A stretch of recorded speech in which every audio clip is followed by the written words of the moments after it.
Hello. Oh, excuse us. Hello, everyone, and welcome to the Robochallenge competition. My name is Foka Andrei, and together with Vlad. we will be your casters for this year. I'm really happy to have you here, and let's begin. What is Robochallenge? What does it mean for you, Vlad?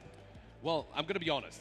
I've been here, casting over the last two editions, and I came in just not knowing anything because my main thing would be another domain would be gaming. So this is still just very interesting to see a lot of people gather for something that I consider so cool. Just because I don't necessarily understand things behind, right? All the technology. You would be better suited, as you were mentioning, that you were actually a participant in the past three editions. Yes, indeed. I've been at the past three editions, and all I can say is that this competition forces you to go beyond your limits. As a student, I first participated as someone from high school, and it pretty much helped so much my experience. It made me learn also on my own and from other great intelligent people, because here's the thing with this competition, it's not only about going and watching these games, it's also about going and interacting with those people, asking them questions, being curious, because this is what robotics is about. Yeah, no, for sure. I mean, I think it's super cool. Not only, you get to talk to people that are from our own home country, right? They're from Romania. There's also a lot of people from around the world. We got a lot of flags around here from all the participants, and it's really cool to see, maybe one of the dynamics, how does it change, right? All the things behind it, and how you could also improve on your own robot, and how they could also improve on their own. It is very cool to see. It's just such an awesome get together. And obviously, competitions as well. We've got a lot of competitions going on at the same time. Unfortunately, we cannot take a look at all of them. But I know you wanted to highlight one of those competitions. Oh, yes, indeed. Well, we, the casters, are primarily going to focus on the sumo and on the combat sections. Yeah. However, there is one very special, very special section. It is called the freestyle section, and that is where you go create something of your own and try to demonstrate the importance of your creation in front of a jury, where there are many juries, many persons who judge you, not a single one. And the reason why it is so complex is that you have to create something of your own. Whereas in all of these, in sumo, in combat, there exist kits on the market, and you could just purchase one of those and, yeah, go forward. Yeah, we already got on our screens is the first group of Mega Sumo RC. Obviously, we have both. If I'm not mistaken, I think we got both remote controlled and yes, indeed, autonomous for Mega Sumo as well. It is, well, being Mega Sumo, it's 3 kg, and this is basically what's going to be on the big doyos, I think, if I remember correctly. Yes, indeed. And we're just going to go through groups as we are getting ready to kick off Mega Sumo. Combat, I know, started already. I heard some very aggressive fights, let's put it like that. And yeah, just a lot of competitions here. And I think we were talking about it before we started. I think it was super interesting to see line follower as well. Not only line follower by itself as a competition is still cool to see, but I think it's really cool. It's one of the competitions that do have a kids division, and it's very cool to see very young people being so interested in this because. Obviously, robotics is something that is picking. In my opinion, I think it's picking up more and more in how popular it is, and what it can also help us, right? It can also help us in the long run with, with our life and everything. And talking about distant future, probably, yes, or maybe not so distant, as we just heard about some humanoid robots just indeed helping out. But you mentioned previously that it is very important for kids to participate at this competition. And it is a great advantage that we have specific categories for children. And not only in line follower, we also have mini sumo kids. So really, it's about getting started as young as possible. No, yeah, for sure. I think whenever you get, because you also feel like the spirit of competition, you learn the spirit of competition.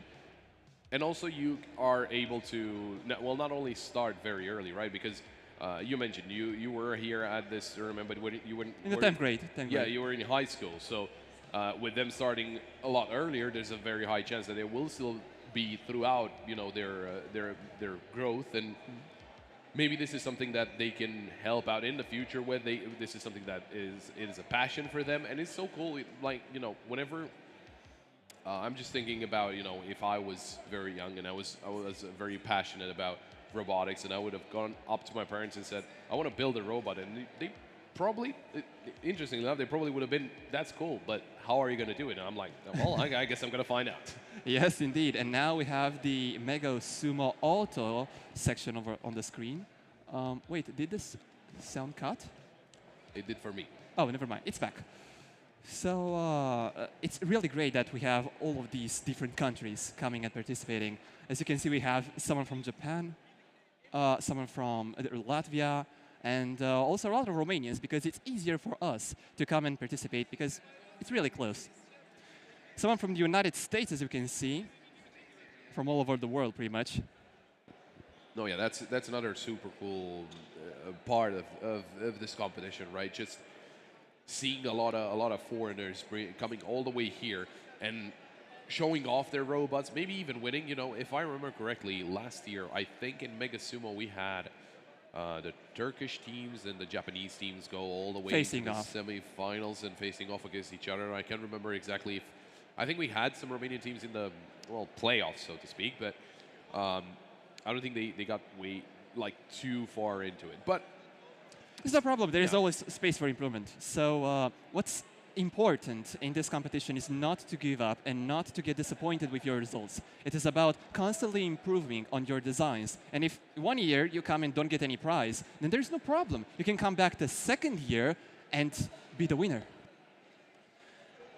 yeah, that's for sure. I mean, all of those, we've seen some of the teams that are coming back to participate once again, and one of those teams is actually Sumos and Robotics from Turkey. We've seen them for the past 2 editions, and not only them, right? There's a lot of returning participants, and obviously they're going to try to get their improvement because they know they're going to watch back the games and see what did not go the right way and how they could fix things, and obviously this time they'll try their best to get the win. Obviously, one of the main things on Mega Sumo, and not only also Smith. We've seen Smith last year as well, but it's just all the robots for Mega Sumo, they sit very low to the ground. I don't think for some of those, I don't think you can get lower than that. I mean, they scrape the bottom of the dojo. So Yes. And they also get penalized if they actually just scrape way too deep. I believe it's like a 10 centimeter line by a 5 millimeter depth, and you're going to get minus a point pretty much for that. Okay, that makes sense. I mean, technically, if you're that low, that's going to be a problem for the dojo itself. Yes. It's really important over there to take care not to scrape the board or the dojo before beginning the match, because there is a video intro. Yeah, let's see it.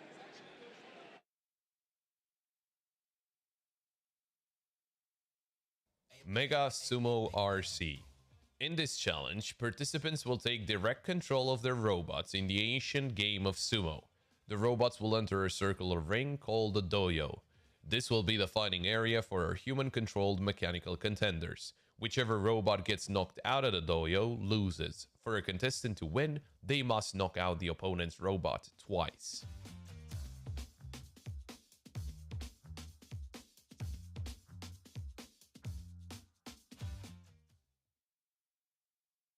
There we go. We found out it's a best of 3, and how the tournament works. But you were saying, sorry, we got a cut off there. Yeah, there's no problem. So essentially, it's the best out of 3, as they previously said it. But there are also a little bit of some special cases. So for example, if you push the robot, if robot A pushes robot B, and they both get out, however, robot A was more aggressive and he pushed robot B, then robot A also got out, then robot A will win.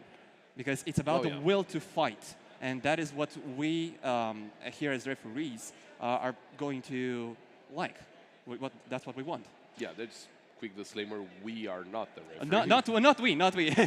Excuse me. No, no Yes. problem. But yeah, this is something that we've seen with robots whenever something doesn't really work out and one of them just doesn't move.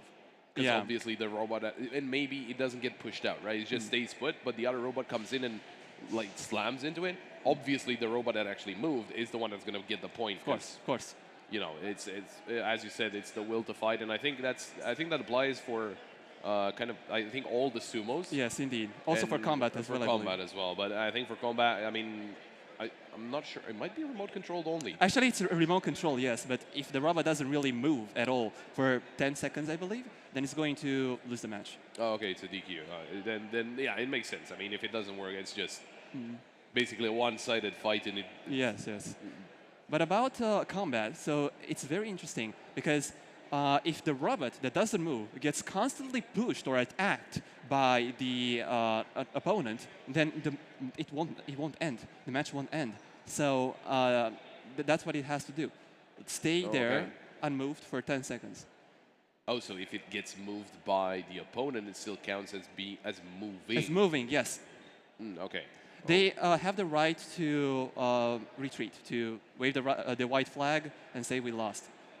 At the same time, I guess the robot that actually moves can just run in circles, not fighting, and technically the point. But I don't think you're thinking about that. You might be thinking about just trying to get as aggressive as you can. Yes, but why are you getting in a cage if all you're going to do is to run out in circles? You want to attack. Yeah, that's fair. But like if the opponent is not moving, oh yes, then you can just do that just to not move it and not keep the match going in case. But I don't think we had any kind of instance like that. I can't really remember, but I think all the robots in combat they were very, very aggressive. I mean, I'm gonna be honest.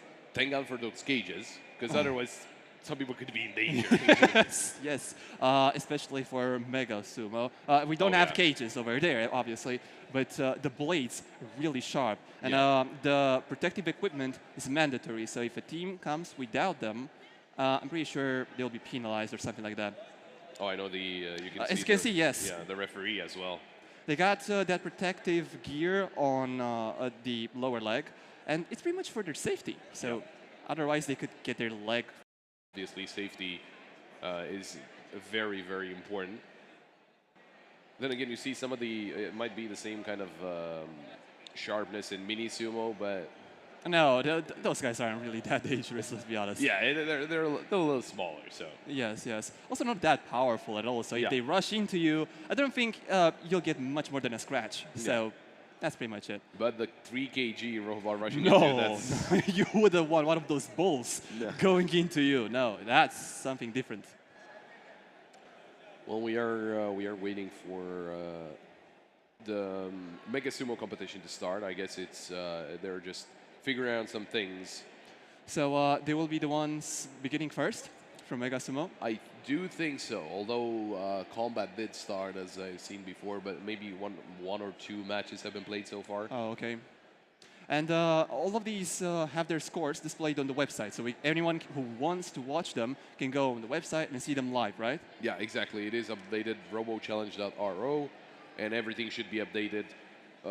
In real time, maybe just a slight delay, but not too long, and things are going to be updated.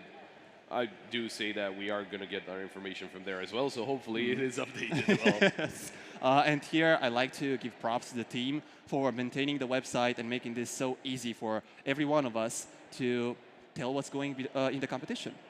Oh yeah, there's a lot of people just helping out and making sure that everything runs smoothly. From the people making sure the players are where they need to be, to the referees, to everyone. I mean, it's just a big shout out to everyone. It is a big competition. There's a lot of people. I'm just talking about the participants, right? It's a lot of participants from in different competitions as well. You can see one of them going to Mega Sumo, then you see them again in combat. Or yes, indeed. Yeah, it's a lot of people. So just making sure that everyone is where they need to be is a very important job. Indeed. And here, again, it's very important to get involved, because without these members, without these volunteers, we wouldn't be here and the competition would not take place. So thanks again to all of them. Yeah, exactly. And obviously, we just talked about it. You know, the referees gonna not being in the safest of places, but Yes, but they also have to take care not to for everyone for someone not to cheat. that's fair. Because they're kind of like the parents over there, you know. They're going to fight. The opponents are going to fight, and if there is a problem, then they have to be there and penalize if necessary. No, for sure. I think, you know, we've seen. I don't think we've seen a lot of instances. So it's like, you know, in cheating. Obviously, I'm thinking about, you know, having an unfair advantage, and I think it's not the robot itself, right? It might be one of the like the placement Yes. or something like that. But I don't think it's kind of, you know, it's something that you can spot quite easily because I know that H that they put on the doyo that kind of gives them the boundaries of where they can put their robot, if I'm not mistaken. Yes, indeed. But I think that only applies to the Mega Sumo. And for Mini, Micro, and Nano, we don't really have that age anymore, if I'm not mistaken. I think they have a small H. I think so. Probably. I wouldn't put a bit on it, but maybe. Yes, maybe. Now that is indeed used for placement, for the correct placement of the robots, because on the website there are guidelines on how a match to start. Yeah. And it should be within 2 lines, within like a square. And if it's not placed there, then it's not valid, and they have to position it again. Oh yeah, we've seen a lot of repositions because obviously the teams are going to try to get the best angle, right? They're going to try and move it, and they're going to try that at like right when they're placing it, just to try and fool their opponent. Yes. Because obviously, if you just put it straight on and the opponent puts it straight on, then it's okay. But if one of them shifts it a little bit, okay, then you're going to have to adjust to try and make it not give him any kind of advantage, obviously. So that's when we might get to see a reposition. And I think they do have a lot of. Do they have a lot of magnets on the bottom? Yes, but that only for Mega Sumo. For Mega Sumo, because the others, they don't really have a magnetic surface. The surface for Mini, Nano, and Micro is out of wood. Okay, and that one is out of metal. Yes. There we go. That's why they have those magnets. Otherwise, you know, magnets don't work on wood. That much I know. But I mean, that's also why we could see them kind of struggling to get the robot off of the platform because it's really hard, especially the more magnets you have and the heavier the robot. I mean, 3 kilograms, the harder it is to pull it off. Yeah, and we might get to see you know, a little bit of struggle, but I think we are getting ready slowly. Yes, indeed. We have our first sight of one of those big robots. I think it's going to be RC, considering they do have a remote control right next to it. So I would assume that RC is the first competition or the first match. I guess we will get to see. Yes, indeed. They look kind of menacing, don't you think that? Look at that blade. They do. Now, my question is to you, because you said you participated. Which one is the cooler one, RC or not RC? Well, in RC, the human is the one taking the shots. However, in the simple Mega Sumo, then it's a program. And for me personally, I love to see people commanding those robots. So that's more exciting. That's fair. They're starting off with Mega Sumo RC. Ares and Aphrodita RC. I'd love to tell which one is which, but I don't really know. We'll find out after the first encounter between the two. The first point is awarded. Indeed. Oh, and it's out of the ring, the doyo. They're both out. Oh, they're both. Yeah, they both just ran out, but then again, it's still RC, so I'm very curious to see how did that happen. Yes, indeed, because the humans did the moves. So, yeah, that's kind of weird. I think they just. I don't think they got the controls are too sensitive. I think maybe there was a problem. Probably there might be a technical problem over there, of course, but yeah, I don't really know for now. And I can't really wait to see the other rematches because that was just one match, so it's the best out of 3. And they're not done yet. Oh, and we have the first point going to Aphrodita from Team Thor. Maybe Ares is going to make a comeback. Let's see. And they're now placing the robots. All right. Going away from the dojo. It's really dangerous to stay in that place. And also, I guess Ares is the one that's kind of closer to our camera. Oh, I think so. Maybe. Okay, let's see. Hopefully, you're not running out again. We may have a comeback. Oh! Oh! Which one was that, actually? That was Ares, I think. That was Ares? Yeah, I think it's going to be tied. I think we're going to get to see a match 3. Okay, now this will be interesting. Okay, as you can see, no, that's from Orada, a Team Tor. I know the guys from Orada, they have multiple teams coming over here. There's also a competition there, I believe, in spring. And they're really talented people. Also robotics competition. What? Also a robotics competition. Yes, indeed. Oh, okay. That's cool. You see, we have primarily 2 big competitions over here. At least that's where I would go when I was in high school. The one in Orada and the one in Bucharest. The Bucharest one is obviously bigger. But it's great to go to both of them and gather experience. Would you say, did you go to the other one as well? I went to the other one as well, yes. And were there like foreign teams? Yes, of course, yeah. Okay, it's not only Romanians over there, because it's not fun if you have only a single country. I mean, it does come down to, people signing up and showing up then, so. But that is really cool. It is really cool to see that.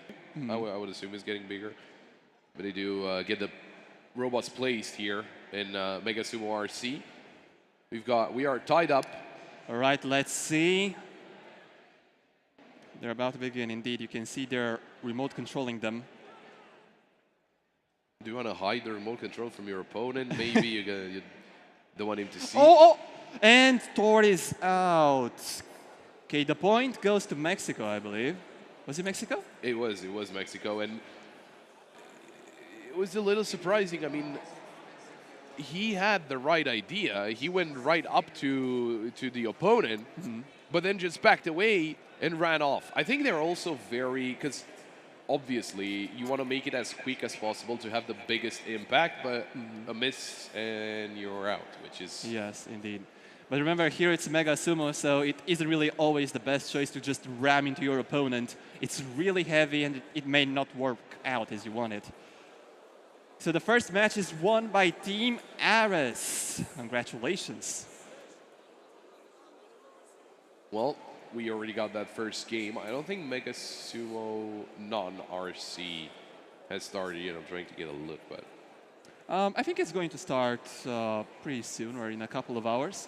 Maybe the first one is the RC.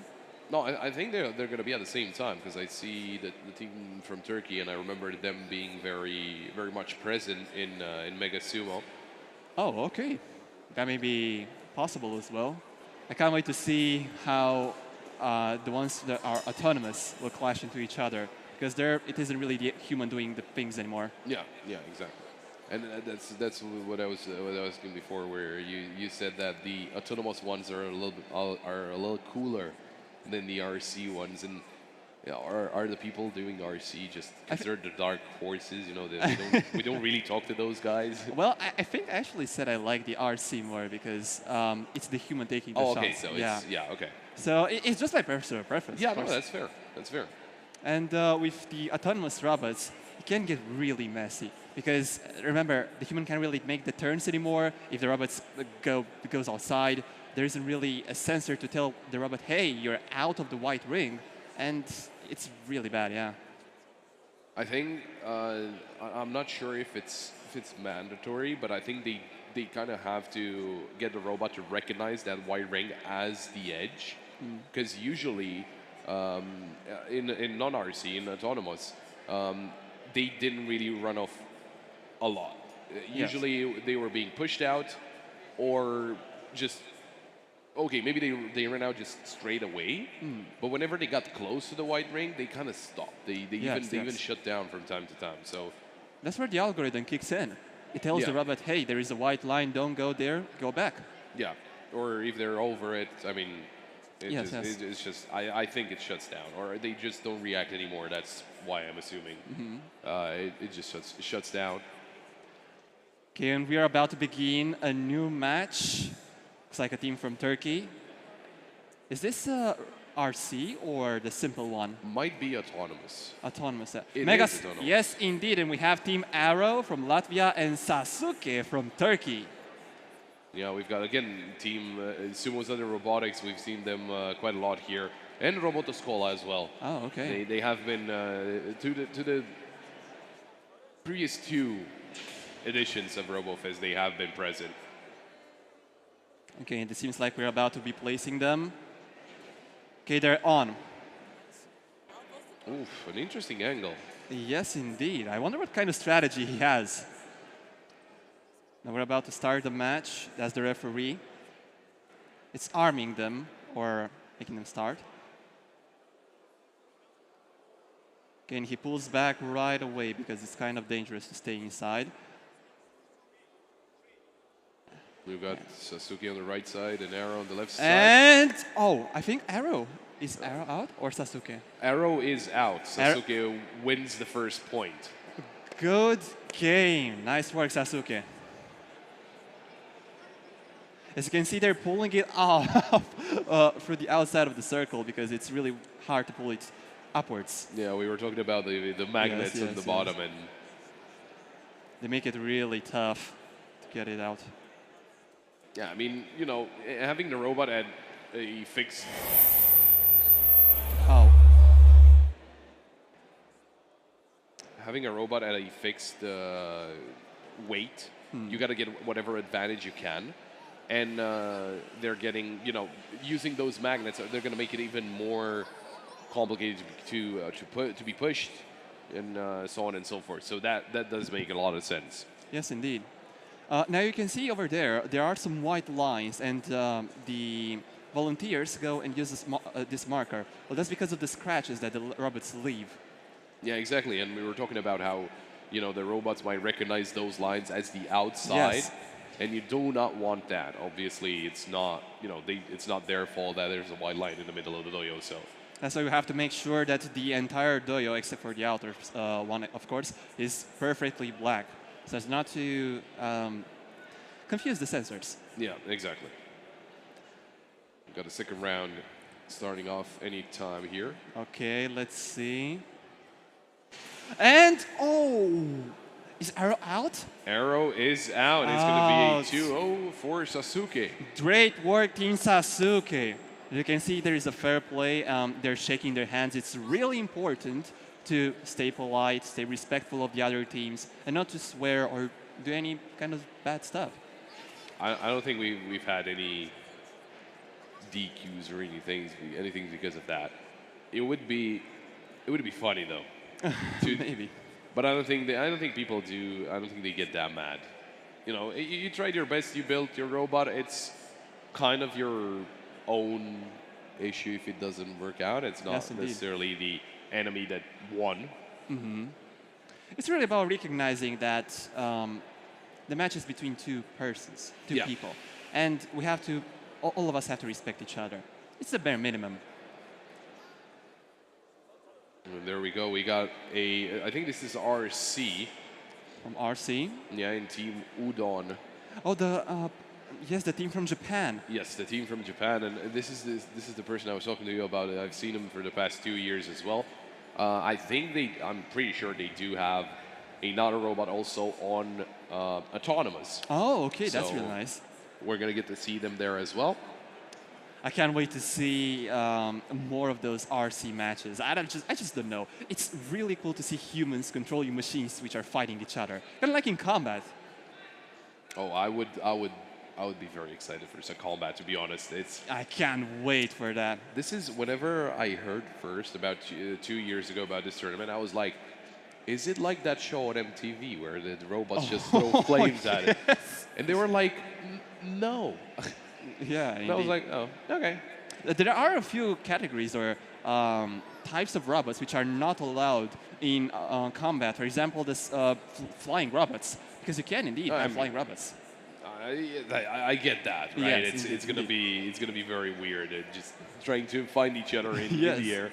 robots which are made out of multiple parts, like they're two parts combined to a robot.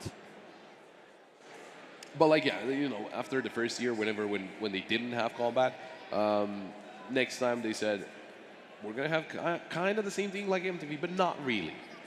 I was like, okay, that's gonna be cool, and it was very cool. It is very cool for, you know, all of the other tournaments might be super interesting for someone that might not know a lot about things, but combat for someone like me that doesn't really know about the robotics, it's cool. Indeed.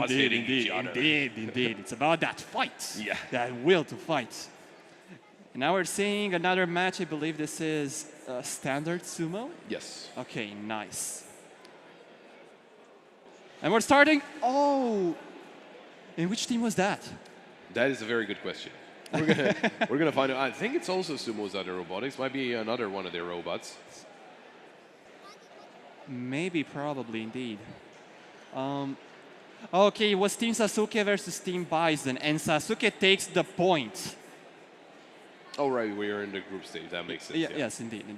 We're gonna get to see teams a bunch here. Now we have a rematch. As you can see, it's just kind of slightly jumped off that of the ring, and then it went out. Yeah, and you can see we were talking about how the white circle is going to deter the robot from going out. Sasuke just realized that it's right next to the circle and turned around, and well, then he was over it. He did not detect any other opponent in the dojo, and he was like, okay, I'll just stay here then. I'm done. Yes, it's about also the algorithm which is going to determine how the robot behaves. And if I'm not wrong, there are multiple types of strategies to employ in a fight. It all depends on how they want to program the robot. Yeah, I think we've seen, it was an interesting thing that they did in that previous match that we saw of Autonomous, where both robots just spun around. Yes, indeed. Just making sure, you know, just scanning whatever. I would assume that was the reason, just scanning everywhere around themselves. Probably, but I think they'd rather just try to avoid the other, the enemy. Because, for example, if the enemy goes more aggressive and has this algorithm to go right straight forward as a bull to its opponent, then it would kind of just avoid it, go to the side, and the enemy would go outside. Oh, that's fair. I mean, I'm thinking it's not a bad strategy, you know, to just have it run straight forward. But the thing is, we're going to get to see the difference in positioning. If Sasuke, for example, would just go straight, it would just go off. Yes. Then placement would be much more important when we were talking about it, how you need to be in those boundaries wherever you're putting your robot down. Right, and now what teams are the Steel Team Sasuke and the guys from Poland? Oh, and it's out! It also disintegrated. Can you see? It's a metal part out there. Yeah, it lost something. Yes. But it is Sasuke to take it home. Bison, unfortunately, not getting the points here. Well, that's just the game, you know? There's a winner, there is a loser. Yeah, that's completely fair. And so far, I mean, Sasuke's up 2-0. Not a bad position to be in, obviously. Of course. And now they're taking the game and the win. I do want to double check. I do want to see what kind of group they got. Yes, of course. I think the scores and everything is on the website. Well, that's what I'm gonna try and find out. But yeah, it was so far. You know, we already got a couple of games, and it's just as exciting as any addition. It's super exciting to see those two, or not those two, the robots necessarily, but just those robots, just battling it out. Yes, of course. But as we all know, everyone is waiting for the combat. You know. We are. There's a lot of people here. Indeed, they just all around the place.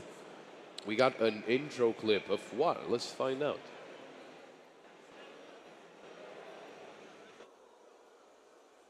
£1 Combat Robot Showdown. In this fascinating new challenge, contestants will bring their combat robots into the ring for a battle unlike any other.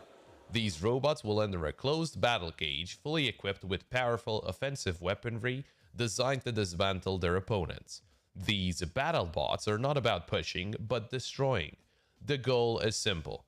Take out your opponent by any means necessary until only one robot is left standing.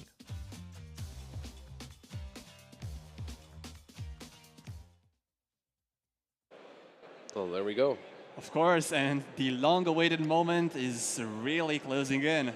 The combat 500 grams, I believe. 1 pound is 500 grams. I probably. Like half a kilogram. I'll trust you in that. Yeah, I just searched. It was like 0.45 kilograms. No, there we go. Yes. So it's not. They're not going to be too big, but No, no, no. still going to be very aggressive. I was looking over. I managed to find the standings. Obviously, you can find all of that information on robochallenge.ro.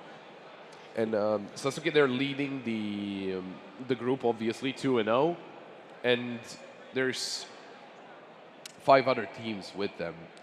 5 other teams in Yes. one group. All right. And if I'm not wrong, there can't be equal points this year anymore. So there must be one match to tell the winner, right?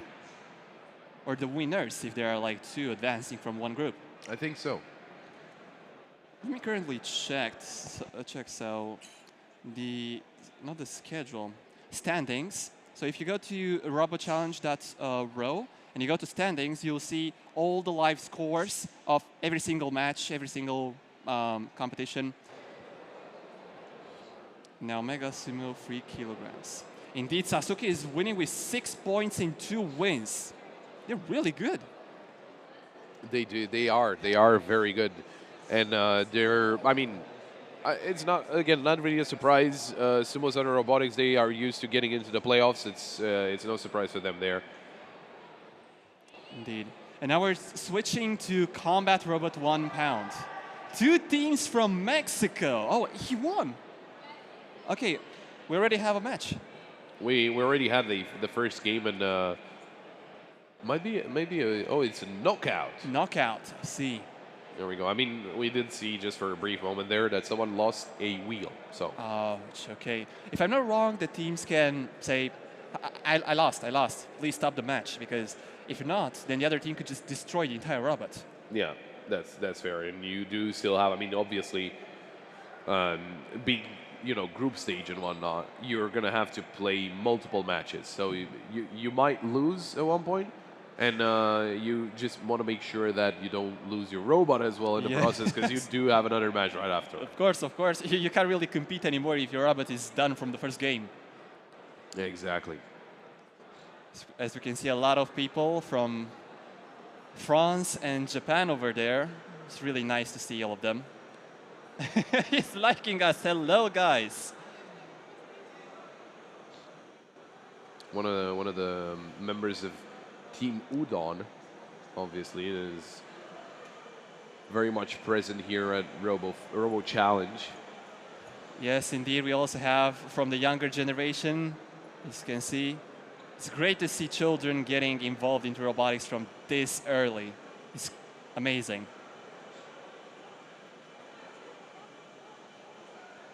And it's really about just, as I said, gathering experience. It doesn't matter if you lose or if you don't participate at all. It's about being here and observing what others have done before you. Yeah, try and maybe you can get some ideas from that. Maybe you can improve your own robot by doing that. So, yes, of course. And this not only applies to combat and to sumo, but also for freestyle as well. You may get some very interesting ideas from your opponents. Yeah, you were mentioning, I mean, just having a robot that's being judged on what it can do. What innovation does it bring to the table? Yeah, that's very cool, right? Because obviously here it's all cool. We were going to see fights and everything, but that's where the actual improvement of things happens, and that is super cool. Yes, of course. I think we had another game at Mega Sumo. We did not get to see it. All right, then I think they'll switch to the game really soon. Also, another quick disclaimer for the participants here. Make sure you are sticking around and you are getting yourself to whatever field you need to be at. Obviously, I don't think it can be. Maybe it can be slightly heard on stream, but we do have someone behind that's going to be announcing things whenever someone needs to get to one of the fields. Either pay a lot of attention to the announcements or just be close On to time. your fields. Yeah. You see, for everyone who is participating, please be on time at your game, because otherwise you may get penalized or you may lose the match. And no one wants that. You see, it's really in your own interest, because being on point, on time, well, it just shows respect, not only for you, but for your adversary, for the judges, and for us who are organizing this competition. Yeah, obviously, you could get disqualified if you're not on time. Okay, now we move to, and the both of them are out. But as I said, the robot who pushes the robot A that pushes robot B, then robot B will lose and robot A will win. I'm not exactly sure if. Oh, there we go. Yes. We're back. One thing I wanted to quickly mention is that I'm not entirely sure the scoreboard is accurate, because I think one of the robots is Team Udon's. So. Oh, okay. It might not be right. I think it just looked similar, maybe, and maybe we'll see more of it exactly. But yeah, they're now cleaning the doyo. As you can see, they leave a lot of scratches.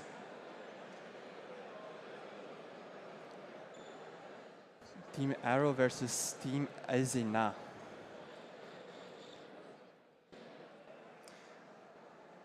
And I believe from this year, the doyos, but for mini, nano, and micro, they will no longer be scratchable. So I don't think the scratches will remain anymore. they will no longer be scratchable. How do you achieve that? If I'm not wrong, I've been to, there was a meeting with the volunteers and all of this, and I believe they said that these new doyos, but not for Mega, only for Mini, Micro, Nano, they are harder to scratch, so they won't be using the marker anymore. Okay, that's cool. I would be very interested to see what kind of material it uses, because things do tend to scratch, and maybe I can get ahead. Yes, indeed. So yeah, we got Team Udon on one side, Team Udon. and on the other side, not entirely sure. I guess we'll find out in a second. It is Mega Sumo Simple, not RC, right? I think this one is RC. It is the field that has been used for RC, so it might be RC. All right, let me quickly check. Okay, probably. Now let's see. Indeed, I think it is RC because you can, there is the operator with the controller in his hand over there in the back. Okay, and he's pushed out of the doyo. Nice. Not only pushed out, just something came out of it. Completely blown away. It's not looking great. I think, oh no, I think the battery got out of the robot. You wouldn't want that happening. Because I think that if the robot gets some flames, then you're disqualified. Which does make a lot of sense. If I'm not wrong, these robots, most of them are using lithium batteries. But for those who are using lithium polymer, well, those are pretty much like firecrackers, but used for robots to power them. Yeah, no, I'm going to trust you on that. I have no idea what you just said. Yes, they're kind of volatile over there. Oh, okay. I don't think is it worth it to use a battery like that? It's about power density. So compared to newer variants, like for example sodium-ion batteries, most of the lithium-based ones have a much higher power density, and that's why they use them. However, lithium does tend to get fiery or to explode depending on the type. But lithium polymer, indeed, they are flammable. Well, hopefully nothing catches on fire here. Yeah, indeed. They may also use, I believe, lithium ion or LFP batteries, lithium iron phosphate. It really depends on what kind of BMS they have. I believe they should have some kind of BMS, battery management system. That's what it stands for. There we go. I was waiting for that explanation. I had no idea what BMS. Yeah, no problem, no problem. I can give more context if you ever want that. Oh, getting ready for some combat. Optimus from Poland versus Kebab from Romania. That's a nice name, Kebab. I know they have, limits in their not only weight, but I think they do have some other dimensions as well. Yes, indeed. They need to respect, and I would be very curious because obviously, you can see some kind of a weapon system. Yes, yes. I mean, the whole purpose of the combat is to absolutely destroy the enemy. That's what it is. Okay, now they're closing the doors. We're now starting with Combat Robot 1 pound. Or at one, I think it's 1 pound. It is 1 pound, but there was only one robot. The other one is on vacation, I suppose. Oh, they were putting them in their corners. Okay, okay. You can see a lot of people gathering there They're for combat. all seeing the big match. Oh, they're from Tech Forge? Yes, Tech Forge. They are actually the robotics club of ETTI. Oh, okay. Yes, yes, our faculty, our college. There we go. Let's see if they're gonna do the university proud. Let's see. But the other robot isn't even moving at all. Oh no, he's moving the block. Oh, that's a big hit. Oh god, he's macking. Oh god. I think he's done for. Is that a zip tie? If he doesn't move for 10 seconds, then he's out. And I think yes. No, that can't be a zip tie. I think that's a belt. Is it a belt? Yes, a it belt. looked like a zip tie a little bit, but It went, and Optimus wins the game. GG Optimus. Oh, it's quite a shame because I live right next to the guys from Tech Forge. They're really talented, really smart. Optimus knockout. Yes.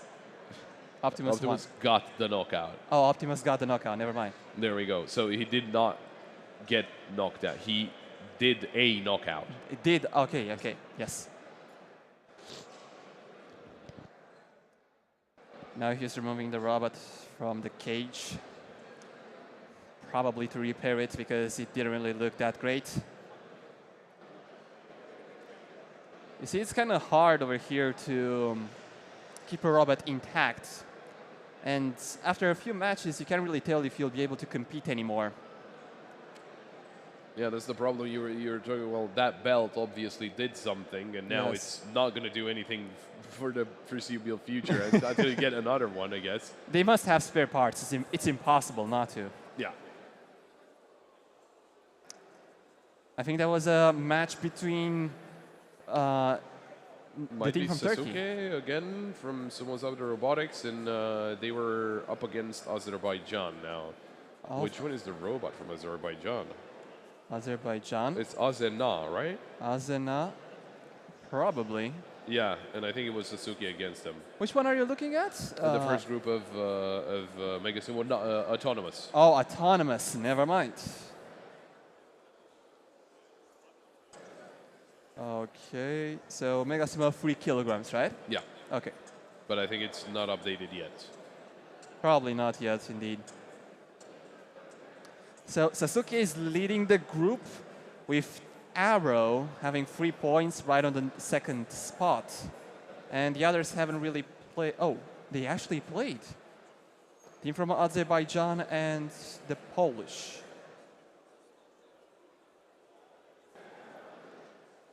As you can see, the PCB over there, it's really huge.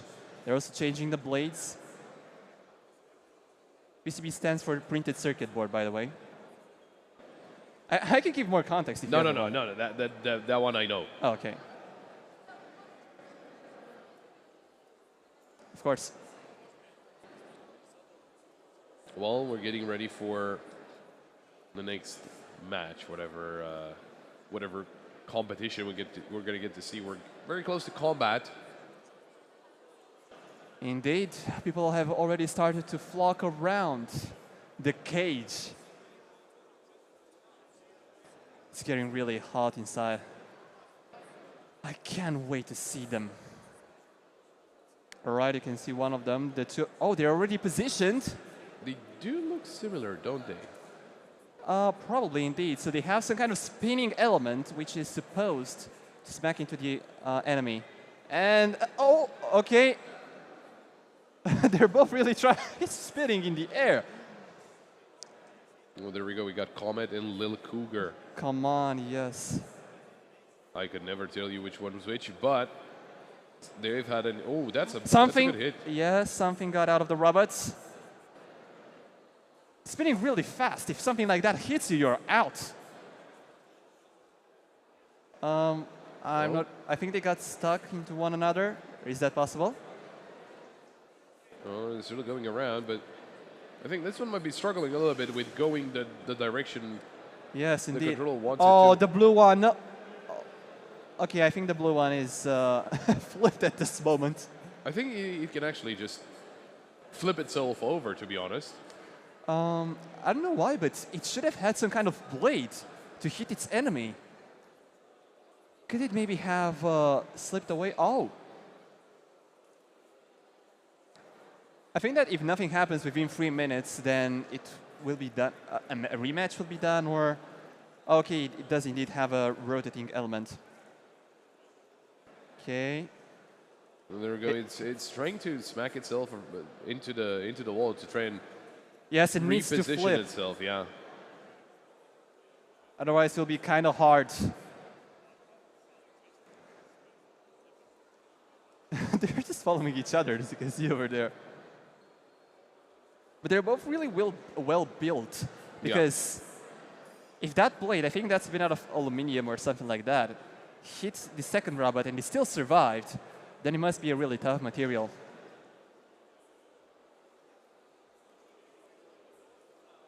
Oh! Something happened. Did you see that? There were parts coming out. Yeah, something flew out of one of them. But which one? They're both not moving. Uh-oh. Oh no, I think the game stopped. The game must have stopped. Right after some parts flew out. Yes, indeed. Well, if some parts get out of the robot, then that's a great sign. Something may not be working anymore. Yeah, that's usually the way it goes.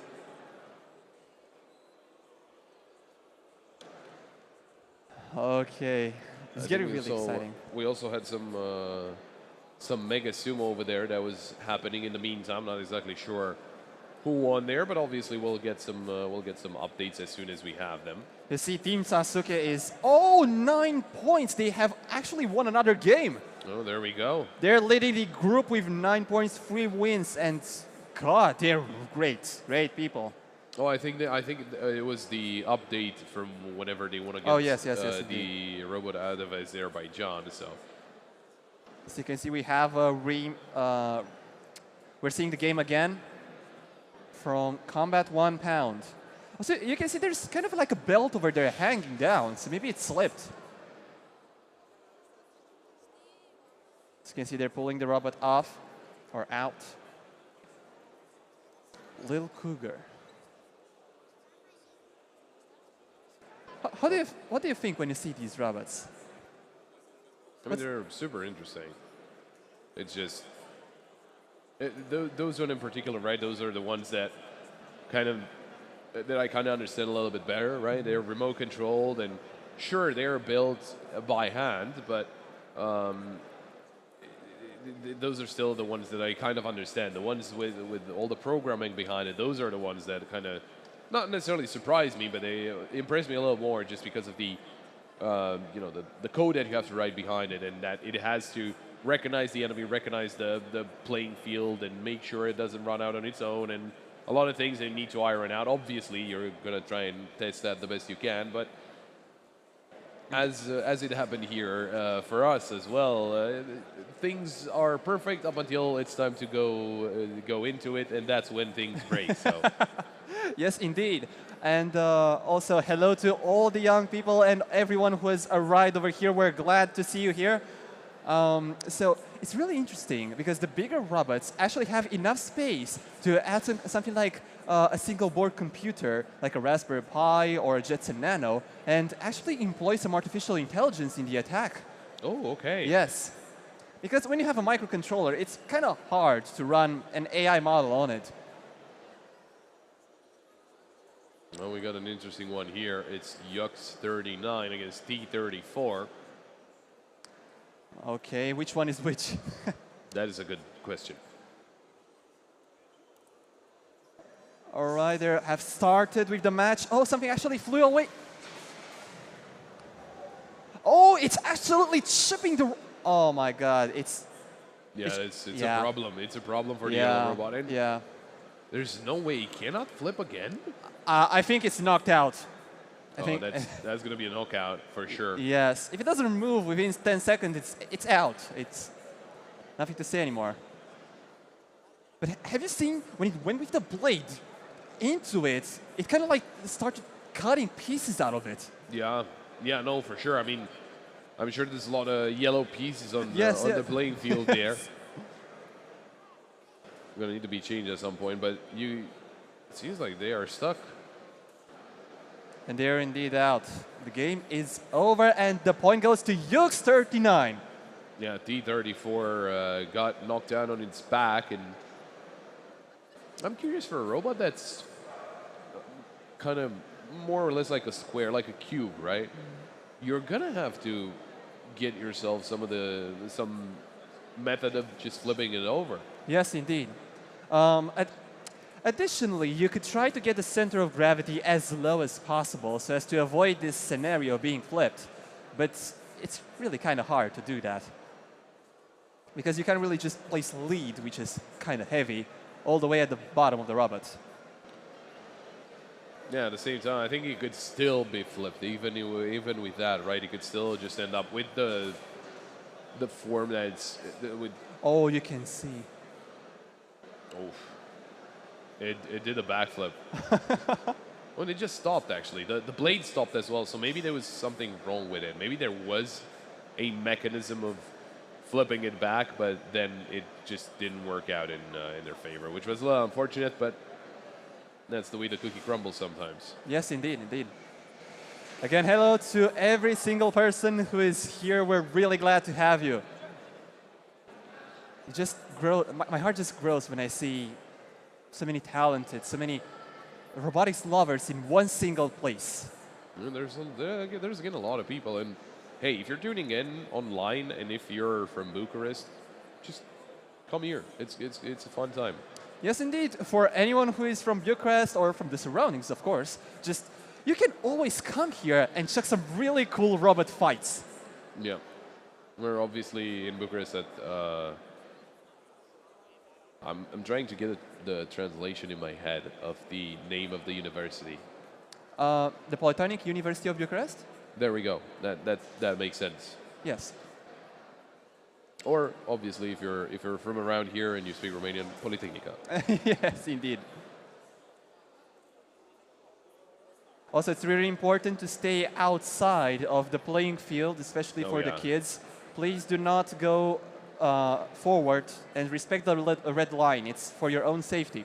Yeah, it's a very important reason why it's there. We've seen some of those robots flying out. Not as far, but if you're close to the dojo, then you could be in a little bit of trouble. If a 3-kilogram robot comes flying towards you, it can hurt. Yes, so. Indeed.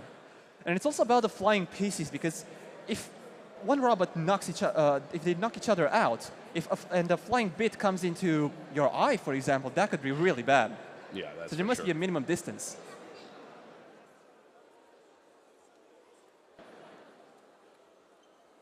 I remember, if I'm not mistaken, those guys with their red T-shirts are from Team Smith. If I'm not mistaken, I'm not entirely sure. We'll find out eventually, because obviously they do have some robots in Mega Sumo, but they did have one that was named Smith Heavy. Oh, okay. And it looked very heavy. It didn't move too quickly. Yes, but yes. It looked very heavy. Like it was going like, and it was just pushing out the opponent Yeah, slowly, yes, very slowly. But Yes. it was doing that, and it was not the usual form that those other robots have. It was quite big compared to it, compared to the others. Well, here's the thing, or actually, let's maybe focus on the combat we have over here. So, Balagardito, I hope I did not destroy the name, and Kiwi at combat 1 pound. Okay, they're starting the match, and okay, there's Yeah, they miss each other. yes, not anymore. And they're trying to make contact, but they're not. Oh, okay. They actually did smack into one another. But it's really hard to align themselves, as you can see. They're both turning. Oh. Sorry.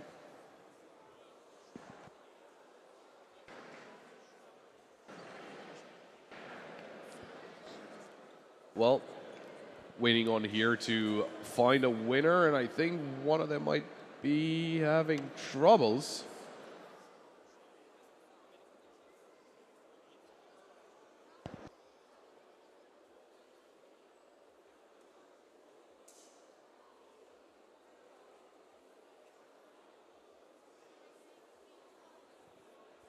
Also having a little bit of change. A little bit of a change. I'm joined by Holy Diver. Holy Diver, how's it going? Oh, it's going really well. Thank Well, you. It's a pleasure to be here, as always. I don't know if it's going that well Can for we the say robots. as always, since we've been doing this for It's, the past... it's the third time, what? so Yeah, yeah, I think we can. Third time is the charm, obviously. What charm? What charm? I don't know. They need the lucky charm. One of them does. The ones that's stuck in the corner, because that's a problem. I think the green one's going to win. Very good observation. They're both green, so Money's on the green one. Okay, so, no money involved, though, yeah. because we don't have any. Yeah, so one robot is stuck to the corner, Yes, while the other one is kind of like taunting it. it's emoting. Yeah. It's doing the Yeah, default dance. yeah, definitely emoting. It's Definitely it's emoting. doing the L. It was doing this. 2-0 for Kiwi. There we go. Kiwi was the one still moving. So with that, Kiwi will... So it's like... I want to double check the groups of... So it's combat robots. like in a 1v1 fight between medieval knights. The one that still moves is the winner, right? Yeah. Well, if it worked for the for the past 600 years or something, it's gonna work for robots too. That's for sure. They don't have swords, though. Not yet. Not yet. That is true. They might be too heavy. But I think we saw, like last year, we saw some robots that had some augments, if I'm not mistaken. Augments. Or augments, add-ons, whatever you want to call them. Enchantment. Enchantments, yeah. No, but we saw that. We saw some like robots that had like some rotating blades, stuff like that. Yeah. You don't know. You don't know what I'm talking about. No, right? they do, because they do here as well. They do have some spinning blades and all that. Interestingly enough, for Combat Robot 1 pound, it's actually just around a 32. It's just a bracket. It's not group stage. Yeah. So they do have a. Is that the same case for? So we're going for the 3 pound, classical. We're going for the classic single elimination yeah. bracket. Yeah, basically, Okay. yeah. Okay. Oh, there's fire! It's smoking! Where there's smoke. Ooh. Oh, Andre was talking about this possibility. Of robots overheating. Not really overheating, might be something to do with the battery. Okay. The batteries and Okay, the so- elements in the battery. He knew what he was talking Okay, about. okay, I so- didn't listen too much. Right. It's the same principle as electric cars when they burst out in flames. Maybe I don't know. Get that guy back. He knew what he was talking about. I don't know. He knew what he was talking about. Yeah, he did. He talked about batteries and what kind of material the batteries are made out of. But we're pretty knowledgeable as well. We know what batteries are. Yes, and that We've there's used them. a lot of types. AA, AAA. Exactly. There we go. Single A, I think. I don't. Is that a thing? I think that the A4? No, that's paper. no, that's paper. You know the small ones that you have for the laser that you have like different caps of Oh laser. yeah, yeah, The one that you get at the seaside. yeah. The seaside. Yeah, the ones that you can change out the cap and it's red. It has a red beam. Yeah, I know. I know what you're talking about. It's just like I haven't seen or used one of those in years. Oh yeah, it's been at least 20 years. I used to love those when I was a kid. It was so You cool. know, whenever you I had add-ons with different. whenever you caps. had like a class trip, you always had to buy Oh, yeah. one of those, you And- know, and and it- annoy people with it. And yeah. it just went like it just didn't work in like 3 days. Yeah. That's Always, why you keep buying always. them. I guess we are having some kind of a ruling or talking to the referees here for combat. £1, I would assume. So we'll see what the decision is from the referee and who's going to get that point, who's going to go forward. Obviously, as we talked about, single elimination in what? There was a robot just on fire. So Oh, obviously. we can smell it from here. Yeah, and we're not that close to the Yeah, Doyos, yeah. but hopefully it doesn't happen again. Or if it does, we can see it, you know, firsthand. If a robot bursts in flames in front of us, there's gonna be a first. It's gonna be a first, but it It's was gonna be a first. gonna And be cool. I'm gonna jump out of my seat. flames. I was talking to Andre and I was telling him how whenever we first heard a bit about this competition and you know the opportunity to be casters here, and we heard about I was talking about how I can't remember what the name is, the show on MTV. The With Scrapyard robots? Wars? It might have been, yeah. And The one where they build robots from like junk and stuff? not necessarily junk, but they have flames and they have Oh, axes okay, and okay. all that. Okay. And I don't think he was very impressed. I think he felt that was a little childish. But I don't care. There's robots and they're fighting. You know, I thought about the same thing. Like About me being childish. no, yeah. Oh, Like we go. I was talking to a friend, and she was like, "So what are you doing this weekend?" I was like, "You know, there's this event once a year called RoboFest, and you know, they kindly asked me to, you know, cast the games and present the show and the event." And I was like, "I'm used to stuff that's way more mature than this. I normally do commentary for video games for children, but this is I will rise above, and I will be here and be as professional as I can be." What about you? Okay, I don't understand what that has to do with anything, but sure.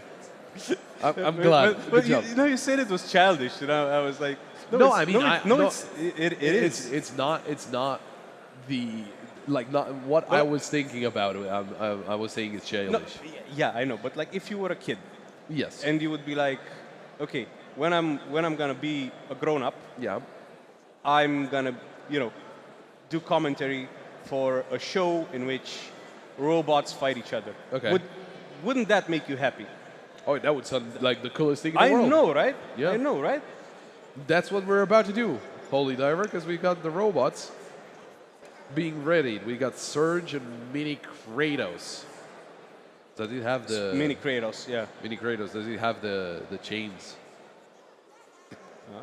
Does it have The chains of what are the chains of Olympus? the chains of Olympus or I think that was just the name of the game. It might not have been. Chains of Athena. Where are the chains of Athena? No, like I the think so. I know what you're talking blades, about. you know, the blades that do have. the extendable blades and Yes, exactly. Yeah. That was the last time I played God of War was actually Chains of Olympus on my PSP. So you know, I vibe with that. It was- I also had a PSP and I also played that. that and Ghost of Sparta, which was also PSP. You didn't exclusive. play the last two ones? No, Why? I play FPS games and MMORPGs. I don't play RPGs. Okay. if there's not someone that I can Dis- yell at. Disregarding my colleague's extremely poor taste in video games, we have two robots that are about to fight.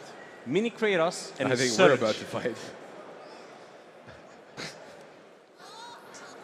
Okay, but Well, just during the break, okay. put us in the okay, cage. look at the rotating blade, man. Look, Oh.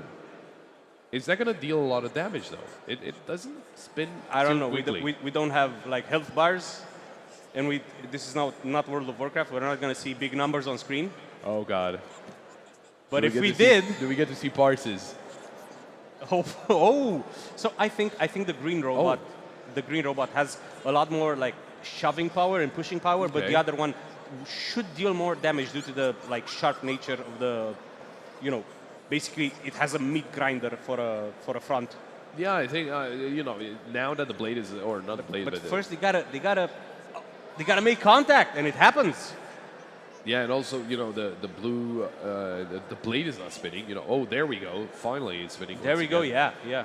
But it stops again. Only one of the blades is spinning right now, and the green robot is doing quite a bit of damage. Yeah, it keeps chipping away at things. Not exactly sure why the blue robot, why blade doesn't spin. Maybe it's conserving energy. Oh, that's. Look, this is an interesting approach. The blue robot pushing the green robot into the wall. Right. So And it blade just stops because obviously hits the wall and it kind of has to reset. yeah, that's good. That's a good point. That's a good observation. But let's see, because the green robot has been on the offensive so far, and it has a lot of, as I said before, it has a lot of pushing power. But don't hit it with the back. You gotta hit it with the front. You gotta hit it with the spinning blade, I guess.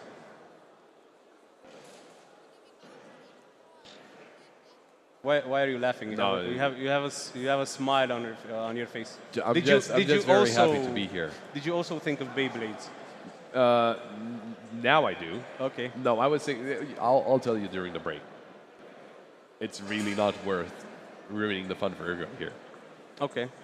Both of them do stop, and I mean, I would assume the green one wins, right? Just because it was way more aggressive, I want to There's say. a lot more frontal contact from it, a lot more damage, a lot more pushing. But maybe, I don't know, I guess whichever one still keeps moving after the round is done, maybe that counts for something. That's going to be, you know, worth a few points. I don't know. Maybe.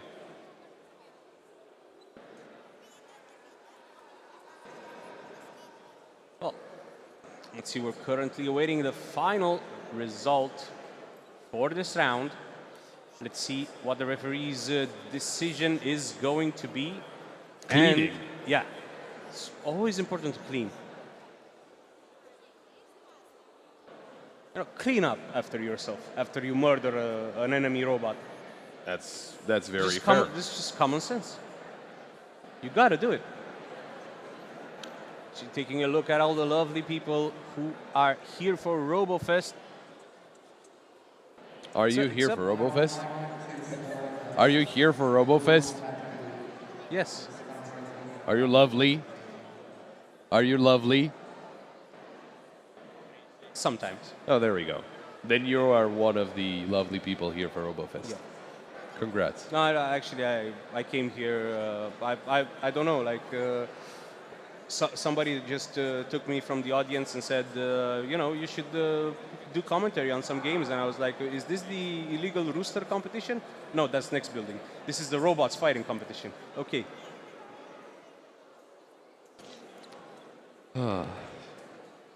Didn't you miss doing We're this? gonna be here the whole day and tomorrow, so. Didn't you miss doing this with me? What is the illegal rooster? Is that like illegal rooster fighting? Yeah. Okay, because now it makes a lot more sense. And I think usually they use a different word, which is technically not offensive I- in that way, but I would don't, not. you know. I would not use it. Yeah, I that's thought fair. about that as I was saying it, and I was like, you know, Technically- rooster's fine. Yeah, that's fair.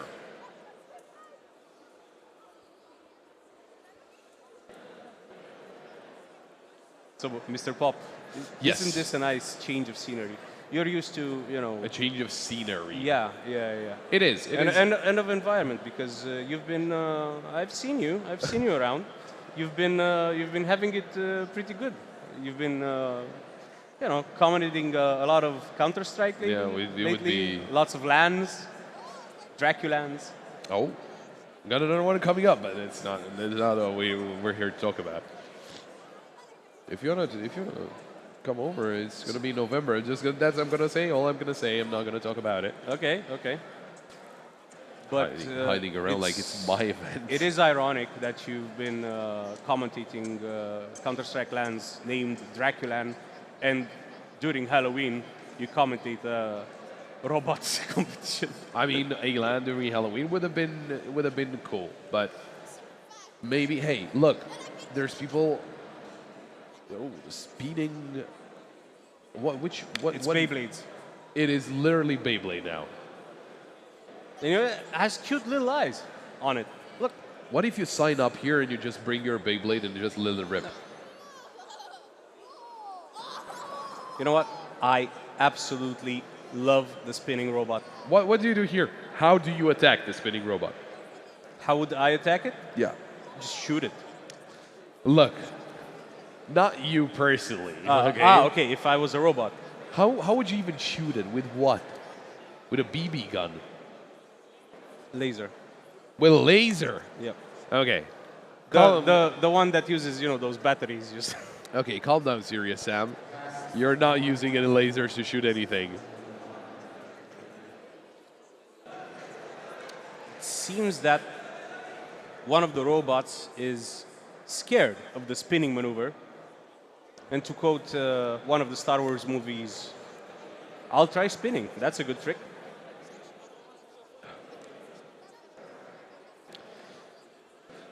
Anyway, now Andre was telling me that if one of the robots does not move for around 10 seconds, it gets disqualified. Okay. Does That- spinning count as moving? That's what I was thinking. I think it does. I mean, why wouldn't it, right? Okay. I think it was counted as movement. Look at the cute little eyes on the spinning robot. It took a break from spinning just so we could admire the design. And I appreciate that. But it's not currently moving. It is And not. This might result in a DQ, as you said, as you pointed out.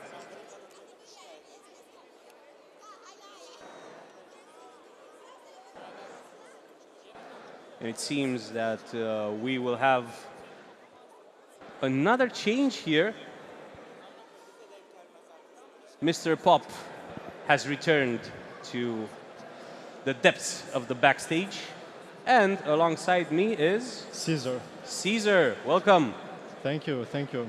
It's my first time being here, so I want That was my first question. Like, is it your first time being here? Yeah, it's my first time. So I want to preface this by saying that I'm a bit nervous. You're a but, bit nervous. Yeah. But I'll get over it. No Do you have a problem. lot of experience with robots? A little bit. A little Not bit? much. Yeah. Okay. Okay, so would you be able to tell us a little bit about the inner workings of what's going on here? So I've never participated in such a contest, so Okay. I'm not really sure what's going on. Going straight to the commentary desk. Yeah. Nice. Well, as Mr. Pop kindly informed us all, if a robot does not move for around 10 seconds, then that results in a DQ. Let's see what the decision is going to be here. Let's see who's going to take the win between Perona Bot and Viper Strike.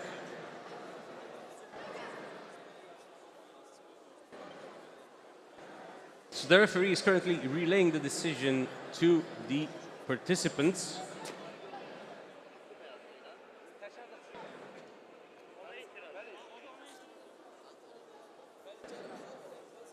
So it is quite. There seems to be quite a little bit of discussion going around. Probably trying to make sure everything is correct. Yeah, they're probably explaining the decision that they took.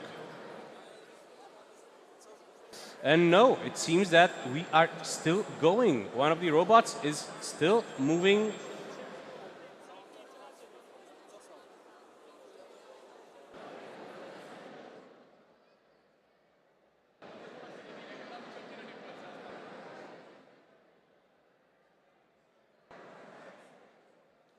But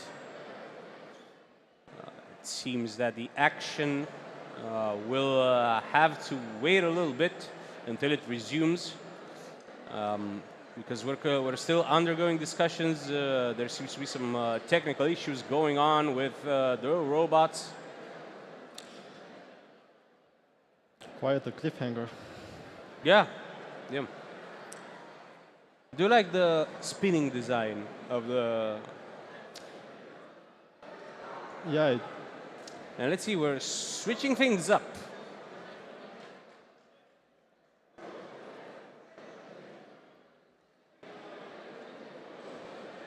It's because we have a very interesting design on one of the robots.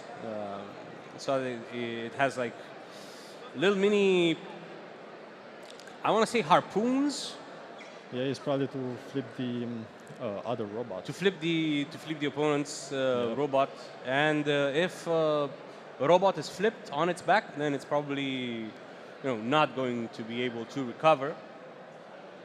Indeed.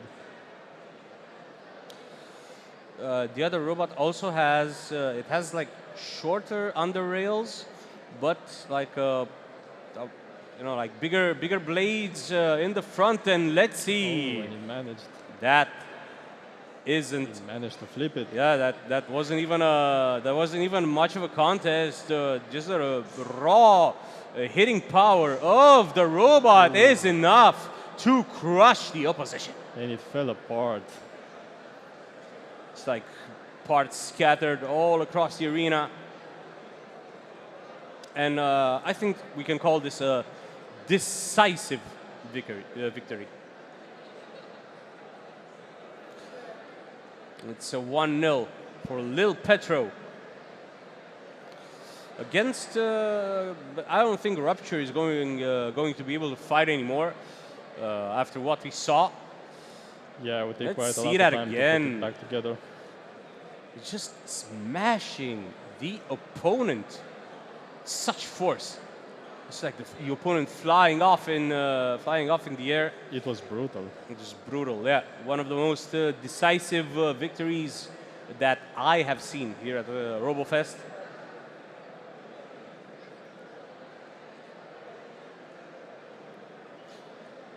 I wonder if the robot could still fight a second round. It does. I don't think so. I That was quite a lot of damage. Yeah. But I'm not sure. But if my money would be on no. And I wasn't expected the other robot to have such power.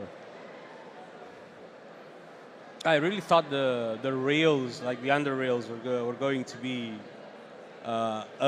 like a range advantage for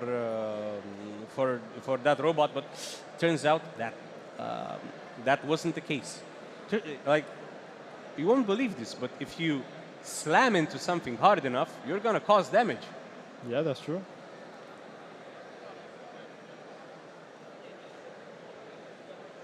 It's like a principle of physics or something. Do you know physics? Yeah, I don't know physics. Do you know physics? So it's like a very basic principle. It's something along the lines of, if you smash into something with a hard enough force, then that thing will something physics. Yeah, it will explode.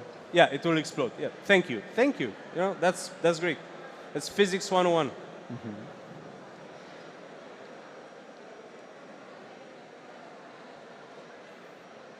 Sure, they're discussing again. Of course they are. Is this like last year, like in the let's call it the main stage. It's is where Robo Sumo is happening, right? Okay. That is always entertaining to see. It is, especially Mega. Yeah, Mega Sumo. Yeah, it's one of my favorite trials of this competition. And okay, let's see. We saw a glimpse of a robot. I believe that's like humanoids, humanoid trial. Seems like they're testing it. Yeah, they're testing it. They want to see it go up the stairs. Maybe try to see if it has some flaws to fix it.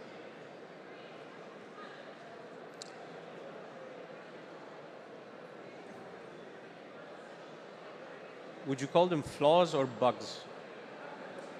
If they're in a robot. No, let's go for the technical term. It Defects. depends. Yeah, it depends if it's mechanical or if it's a code problem.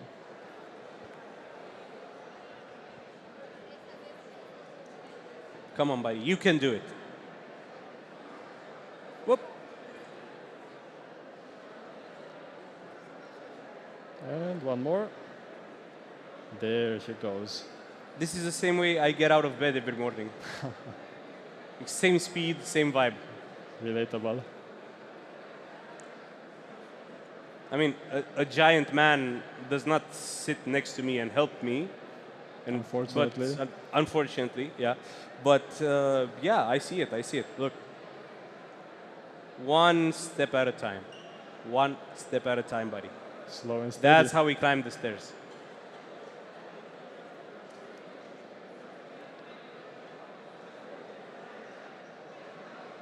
That's the way you do it.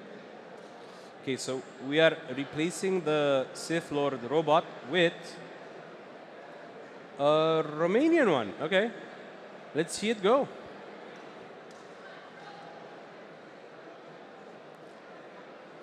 This one looks like it sits more upright than the other one. Yeah.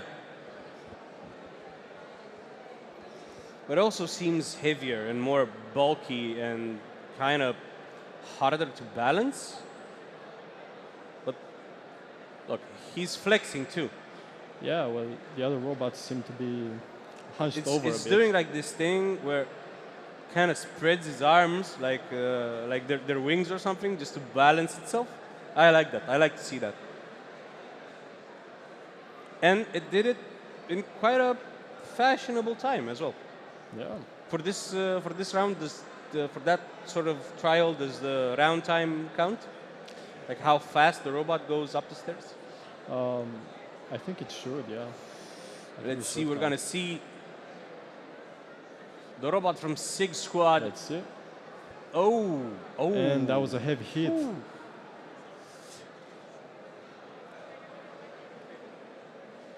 It was a very heavy hit. Yeah, And yeah, he's these, getting cornered. yeah, and but he the managed to get green out. robot is just like being thrown around and flipped over multiple times. Let's see if it's gonna manage to actually cause some damage to the opponent in this round, because so far it's just like getting battered and knocked around. I don't know how much more of this it can take. It got cornered for a. It keeps getting cornered. That's the Yeah, thing. yeah. It keeps getting slammed into walls. But it's quite sturdy. It doesn't fall apart that easily. Yeah, it's one of the most sturdy robots that I have seen so far, but how long can it keep this up? Will this be a battle of endurance, or will this be a battle of pure raw damage? So far, the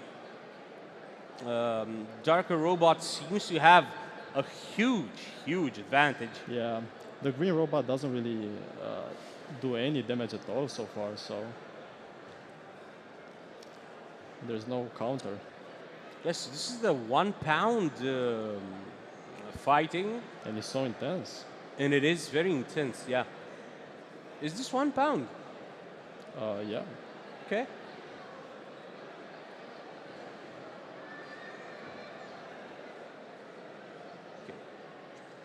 Oh, they're doing a little bit of a dance there. And another flip, and another flip. I lost count of how many times that robot got flipped around. Too many. It's like doing backflips for pleasure at this point. But the opponent is quite strong, and with every hit, a little bit more damage is being caused. Yeah, the damage can finally be seen on the green robot. Yeah, and if it stopped moving because, well, at some point it had to stop. And if you look at the arena, you can see like tiny pieces of the green robot.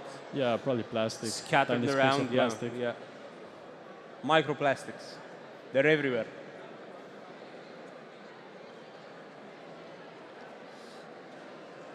And let's see, we're currently waiting the referee's decision. Because one of the robots had stopped moving.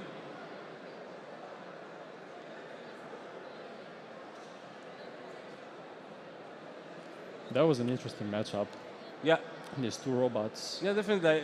They're similar in shape, but very different in offensive approach. Yeah, Exactly. yeah. I was about to say the Yeah. same thing. I think one was more of a cutter, and the other one was more of a flipper, to be honest. And it's those, those rails in the front, and that spinning grinder that I think made a huge difference. Like the other robot couldn't hold its ground, literally. That's right. Now we're gonna see another two very interesting designs. Let's see if the rails plus spinning wheel is a good combo. Oh, the spinning blades. The spinning blades on the red robot are very interesting indeed, but I'm questioning whether they can really cause damage to the opponent. Oh wow, that was some damage. Because they're spread quite far apart, and the opponent seems to have this, but oh no, a little bit of damage there as well. I think because of the design, it's made to like catch. Yeah, it in between the and blades. one of the under rails has fallen off. That's a huge advantage for the red robot, Stop moving. and it stopped. It stopped moving indeed.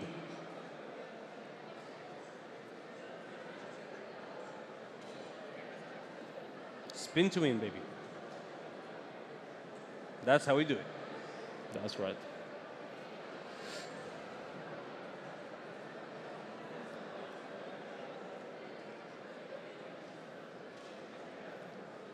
Oh, it seems that. Ooh, Well, it's taunting. stop, it's already dead.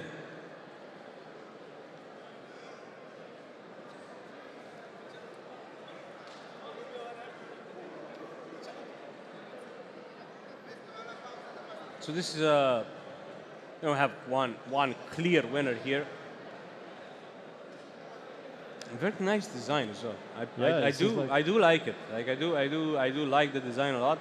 I was questioning whether it could cause like a lot of frontal damage, and it started the match poorly, but maybe it got it flipped over, but then it managed to do a little bit of a course correction, and when it inflicted that damage to the opponent, that damage was felt. Like parts of the opponent flying off the ground, or one of the under rails just got cut off. That's right. It was another heavy hitter. He managed to catch the robot between the blades.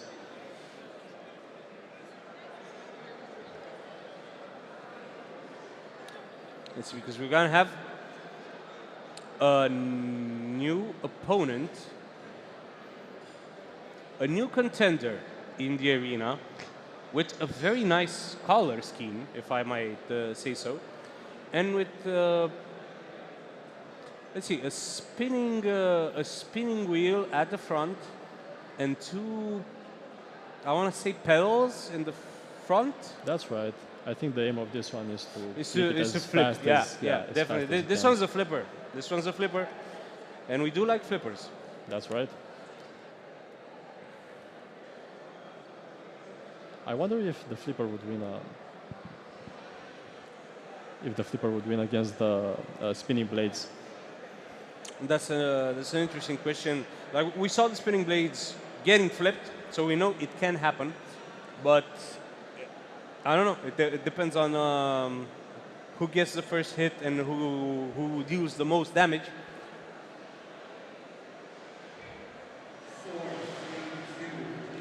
Another factor is to use the arena correctly. Maybe Yeah, place yeah. yourself in the right position. And we're back to a humanoid robot, the climbing stairs part.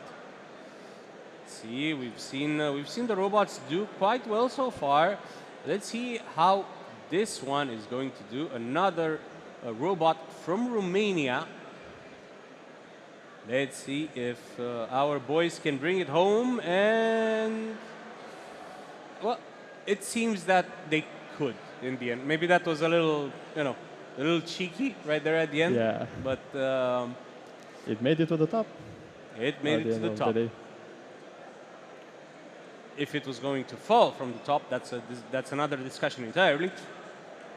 But we are preparing to see maybe another robot here. Maybe we're gonna see the Sith robot again. Let's see.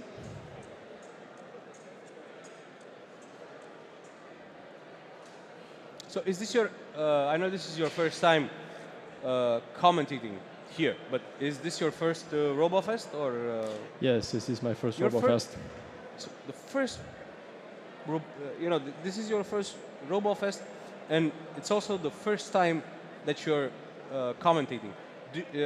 What made you take this decision? Like, what was the thought process behind that? What made you want to try? Honestly, I just wanted to get used to speaking in public. Oh, okay. Yeah. So I figured that this would be an opportunity to practice that. Well, trust me, it's once you get used to it a little bit, and once you kind of defrost yourself, then it's going to be smooth sailing. That's right. That's kind Just, of the goal. just don't have a lot to drink the night before. Trust me. Speaking from experience. No. What made you say that?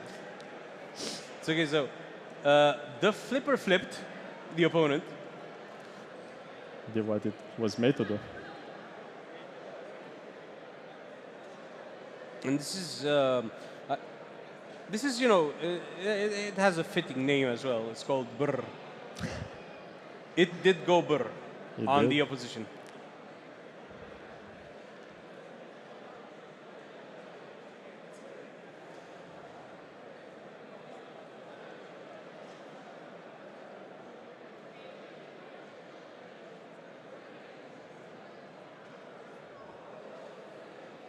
I wonder how much time they put into making the yellow robot. At least 20 minutes, I think. I mean, If someone did it in under 20 minutes, I would be very surprised. yeah. You know, I don't want to be correct in what I say. I just don't want to be wrong. So it's a very low bar. Yeah, that's right. This robot's probably. And it's back to us. Yep. Say hi to the people. Hello. So, tell me, how do you feel after commentating a few games? Do you feel like you've been improving your public speaking a little bit? I think I'm getting better. You're getting Slowly better. but surely. This is the point of RoboFest. It's one of the points of this fest is for everyone to test themselves, to improve themselves. That's and right. we've seen this. This is my third year, and every year it gets better and better. And we see, crazier designs. We see more creative designs, and I absolutely love that. I absolutely adore that. Yeah, I think the whole point of RoboFest is to get outside of your comfort zone, Yeah. be a participant, try to commentate, get into volunteering. try to do something that will improve you as a person. Fair enough. Yeah. Yeah, that's true. And of course, a huge congratulations to everyone who did that this year, whether it's participants, volunteers, and organizers. Obviously, you have done a fantastic job as per usual, and we couldn't be more happy to be here. That's right. Everybody's a huge help. It's obviously true. And we are, I don't know what the next trial is going to be, what the next, what the next discipline is, but I cannot wait to find out. Yeah, I'm excited. I'm excited to see. Yeah, we're all like, The fights are so intense. it's like a box of chocolates with robots. You never know which one you're gonna get. Maybe we're gonna get some sumo. Maybe we're gonna get some, you know, line follower. Maybe a lot more 1v1. Maybe some more humanoid. Everything is very entertaining nonetheless. Yeah, like I don't think we saw, you know, last year I don't think we saw enough of the humanoid part, and I do kind of like. I realize now that I do kind of like to see robots climbing stairs, because it's like I watched them climb those stairs and I was like, I could do that. That's right. It makes me feel good, you know. Yeah, it's very intricate to make a robot climb the stairs. I would not know the first thing about it, but I do believe you.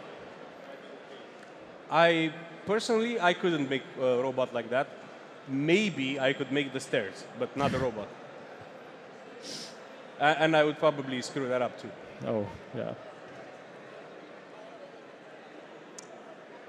So, do you know anything like? I'm assuming you watched the stream from the beginning, right? I did, yeah. So, what haven't we seen today? What is yet to come? Or what haven't we seen enough of, in your opinion? Well, I want to see more sumo. I want to see. More sumo. Yeah. It's always the big one, isn't it? Yeah. It is. It's the most entertaining one. It's the fastest one. Yeah, because I don't know. I remember doing commentary the past few years, and some of those sumo fights were really fast. Like it's like, how? It was like the shortest commentary I've ever done. Yeah. I think everybody loves sumo. I think it's just within us to like robots fighting each other. I just have one teensy tiny issue with it. I don't know why it's called sumo. I get it that there's a ring, and if you get out of it, you get disqualified. Maybe, you know, that's probably the reason. But to me, it always seemed more like jousting. You know, like you know, Probably a more fitting name. Two forces like slamming into each other. That's right. Probably a more fitting name. But I think you're right. We haven't yet seen that much sumo today, and we are back to the arena for the combat. And we're straight into it. Straight into it. And it flipped. Whoa. It flipped by itself. Went across the arena. It was upside down, and it slammed into the wall intentionally to recover its balance. That's an very interesting strategy. Very interesting strategy, very interesting move. But it seems that when contact is made between the two robots, one of them clearly has the edge because it can. It's like almost like a conveyor belt in the front. So let's see, because one of the robots has stopped moving, and it's not the one you would expect. He's counting, I believe. Okay, so Very tragic and unexpected. yeah, this did not end as we would expect it to, but it did end. And let's see. Okay, 1-0 for Pulgarcito against Nezinu.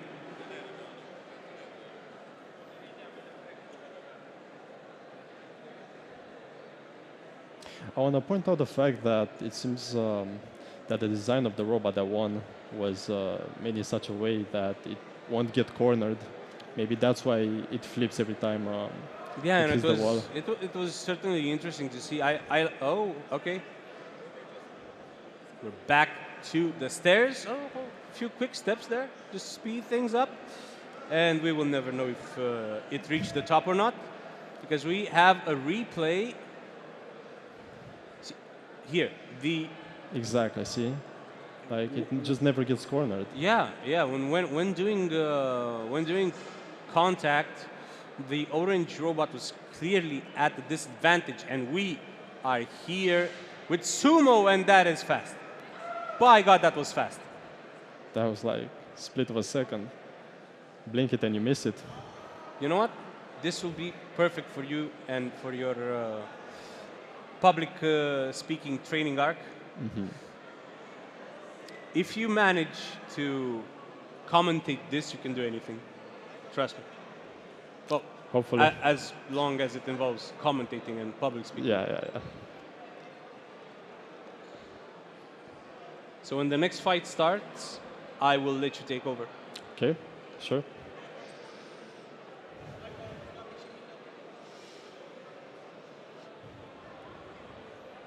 The next sumo. Okay, Draculin Jr. against Hotline. Hotline Miami. Very nice game. I've played that game. Yeah. Great soundtrack too. Yeah, that's the best part of the game. Let's see. Just kind of moving around. Getting used to the arena. Okay, I'm just gonna call the robot on the right Pink Blades because. Oh! Whoa! Oh, and Heavy hitter. Pink Blades is in trouble right from the get-go.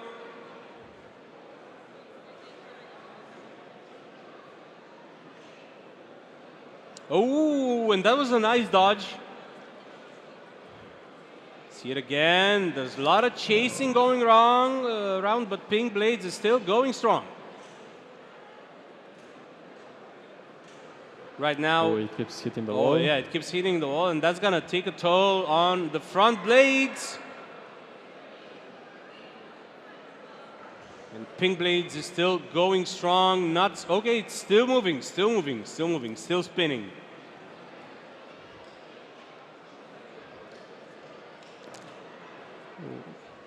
And it flipped again. Something fell apart. Yep. Let's. I'm gonna assume not Pink Blade's hopes. I think those And maybe. stop moving. Yeah. And Dance of victory. as Galileo Galilei said, still it spins. And we have a winner for this round. Unfortunately, Pink Blades didn't make it. Very unfortunate.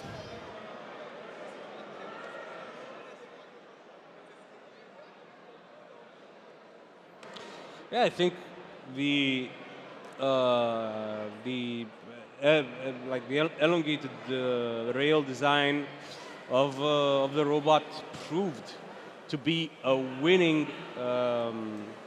counter to like the more compact and kind of focused design of the opponent. Because if Pink Blades wanted to win this, I think it had to hit the opponent head on from the side or maybe from the back. Yeah, I think from the back would have been like the But best chance. that's so hard to do. It's hard to maneuver, and it seemed like the opponent also had superior speed as well. And because there was a lot of chasing going around during that fight, and it was always one of the robots who did the chasing and one of the robots who was Right. constantly offensive, That's right. while the other one was obviously playing a little bit of defense, a little bit of. See, because all of these robots have such designs that they can probably beat a lot of the other robots, but they get matched up against their counter. Well, Since the yes, thank you. Hi, hello guys, and we love Mexico too. Thank you for being here.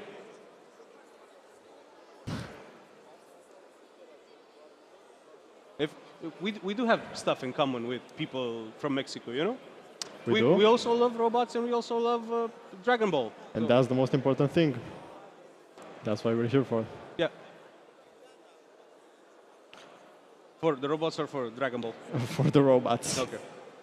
Because if there's a Dragon Ball tournament, you know, in the next building or something, let me know. For sure. I'll let you know.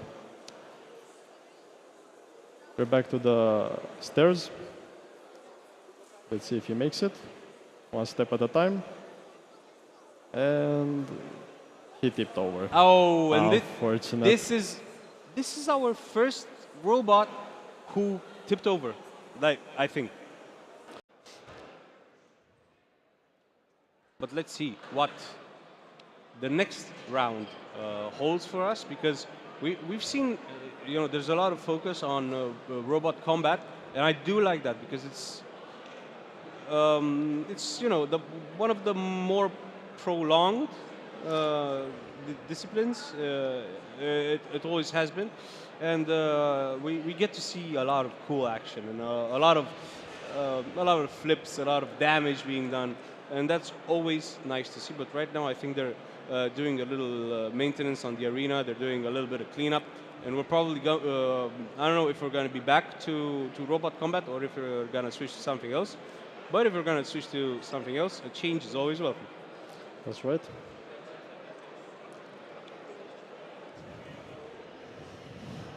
Scared? A bit. A bit? Don't be. They're robots. They cannot harm you. Well, not from here. That's obvious.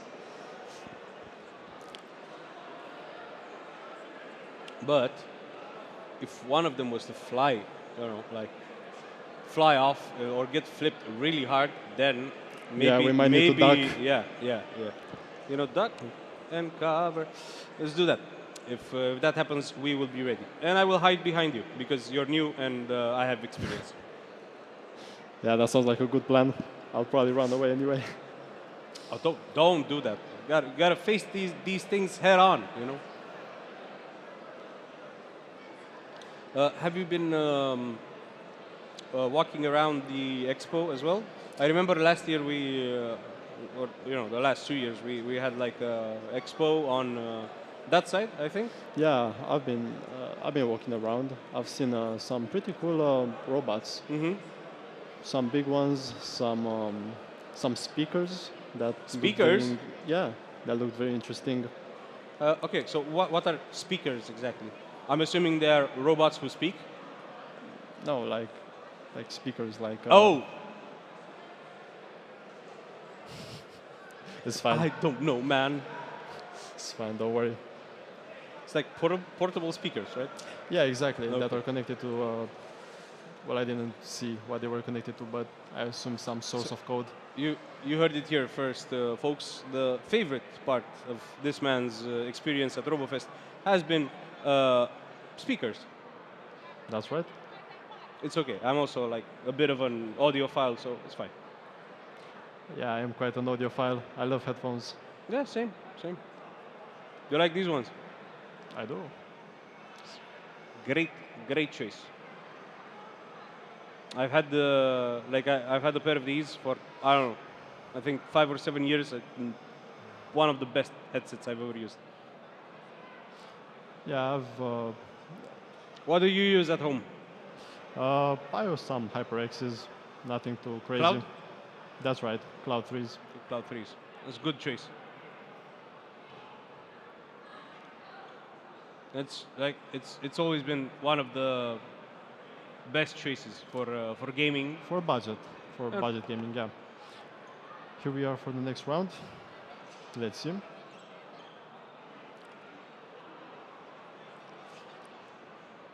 Okay, so It seems like we have another flipper. another flipper. The tactic usually with this flipper seems to be to go slam, head on. Yeah, head on, Head on. slam into the opponent, knock it over. and cause As much damage as as possible. Yeah, with the rotating blade in the middle.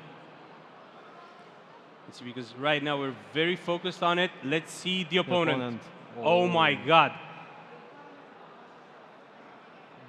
That is. That looks dangerous. That looks dangerous because That looks look very at the dangerous. shape. I think it count. Oh. Oh, well, Well. I didn't expect that. And the front spinning wheel seems to have slowed down a few And it a got few steps, thrown. and now okay, it's back. It's back. Let's see. It needs an angle. It needs an angle to cause a little bit of damage, but that angle isn't coming yet.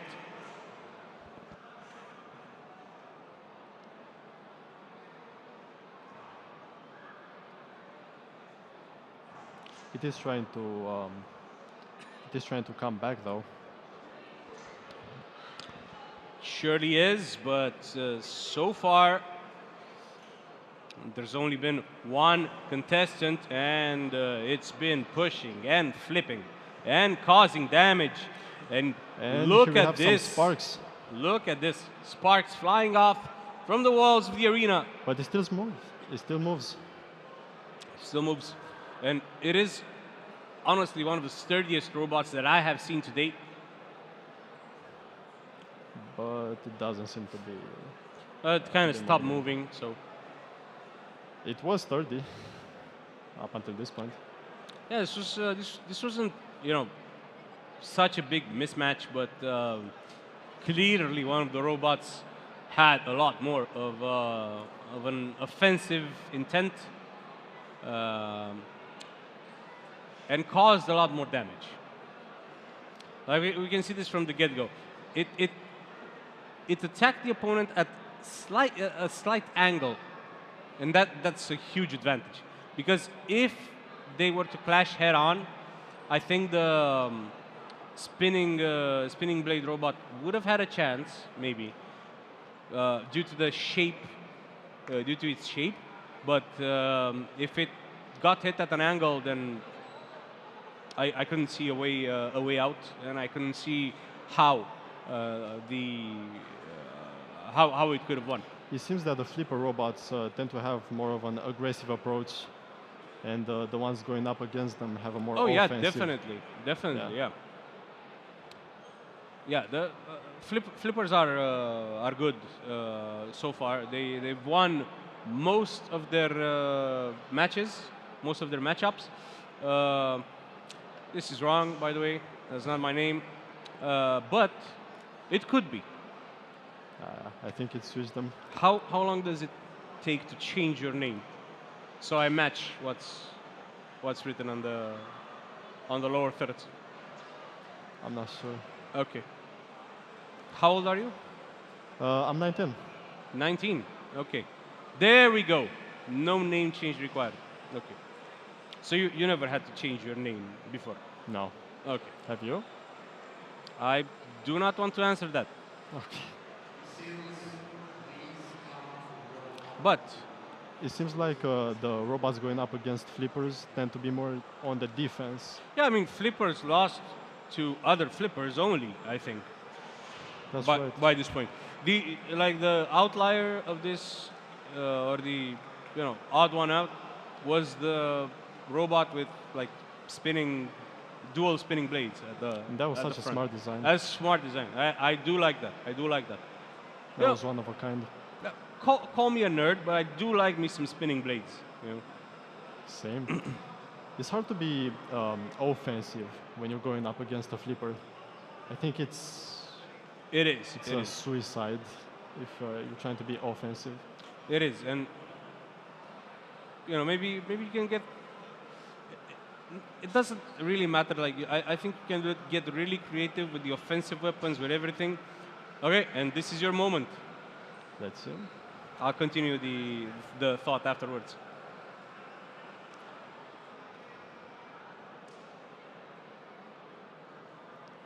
They're trying to get ready.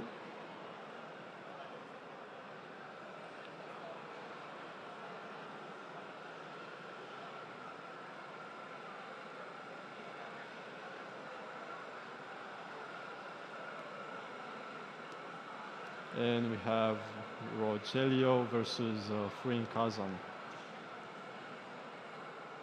Yeah, Team Udon have been RoboFest regulars for the past years, and we've.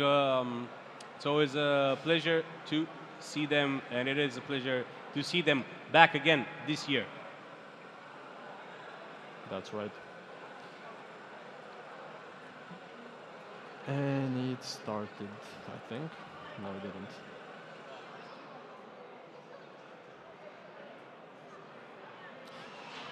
And that was a fast one. I think it's the blades of the other robot were more dull, maybe, and that's why it managed to push it so fast.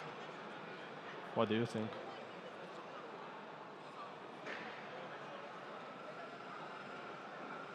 Okay.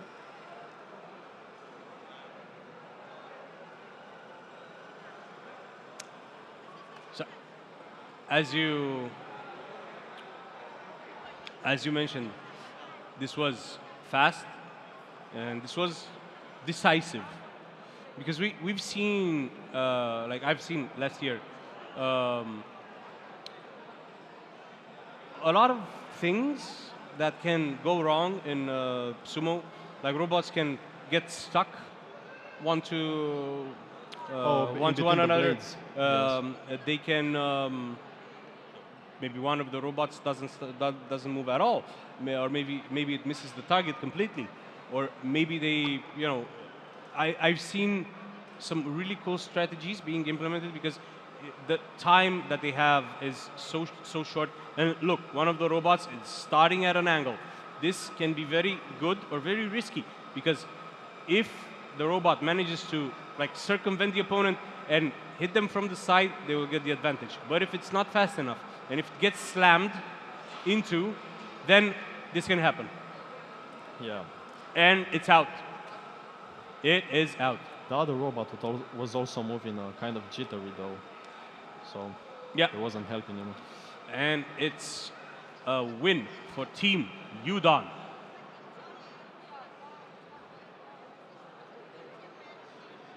And, the robot is firmly stuck to the dio. Kind of tough to get it out. To get it out, yeah.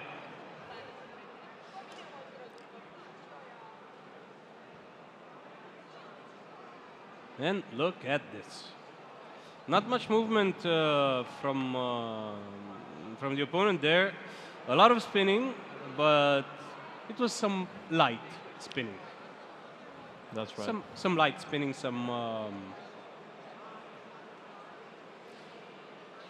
it wasn't some such light an spinning, intense match this yeah, time. yeah. Like one of the robots was like, I'm gonna test the waters here. I'm just gonna do a few spins. They weren't both going at full power. Maybe Yeah, then. yeah. One of them was like, no, you know what? I'm gonna go all out. I'm gonna get stuck to the dio, and I'm gonna slam into my opponent. Yes. I mean, you saw the participant from Team Udon. You saw how hard it was for him to physically remove the robot from the dio. That's how that's how well it dug in. How well it dug in. But we have another change coming in the commentator lineup.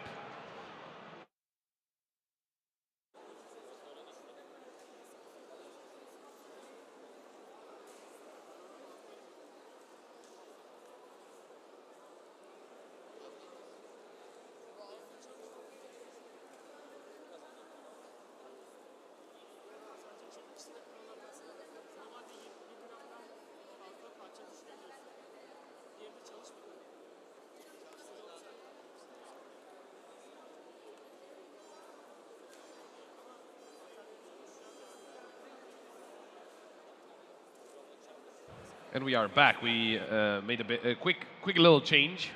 Holy Diver and his partner had to take a walk here. I'm back, Pop. With me, it is Luca. Luca, I was before with Andrei. So Okay. Andrei was an ex-participant of this tournament. He played 3 years in a row. Are you were you ever a participant, or were you just? I was never a participant, but I'm thinking about participating next year. Oh, there we go. Which tournament would you participate in? I really like the combat tournament. I think it's the most interesting one. I agree. Yeah. I agree. You know, Yeah. I was telling Holy Diver as well. You know, it does look a little bit like the old, you know, that was on TV with just robots just ripping each other apart, and that seems to be what is happening here. So I agree with you. Yeah, I feel like it really gets your blood boiling. Oh yeah, it does for sure. We do have Theseus and Ares fighting it out here, and I think, well, I think the green one might be Ares. I'm not No, as- the green one is Theseus. Oh, the green one is Theseus. Okay, Theseus does not have a weapon anymore. Yeah, he was just sort of being dismantled. I don't think there's a lot that he can get done here. Obviously, at the same time, a lot more tournaments happening. I'm curious if we do have some updates for well, Mega Sumo basically, because that's what's been going on at the same time. We got 2 groups done already. Group A and Group 1 and Group 2 are done. And the RC, that is. And Mega Sumo Autonomous is still going on in Group 1, or it might be done. Okay. Will be 5 matches, so. Might be a couple more matches to go through.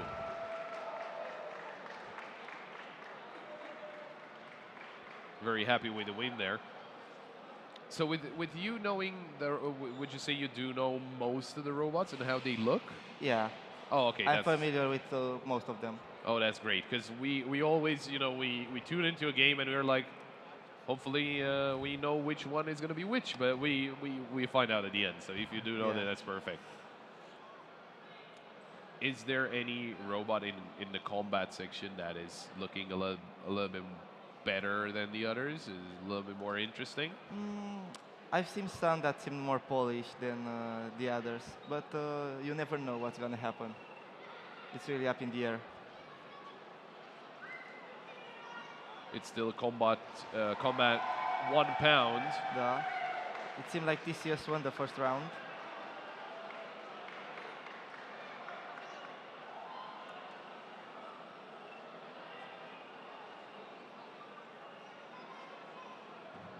Still a lot of matches to go through. Obviously, a round of 32 here.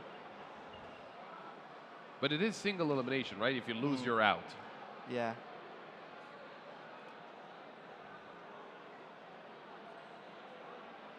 And also losing your weapon early like that, I don't think it helps at all. Not only the weapon, but also some more parts, it seems. Yeah, it seemed like the wheels were damaged too. Okay, super.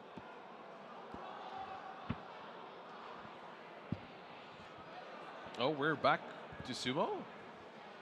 Yeah, we're back to sumo. And this is going to be RC, as this was the arena used for RC. I would assume that it's still going to be RC.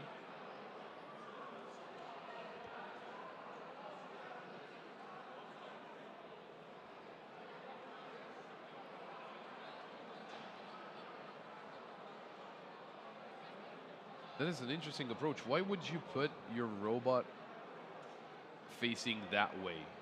So, based on the algorithm that you're using, making your robot face the other way will sort of help it like evade the attacking one and then like how to say to counterattack, you know? Well, it didn't really counterattack. Yeah, This it didn't never really had- counterattack. It ended pretty fast. It did go. It went left and then right, and then it just. It had some sort of strategy, but it doesn't seem to work out in the end. Did try to go for some aggressive maneuver, but it was too slow. Yeah, The other robot was way quicker and way more aggressive, and he got that first point. Obviously, a best of 3, so they're gonna get another go at it.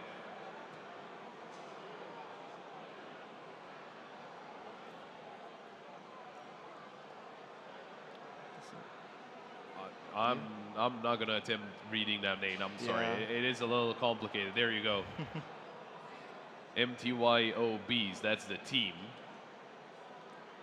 but it's a little complicated on the name. Maybe we can talk to the guy after and Yeah. see exactly how to say the Hopefully. name. If he gets through into the playoffs, then I think we might have to, just to make sure that we don't mess anything up. Rogelio on the other side. I mean, that's Yeah, that's pretty. Yeah, It's pretty easy for us to pronounce. no.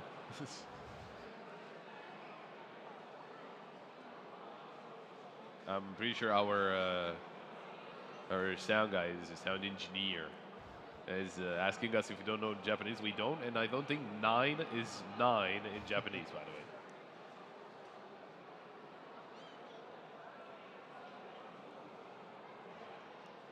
I only know up to 7, 8 maybe. So I don't know. I think I maybe something like Q. Q. Yeah. Could be. Could be. I couldn't tell Yeah. you. Let's see what's gonna happen in the second round. Oh, I just noticed it's got a little flag of Japan on top of it. Makes it easier to Yeah. identify as well. Yeah.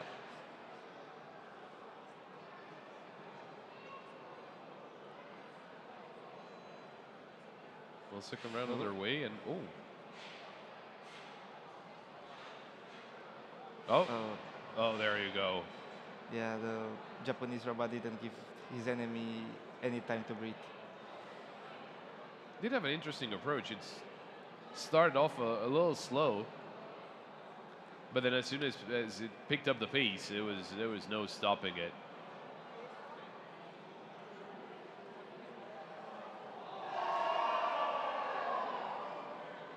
Well, something happened.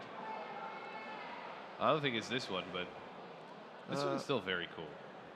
And if I'm not mistaken, this is kind of practice. I don't think it's something that it's actually or it might be one of the competitions, but I think that's still practice. I don't think it started off just yet. I think it may be the showcase competition, but I'm not sure. Could be. Yeah, the Or humanoid robot one. maybe. But whenever that competition starts, maybe you can get to see if that's one of the things that you have to do during that competition and try and climb the stairs, or if that's just practice for some other things. Yeah, I'm really curious as well. I saw a robot in the back though doing not bench presses, but lifting some weights. So that could be cool as well. I don't think robots do need to lift weights though. I think if they need some more power, you just add some power. Yeah. They don't really build muscle. You never really know Maybe they what's do. gonna happen in the future. Maybe they do. That's fair. We were talking about how robotics. I was talking about this with Andrei, that robotics is me and Holy Diver don't really we're not really all that familiar. We are familiar with some aspects, but not with the inner workings of a robot. Yeah, not the technical. Yeah, exactly. But I think it's super interesting to see a lot of people. We're seeing a lot of young people here, very young people, just being very interested in robotics, and it's something that it is something for the future, obviously, right? Because robots are more and more around us, so it is really cool to see how things develop. Yeah, from what I've seen, so I'm a student at the electronics faculty at this university, so what I've seen from my experience, there are many different approaches to making robots. Some try to make it to resemble biological life, while others have an approach to make it extremely different. That is fair. That is actually something. Yeah. Different schools of thought at the end of the day. Yeah, that's fair. Because I'm not, if I'm not mistaken, I read about something about I think in the U.S. or something, humanoid robots helping out, actively, in your household, helping out with chores and something, and not only like the Roomba, right? That just mops up the floor and whatnot. Like he can actually do. It's like a legit humanoid robot, and he can do things. I've seen something like this from a newspaper in China at the Beijing Tech maybe that was it. presentation, and there were humanoid robots with faces, Oh, Yeah, I, that seems pretty creepy. I, Not I've gonna seen lie. that as well, and that is very weird. But Yeah. you know, it's It's a little creepy. yeah. But yeah, I would assume it's completely something that's going to be part of our lives in some number of years. Probably not too soon, but yeah. I would assume that it is going to be. I think it's gonna be very interesting. It is. It is going to be very interesting, and if they turn on us, hey, I am very nice when talking to my AI assistant in my phone. I treat it very nicely. So Yeah, I always when I talk it to ChatGPT, I don't never forget to say please or thanks. there we go. We're gonna be safe. Yeah. Whenever they're trying to take over, we're gonna be like they were cool. Yeah. There you go. Hopefully, none of the Mega Sumo robots take over because they got very sharp blades, and I don't wanna be around a robot that's angry like me like that. Yeah, I think I'd like to have maybe a showcase robot as my friend, not a combat or sumo.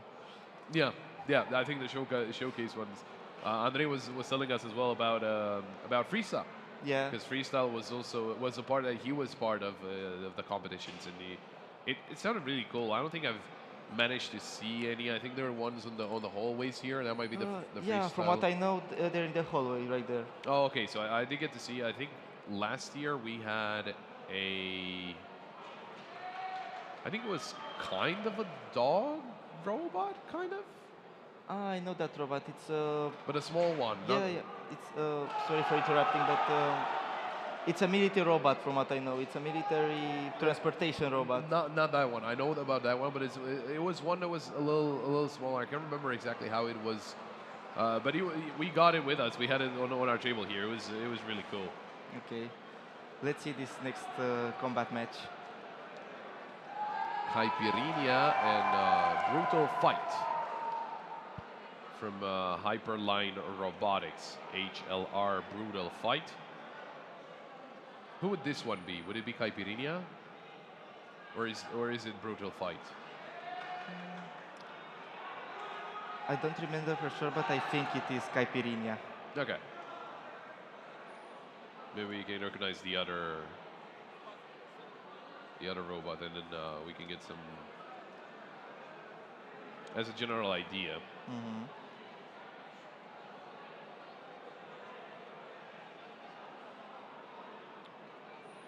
Now, does that seem a little more brutal to you?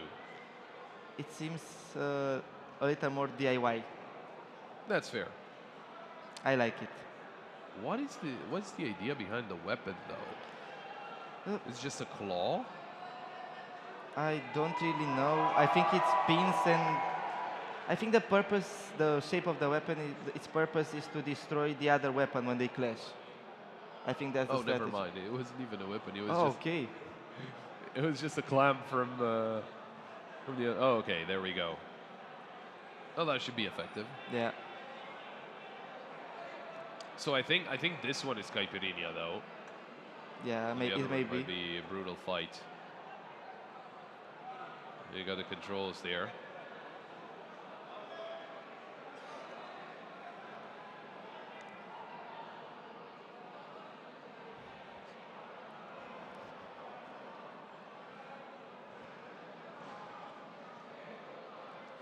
Just some adjustments here. Don't worry about it. We're getting some things adjusted. We have a new background now. That's cool. We have a new background with Robochallenge.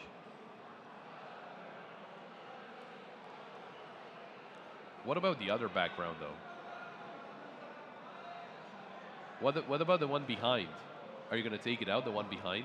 No, No. it's just gonna stay there. There we go. We have Two we have like backgrounds, and a third one behind that. So we have a lot of backgrounds. But the Let's fight see, the is fight has underway. started.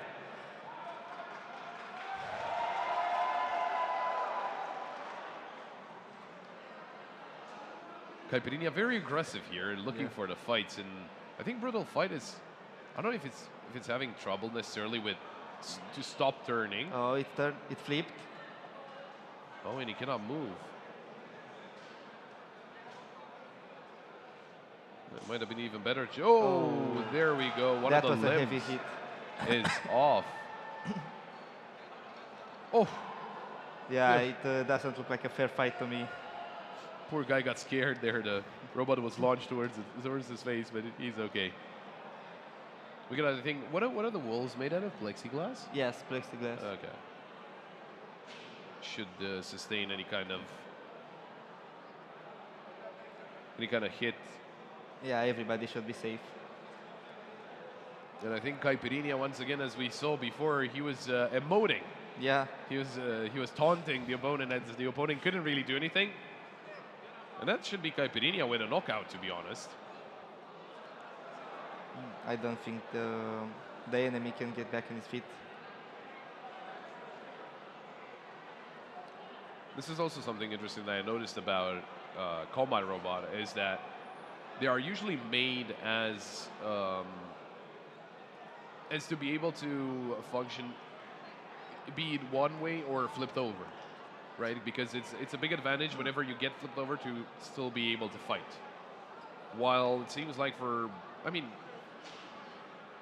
brutal fight, Yeah, it usually, still should have still moved. I think something went wrong for him there. yeah, if you can't.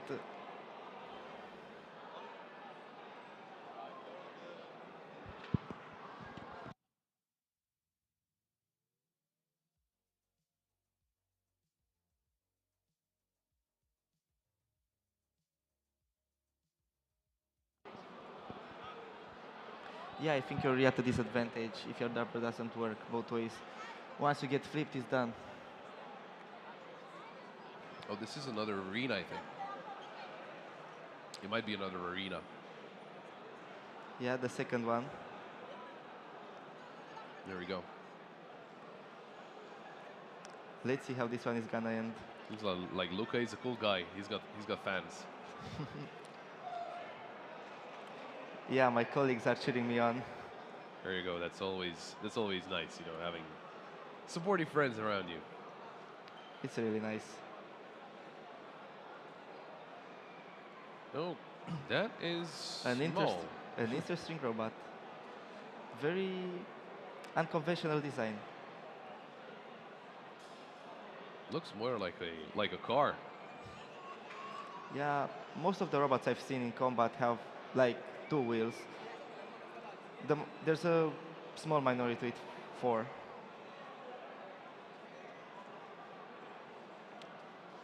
Might be very quick, but if it gets flipped over, I don't know if he can get back up. Maybe its weapon helps out somewhat.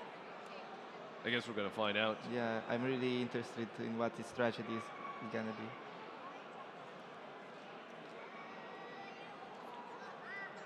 The churro.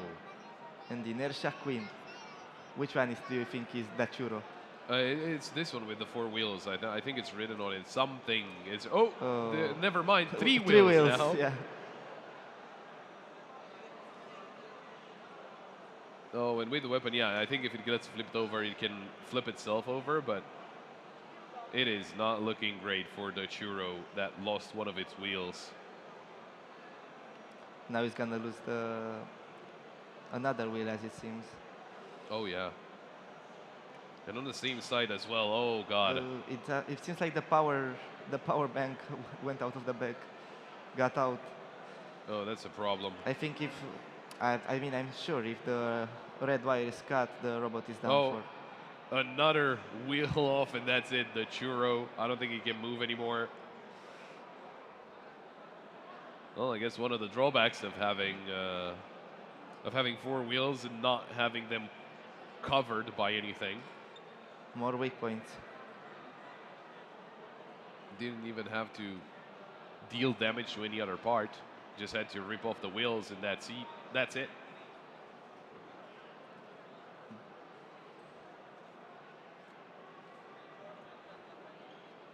So it's going to be Inertia Queen to get this win. And going to be moving forward. The queen went home with the win. And I think we're getting closer and closer to finishing up round of 32.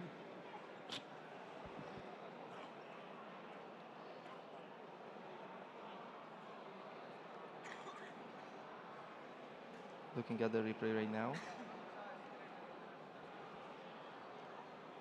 Yeah, there we go, where you can see where The wheel was losing its thread, and yeah, it just fell off.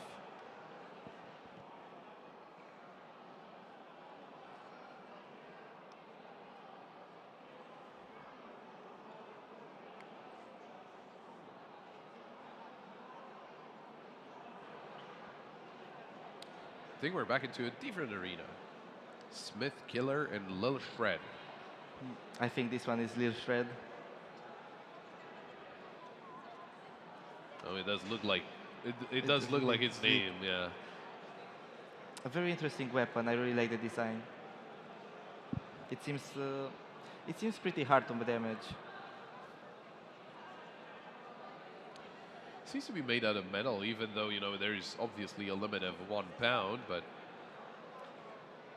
I think you can get around that, or not around it, but you can get within the limits with easier alloys like maybe aluminum or something like that. Yeah. So the creators, to say that, made a trade-off. It chose material over size. Oh. That was a big flip. Oh, it does have a thing to flip over. It has a little leg, Oh as yeah, it but seems. look at that, doing a lot of damage. That's actually a Little Shred. Okay, Yeah. there we go. But I don't know if Smith Killer can move anymore. Little Shred, well, he did shred for sure. Yeah, Lil Shred, it seems like it's got some attitude problems. Oh yeah.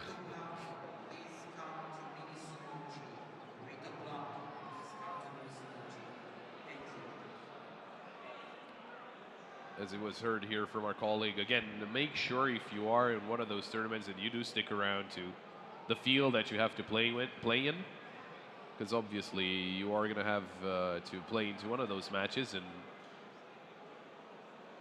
try and get that.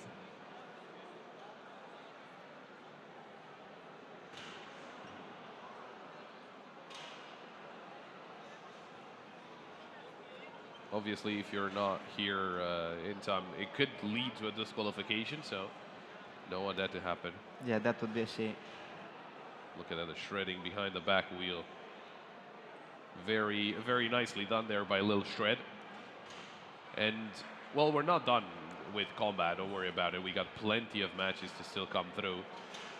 But maybe we can tune into some sumo as well, because we haven't seen a lot of sumo lately. And Yeah, it's time to see another sumo match. I think they are getting the arena ready, it seems. Oh no, we're back with combat. The other arena. Fork Focus. And Deimos.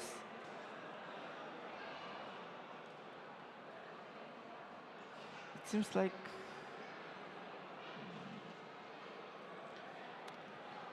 They're trying to find each other. Oh, but I think one of the robots is already having a lot of issues. yeah, it seems like one is already damaged. But I can't tell which one is which. I would really like to, but I have no idea right now.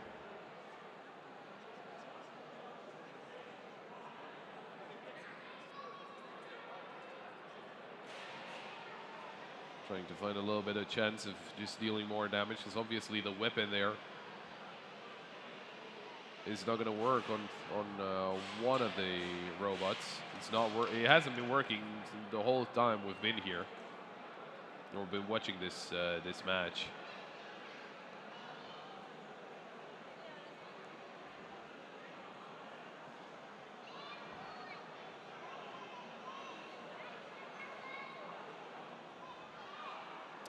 Right now it looks like a stalemate to me.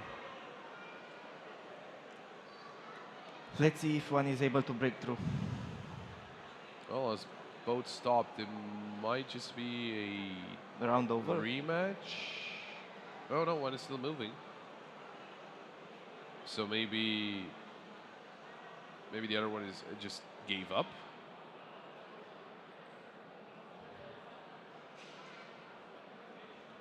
I guess we'll find out soon if there was a point awarded or not.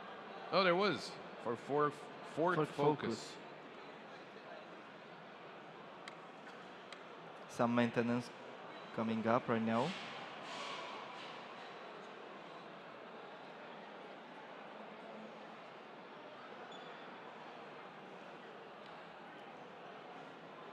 Waiting on the other matches start, and as soon as anything else starts, we can get there. And Yeah, I'm really check it hopeful we're out. gonna see another sumo match. It does come down to if they are ready, because I've seen one of our referees getting the arena ready, but I'm not exactly sure if the contestants are ready. Obviously, they should be close by, especially for Mega Sumo, because it's kind of the biggest, like it has the biggest kind of stage, more or less. Yeah, the Mega Sumo competition is the one that started it all, Yeah. this event. So Oh, it was basically the first one. Oh, that's from what I know, it started with Mega Sumo. It makes sense. I think, if you're just coming here and not really knowing about anything, just wanted to check it out. I think that is the. Well, I mean, the sumo is the easiest to understand, right? Obviously, combat. Yeah. But there are after that some other more complicated kind of ideas to get behind, like line follower especially. That's still a cool one. Yeah, it's got layers to it. Yeah. And especially it's a little cooler that you see, bigger robots, right? Because it's 3 kg for Mega Sumo, and that's, they're bigger, they're a little bit beefier. You do hear the impact a little better. So Yeah, most of the robots you see in this competition, in all the events, are like 500 grams, and then you have Mega Sumo, like it's 6 times bigger, 6 times Yeah. heavier. It's like it's got how to say it? It's got aura. no, there we go. They've really got aura. Yeah. Yeah. They've got a lot more personality. Yeah. So there you go. Yeah, just waiting on. I do see someone from Team Udon, so we might be getting to see a match of Mega Sumo. I think it might not. I think it's not the remote control one. It might be the autonomous one. So.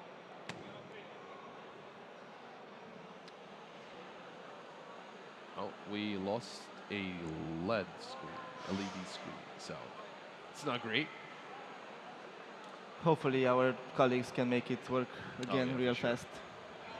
So that we can the people here can get to see the other competitions happening at the same time. We've got Holy Diver here as well. He's just walking around chilling up until his next shift. Which competition do you like the most, Holy Diver? Which competition do you like the most? That's all of them. Combat. Okay. Another combating chair right here with us. I'm curious about the 3 pounds one, because those are going to be a lot bigger. But I don't think it's today. Is it today? Is it today, Holy Diver? Is combat 3 pounds today? Okay, thank you. Well, we'll find out.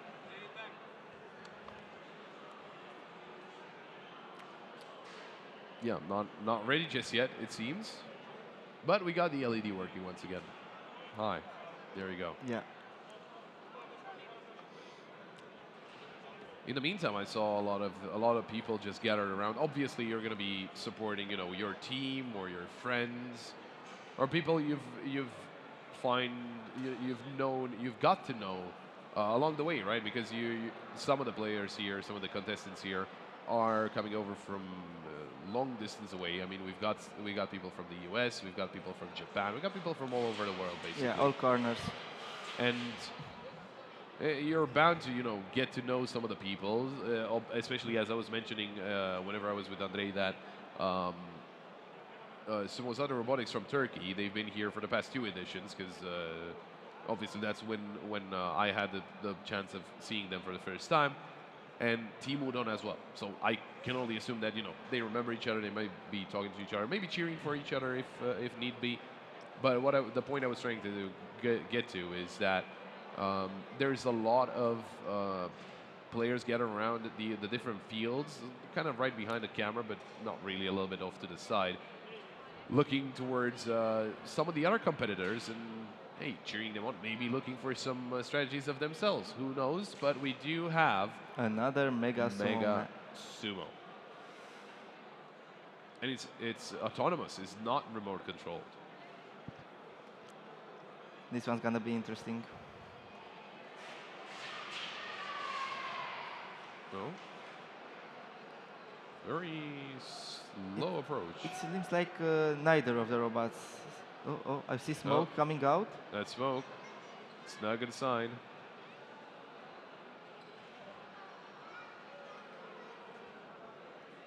Very slow approach. We've seen, so basically what we've seen so far is a lot of fast-paced aggression.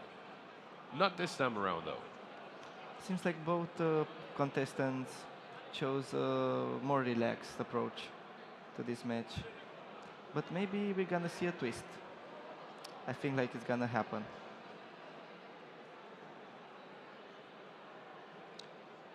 And then we got the referee here to see if they're gonna give a point to any of them.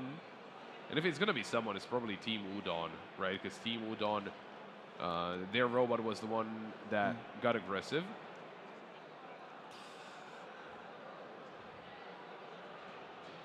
And on the other side, I think that might be Zetsu from Suicide Robotics. Anyway, Andre was telling me that, you know, you do get a point if there's a will to fight, right? If you are going for the fight. If they do get stuck like this, that's not the biggest of deals. But if there's no will to fight, if he didn't move towards his opponent, that's going to be a problem, so. We'll see what the decision is from the referee.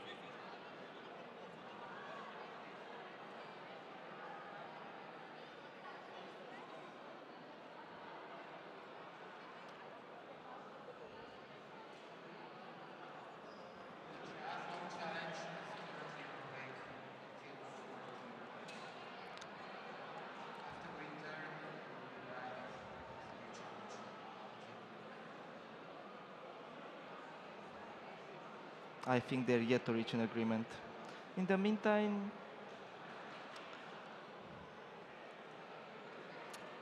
what do you say about this event? Oh, it's really cool. It's my third time here, and you know, obviously, first time was a little bit like, okay, what's gonna happen? What's gonna, you know, robotics competition sounds cool, but I don't know nothing about it, and it is a really cool event, and I'm really happy that I get to be here again because it's really fun, right? It is really fun seeing all those people and their, you know, their passion, and kind of supporting and enjoying their passion with people, with like-minded people. Because obviously, I was mentioning this before. Usually, my field of work is gaming, and whenever you get to see people gather for tournaments in that space, it is really fun. And this is very similar to it, right? It's obviously a lot more.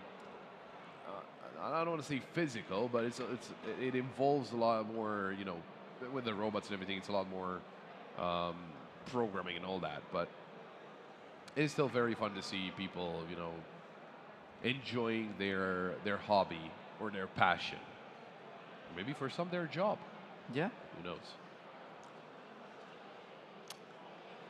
many job opportunities come from this competition. I think there's a lot of companies that have stands if people want to go check them out. Oh, okay. So on the hallway, there's and even faculties, part of the university, have stands where you can ask questions about what do you study or what you can work with the things you study. It's very interesting. Oh, okay. So if you want to find out more about maybe an university you want to go to or something like that, or one of the, you know, the faculties of the university, then you can head on down to through the hallway and find that out. So that's cool. That's cool. You know, you can find some more. Not for me. I'm done with studies. I don't want to study anything anymore. Oh, hopefully I'm gonna finish my studies as soon as Oh, possible. why? Oh, okay. No, I mean, why not? Why? Hopefully, you're surely gonna get it. Yeah. Famous last words before being stuck in. Are you? You're. I'm in the second year. Second year. Yeah. Okay. You're good. I think if you get past the first, it's okay. Yeah. I remember whenever I was in uni, like after second year, I was like, I really don't like this. But then I was like, but I already did 2 years. Like, what's the point not finishing it now? And well, I did finish. Completely different field, but it doesn't really matter. Yeah, after all the work you put into it, you might as well finish the job. Exactly. Yeah, there you go.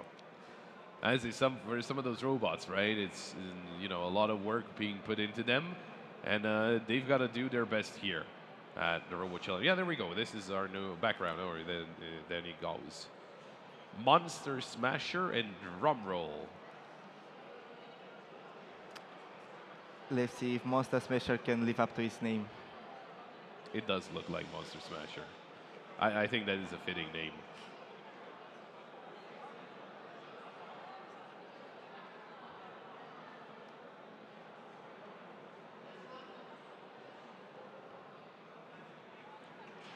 Just getting set up here, I would assume. As he's just waiting in the corner. Wow. Ooh, drum roll. Yeah, I think we got it spot on. If you knew them, then for sure. But I think if you don't know them, you know, then the name checks out. Exactly. Ooh, that looks very aggressive. But A very unorthodox design, but it may work out. yeah, no No wheels. It's working off vibrations.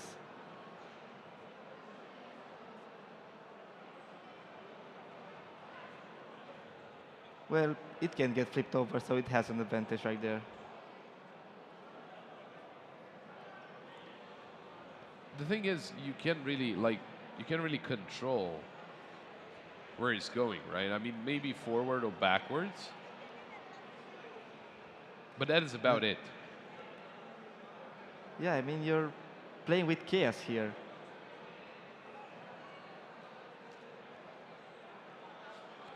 The thing is, Monster Smasher can't really get too close because it's gonna be in a lot of danger if it gets too close to that spinning blade. A giant spinning blade.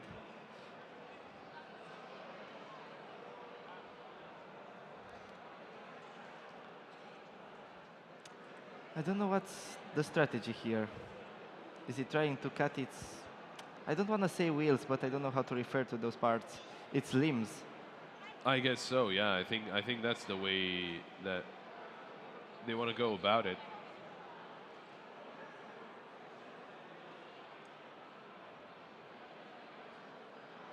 Not looking too great so far. Oh, that's a and problem. the blade came off. And let's see if he can do anything without it.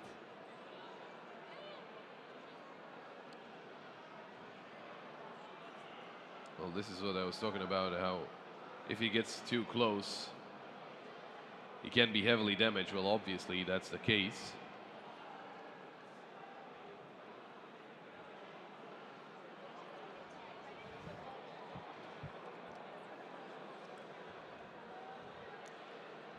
I'm really interested in what the referee is gonna do.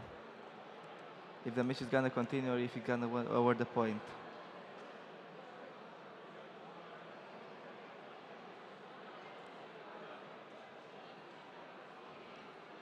Well, drumroll technically hasn't moved for a pretty good amount of time.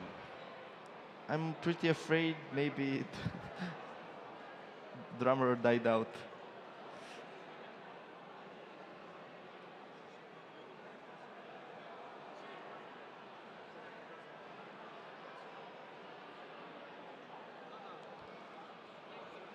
Yeah, I mean, the referee not stopping the game, so.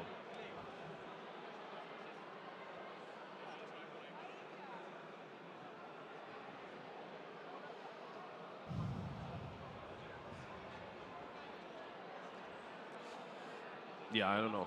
Not sure exactly what's happening.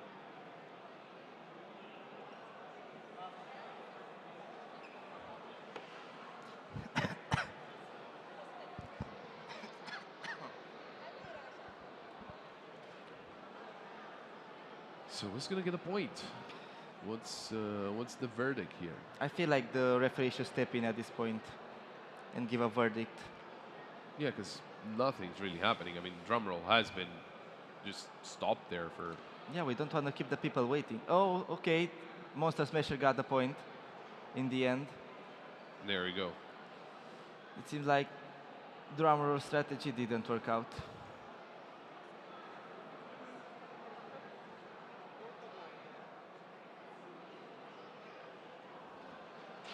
Let's see the replay here.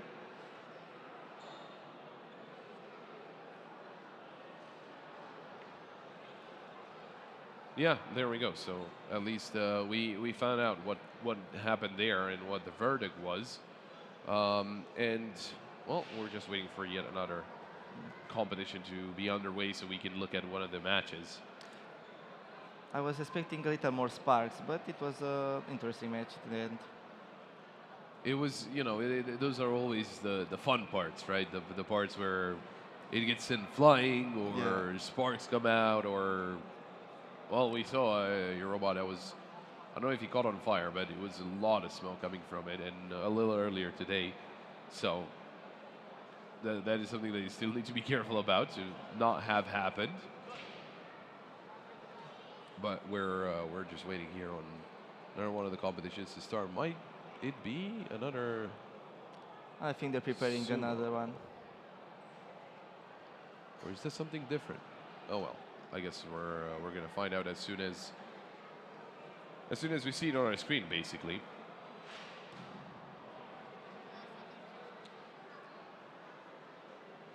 What would you say? I know you mentioned that you would participate in one of the competitions, but apart from that, apart from call, interesting to you. Line follower seems very interesting.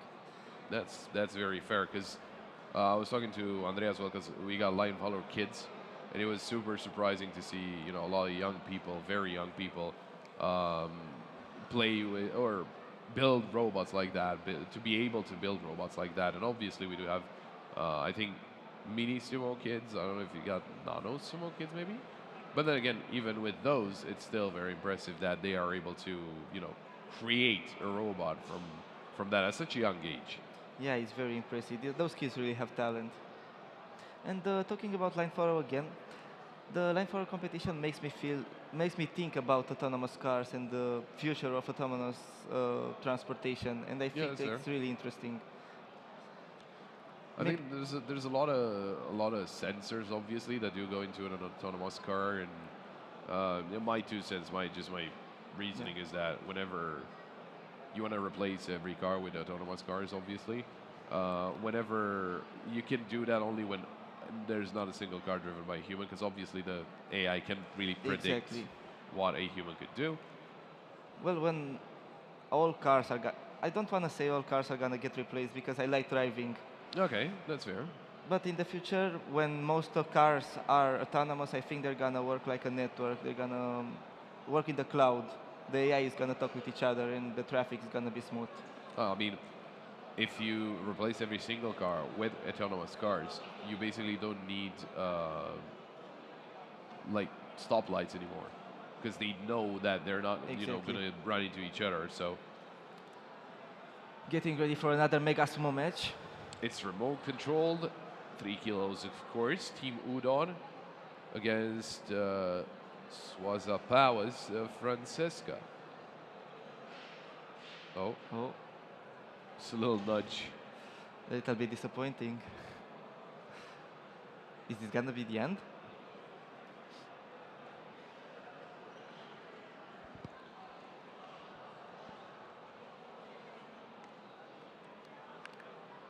Well, at one point it's probably going to go to Team Udon. Team Udon been stacking up on wins recently. They're really on a streak. Yeah, they were always in Mega Sumo. They were always a powerhouse. They were always doing really, really well. And it's no surprise now that they are able to do it again, right? I don't think they even changed a lot from their robot. I don't think maybe some of the inner workings or things of the sort.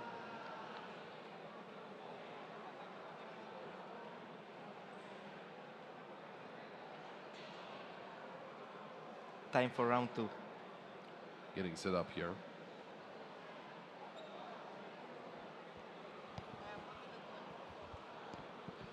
Can Team Udon secure another win? get a 2-0. Get some more points on the board.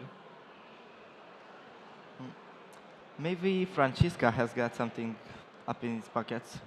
It was very slow, so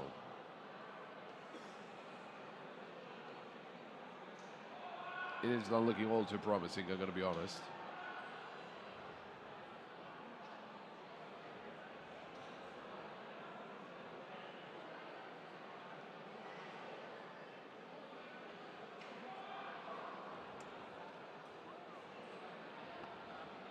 Well, just as soon as they're ready, there we go. There they go. And it will be Team Udon to claim the 2-0. Getting another win in this group stage. And their streak continues. Just quickly double checking.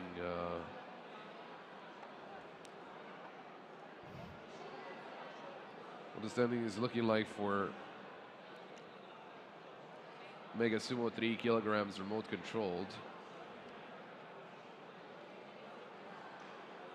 We've got, well, Team Udon in first place in first and second group. Basically with this one, I think they secured their spot into the second group first place as well. That might be the last group that's being played, and then we might be getting into the playoffs fairly quickly. A little replay from the last combat match.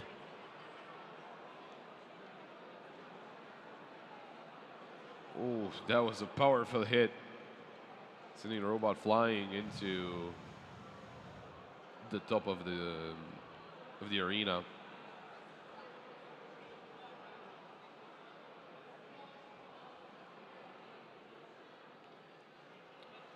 There we go.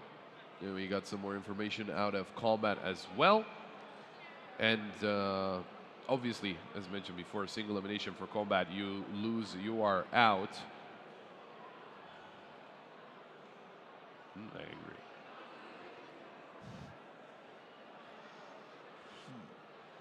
No, it's just, they're just telling me I look mad. I'm not mad. Just looking for some more information. You seem a little grumpy. Just a Hey, little come bit. on, I'm all good. I'm happy to be here. I'm happy to be here and to see exactly what the robots are doing. It's just, you know, Me too. I love this event very much. I do want to see the robots doing something. So I want to see the sparks coming out. I want to see a little smoke. there we go.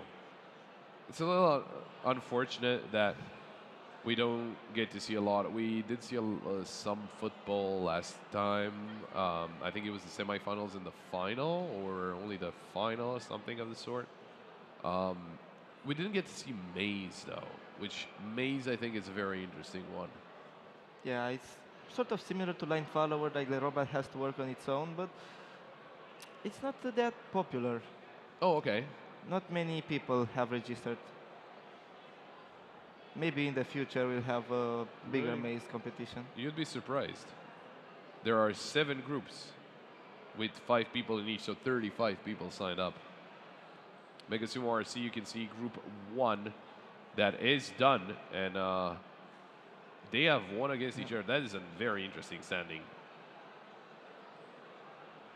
So a three-way tie. Not a problem in Group 2, where Team Udon clears no problem 3-0. Yeah, by a landslide.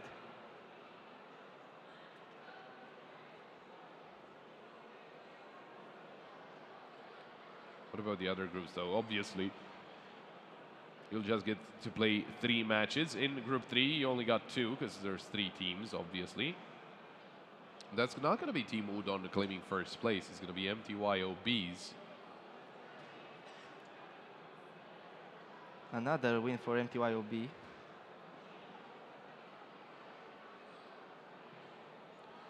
But it just seems like, you know, for Mega Sumo RC,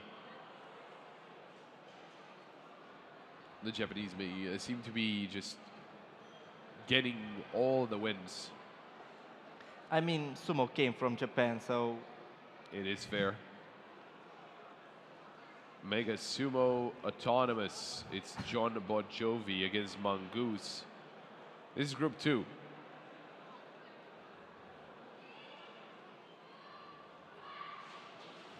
And a very quick one. Unstoppable force versus immovable object. Now the question is, which was which?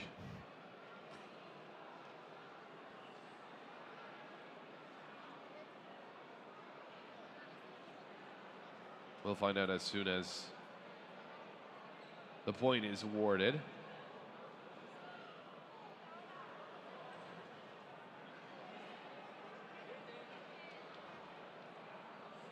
John Bon Jovi gets the first point. I think he was on the right of our screens there.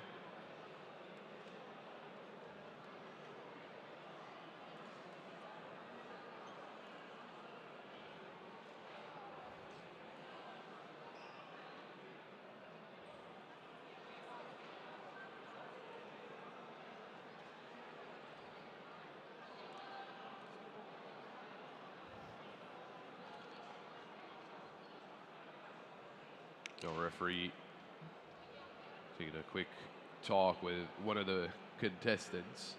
Notice a Mongoose though.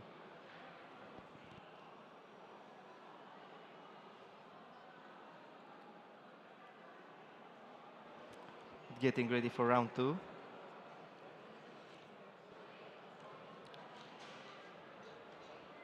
Oh, they are facing each other even though they're not like straight on the middle.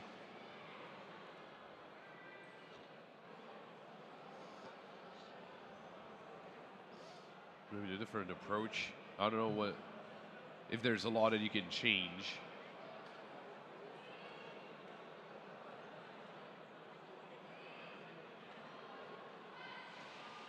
Oh, that was not good. That was not good for, it seems like we were wrong and it was Mongoose to get that first point. Yeah. And that means it's going to get the second point as well. If that is Mongoose. But that is the game over. There we go. The win went to Mongoose.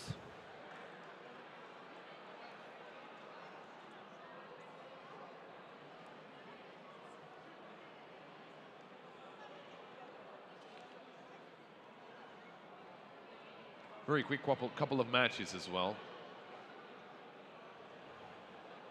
Dealt really well with the opponent. Opponent did look a little lost here and there, but in the end, things do check out in favor of Mongoose. So there we go. He gets the win there, and obviously gonna have to get some more wins because as it is still group stage.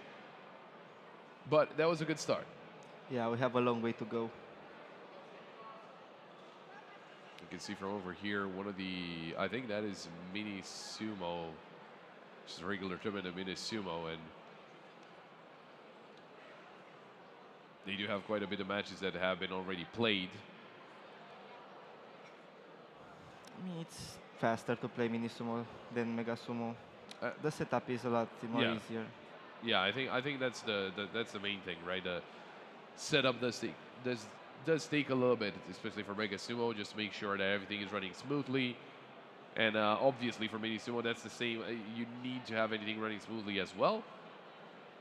But at the end of the day, obviously, you're going to have a different coding procedure for between Mini Sumo and Mega Sumo, right? Of course. So that could be what kind of makes the difference in time between the two competitions. Patching up the ring a little bit, it seems.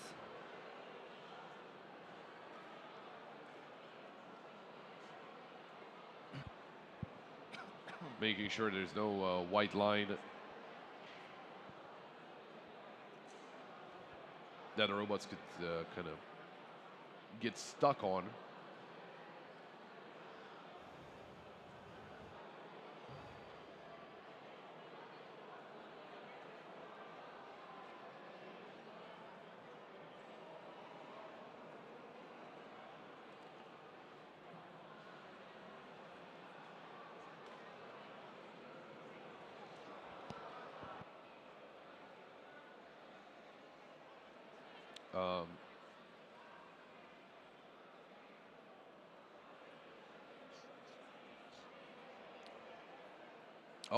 We do have another Mega Sumo that's going to go underway.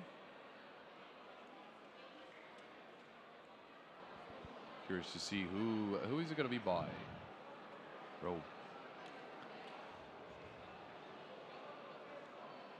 We'll find out in a second, don't you worry. It's going to be up on our screens.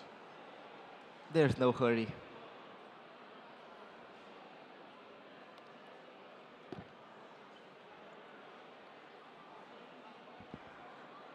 Are we still in the same arena, though? We are. So it's still autonomous Mega Sumo.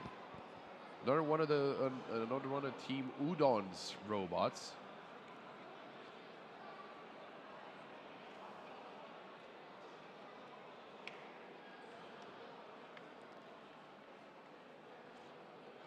Team Udon do have a lot of robots in this Mega Sumo competition.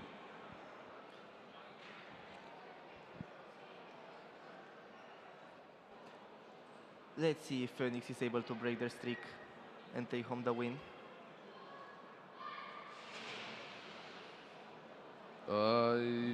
Maybe.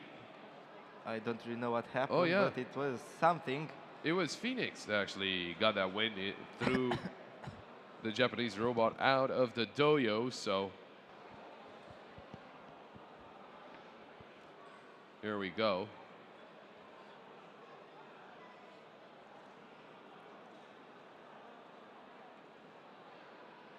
Let's see the replay.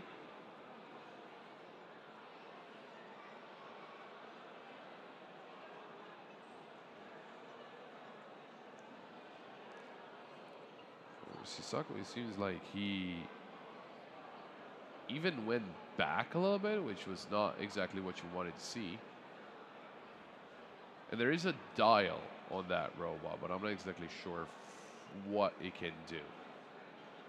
A lot of magnets on the bottom as well to keep it planted firmly on the dojo, so that it could be even more complicated to take out of the playing field.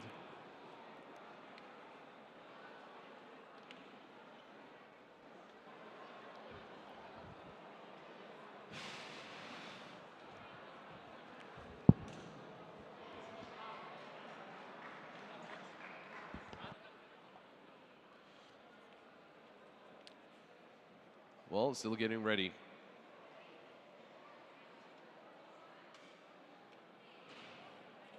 There's the placement, and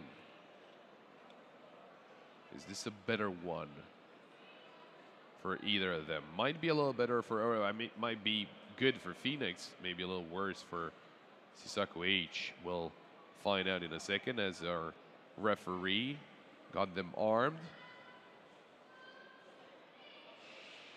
And they miss each other. Oh, that is, I got them mixed up, but I think it still might be Phoenix with the win. No, it's actually Sisako H, so it's going to be tied up. So it's going to the third round. It's up in the air. Yeah, it seems like Team Udon's member, he turned up the kind of, I don't know if walking around or searching for a different approach dial, but that's exactly what he did. Robot did really well, dodged the attacks of Phoenix and made sure that he got in behind him.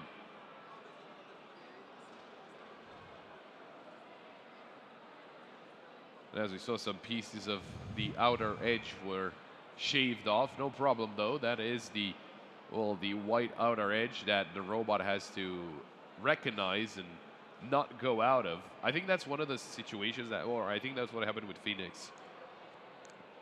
It realized that it was at the edge and he kept going, trying to find a way out, but he couldn't, which could be an issue.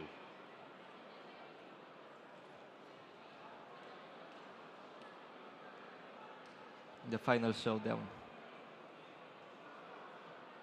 Yeah, this is going to give one or two robots the win.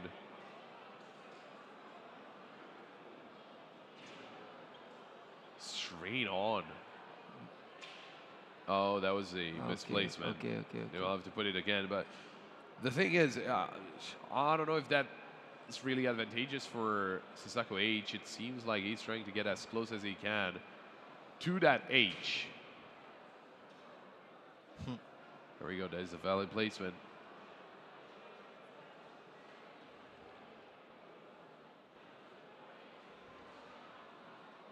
Our referee making sure the two robots are armed and ready.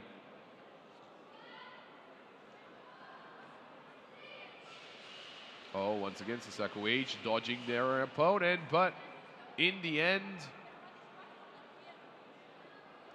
is that Phoenix that Yeah, I think it's Phoenix. stayed on? Oh, no. No, it's Shisaku. It's going to be Sasako H taking that win. Oh, wow. Well, we saw there that dial does something. I don't know exactly what, but it surely did something. Way more active in the second and third round, and Sasako H will be walking away with that win. A reverse sweep. Another win for Team Udan. Yeah, they're just on a roll. They're very good at anything. I don't know, Mega Sumo and Mega Sumo RC, just very, very good.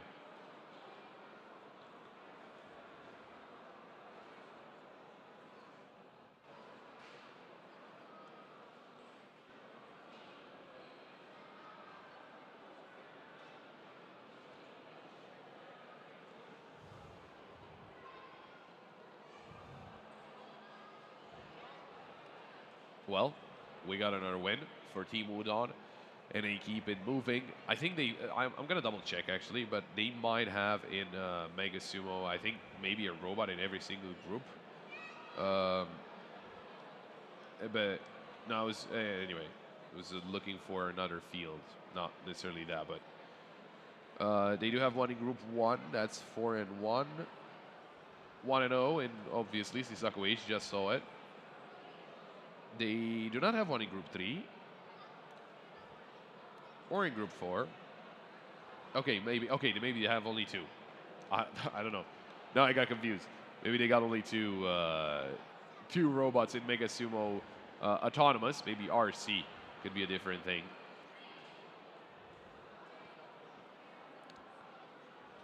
Another round of Mega Sumo. Is it autonomous? No, it's done one. John Bajobi coming up again. Against Carol. Carol's a little taller.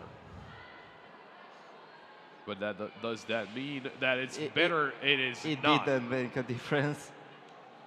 It was thrown so far, almost into the barrier of his team.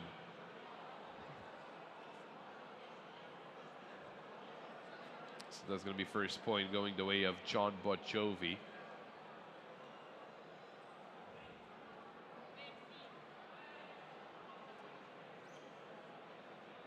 Let's see the replay. And John Bajobi swept through.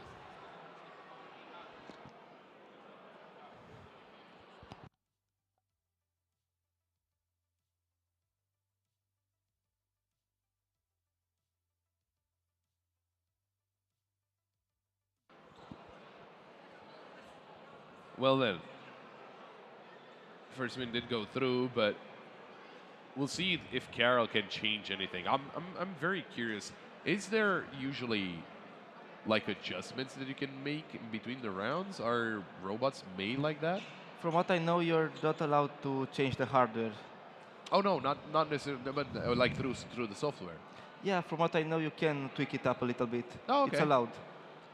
Change Okay. the attack pattern so it doesn't always be the same. Okay, that's cool. So that might be one of the changes. Obviously, Team Udon went for, and we'll see if Carol finds anything of the sort. He was a little too close to the H.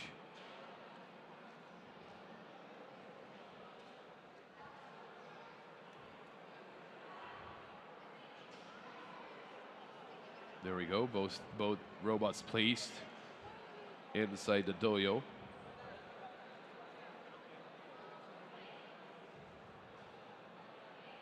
Waiting on a referee to arm them and then to give them the green light for the fight.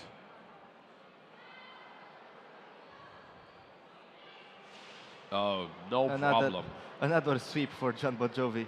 No problem. Carroll did not move at all, and I think that might be an issue. I saw the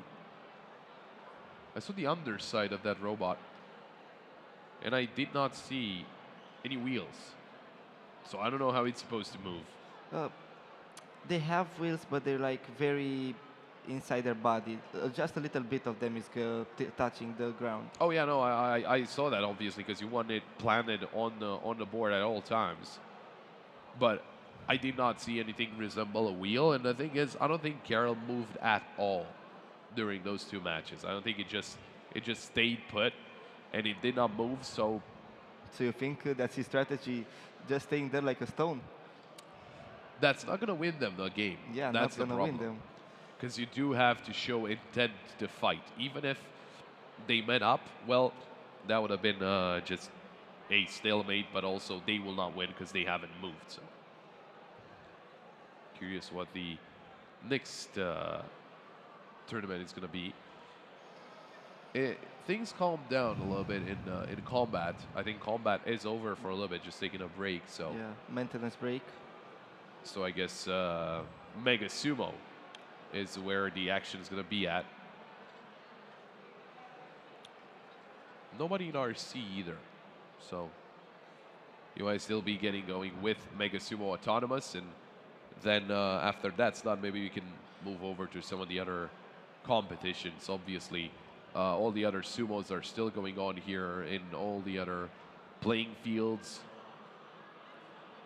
There's a big crowd over there, but I'm not exactly sure what is over there. It's maybe mini sumo kids, maybe. Because I don't see, obviously, we are inside the event and behind the camera, basically, there are a lot of fields. Right across from us, there's no, it's not the kids section. So it might be in the corner there where everyone is gathered up. And obviously, if you're going to be bringing your kid to an event like this, obviously, you're going to be cheering for them and all that. And that's probably what's going on over there. Oh, how I wish I went to an event like this when I was a kid. I loved robots I was such a big Transformers fan. There you go. I love Optimus Prime and Megatron and everything like that. And being here as a kid would have been amazing for me. Oh, you would have seen real life. Yeah. Optimus Prime. There you go. Did you see now that you can actually buy a toy that actually transforms? Yeah, it's mind blowing for me. It is very cool to have that, and I might be a little too old to be seeing it's very cool, but I don't mind. I don't care. It is very cool to have a toy like that. I think something happened in Mega Sumo. Not exactly sure what, because we didn't get to see it. Maybe we can get to see it. No. Great. No. Maybe we can get to see something. Anything? I can push Luca that way. Maybe we can replay. Let's see a replay. What are we seeing a replay of? Oh, okay. Mega Sumo. But who's fighting?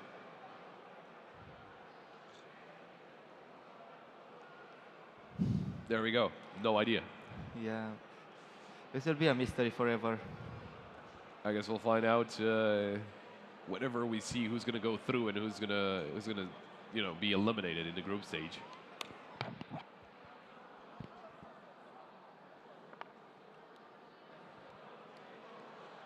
Oh, Team Udon once again. But who are they up against? It's not Carroll.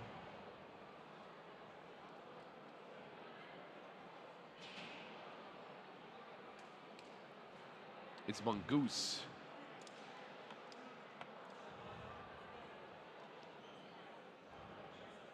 And is this the first? Wasn't it? Didn't we just see a replay of?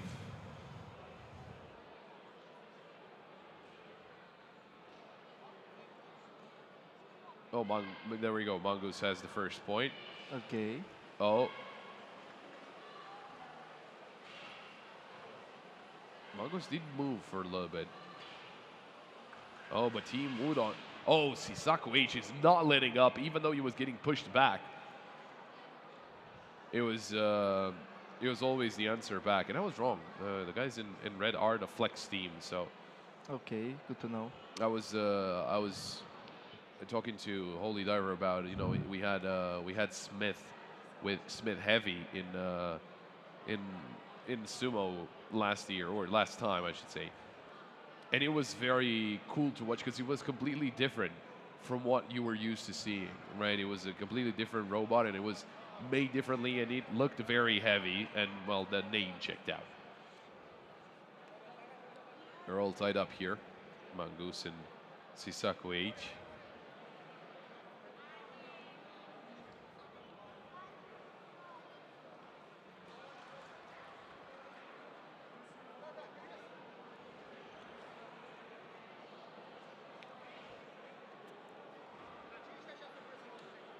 And they're getting ready for that final showdown between the two of them.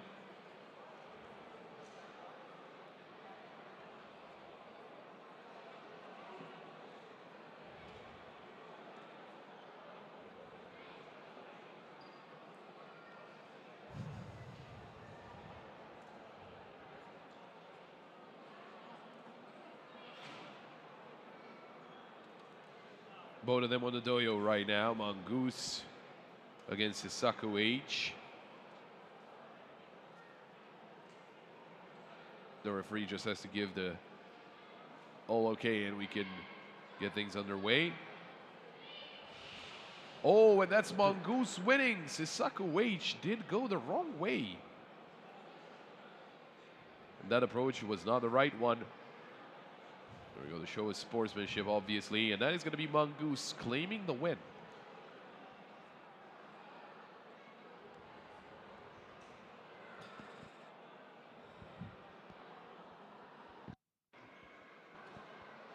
Oof, that was a good hit from Mongoose. So with that, it is yet another game concluded of the Mega Sumo. But we got plenty. We've got a lot of teams with a lot of robots in Mega Sumo. I don't know if it's the biggest number of teams. I think they might be somewhere micro, mini, sumo. Some of those might be having a lot more participants, but Yeah, it's easier to join the tournament for micro or mini because the robot is so much smaller. But Mega Sumo will always be the main attraction. oh yeah, for sure. I think it's between Mega Sumo and Combat, right? Just Yeah, because Combat is a little more aggressive. The newcomer, I don't know for how many years Combat has been a staple in this competition. I think 5 years. No, I think, so 2 editions ago, whenever I was here first, they didn't have Combat. Also, they And didn't have Combat. They brought Combat in at the previous edition. Okay. And it was only a single arena. Now we got multiple, so that's also cool. But for the moment, things have slowed down. We will be taking a break, and we'll be right back.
are back.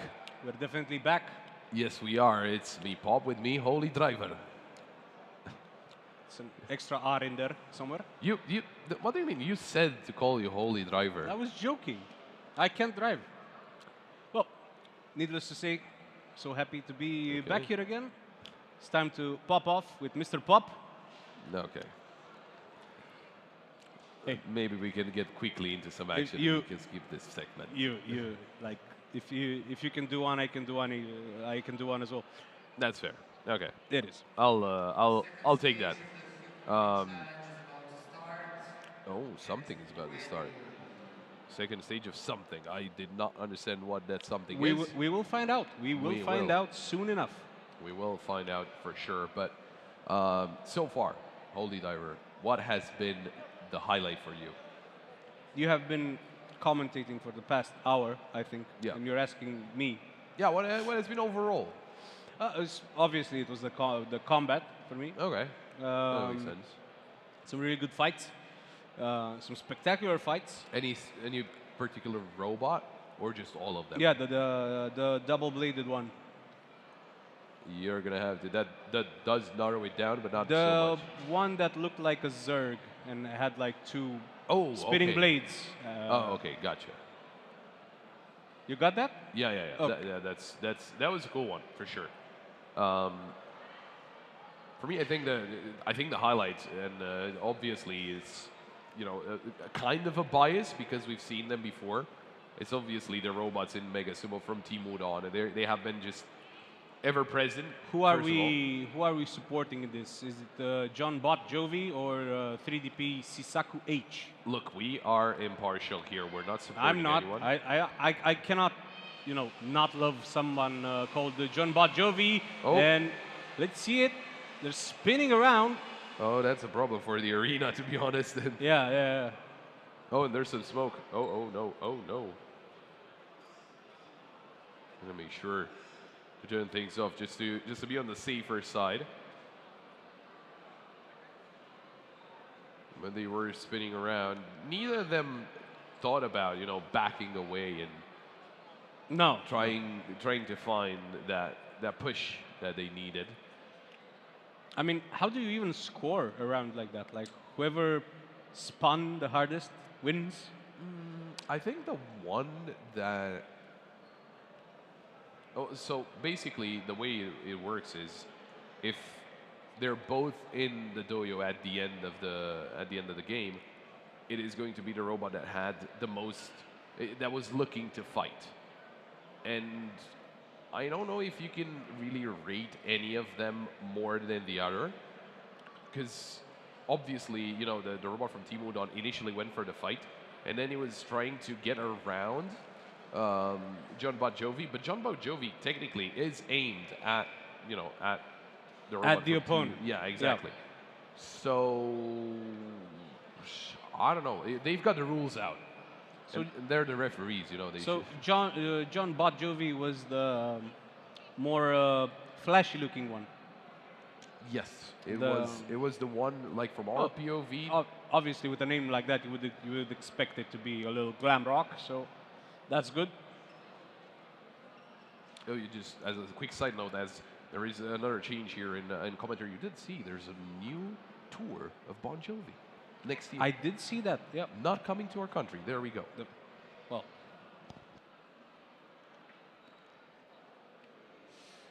I'm surprised that he knows that, but before I could tell him that, Mr. Pop had to take his leave, and replacing him is Focandre. Focandre. Welcome. Thank you. All right, so where are we? We are at RoboFest, and this is the sumo tournament. Sumo RC or normal sumo? Well, it depends because RC is for radio controlled, and there is usually a human operator over there. So that's what makes the difference. Okay. So RC, sumo RC is like basically, like a race car. Yes, exactly. Okay. Yes. Okay. And for normal sumo, 3 kilograms I'm talking about, and also about micro, nano, and I think I said them all. There is an algorithm over there, so they are autonomous. There isn't really any human interference whatsoever. Well, thank you for telling me that. That is a very useful information, but both for me and both for the people watching, and obviously both for the people here as well. So, which one is your favorite? I don't know why, but I just love those from RC because there is something indeed, in particular with robots that are The human element. Yes, the human element. The human element. I kind of start to miss the human interaction with a robot when really today it's all about artificial intelligence, it doing its own thing. It's getting kind of boring. Well, I suppose so, because we've seen, in the past, obviously algorithms can glitch out. No software is perfect, so we do sometimes, get robots that don't move or that kind of like stare each other down. Or, it can happen, but Yes. not always. We will see what the next round will be. So we just got information that Sisaku won Oh. 2-0 against John Bon Jovi, and even with a cool name, that's sometimes a cool name is not enough. Yes, indeed. You need also a little bit of skill, maybe a little bit of luck as well sometimes. Let me just quickly check because I believe that these scores are kept updated on the website. So for anyone who wants to check them, they're available. Just to get up to scratch. Yeah. So Mega Sumo 3 kilograms. And in the standings category, okay. Oh, I see Sasuke from Group 1 actually made it. Oh, they're equal to Arrow and 3DP Dozer. Group 2, we got Mongolese and 3DP Sisaku from Japan, as we have. From Japan, yeah. And they're at the equal position, equal points. Okay. Group 3, we have a somewhat of a peculiar situation over here. So all of them, except for HBFS G1, have 3 points. Okay. Yes. So could you tell us a little bit about the group format? So the group formats, as far as I see, there are about 5 to 6 robots in one group. And if I'm not wrong, They play each other once? yes, all with one. Each robot plays with every robot. Okay. And So a single round robin for the groups, and then we probably go into playoffs where there will be single elimination. I believe that as we progress, there will be a pyramid, pyramid mode. Yes. Yeah. Okay. Same for the semifinals and the finals. Yes. And as far as I see, we haven't really played any matches for Group 4, 5, 6, and all of the others. So only Group 1, 2, and 3 have seen some action. Okay. So we're still ways off from finishing the group Yes, stage, but that's good news because Indeed. it means that there's more action coming, and it means that the people who are watching us and the people who came here will have a lot more action to see. Yes, indeed. And we also have the combat section, for which I haven't actually checked the standings. Let me quickly just take a look. So, combat 1 pound and combat 3 pounds. I wonder if they started with the 3 pounds yet.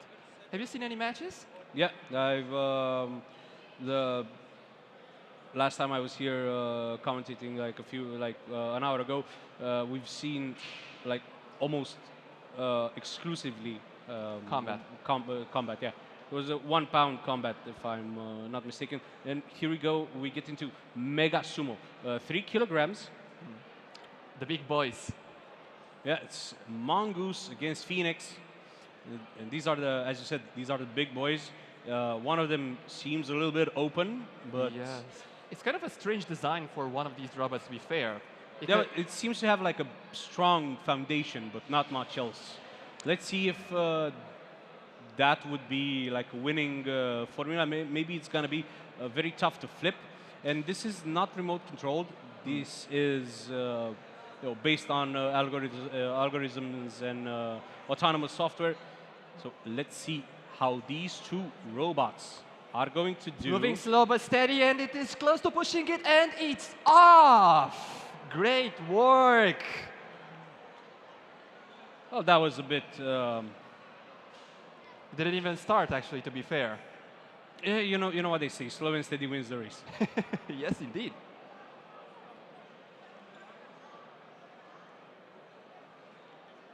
As you can see, it's actually kind of hard to pull it off because of all of those magnets. You see, we have Yeah. this magnetic surface for Sumo 3 kilograms, but for all the others, micro, nano, mini, we have wooden surface. Wooden surfaces. Yes. Yeah. But Mega Sumo, of course, being the heavyweight. Of course, We actually have a quite an interesting design over here. So as far as I see, I think they went for a more for a stronger motor, and they're having that chain over there. and a grounded approach. Yes, indeed. Well, that's obviously that's not bad. That is, as we've seen, the strategy has proven to be a winning one, Great addition. Yes. and it's 1-0 for Smith Heavy. Good name as well for a robot that looks like that. Yes. It does look like Obviously, all of them are kind of heavy if they are in the biggest category that we have. Yeah. Like 3 kilograms at most, but they do look the part. Yes. Now they kind of have to be very. So I think what they did here was they removed a lot of the protective chassis, and they focused on a very strong base and a very heavy base. That could be indeed the strategy. Yes. You see, I've seen somewhat of a weird motor that looked like a much more powerful one than what you would see on the other robots. So you know the differences between motors and. Yes. There's multiple types, in fact. Okay. If you want, I can give some context on these. Please, Yes. by all means. So the majority of these, actually all of them use some kind of DC motor. They can be brushed or brushless. I don't think we have any steppers over here, so either brushed DC motors or brushless. And the difference with brushless is that they usually tend to last a little bit more because when you have a brushed one, it adds all of that friction. And what does friction do? It tends to run out any component. It becomes worse and worse every day. But yeah, I think they have a brushed DCs because they are cheaper. They are cheaper to buy and also manufacture. Well, that's very insightful. Thank you. That makes complete sense. No problem. If you ever have any questions regarding the technical specifications of any of these robots, I can definitely give a hand. How do you know so much about robots and the way about their inner workings? Well, I think it's really just about being curious. In robotics, it isn't really so much about skill as about how much you want to learn, how you want to So see. you've learned all of this just by being curious? Yes, only being curious. Okay. It's about liking what you see and wanting to see more. Well, that's fair enough. I cannot argue with that, and I am really thankful that you're here because you will be able to provide a lot of priceless context for at least for me. And I'm really happy that you're here as well because I need a great assistant and a great partner to have this conversation with. And you're a great person. Oh, well, thank you. I'm not your assistant though. Not your assistant. Excuse me. My partner. Yes. That was my bad. Sorry. Now, Let's see. let's So get- we are seeing that Smith Heavy and Aphrodite are gearing up towards the second round. yes, indeed. They're placing it over there. So, as far as I see, the doyo has been kind of scratched. Yeah. But the first round has been a no contest as far as movement goes for one of the robots. Let's see if Aphrodite has A comeback to make. yeah, a better shot now Yes. than it did before. As you can see, they 'cause- are replacing them. Yeah, yeah, they are, they are. In the meantime, I actually haven't asked you, what do you like about robotics? What I like about robotics is that for me it's always something new to experience and to see, and I'm always feeling like I'm watching very talented people, very dedicated people, people who have dedicated quite a bit of time and effort towards their passion, and obviously whenever I see that, it brings me joy, and it's always nice to see people from all over the world come here and be united in their passion, and of course it's also nice to see them compete and to see who's the best. That's an amazing view. And I think it's the right way to think about these contests, robotics in general. Well, obviously, yeah. I think that at the end of the day, um, there are no losers in such a competition and in such an event. Um, there are always or there is only. I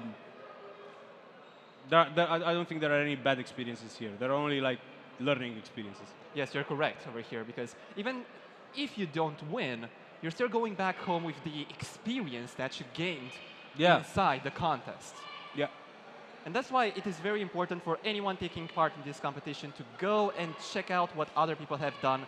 Don't just look at your project, but also go ask questions, see how you can improve for the next year. It's really about this iterative process of becoming better and better. Yep. I wholeheartedly agree. Is this your first time commentating this event? Yes, indeed, it is the first time. Oh. Because me and Pop have been doing the past two ones, and I gotta say, you're doing a really good job so far. Thank you so much, and I'm honored to hear that, coming from someone who's as experienced as you are. Not as experienced as you in robotics, but I mean, if this were League of Legends or something, I would be, Yes, I do. all, I all get. over it. But for me, it's always interesting and nice to see something like this, because it's not something that I'm used to, and it happens once a year, and it's always such a big pleasure. Yes, it's a unique opportunity to be exposed to all of this new technology. So have you ever participated in RoboFest? I think this is my fourth time coming here. Oh, okay. Yes, so the previous three times, I started in the 10th grade back when I was in high school, and every year has been such a precious memory for me because it taught me a lot. Hmm. Which team have you been a part of? I've always taken part on my own. That's Oh, okay. Yes, yes. That's a great thing about this contest. You're able to choose your team, or if you want to do it alone, and anyone can take part. There aren't really any limitations. Okay. So what sort of robots did you build, and what disciplines have you taken part in? So I think my story, it's pretty much about learning from failure. Because every single one of us comes here in order to compete for the great prize. But what we tend to forget is that we are not here for that shiny little piece of word. We're here to learn. And when I first came here, I was with a humanoid robot. There is the humanoid. Okay. They're fighting pretty much, and that was it didn't even move whatsoever. I mean, it was broken. It was broken. Oh, okay. Yes, and we were disqualified. But that, the lining. Oh, okay, they're speaking over there. So, but I did come back the other years, and same, but this time for freestyle, which is a new section, my favorite section actually, and that's where I won some prizes and made some precious. Whoa! friends. Congratulations on that. Yes. And I do like freestyle a lot because you have the creative freedom to make any sort of project that you want. Unlike here, where you have to make a sumo robot. Yeah, there are very specific parameters which must be met Correct. in order to enter such a competition. Correct. Yes. So, the second match between Aphrodite and Smith Heavy is about to begin. They are getting ready. They are ready to pop off and to start fighting. Let's see if Aphrodite will move in this round, Yes, indeed. because Smith Heavy was, well, Oh no, not again. It's the same situation as before, and it's out. Smith Heavy once again. well, Smith Heavy does it. Same strategy, same outcome, actually. Precisely correct. I'm not really sure what happened for Aphrodite because normally the robot should have started to Nothing happened. move. Nothing happened exactly. And Smith Heavy takes the win. And advances to the next. I believe it will be the semifinals or again another groups. So I see the name of the participant is Smith, and this robot is called Smith Heavy. Is there also a Smith Light or Um, a Smith Medium? We do have multiple sections like micro or nano. So if you want to search for a Smith Light, then that's where you would search for. All right. Oh yeah, there's the micro and the nano tournaments as well. Yes. Which one is the smallest one? Ah, that's a great question. Is it like with? Is it like with video like with the motherboards? Nano probably. I think. Oh, okay. I think Nano is the smallest one. Okay. I'm pretty sure that it's about having a robot smaller than 5 centimeters by 5 centimeters, if I'm not wrong. I may be wrong though. Anyway, they're really small compared to what we have over there on the Yeah, scene. yeah. Where we have like these, basically a beast. Yes. Like basically beasts in comparison to the mini and the nano. I actually have. I do remember from last year in the mini and the nano, there were also like wings and whatnot attached to the robots. I think those are called flags indeed, and you're allowed to have maximum. Flags? Yes, flags. Yes. Flags, okay. And the only time they can touch the robots after they put it down is to raise the flags if they've fallen, and that's what they are. So Okay. indeed, I think it's more Flags. Okay. more of a cosmetic. Or maybe they could also serve as a distraction because the way these robots work, they have IR sensors, and that's how they tell whether there is something in front of them or not.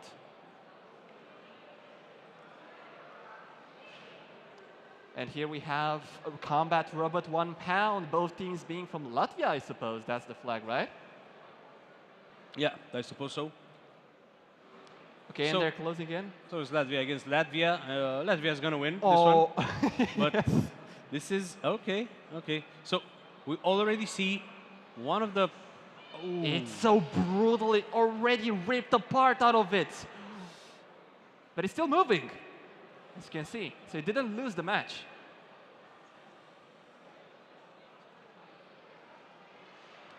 I think it's the one with the highest spinning weapon. I think that one is going to win the interaction.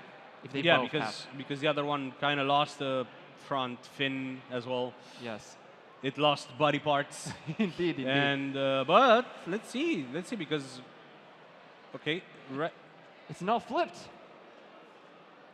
Now look at this.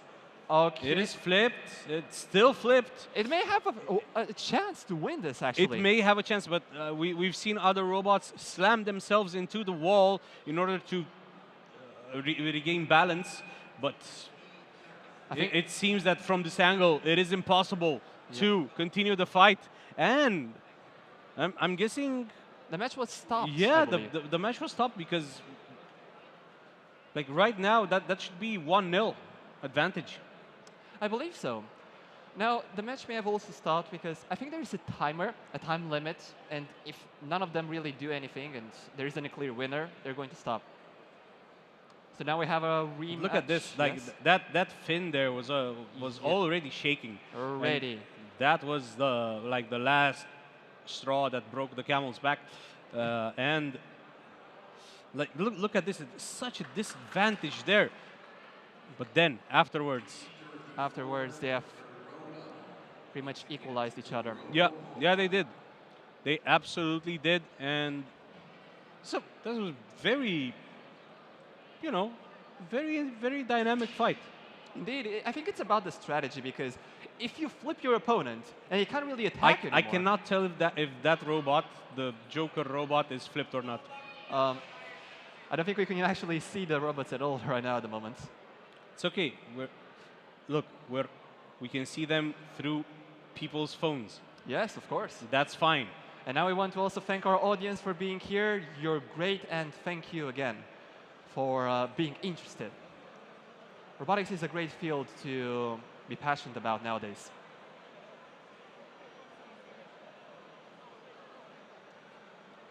If you could build a robot that could do anything at all, what would it do?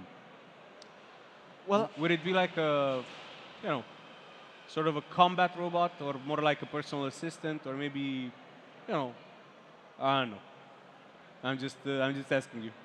well, I have this love for humanoid robots, and I'm not talking about those small, tiny ones which you see like they're kind of Like toys. full-size Yes, human. full-sized Okay, human okay. robots. They not only can be your servants, but they can also serve in areas where human lives are wasted, pretty much, like in wars, for example. Like, we shouldn't really be sending humans anymore, and we should be sending robots to do all the dangerous stuff for us. Okay. That's a scary thought, but yeah, okay, sure. I'm not talking about Terminators here. So, What do you mean you're not talking about Terminators? It's literally like a plot from a post-apocalyptic movie. Oh, we use robots as servants, and we also send them to war. well, Is that not like the, like the ingredients for A Terminator. for an uprising or something? probably it may be. But for now, let's be thankful that all the robots that we see and are humanoid And- are these tiny ones. And for any robots that are listening to us, he didn't mean it. It was a joke. Okay, we should protect the lives of humans at any cost. And whatever job is too dangerous for us should be redirected to them. I think Okay. that is how I see things. Oh, that's fair enough. It's like a kick-ass underwater welder type of robot, Yes, yes. Now, over there are also other concerns. You see, the more resilient your robot is, the higher the cost will be. Ah, obviously. And that's why, for the majority of the time, it isn't really a good idea to produce to produce robots that can do what humans can at a much lower cost. I don't know. Who knows? Maybe in 10, 20 years, we will be replaced by robots, and they will be, shoutcasting the games. That will be a scary thing to see. I mean, but who knows? It's not gonna happen. It's not gonna happen. Let's hope so. So we got prototype 4 against Fork Focus. I hope we said that. Try right. try saying that 3 times fast. No, I don't think I'll be trying. So where is the other robot? We only have one. Well, maybe the other one didn't show. It's maybe it's afraid. Well, in this case, the round should go to prototype 4. If that was the one in the stage, on the stage. Oh, I think they brought it back. That should be the second robot for the game. Okay, so we got prototype 4 against Fork Focus. Right, and they're starting to move. They also got those spinning weapons, chipping down on the opponents.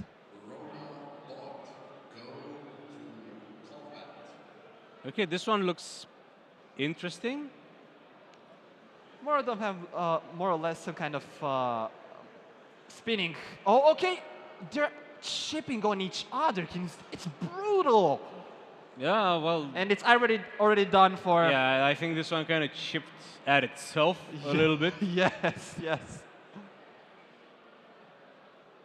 I don't think he can move anymore. You see, it isn't really a smart idea to go and move your opponent's robot because otherwise you will count it as Yeah, as you can destabilize it. You can, you know, Yes, yes. if you damage something or if something gets moved, you know, stuff like this can happen. And Fork Focus takes a 1-0 advantage, probably a win, because I don't think Prototype 4 can continue the fight. So the robotics team from Lithuania takes this one. That's a great observation. I don't really think Prototype 4 can go forward anymore. As far as I've seen, the damage is way too much to go to the next round. It's the emotional damage as well. That's for the humans over there. Yeah, yeah. You see, the majority of people have some kind of spare parts, but if the structure itself is damaged, then that will be really I don't hard. think that's replaceable. Yes, you should replace the entire robot at this point. It's not even. Maybe we'll see Prototype 5 Oh. you know, make its debut. Yes, yes, yes. They're now cleaning for all of those bits. It absolutely cooked him. Well, yeah. One of them got cooked. That's definitely true. And it was the Romanian robot from Team Mice that got the sharp end of the stick. But it's always nice to see. It's always nice to see combat, and I am, you know, we saw 2 fights. One was the last one was a little bit one-sided, but the one before that was very dynamic, and was my favorite fight from today. And I'm waiting for more. I'm really looking forward to seeing more. I don't think we've actually seen any game, at least here on the screen, from Nano Sumo or Micro Sumo. We've been solely focused so far, or since I came here, on the big boys. That we forgot the big boys. We forgot the small ones. Well, there will be, you know, the small boys will have their time as well. I'm sure of it. Oh, I just can't wait to see those very tiny bots going into each other. Well, that's certainly a really good thing to look forward to, and I'm looking forward to it as well, because last year some of the most interesting fights were at Mini Sumo. Yes. You see, the smaller the robot becomes, the harder it is to actually make it. So you said that you participated in freestyle. Yes. Do we have that this year as well? Yes, of course. Freestyle is on the other side, on the main hallway that comes over here. Okay. And I think there's already been, that presentations have already taken place. They're in a different part of the building from where we are. Okay. So more of a private showing. Yes, more of a private show, because there is a jury over there. So I think. Oh, okay. Yes, there are some really respectable, intelligent people who will judge your project based on how innovative it is and what contributions you've brought to the field. That's why it is hard. It's good. That's really good. And you could, next year, you can, you know, build a robot and present the jury with the servants and soldiers plan. And you know, they're gonna be like, okay,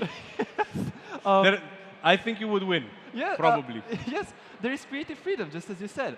So for anyone watching from outside, from home, if you have any project idea, not necessarily for sumo, you can make it and go to freestyle and maybe get a prize. Who knows?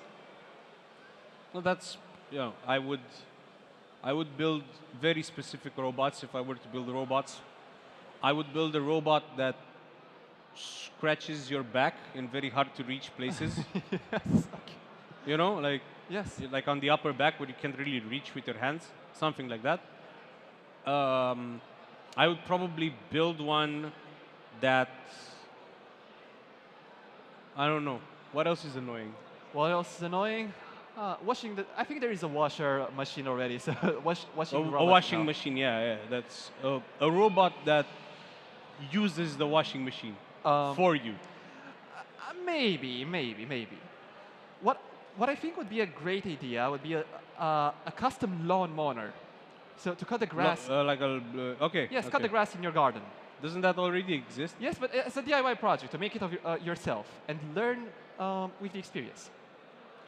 I would also build a robot that picks out all the pickles out of shawarma if I don't like them. I have very specific needs and Yes, indeed. attributions for my creations. They would do mostly useless stuff, and here we see something a little bit different. Something a little bit different. We see flags, and we see, is that Heavy Smith? Yes. Smith Heavy? Okay. Oh, I think I figured out his strategy. So he was just going straight forward. Straight forward, yeah. And that was all. Straight as an arrow. Does it touching the flag mean anything? I don't think you'll be eliminated or anything. No, it doesn't really matter if you touch the flag. No, like if it does it score points if it touches the flag, but it doesn't matter because we are back with Brr against, and Brr is the robot in yellow, and we see those two pads that we saw earlier. We saw earlier in the front of the Brr robot, and a wheel fell off. I think Already, yes, indeed, we can see it. yeah, Brr only has one wheel to drive. It's getting completely destroyed. And the fact that it didn't have protection at the back kind of says it all. It kind of took its toll. Its front pedals are bent out of shape, and it cannot compete with the destructive power of Caipirinha. It's absolutely out. It's absolutely out, and we see circuitry in the arena as well. That is actually the battery that it removed. Oh. And as a fun fact, if it would have touched the battery with its spinning thing, well, that could have grown into a fire. Is that a fun fact? Maybe it's not so fun. Maybe not. Fun fact, we could have had a fire. No, not necessarily. No. But we're glad that it didn't happen. So I was telling this to Fun fact. If the battery were to catch fire, it would be releasing toxic fumes. no. We're really glad nothing happened and everyone is safe. That's all that matters right now. Yeah, that's just a fact, not a fun one. No, It is just a fact. Not a fun one. No, never a fun one.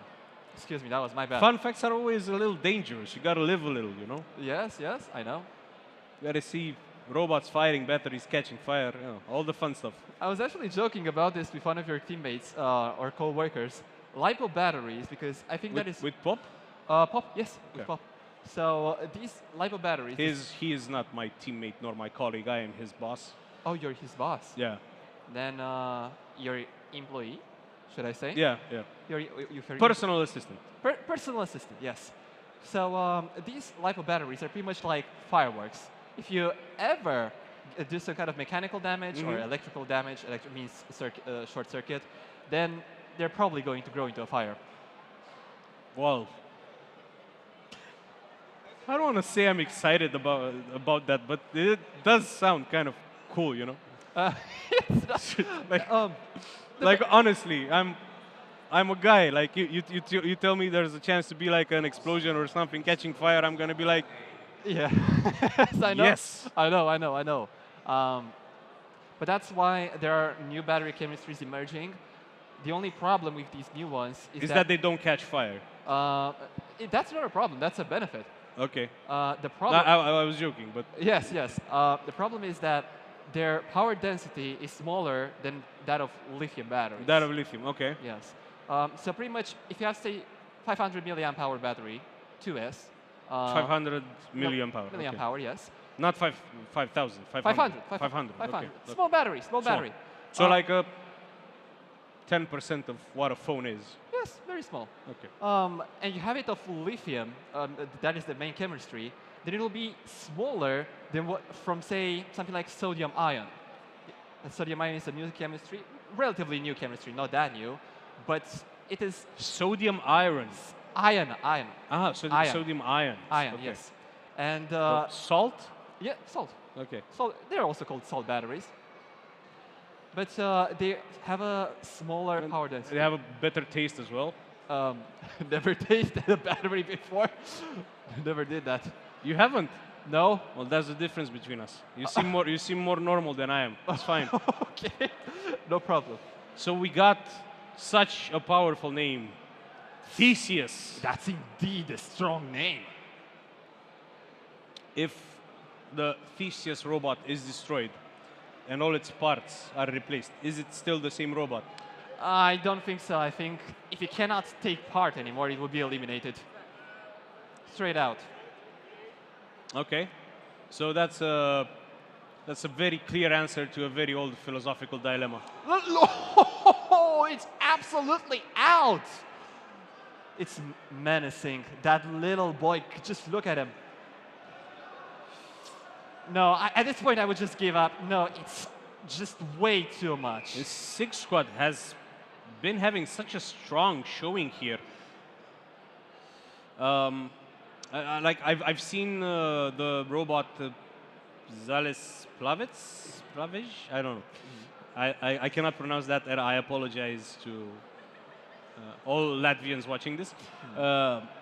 So this robot, I've seen it earlier as well, and it had a very strong showing.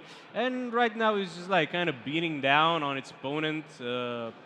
Guys, stop! It's already dead. Yes, indeed, indeed.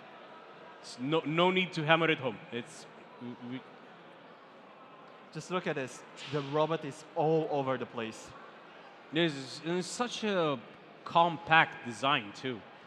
Well, yes. The only difference I think was that the green one, it might have been 3D printed, and these things tend to be a little bit more brittle.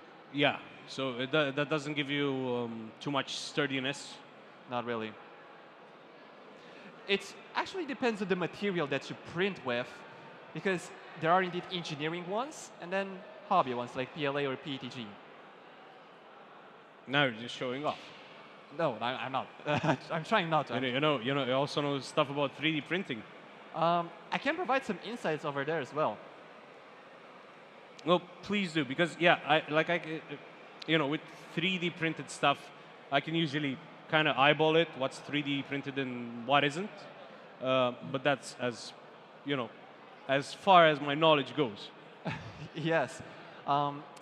Well, there are the small, the brittle materials like PLA and PETG, and they're also not toxic to print with. Well, not that toxic. Okay. And then there are the. So this is not a fun fact. No, Give me the fun facts. Tell me about the toxic ones. the toxic ones. Well, that's where the fun begins. So we have polycarbonates and Second time Star Wars has been quoted today, by the way. Okay. It's good. Yes. Polycarbonates and then nylon. These are like the top-notch materials you can use on hobby 3D printers. Polycarbonate and nylon, got it.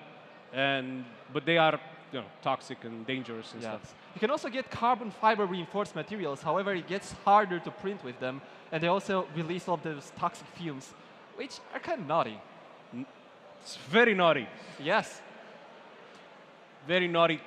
This wasn't a carbon fiber one or a nylon one, right? This is probably PLA or the other one. There's also ABS. It's kind of like the middle ground along with ASA, but they're not really that used, I would say. If you want strong parts, just go polycarbonate or nylon. Okay. When I 3D print my back scratching robot, I will also build a robot that helps me if I get intoxicated with toxic fumes. It gets kind of hard to build such a robot, to be fair. Now we're seeing Mega Sumo 3 kilograms. Oh, they're same 1 point. Both of them have 1 point. Okay, so we have Smith again and FSR robot.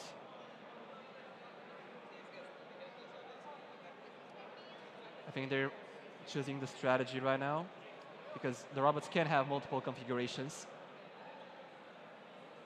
Sorry, I was looking at the team from Poland. They're taking a group photo in front of us, and it's really cute. Well, 1-1. Smith Heavy with another, like, once more, a strong showing. And it managed to even the score against FS Robot 1. That also has flags. I don't know. Like you call them wings. I think they're. I would like to think. Oh no Oh, way! no. Smith Heavy's out. Smith Heavy, not heavy enough. Yes. But FS Robot 1 did a tremendous job, shaking hands in the true spirit of fair play. Perfect. I was just about to say, you call them flags, I call them wings. Maybe they are sails. Sails. Yeah, No, I didn't really think of them like that before. just like some kick-ass sails. Could be, indeed. Now we're So- seeing a replay. So if your robot runs out of battery, you can like blow at it really hard, and you're gonna push it forward. I think it depends, really, because due to inertia, these robots are really tough. And Inertia? yes, That's not real. That's not a real thing. No? You're making stuff up at this point. You cannot know so many things. well, What's inertia? a thing that stays in a place I'm will just, be I'm just kidding with you, man. okay. A thing that stays in a place will not move unless it's acted by a pawn from a force. Yeah, external force. that's like what I do when I start playing video games at my PC. yes. And unless someone from work calls me or something, I will not get up. Indeed. Makes sense. And the higher the This ma- is, I understand this. Yes. This physics 101 explained. Indeed. And the higher the mass, then the bigger. I the- did lose some weight. I'll have you know, okay? That's a great thing to hear. And this is, And it falls. It is humanoid. I think it's triathlon. drank a little too much oil right before the challenge. It happens to the best of us. Those robots, I don't really. They may have indeed some oil, some kind of lubricant on the inside. They're using servos, which is somewhat of a small motor, which you can control its position very precisely. You tell it an angle, it goes to that specific angle. Okay. Unlike the DC motors, the standard DC motors without an encoder, which you just pin them. Standard DC motors without an encoder. Encoder. My thoughts exactly. Like we were thinking about the same thing. You just happened to say it. Yeah, no problem, no problem. If you do have any other questions, I can give some more insights. Like it's for me. It's my question would be how. Like every question that I have is like, how do robots work? It's basically it. I don't know the difference between a like DC motor with what was the thing? Brushed and brushless. Brushed and brushless. Okay. So what's the difference between that? Well, the brushed motors have some kind of contacts which change polarity when the motor changes the polarity of the coil when it spins, and that's how it does so. And there is friction, which kind of tears down the motor and it's kind of breaks it over time. Okay. However, in brushless motors, there isn't really that friction, and there are coils which alternate polarity. There is a space between them, magnets on the rotor. There can be in-runner or out-runner motors, and they last for much longer. Okay. So just straight up, brushless is better. Brushless is better, but a lot more expensive. Hey. You know what they say? Brushless motors are a girl's best friend. Probably.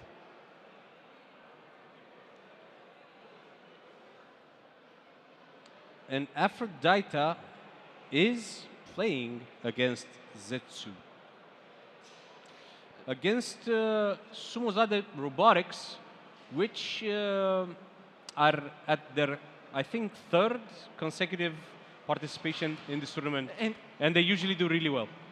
I think they are already out. I think Aphrodite won. Was that Aphrodite? Hey, man. No, I said usually. was- I'm covered on both angles. Okay. no, you were right. You were absolutely right. Zetsu got the point. Great work. So 1-0 for Zetsu. Let's see if Aphrodite can, put one back on the board. As you can And see, this was such a, the raw power of Zetsu kind of shined in this round. precisely. As you can see, it got right out of the doyo. Never mind. You don't know how many times I wanted to call it the dojo. Dojo.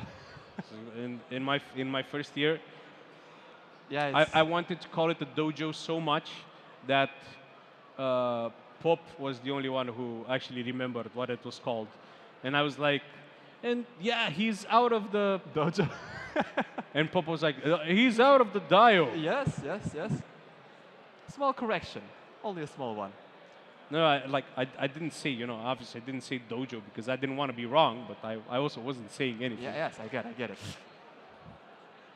Okay, now they're having a new round. Let's see. And it's right out. Just like that. Oh, well, yeah, that's well, the previous round of this match was actually the first round in which we saw Aphrodite move, I think. Yes, precisely. But this time, okay, and the referee is like, bro, what do you want me to say? I think Aphrodite has woken up and he's coming for revenge. And this is Team Orada talking to the referee who saw it all and is probably just relaying the relevant information to the team. And it's still 1-0 on the scoreboard. I don't know if that counted or not. Well, I think the score will get updated very soon. It's like it seems that the decision weighs heavy on the referee as well. And Zetsu gets the second point Yeah. and the match. And the match, we have confirmation Zetsu is the winner of this confrontation. You are actually right. These guys from Turkey are really cool. Yeah. They absolutely are. And as I said, this is my third time at RoboFest. And every time I saw them and every time they performed really, really well, like above, above the median. So they are one of the best teams that participates in RoboFest. And that is undeniable. Yes, precisely. Now, I'd also like to see some of the RC games. I hope.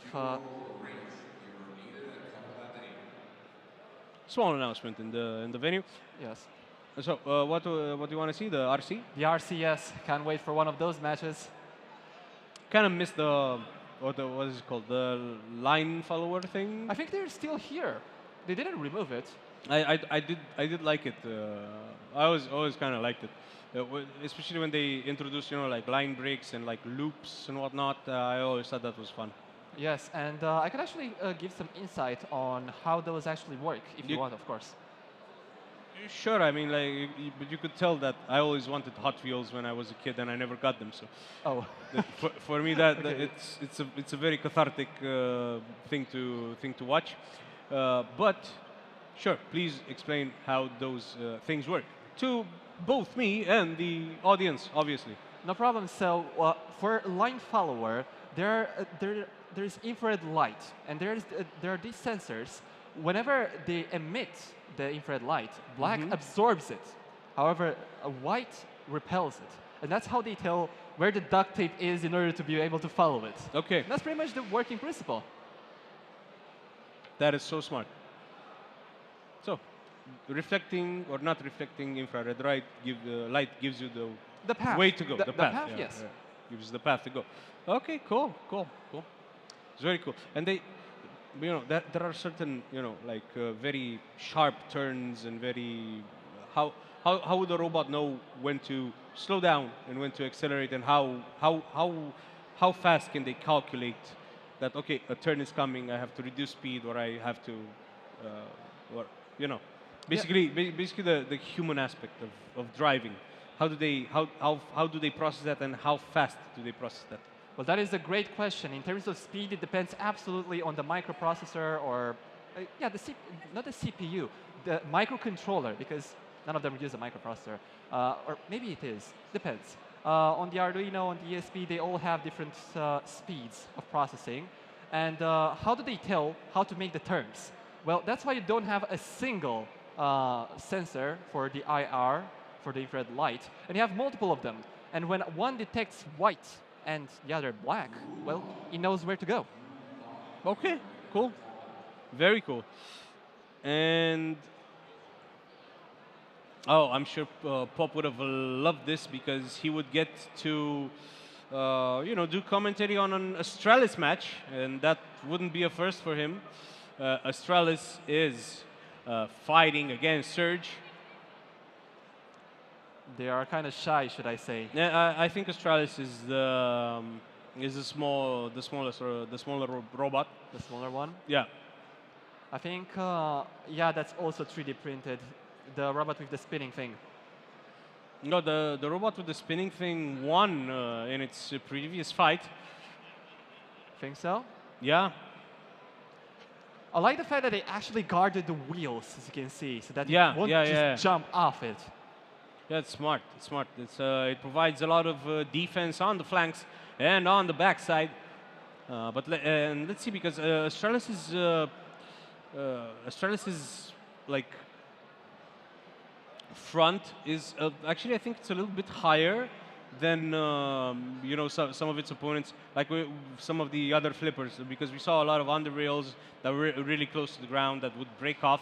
The front of the Astralis robot wouldn't break off, but again, it's not as low as the other ones, and it would require a lot more force. Let's see if the tiny robot from Shockwave can amass such strength as to knock out or to flip over Surge from Robgam Robotics. Oh, well, I'm pretty sure that it's actually having a little bit of trouble with the torque required to spin and just throw the other robot away. I think it's underpowered, should I say. You can see it has that spinning thing in front. It never really manages to get to a force so high so as to repel the other robot or throw it away, as you can see. Yeah, small throws, small pushovers from Surge. Let's see now. Maybe Astralis can try to flip over the opponent, but it seems that its front offensive part is too high for the Mexican opponent. Yeah, I think the Mexican opponent has run out of battery. Yes. Or not? It's still alive. Still moving. Still alive, still in it. Maybe he's just waiting for a surprise attack. But Astralis hasn't been able to gather much force. Yes. I'm not really sure who is the winner in this game because they haven't really hurt each other too much. Like, they barely touched each other. They're very polite, very civil. Some, light taps here and there, but nothing more than that. No big punches, no dirty punches between these two robots. If I were to guess why it doesn't work, I think that turbine in front from Surge, I think it's kind of underpowered. It may need a little bit more of that juice. A little bit more juice, but so far it hasn't led them astray. But let's see. If it doesn't move, I'm pretty sure it's running out of battery or running But low. right now, we can't see if the other robot is moving either. Yes. So we're just locked in on Surge, and it seems that... I think they actually ended the match.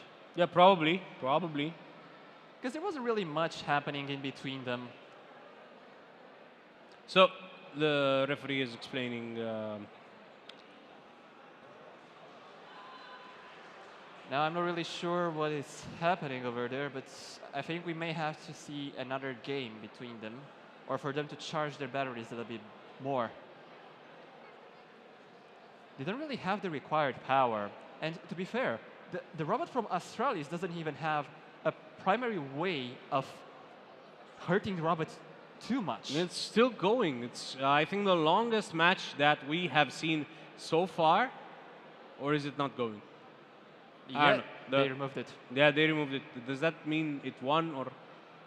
I think we may have to see a rematch. I'm not really sure who is the winner for this game. But I'm assuming the thing is like if the first robot who stopped moving and ended up with 10 seconds of not moving is probably the loser, right? probably that may be it. But for now, We're waiting for the decision of the referee, but I am very curious what the decision will be. and we have the score. It's 1-0 for Australis. Okay, so we were right. Surge stopped moving first, and it lost. Yes. Great work for Team Shockwave. I guess that was their name. Hashtag Australis win. They're doing really good actually. So they didn't really attack too much. They were a little bit too polite with the opponent, but it did win. Well, politeness didn't kill anyone, Yes. That's probably what got them the win. but politeness maybe made someone run out of batteries, but it didn't kill anyone. So. Yes, I think there is quite a short time. Depends on the type of on the capacity of the battery, how much you have to charge it. But there was definitely a problem over there. It lacked some juice in order to be able to continue. Well, so you said that they have quite small batteries. How long does it take for one such battery to be depleted? We can't really say for sure. It depends entirely on the specific motors, microcontroller, and all of the other peripherals or sensors that the robot has. On average. I can't tell for sure, and I don't want to say something that is wrong. Okay. Okay, now we're moving to Mega Sumo 3 kilograms. Aphrodite again. Aphrodite again. Let's see if this round proves more fruitful Yes. for the robot named after the Greek goddess. We have Vitis the fourth as their opponent, and they're placing the robot. That's an interesting angle to place it at. Yeah, I've seen this before. This is due to the fact that the robot wants to go around the opponent and slam them from the side. But will it do that? Oh no, it may have actually not worked too well. And they're doing a restart, I believe. It got stuck right out there. As you can see, it's really hard to pull it off because of those magnets. The sheer amount of force is just too much for any human being. Yeah, and we've seen this category more than the other ones. 3 kilogram is It's the main show, to be fair. It's the main show. Yes. It's the mega sumo. Everyone likes the big boys, to be fair, so... Not you, though. You said you were looking forward to the small boys. Yes, indeed. The And- majority of people, the majority. So we're seeing a 2-0 score. I don't know if that's correct. Yes, 2-0, indeed. Is that the result? I'm not really sure why they put it back over there on the arena. I think they won the match. If it's 2-0, then yeah, it should be game over. But probably isn't. Maybe it's just 1-0. I don't know, it may be a little bit different. I don't think it's a BO5, is it? No, I don't really think that either. It must be the best out of 3. No, he's pulling it off. It's pulling it off. Yeah. Maybe he just wanted to test something or to you know have one last go at the Dio before retreating for the next round, this was really interesting though. Like I did enjoy it, and I did enjoy the combat as well. Yes. The last combat was another highlight for me. I think I would make a recommendation for future generations who would like to take part in this contest. Use a more powerful battery. Yeah, that's exactly, always, start with the battery, build the robot after that. Yes, so you need all of that juice in order to be able to spin for longer and with more strength. Just so we're clear, we're not talking about spitting juice on the robot. Not juice. Juice means current in in slang for me. Slang. Give me some of that, No. mad scientist slang. No. I think we should stick to the official, except for that juice. Bit of technical slang. Yes. Some robotics. Apart from juice, really, I don't really think there aren't other words you can use. I've heard it at some American engineers, and since then I just stole the word. Okay, that's good. No problem with that. I've heard it in science fiction and stuff. You gotta give it more juice. Yes. So just to make it clear, when we're talking about juice, it's not the thing you drink. It's actually current. It's current or power. There are different whatever things. you wanna. Current and power are different things. Yeah. I think I may have made this mistake. I may have made this mistake as well. So when we talk about power, it's voltage times current. But current alone, it's measured in amps. So and Right. power is in watts. Of course, yeah. I, of course, remember this from the last time I did physics in 8th grade. No problem. No problem. No, it's all right. It's all right. No, you are very knowledgeable, and I do enjoy commentating with you because you are very good on the technical side, and we are going for another match here. Lunox Robotics, all the way from the US of A, against Tor with Medusa. I think Tor's robots are all named after Yes, the Greek Marvels. Greek Oh, no. entities. Probably. That could be it. Marvels? What Marvels? I think there was that show with superheroes, and there was Thor with his hammer. Do you know about him? You don't know? Yeah, I do know, but sweet. Medusa in your context would be the orange-haired female that could control her hair in the Marvel universe. To be fair, I have no idea. That's Medusa. No, you're right. You're right. Probably they come from the Greek. Probably because in Marvel there's no Theseus. Yes. I hope. I think. Maybe I haven't really watched it all the way through.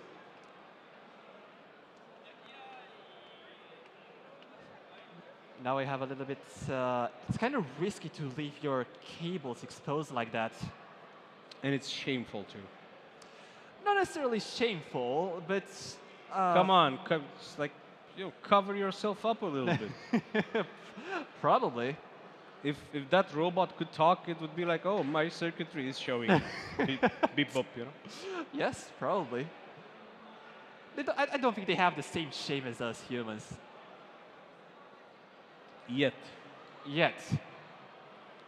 We don't know when they will gain consciousness, and artificial general intelligence will be on the market. But would it know shame? Because shame is a very specific emotion. I think, like, I've read the news, so to speak. So I know that LLMs and chatbots they can feel and understand fear, but shame is a very different beast. I haven't really put too much effort into understanding how LLMs work behind the scenes, so I can't really provide the insights that you require right now. Maybe next year. Maybe, yep. Hopefully. Yes.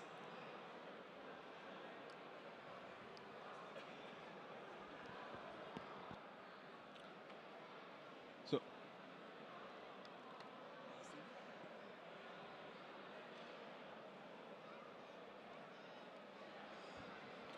right, we're on a little bit of a break.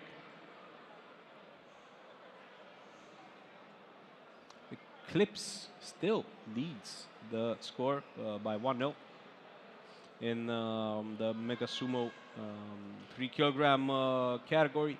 We're still waiting for the decision of the referee. See how it goes. And my oh my, would you believe it? Look who's back.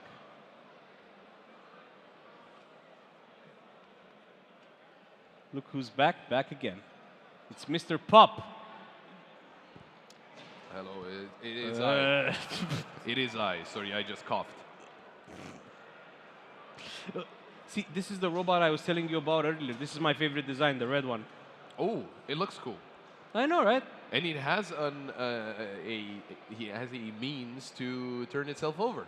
Yeah, So that is smart, right? that is cool. It's Lil Petro, I think. Look, Yeah, it's Lil Petro against Malpraxis. there we go.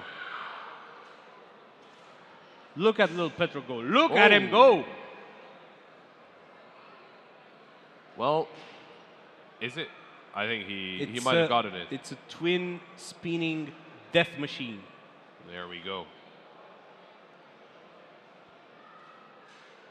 Nothing can be done about him. Yeah, look. He's emoting. He's emoting. He's even flexing. What is that? That's what we like to see. ARUPira, what are you doing, guys? Some crazy. Almost like, is this the robotics equivalent of teabagging? Probably, yeah. Did you see the Astralis match? I think they lost, didn't they? I think they won. Let me double check. Where will you check? On HLTV. What? I was talking about the robot from earlier. Oh. HLTV. Yeah, no, yeah, I saw it. Yeah, no, I saw it.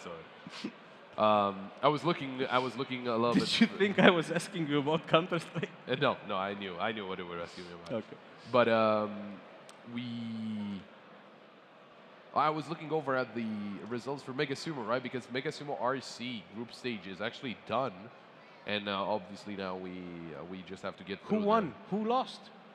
Just some people won, some people lost. Thank you. It's the group stage Great. done.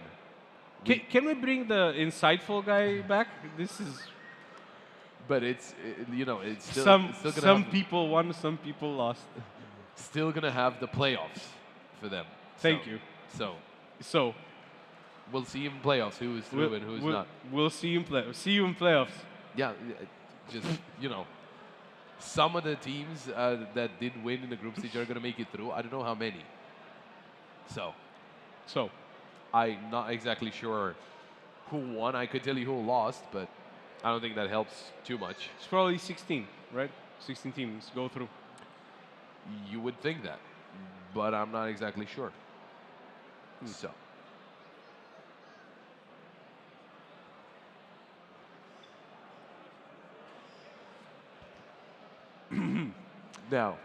Now, we're still going on with Mega Sumo.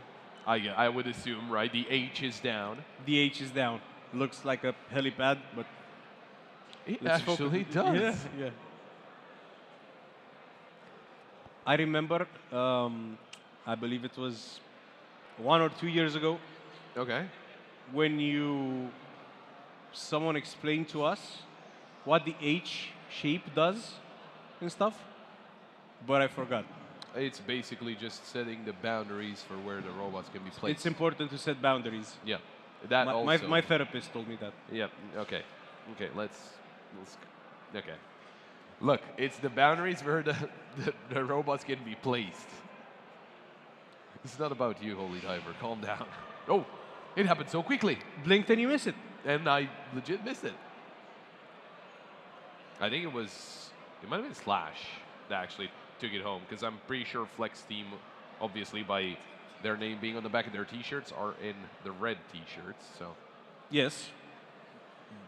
Very good observation. there we go. I'm very good with my eyes. You do have beautiful eyes. Thank you. You do as well. Thank you. But, yeah. Back to us. Perfect time to bring it back to us. We're not sure what happened. We're not sure who won. Who did win? We're waiting for the referee decision. There you go. That was a trick question. We don't know who won. We're gonna find Because out. as a very good friend of mine once said, some people lose, some people win. There you go. Words to live by. Yeah, we really need to. We really need to not be together. In I know.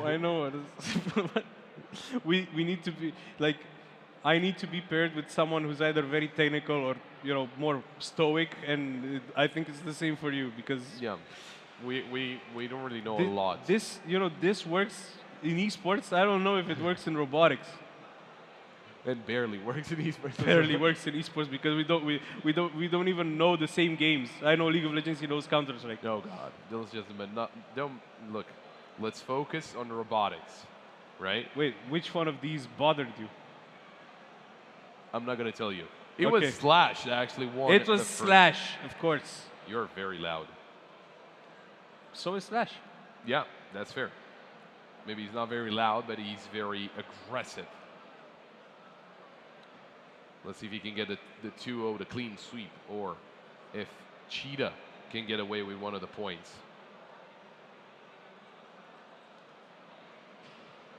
Earlier we got to see John Bon Jovi, and now we can see Slash from Guns N' Roses. This is a very musical tournament so far. But let's see if Cheetah has what it takes to win. Oh, that was very quick, but I think it was Cheetah. Yes, it was. Cheetah still on the doyo. Slash is not. So that means we are all tied up. Yeah, we're currently tied, and Cheetah with let's call it an improved performance. For sure. I was talking about how, they, during the break, because I saw that on one of the robots from Team Udon, I think they are kind of tweaking the software a little bit, right? And that's kind of what gets done in this, it's a swap of tactics, as our sound engineer said, but that's what they do, right, during that break. So they tweak, they do a little tweaks, they do a little improvements, adjustments. Software-wise. Software-wise. Yeah, they cannot change the hardware. That's what our colleagues were telling us, that they cannot change the hardware, but the software but they can be do tweaks. Yes. Yeah. Ooh, Okay, well, so look at that. Completely different position. This is all automated. There are no remote controls for these robots, but it's all them. It's all in their programming and their design. That's what matters most. And let's see it. Let's see it, because this was such an insane fight and such a close one as well. Yeah, they both go out of the doyo, but I think Slash has got that one, and there you go to show his sportsmanship between the two teams, and Slash will take this one 2-1. I want to double check what's the scores of this teams. Cheetah was 2-0, and Slash was 1-1.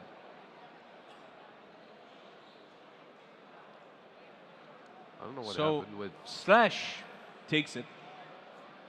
Yes, but interestingly enough, there was supposed to be HBFS G1, but they're already down. Right. They're already 0-5, and I don't think they. Wait, FB.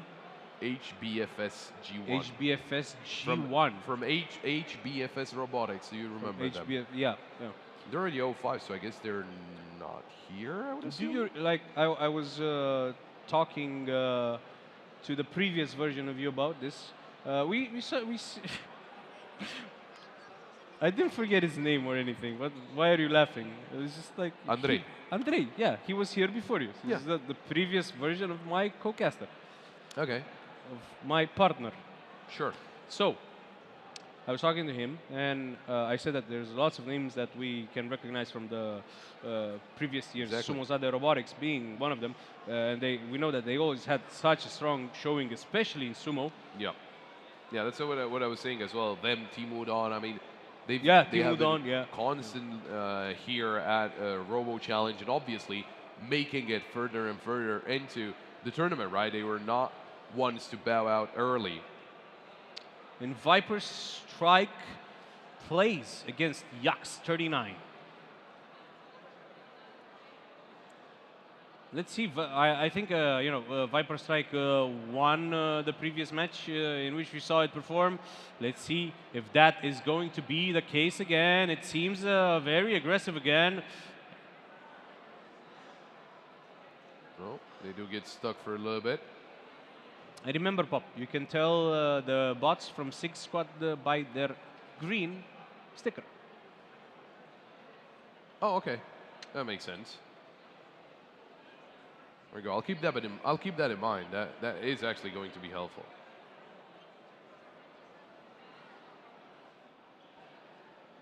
Oh, great hit.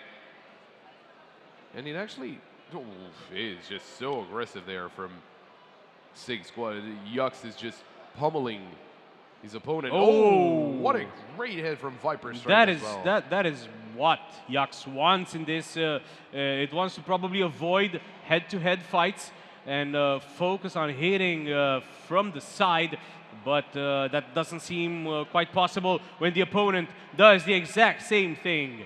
And we are in a clinch here. Let's see. Kind of dragged Viper Strike dragged its opponent a little bit there. Goes under it and yeah, drags it around, spins it around. Pop, This is- what would you call that move in wrestling? No, I have no idea. But this is just a one-sided affair. I mean, it's just Viper Strike is just losing parts constantly. Let's see how much more the robot of the team from Mexico can take of this, because it is not pretty. The team from Latvia, sorry. Let's see how much more they can take of this, and it's probably not much because they're opening the arena, and Viper Strike will probably be crowned. No, Yaks. Yaks. You said about the green sticker. Oh, yeah. Wait, but the okay. There's a green sticker. Yeah, yeah. Sorry, my brain got a little fried. Sorry.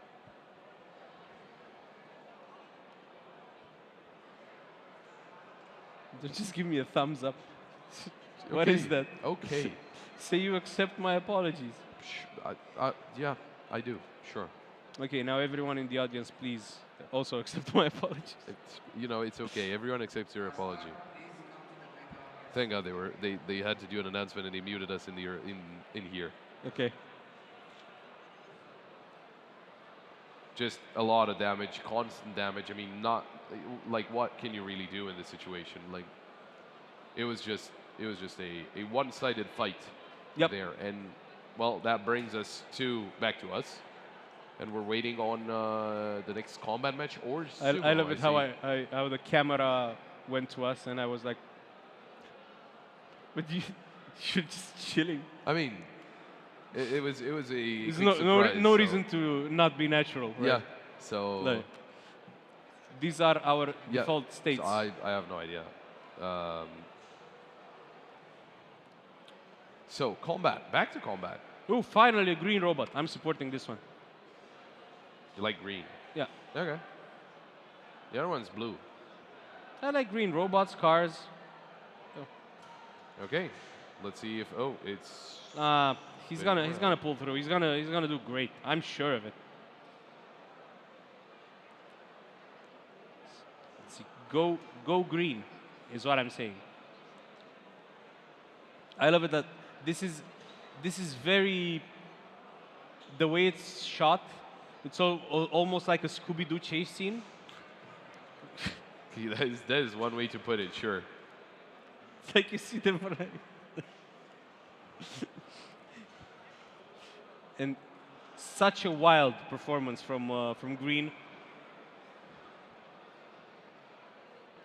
You know that there's that saying. How is your opponent going to know your next move if you don't know your next move? That's true. I mean, it seems like they do know their next move. Their next move is just to hit the opponent and damage it as much as they can. Yes, that is how it usually works.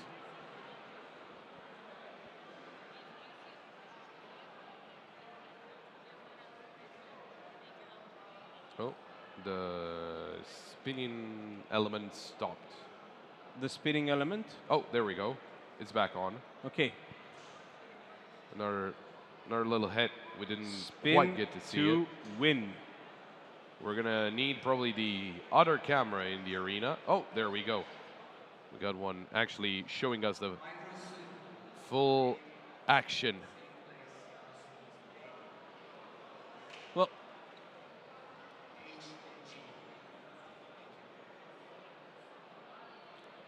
I think the green one is wasabi.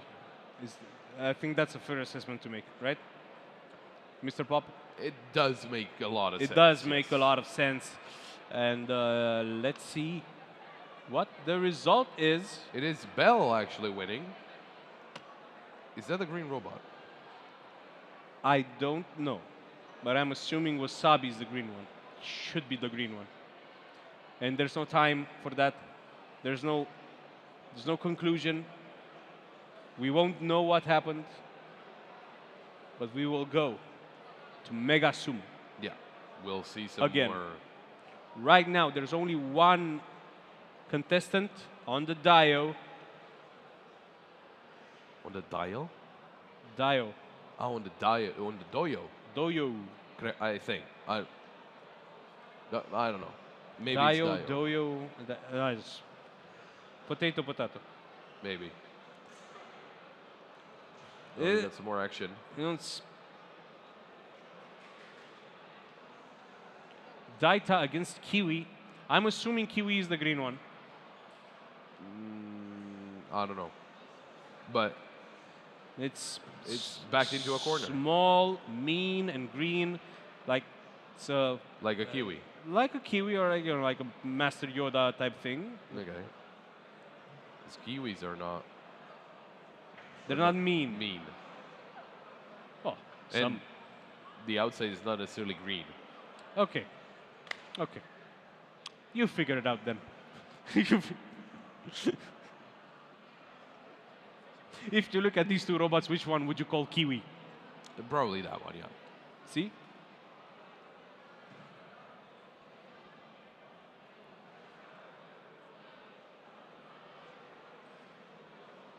Well then, Mr. Pop, we'll be having a a change. sudden shift in Yes. casters I is will- about to occur. Yes, I will see you later. I will see you never.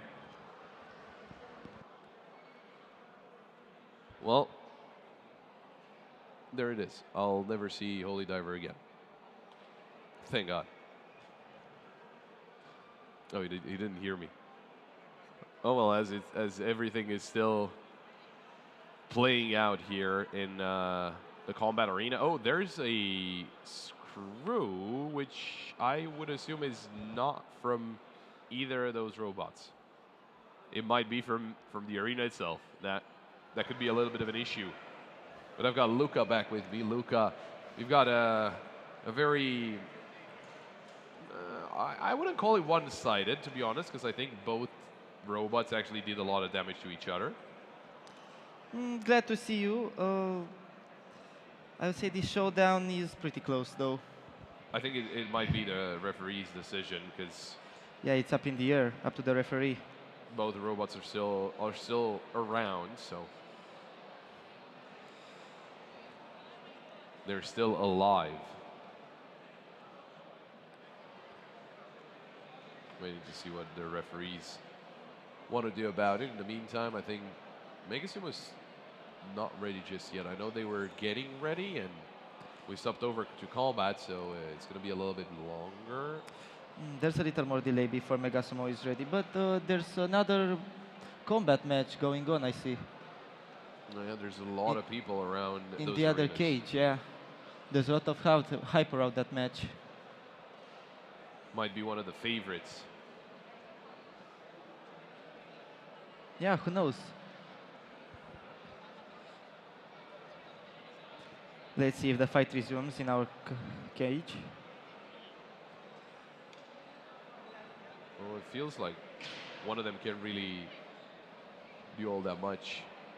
But in the meantime, Megasumo's getting ready. Actually, they just put the robots down onto the dojo.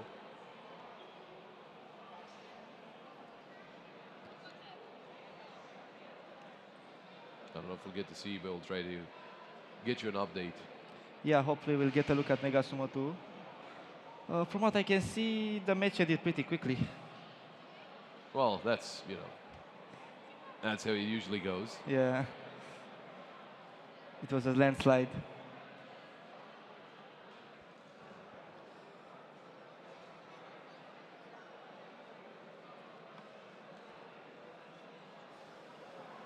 Hello. Well, we're back, apparently. Back on what's? That's great. Yeah, I don't know. Wait, don't know what the decision is there or what happened in Megasumo. So, Yeah, so neither the cages are done, and oh, It's it's up in the air. Kiwi actually that won that game in Combat okay, Robot. so finally the ref gave a decision. Yeah. So Kiwi will get. Well, we'll go forward because again, for those tournaments, they are single elimination bracket. It's not group stage there as well. Gonna double check. Are we in round of 16? We are. A lot of the matches are done. Actually, was this the last one? No. We might be moving closer and closer to the end, actually, of Combat Robot 1 pound. Because a lot of the matches are done in round of 16. Obviously, we still have round of 8, quarterfinals, semifinals, and obviously finals. Yeah, all that. What about Megasumo, though? We reached Group 3, if I'm not mistaken. Yes, Group 3. And we just had... Cheetah is taking on Eclipse, if I'm not mistaken. And Cheetah already has a point.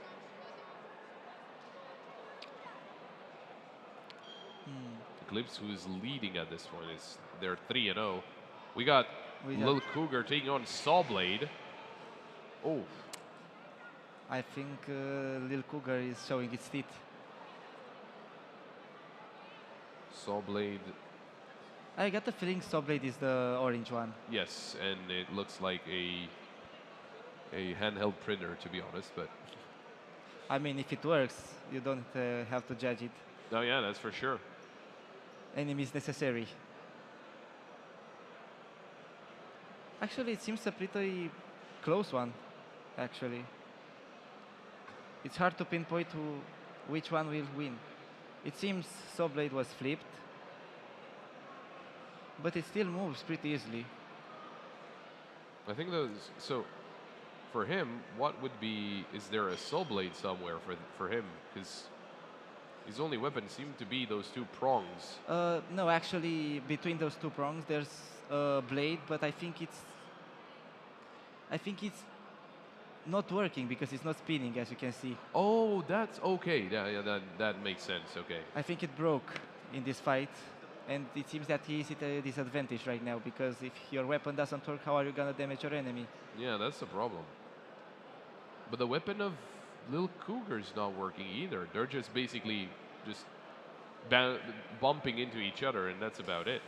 Which won't really give them a lot of damage. It's a battle of attrition at this point.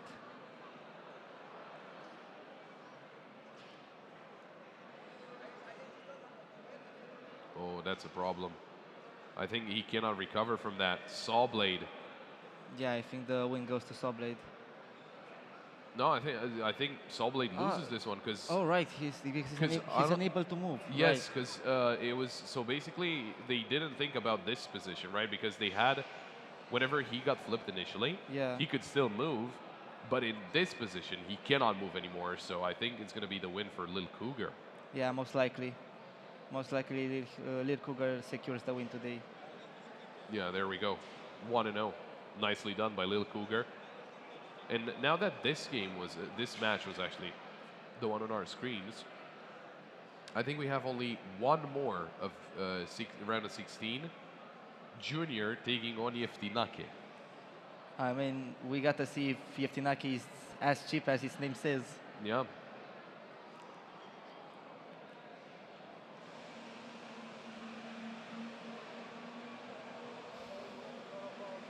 Something's happening.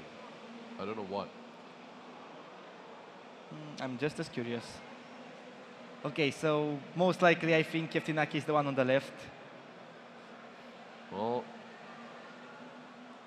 even still, it's looking dangerous. Yeah, it's pretty amazing. It doesn't seem very dangerous, but it's got to the third round. So it has to pack something. I mean, that blade can surely deal a lot of damage. For sure. So we can see the guys cheering for Yeftinaki, I think. Oh yeah, They've got a flag, yeah, for sure. but I think Junior will not give up so easily.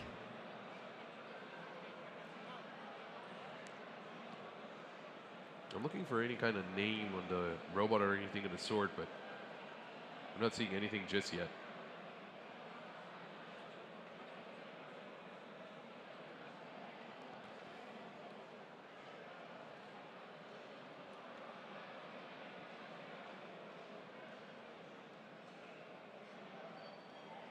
There are a lot of things that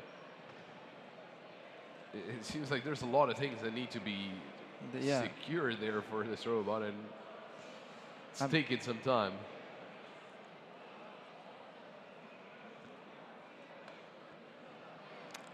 Although it's taking some time, I think there's a beauty to it because they both seem so homemade.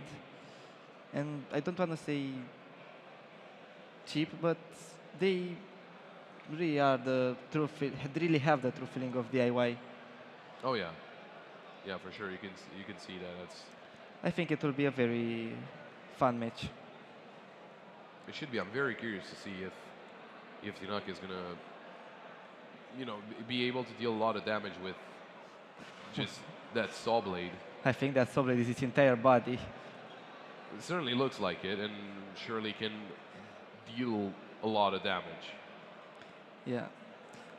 Junior, I think Junior has the edge because it looks like it can be flipped. Even if you flip it, I think it will still work. So maybe this will give it an advantage. But we got to wait and see. No way. Yeah, Is that a PS2 controller? yeah, that's a PS2 controller. If Tinaki's controller is a PS2 controller, that is crazy.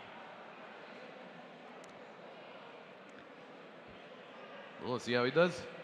Okay, so it spins pretty crazy. Let's see. Finaki started attacking, but it doesn't seem to do much damage right now. I mean, he's spinning, but Yeah. the Soul Blade is not, and I don't think it works that way. It's almost like a Beyblade. Oh, there goes the Soul Blade. Well, Yeah, I don't know if he has anything to do left. that's over. Yeah, Junior wins. Not- He cannot move anymore even. yeah, even the wheels broke. Not very close at all. Well, that was unfortunate. But I think so. That was the spinning element from Junior, the one in front, and I think it might be actually like legit metal. It looks like it. I think it's like a grinder or something type, something like that.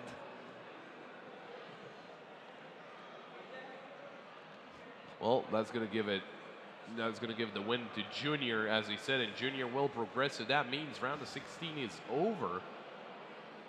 And Looking at the replay right now. we got round of 8 that we have to go through next. Yeah. That was a really clean hit. There we go. We got through another round of combat, and well, we might be having a little bit of a break for them, right? Oh, Because yeah, I most think likely. they need to make sure that the bracket is as it should be, and the teams do come back with their robots to put it up for contention. So It gives time the refs to prepare the cages as well. yeah, no, for sure, and just getting a lot of things done very quickly for combat. Obviously, we still have combat 3 pounds. I'm very eager to see that. No, for sure. I mean, just having the bigger robots is just going to be very exciting. You're going to see probably different designs from what we've seen so far, right? Because Most likely. when you do have an extra 2 pounds, you can add some different things to the robots. So Maybe we can see a fully metal one. maybe, yeah, that would be Who that knows? that would be helpful for them for sure. Yeah, it really would. Now maybe we can get another look at Mega Sumo. Yeah, I'm curious how things are looking there, because obviously, as I said, they were. I think it was Cheetah. They won against Eclipse, and in the meantime, Estrellas won against Slash. So we got Cheetah against Medusa. Cheetah actually overtaking both Eclipse and Estrellas to go up 3-1. They're taking on a robot that is 1 and 2, so there's a pretty good chance that Cheetah, Yeah, it looks like he's the favorite. based on the results. There's 3 matches left out of Group 3, and then we can move on to Group 4. Yeah, but who knows? I've always liked the underdog, so maybe we can see a twist. That is fair. Maybe we can get a little bit of a surprise. So maybe we can see some Mega Sumo, because the robots are in place right now. Yeah, it would be okay. So we're back. Oh. Was that Cheetah? I think it was Cheetah, yeah. I think it was Cheetah, because if I'm not mistaken, Flex Team is on the left on the screen. There we go, yeah. The red shirts. Yeah, Cheetah lives up to his name. Very, very quick.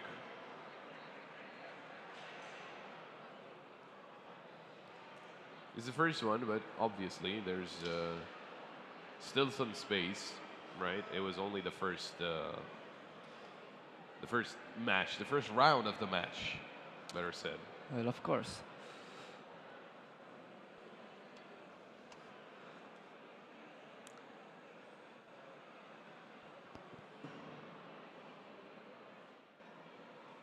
Looking at the replay, it was pretty quick.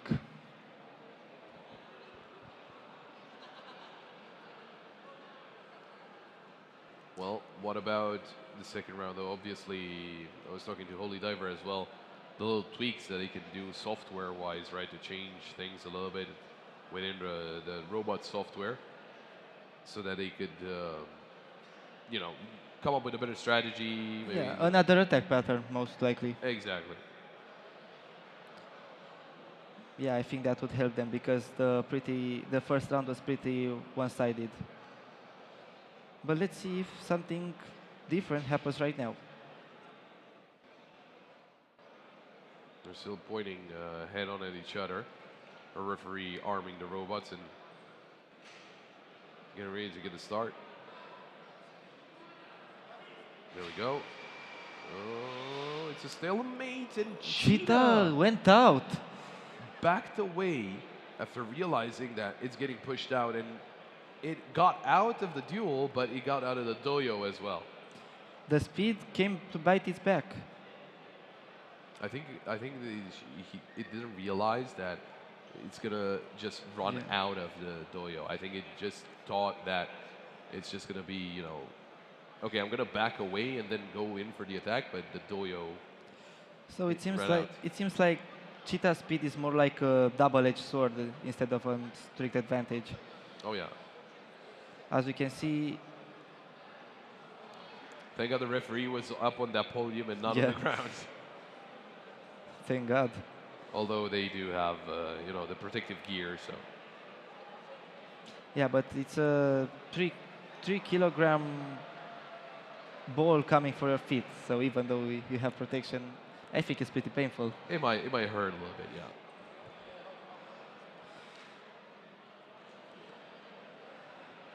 A little maintenance to the wheels. Maybe that will have a better grip. Yeah, making sure that there's no residue of the doyo on the wheels as it starts, right? It's just making sure that everything is in tip-top form. I just saw something in mini sumo because the screen is right ahead, right on the other side of us. They've got a bot that's called Rey Mysterio. That's the one I'm supporting from here. I hope they win the whole tournament. So you've got your favorite. I got my favorite.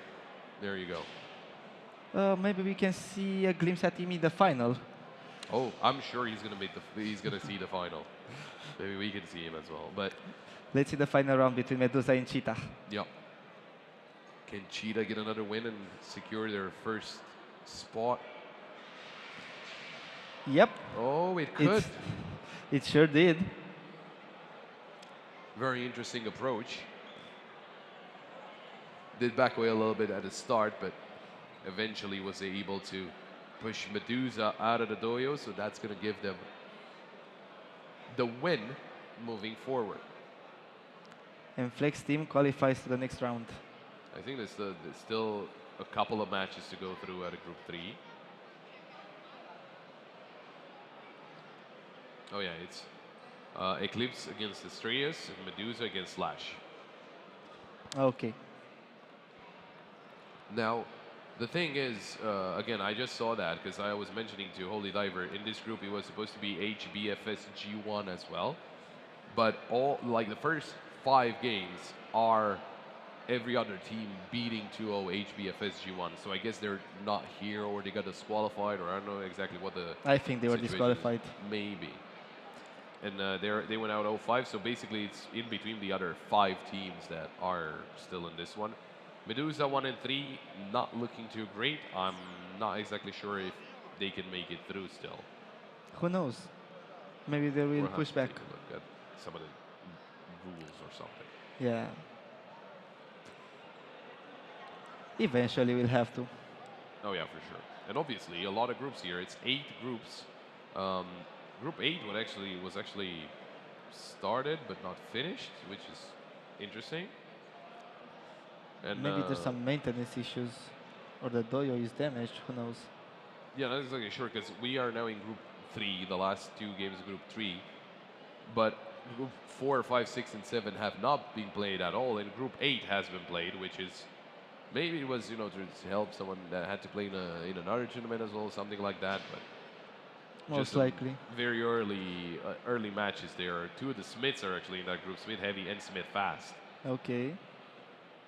Now, what do we have here? Should still be in Group 3. It should be Astraeus taking on Eclipse. And I would assume Eclipse is the black one. Most likely.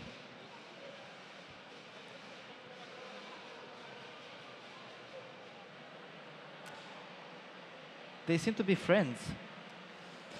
Yeah, I don't think, because how do you categorize that, right? You have a robot that's just been shimmying its way backwards, not really attacking, and the other robot that didn't do anything.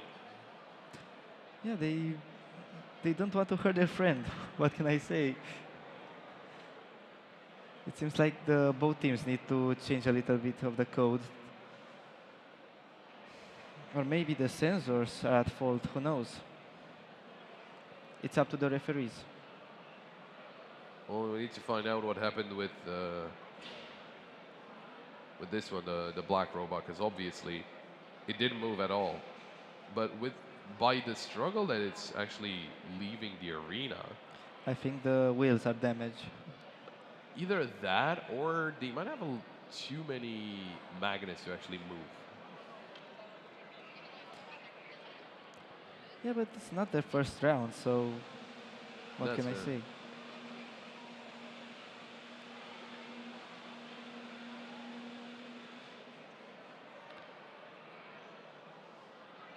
Waiting on the referee decision. If they want to redo the match or give one of the points to the silver robot, because obviously, if it is a robot that's going to get some points, it's going to be the silver one, because the black one did not move at all. So as it looks like the ref is testing Eclipse's sensors. Yeah, if it did not turn on, then that's something obviously that it's not really its fault. Yeah, So they could redo that. that would be the true show of sportsmanship. It's fair play.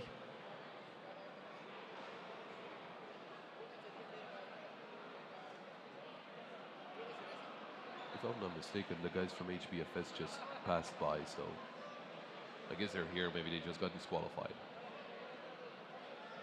Okay. Interesting.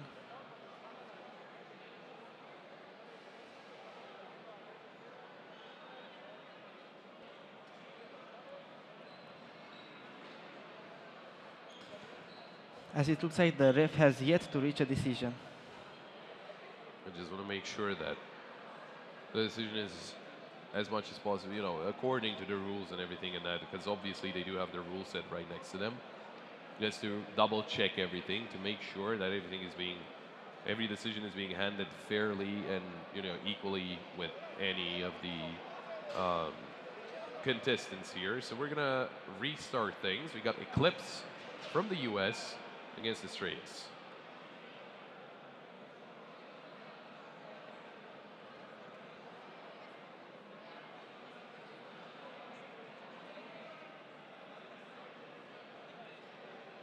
Let's see if this time it's going to be a little bit more competitive. Hopefully. Hopefully.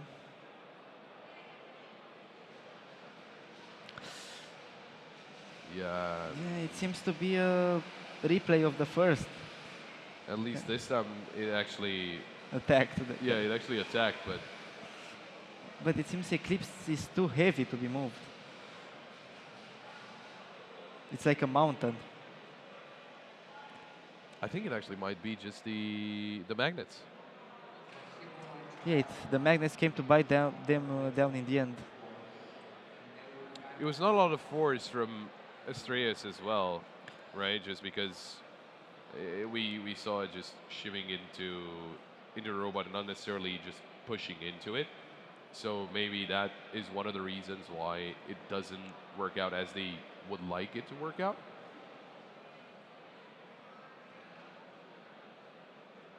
And why it couldn't, push the other robot. So I'm thinking the win goes to the Tech Titans. Probably this time it was a lot more, aggressiveness out of them, and at least they were. Yeah, at least it had the will to fight. Yeah, exactly.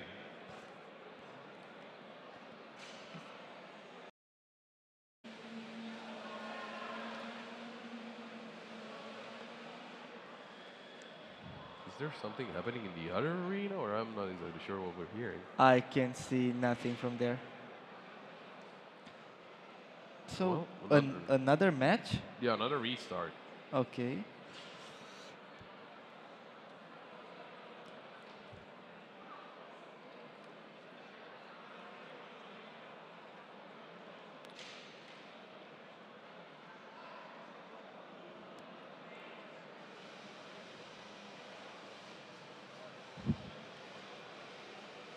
Yeah, something's not right.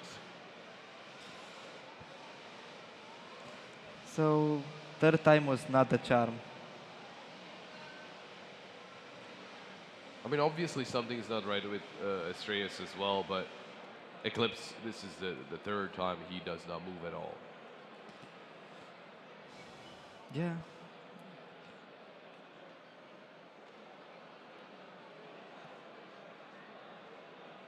So that might be Tech Titans actually Yeah, at this point, just give them the win.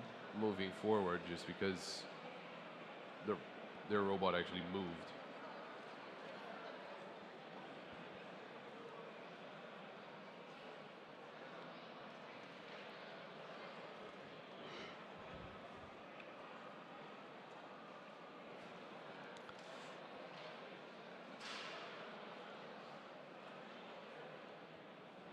Waiting on the ref to give the decision.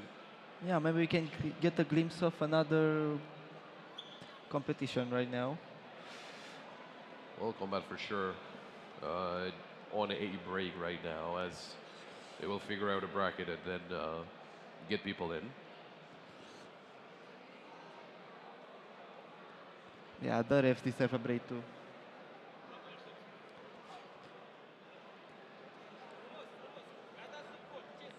What is the decision in the end? Is it going to be another restart? Most likely. I don't know where this is going, but let's restart. Oh, you can see. Oh, there we go. Yeah, the points went to Estrellas. So Estrellas will be getting that win. And Eclipse, I mean, something did go wrong with it because, well, he got that free win. It won against Slash, and that was it. But it did play against Cheetah. So we got the last game of Group 3, Medusa taking on Slash.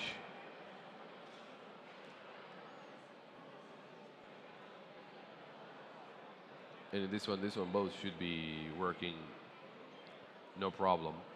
Let's hope so.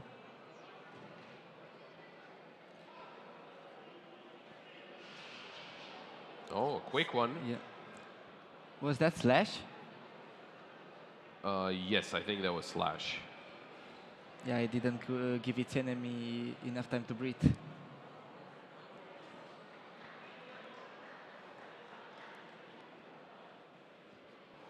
One 0 for Slash.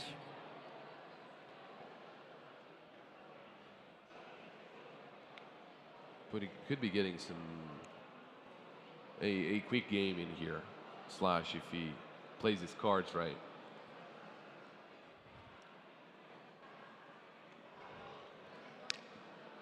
Maybe there's a problem with Medusa too. As I can see, he's trying to fix something. Maybe some tweaks again to the software or something of the sort, but as this is the last game, I'm gonna double check the standings as we stand now.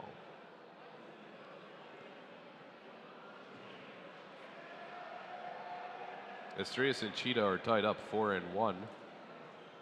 Okay, And that's Slash, would they be overtaking Eclipse? No. so another quick win for Slash. So Slash will be going 3-2, and they would be tied up with Eclipse. But Eclipse did win against Slash in their direct match, so it could be Eclipse still winning or still getting third place, and that could get them into the playoffs. I mean, Well, why not? the rules say so. It is top 3 in every group, right? Oh, there we go. So that should work out.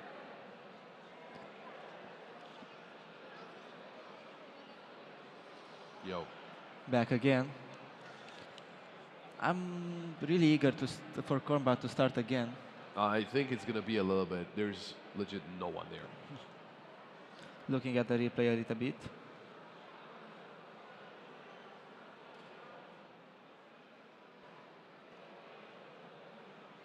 There we go. Yeah, clean win, and that actually concludes Group 3. So we got Group 4 coming up. Group 4 coming up, or maybe Group 8 continues. I'm not entirely sure what. Yeah, I didn't really understand what happened at Group 8. I'm still very curious. And it still didn't play out fully, right? That's the weird thing because it did not end. It did not complete all their games. They still have quite a bit of games to go actually. Maybe someone was disqualified. I didn't actually look it up. It was some random games. I mean, Smith Heavy played or battled twice. There are a couple of games that are mentioned as now playing, but I doubt it. I don't see any of them playing right now. Because I think we would have gotten some footage from the other arena as well, because obviously we do have cameras set up there, because we had remote controlled RC Sumo there. Yeah, exactly. So yeah, that's a little unexpected. I mean, we do have technically cameras up everywhere. It seems to have gotten a little more crowded in here. More people coming to see the competitions. Yeah, and obviously, if you're from, if you're watching online, if you're from Bucharest or surroundings, you can head on over to Politehnica and you can come check it out. It's pretty cool. It's a lot of thing to learn here. I'm gonna be honest, you do understand more when you see them in person. Yeah, it's pretty interesting. If you're not passionate about science or technology, it's interesting to see them. There's a lot of people. It's very sci-fi to see robots fighting. I mean, for now, not being humanoid, and we do there. If I'm not mistaken, there is humanoid sumo, or I remember it being previously. We do have a humanoid sumo, yeah. Not started off in. There's only I think it's 12 robots. I think it's playing tomorrow, humanoid sumo. Might be. I do have the schedule here somewhere, so. Humanoid sumo. It's not today, so it's probably tomorrow. Also, if any of our tournaments do finish up today, I don't think they will. Technically, we should have, an award ceremony at the end of the day. If there are any tournaments that are actually getting done today, obviously we will. But I think we do have plenty of participants for a lot of those tournaments, and I doubt we'll get. Well, maybe we do get something of the sort. We'll see. A triathlon for humanoid robot. That's a pretty interesting. No, it seems it's a break in every single tournament. I'm sorry to cut you off. No problem. We'll talk about it when we get back, but we will be going to a break, and when we're back, we'll continue with some more action here at Robochallenge. Yeah, see you again.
And we are back. It's such a pleasure to be here again.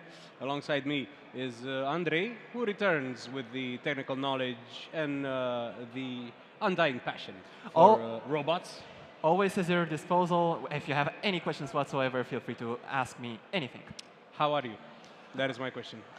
I'm great. What are you most looking forward to seeing? I just cannot wait to see the results for the freestyle section because I've seen so many interesting projects over there that I just don't know. I want to see what the judges decided. Can you walk us through what you have seen? Yes, of course. So there was this big, intimidating robot with multiple stepper motors. Stepper motors are still these. Well, they have some particularities indeed. A little bit more complicated to drive them rather than the DC motors that you have. You just plus the positive and minus negative. But they're still used due to their precision. Okay. And there were so many placed in a row, and it looked very intimidating. And that robot, I don't know, just got into my heart. That's some scary stuff indeed. Yes. And there was another friend of mine, he's a great technician, who made some kind of like a calculator or a new pocket phone. It's like a Steve Jobs or some sorts, but never mind. Okay. Yes. Okay. That's really cool to hear, man. I'm happy that you got to enjoy this and that you went over there and saw some cool stuff. But we are about to see some cool stuff now as well, because Monster Masher is facing Optimus. If I'm not mistaken, Chenemebe from Monster Smasher, it actually stands from the college where I'm from, but I'm not going to make that mistake. Oh, he's absolutely smacked to the wall, but he's not moving at all. Well, after hitting a wall that hard, I wouldn't move either. Oh, just look at him. I mean, yeah, he's not doing anything whatsoever. And Optimus is on the hunt. I think he is actually going to or no, he's not going to destroy him. He's gonna do a few spins, gotta do a few tricks to taunt the opposition.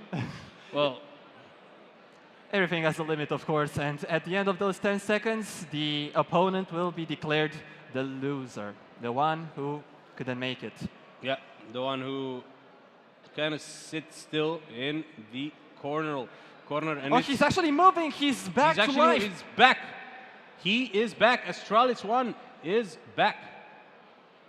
Okay. Or not. Or not. Or not. Let's see. I think he just... That should be like a 1-0 win for, or a 1-0 advantage for Nyx. Yes, indeed. And the point goes to NYX. Great work.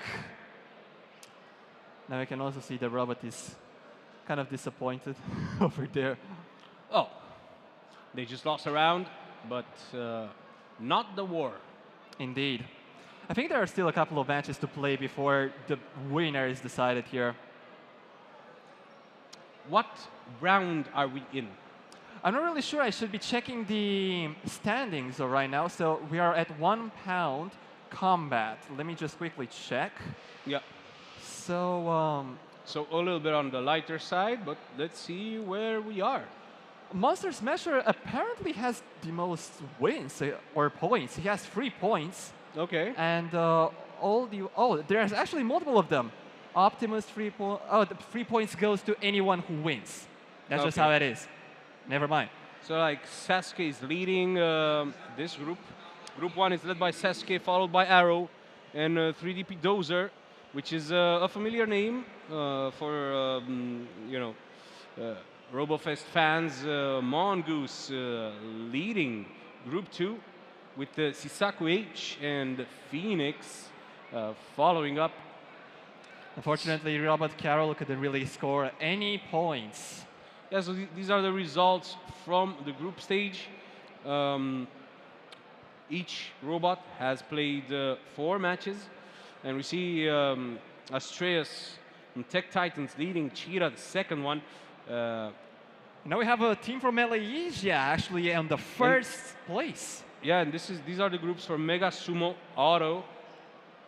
Indeed, so where there is an algorithm controlling it. here's a familiar name, Schrödinger. Yes, indeed. I think I remember this one as well. Yeah, yeah. You do not forget a name like that. And we do not know if these groups have been played yet. Probably not. Yeah, there aren't really any points over there. The table is blank, so there must be some matches awaiting us. And look at this group, two Aphroditas featuring there on sixth place. Yeah. Zetsu comfortably leading this. Only 3 matches played by the Sumozade Robotics robot. And we get to see We're back. my personal favorite. Yes. I think we are back to 1 pound sumo, not sumo, combat. Combat. Right.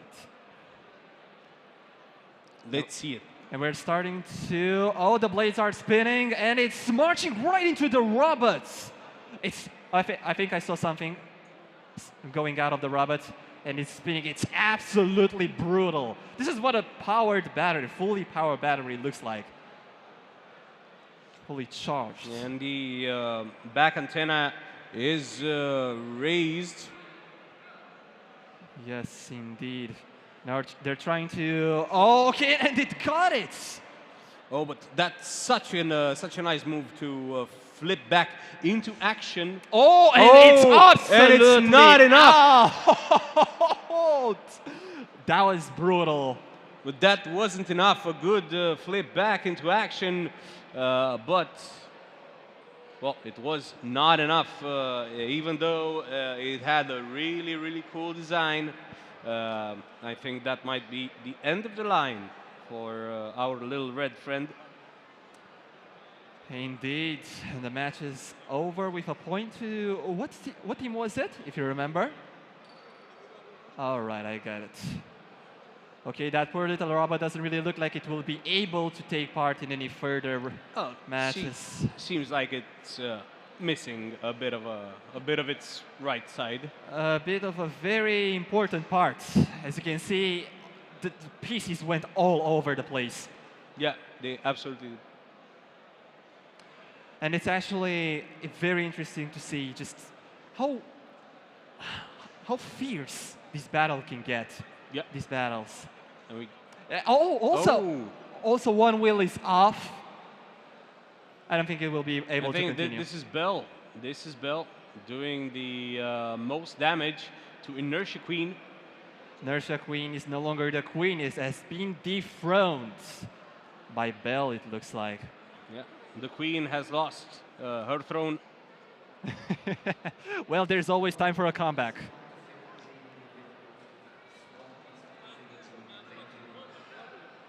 Well, hopefully, but right now it seems that Bell has dished out a lot of damage, maybe a little bit too much, and It has actually scored that point. It belongs to Bell.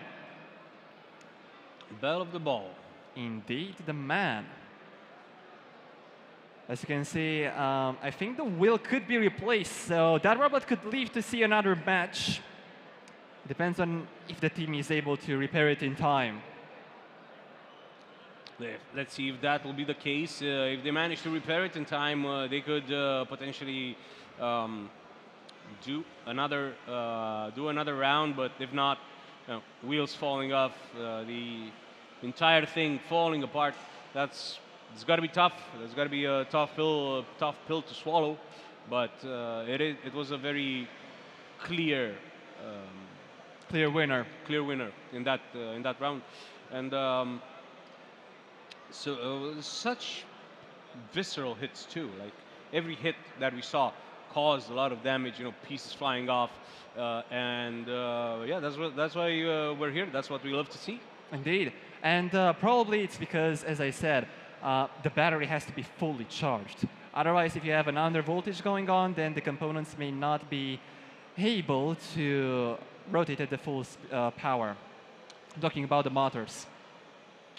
Well, that certainly puts you at a disadvantage if you're in that position. What do you do?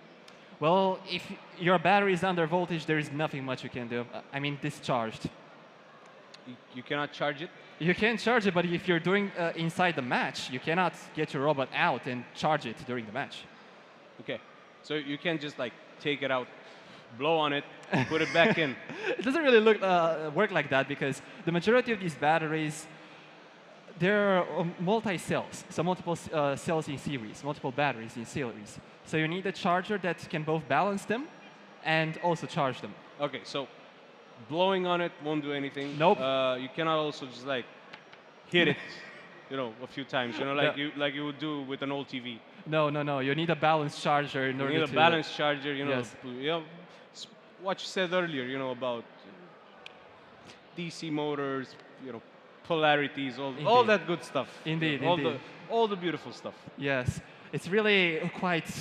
I think it's an art to create a robot. It's really become a thing of its own. Don't you think so? It is, and there are certain.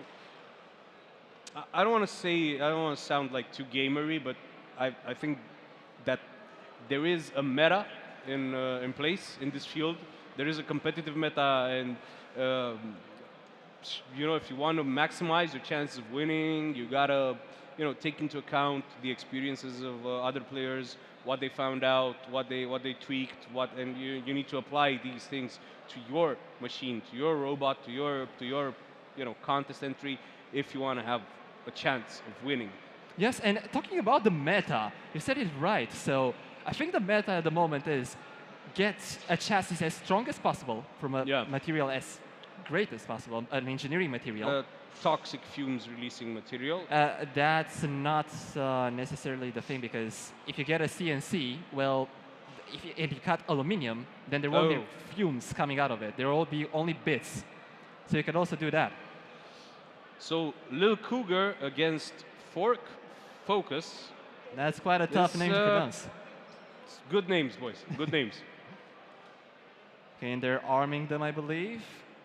Making sure those blades will be able to spin. Got a spin twin. Let's go. All right. I think it's going in the wrong. Okay.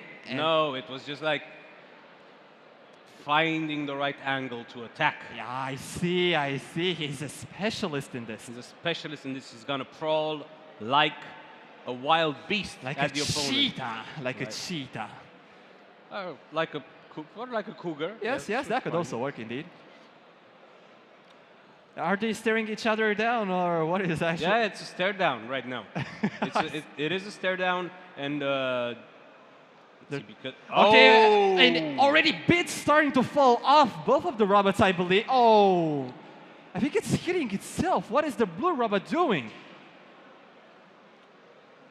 Oh, that is okay. A nice, but the blue robot showed a lot more initiative in this fight, and let's see if the red robot is going to get its comeuppance. It doesn't seem to happen right now, but maybe it will. Maybe it will. Okay, and we're seeing him spinning those things, and probably he will attack now, or is he trying to find the angle?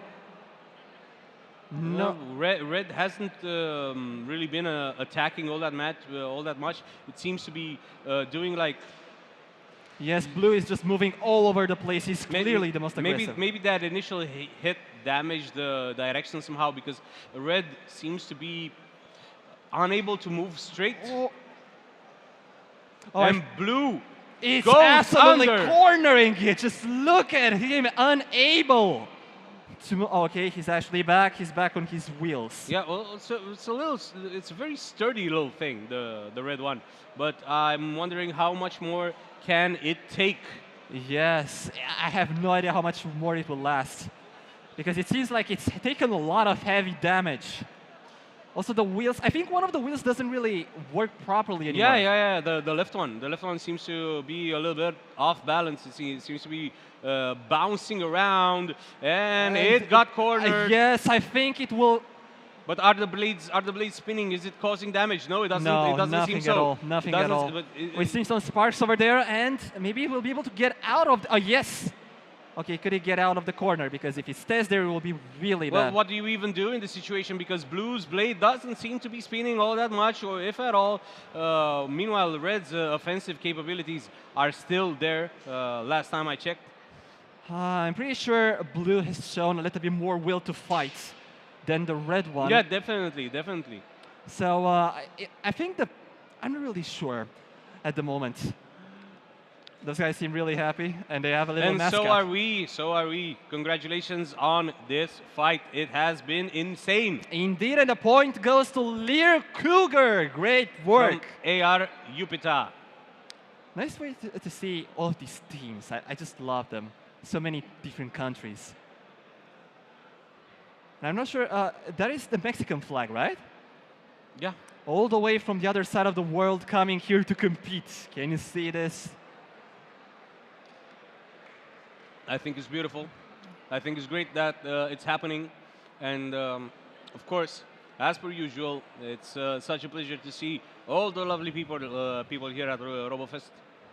And then we've actually seen a little bit of fair play. They shook their hands. It's really important to respect your opponent, no matter what happens. You can see a replay. It's like ABR, you know, always be respectful. Yes. Oh, God, it just got so cornered. What do you think about the way it's been just dominated, pretty much, red? What do you think about this match? I think it was a bit. The intent of blue was very obvious. Way more offensive intent, way more hits. You know, a lot of pushbacks. Time and again, it had pushed its opponent against the wall. And I think that should be, you know, that was enough. That was enough to score a point. Yes, indeed. I think we should give some props to the operators as well, because if I'm not wrong, these guys are being operated by a human. Yeah, So that's true. they do know how to drive their cars, the tiny little cars. I was for a second. I was like, what does he mean, operator? Does he mean the camera guy? No. The one with the controller in his hand. Oh, we should give props to the camera guy as well. The props to the camera guy over there. Thank you, mate. And also, not just to the camera guy, to the whole crew, because here we're a team. Yep, exactly. And once again, thank you to everyone who is here at RoboFest, everyone in attendance. Thank you to all the participants, and obviously thank you to the organizers and to the wonderful production team that has made this event possible. We've actually not really touched on one very important thing, and those are the sponsors. Because every single competition has a few good people who want to support us. And without them, none of this would be really possible. Yeah, that is correct. And you know, if you want to thank the sponsors, then that would be a good time. Well, I would like to thank the sponsors on the behalf of the entire team for being so generous and allowing us to hold this great competition. Okay, and we're back to Combat Robot 1 Pound, both teams from Latvia. And this is Kiwi. The green one is Kiwi. And Little Shred is the opponent. And look at him. That's such a fitting name for that robot. Okay, oh, they're actually going into each other. Okay, they didn't shred into pieces like the previous ones. Teammates in real life, but opponents in the arena. They're now mates. Enemies, they have to compete. Quite similar designs for the robots, but only one of them will be able to win. I think actually the only difference between them, as far as I can see, is the color. Isn't it like that? We shall see. I think this is where the human element shines the brightest because, as you said, these robots are operated by humans, and combat skill and strategy is going to come in really handy and is going to be the deciding factor in this encounter. Kiwi not looking so great. Indeed. Already lost a fin. Oh my God! I think it's about to pop. One of those little fins. shred, little miss opportunity. And it's being there. cornered. But it is quite nimble. Kiwi is quite nimble. Indeed, we can actually see they're trying to get into each other, but they can't really get the angle. Okay. The damage is far less on these robots, as you can see. I think Yeah, and they are quite sturdy. very well built. I think that's one way to put it. built different? I think the materials may be exactly the same, just the paint maybe a little bit. No, I just meant it as a... Yeah, indeed. Let's see, Kiwi, it's the second time it got cornered, sparks flying. I don't know how much more of this it can take. These are actually like mini tanks. I haven't seen big pieces coming off of them. Oh. They're still alive. I mean, they're well built. Look at this. It's getting scratch marks all over the place. However, it's still alive.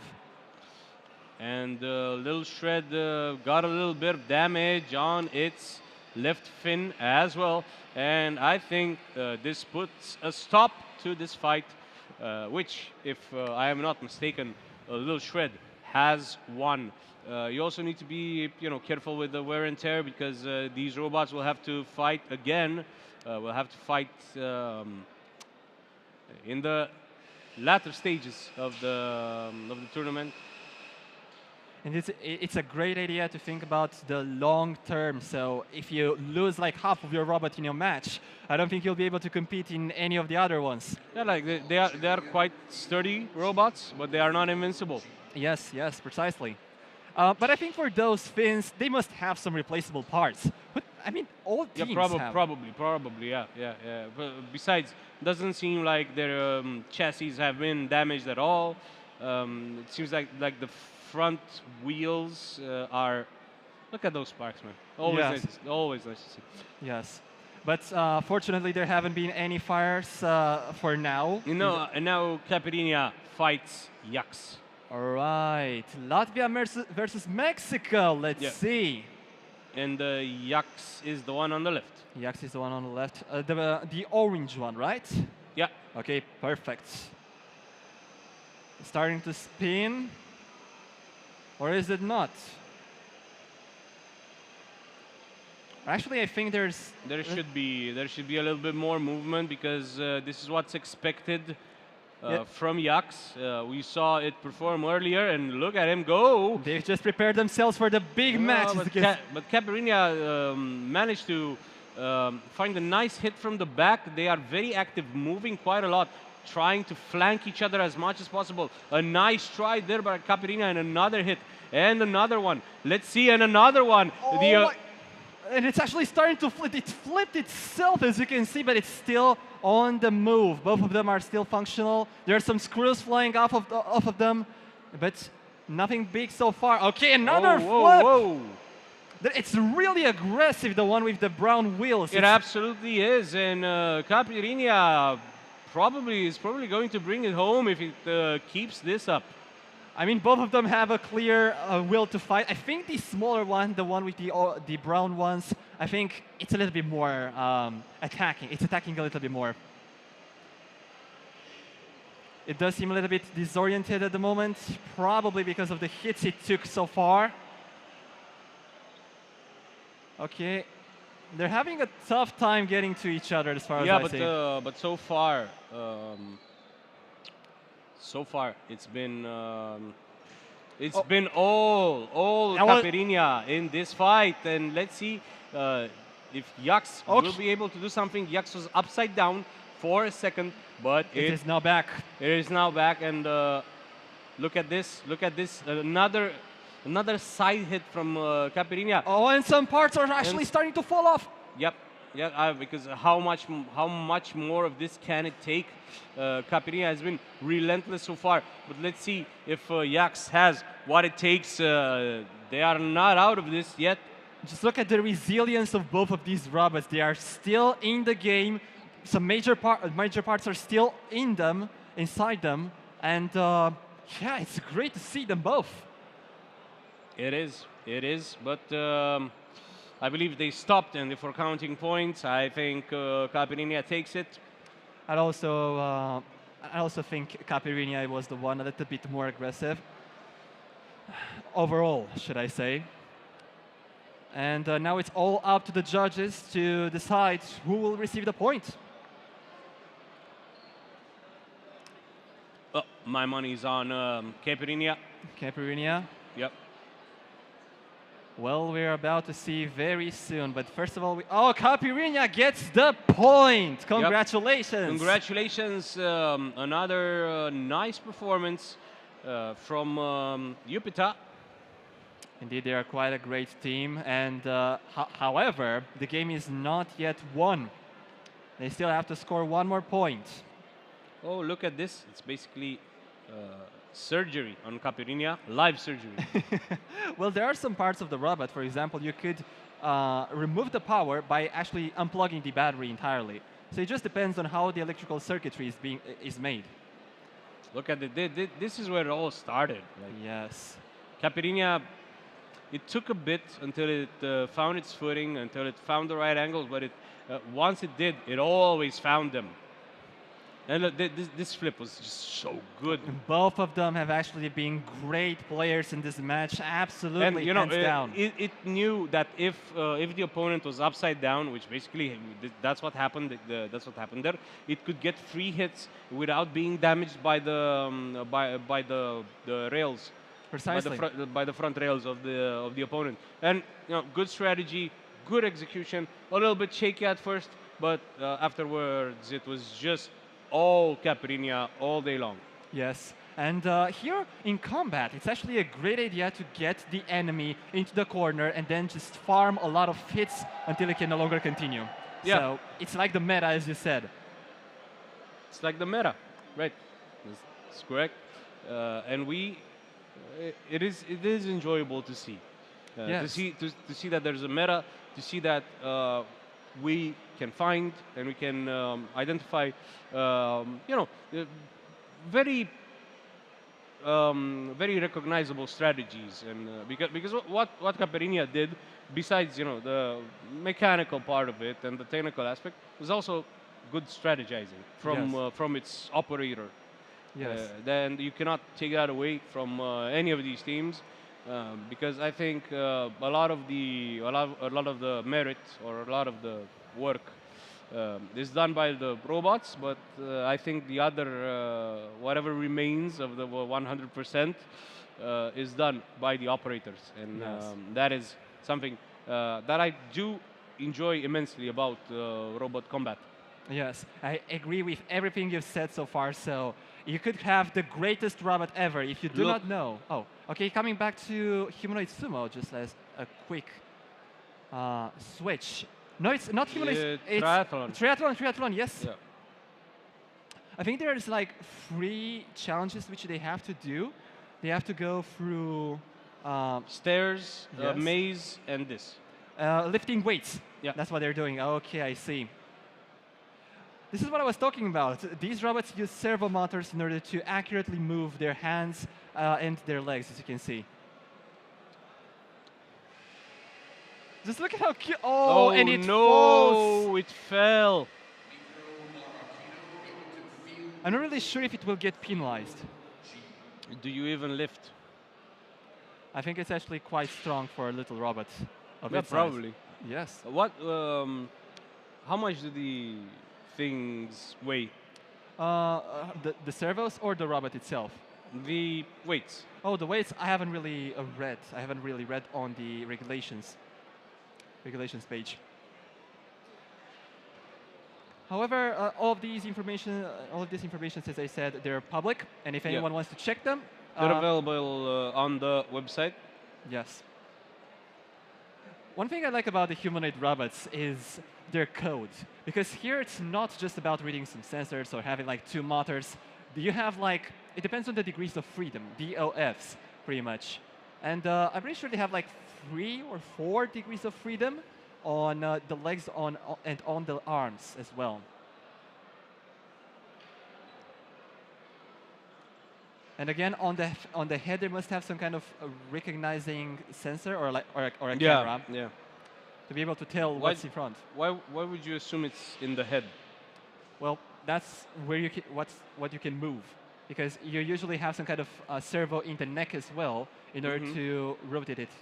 Okay. And if you put it in the chest, then you couldn't really see on the sideways. Ah, okay. Yes. It's about having that advantage of a wider range. Probably the reason why we have eyes on our head as well. Yes. Yeah. You couldn't imagine humans with eyes on their chest, right? No. That's what I'm saying. So now we just finished.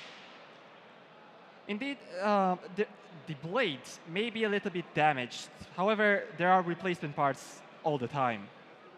And everyone does bring them. As you can see, I think they're programming or setting the attack mode. Attack mode, okay. They usually have some buttons over there along with a screen in order to be able to tell which mode they're going into. Wait, so it's actually Senju against Striker. Okay. Position has been validated and they're both ready to go. It's now all up to the referee to arm them. Absolutely. Okay, and it's starting.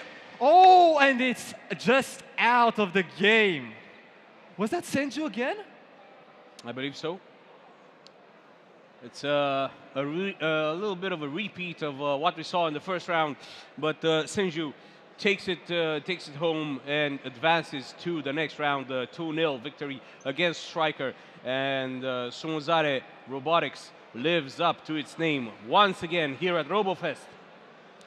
You know, the adhesion and just how well balanced the Sumozare Robotics made their robots was just incredible.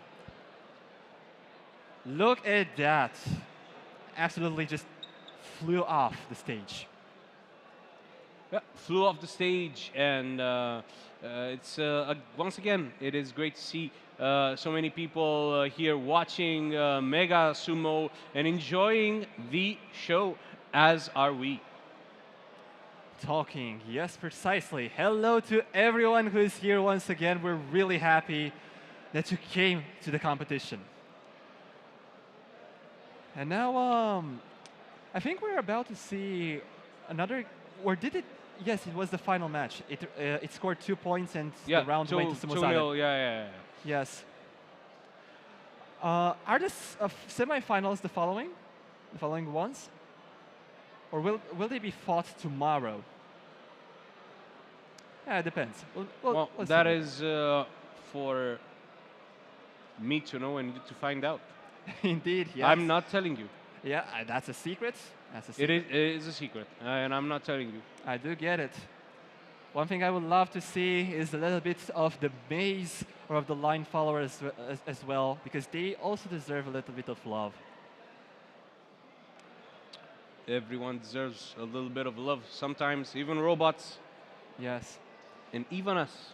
Yes, exactly. And in the future, when robots may be a little bit more sentient, they may require a little bit more than they do now. But as you can see, they are repairing the arena so as not to make the robots think that is actually the outside of the perimeter and wrongly go back. I haven't seen if this problem is also present in Mini, Micro, and Nano. The Hyos or Doyos should be a little bit more resilient over there. Yeah. So now it's Senju against Lloyd. Turkey versus the United States of America. It's actually quite interesting. For me, it's the first year in which I get a chance to watch a team from America come here and compete. And it's the wonderful people at Lunox Robotics who have done this. Where they've actually put in a lot of effort to come all across the ocean and over here. Yeah. It's literally an ocean between us. Yes. And then some land. A decent amount of land as well, a decent amount of Europe as well, yeah. Also the prices, I believe. They've invested quite a lot into the project and into arriving and participating. And now we're seeing the triathlon.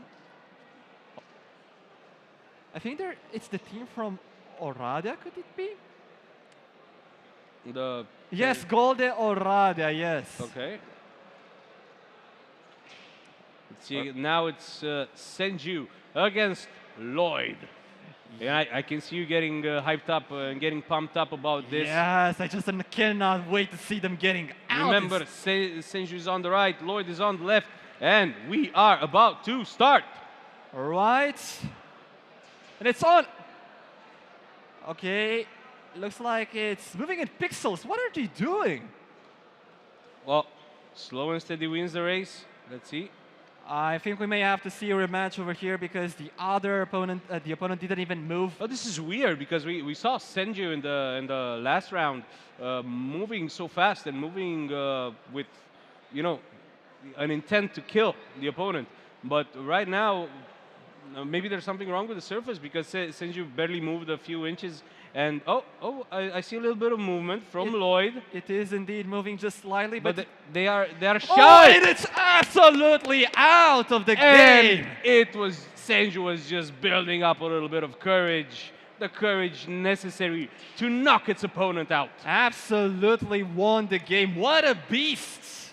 It's just for the point just goes to Sumozade Robotics. You know the tiger must prepare before it crawls to its prey, and that is what we saw right here with Senju and Lloyd. Senju with a dominant win in the first round of this series. Let's see if something will change in round 2. Lloyd still has a chance to make a comeback. However, it all depends on whether he will move or not. Okay, but we would like to see 3-match best of 3 series. Yes, yes. I want to see Lloyd in action for a little bit because that's why we're here. Yes. Want to see as much fighting and as much interaction between robots as humanly or robotically possible. Robotically possible. That was a nice one in there. It would be indeed nice to finally see a match of best out of 3 because so far the majority of the robots won 2 points and got away with it. Now let's see the second match between Senju and Lloyd. Okay, looks like the position has been validated. Okay, it's arming the both of them. Staring each other down. Just look at this, so menacingly. And it's absolutely out. Was that Senju once again? I think so. Yeah. That was Senju once again. They're a bit hard to tell apart. Yes, yes. But yes, that was Senju with a clear victory, a 2-0 win in this series, and Sumozade Robotics advance to the next round again. Great work to the team from Turkey. They did a great job so far. Yeah, I told you, they're living up to their name. I believe they always performed well at RoboFest, and this time is no different. You see, when you look at this engineering, it's, as I said, just as an art.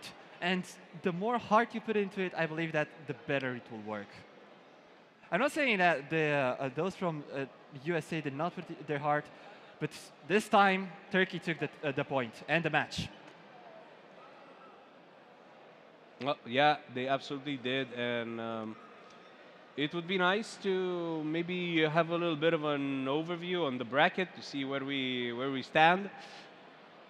I could actually look just now because they should be updated on the website. Oh yeah, thank you. That's what I was asking you to do basically. Yes, but the standings, at least for Mega Sumo 3 kilograms, there's only for the groups. They're only for the groups. Okay, so that but is Senju, is he in the group with Lloyd?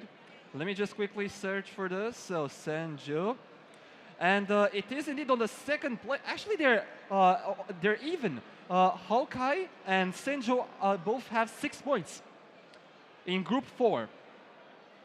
Lloyd, however, only has a single point, unfortunately, and he's on the last position together with D1 from Team Drago. Well, that's okay. So not the best of times. Yes. Oh, You see, it's you, also you, about. you can't win them all. Yes. And one thing you tend to notice is that luck does sometimes play its role in any game. So you can have the perfect robots, but sometimes everything can go wrong. Sometimes it can go wrong. And now we're getting into another game, it looks like. So the team from Latvia versus that from Malaysia. Can you pronounce that name? MCKK Warrior, Perfect. That was a great one. CX3 MCKK Mas. Nice one, nice one. The other one is easier. Yes, yes. Well, we'll just call it CX3 against Striker. A lot easier to remember indeed. So it looks like they're actually still talking with the referee. But one thing I'm not seeing, and I think it was mandatory, was the protective equipment on both of them. That's kind of strange to see. These people have no fear or no regard. There is no regard for personal safety when it comes to mega sumo. Probably yes, but you never want to be... Besides, I don't think they need protective equipment since they sit behind the wall. Okay, and we have the first win. Was that Striker? That was CX3, I believe. CX3, yes, CX3 takes the points. You can see those flags over there. Yep. They're more like something fun to add. Poor guy cannot, or it's really tough to get off the ground. The sheer amount of force that those magnets have is making it really hard indeed. And we have a replay. They actually did fight for quite a bit of time, and it won.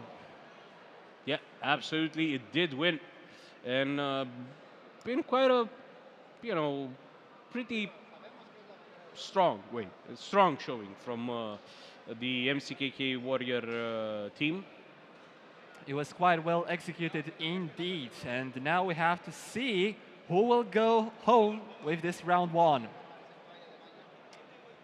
I just can't wait to see for one of those matches where they're both equal, they both have 1 point, and the third one is what makes the difference. But we're about to see if that will be the case, of course. And looks like they're still waiting. In the meantime, I can't wait to see one of those from Nano Sumo or Micro Sumo as well. We haven't really looked at them really, so they would deserve a little bit more attention.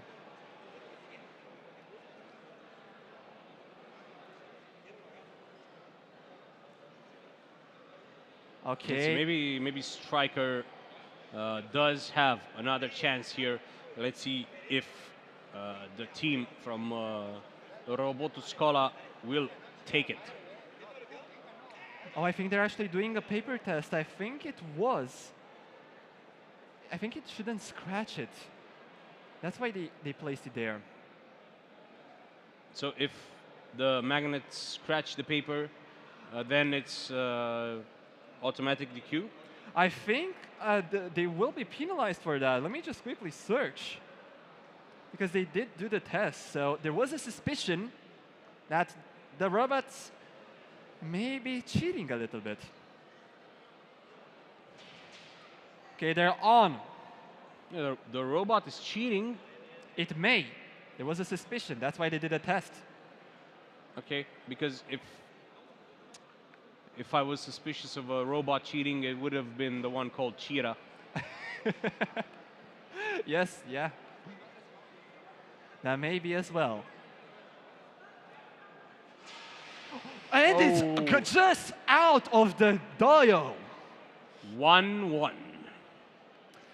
Finally, one of those matches where they're even. Yeah. And this is a nice competition so far between CX3 and Striker.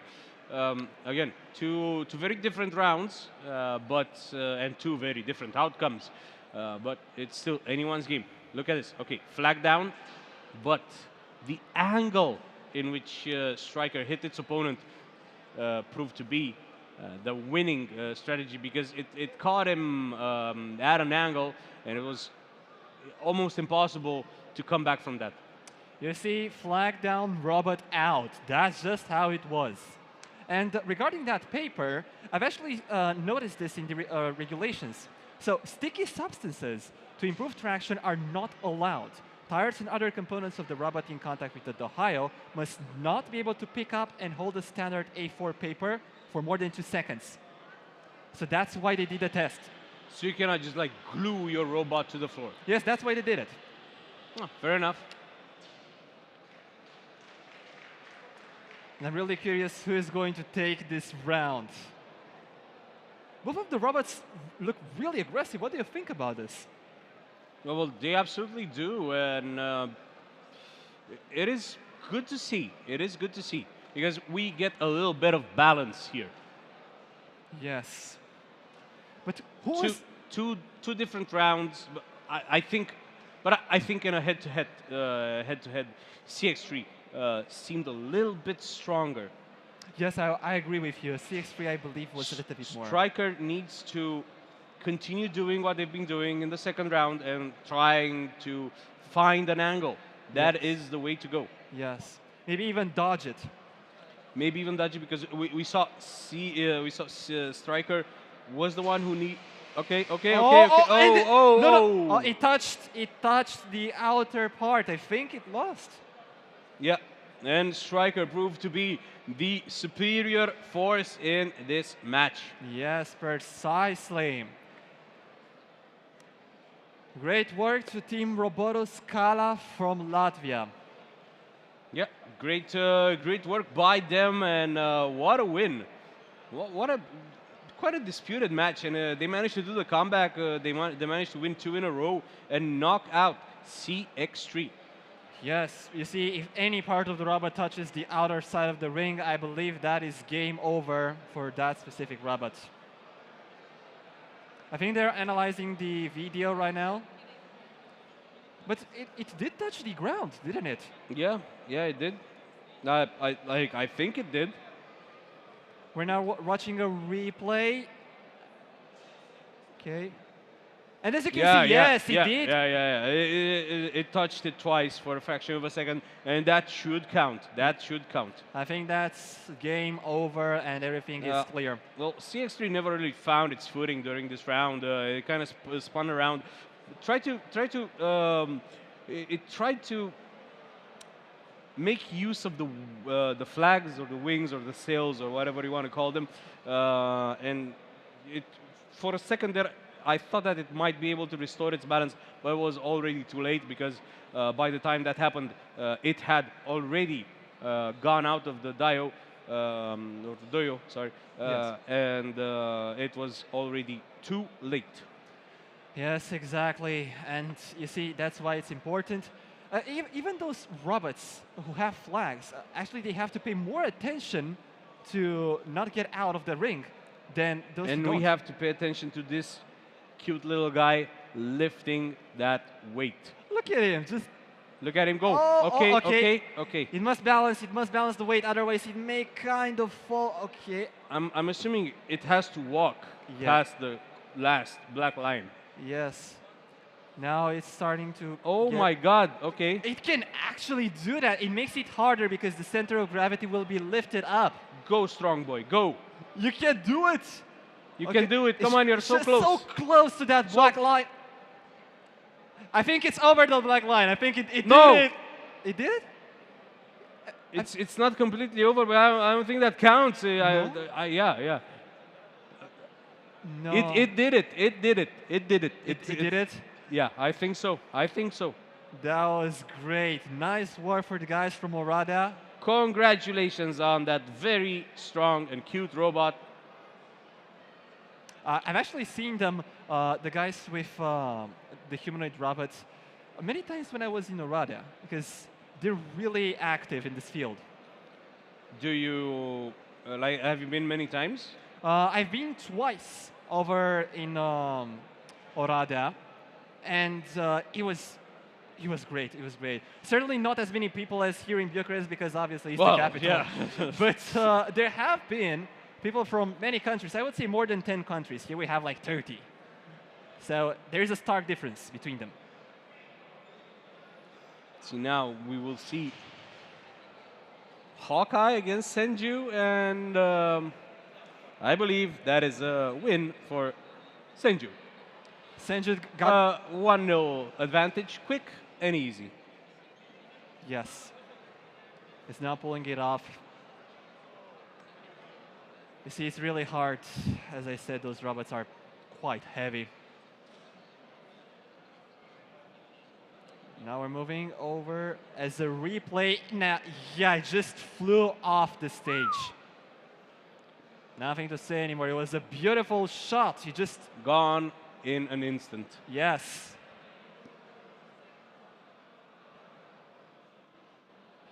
I think we're actually starting to end with these groups.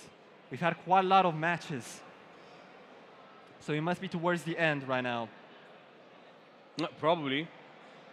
I can't wait for the semifinals and the finals. Those are the most exciting, as always. Yeah, it is. It absolutely is, and I want to see the second round of this because Senju has been dominating every match that it has played in so far.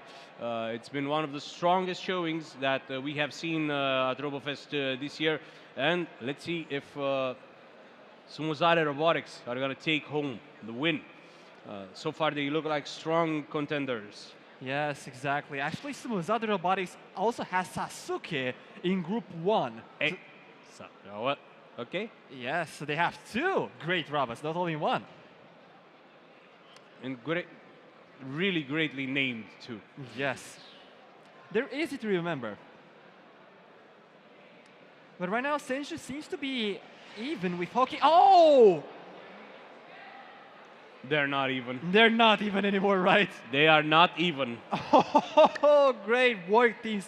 Sumozade Robotics took the point and the game with them.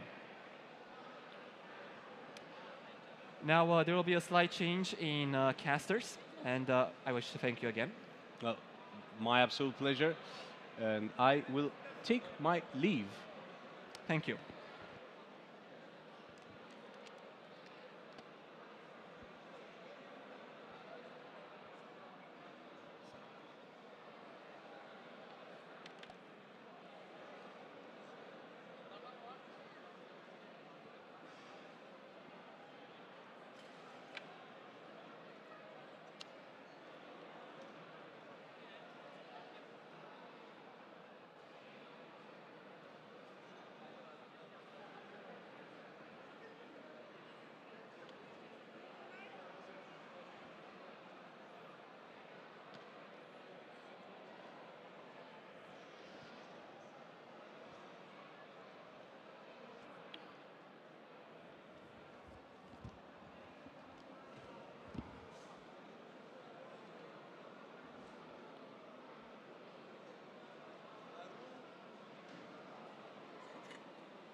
And we're back.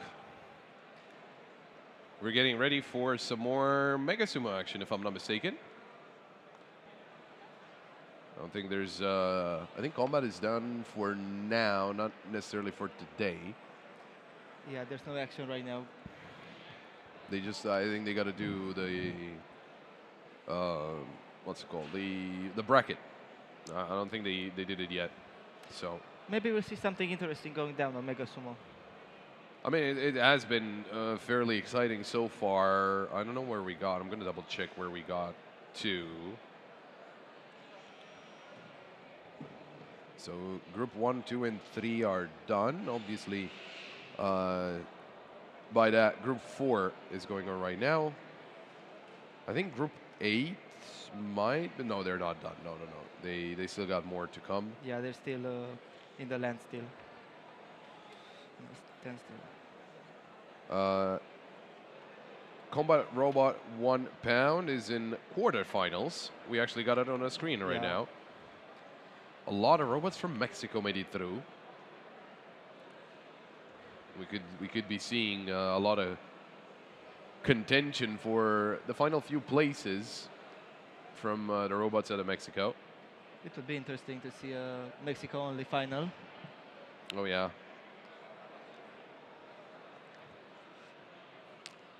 Oh, I have to say I'm supporting Lil Shred. It's my favorite right now.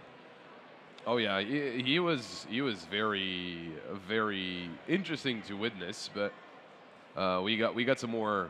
I don't know if we got to see all of the robots on the stream, but for sure we'll be seeing them in this stage. Yeah, for sure.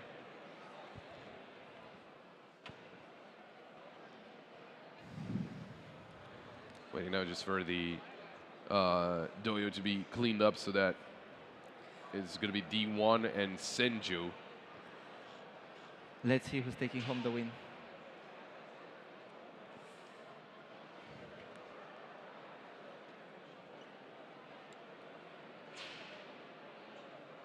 We were talking about this being Group 4, and if I'm not mistaken, I think Yeah, yeah. Senju are in this first place with no losses so far. D1, a draw and a loss. Oh, and well, Yeah. we can see Yeah. why. It didn't look very good for D1. Senju making quick work of D1.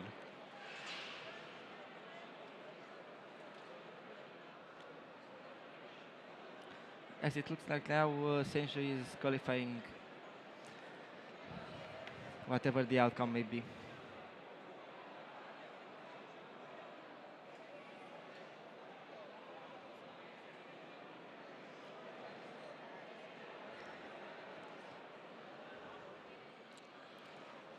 I think it's going to be very hard for D1 to get anything done here. I mean, I don't think he necessarily reacted too much to what just happened.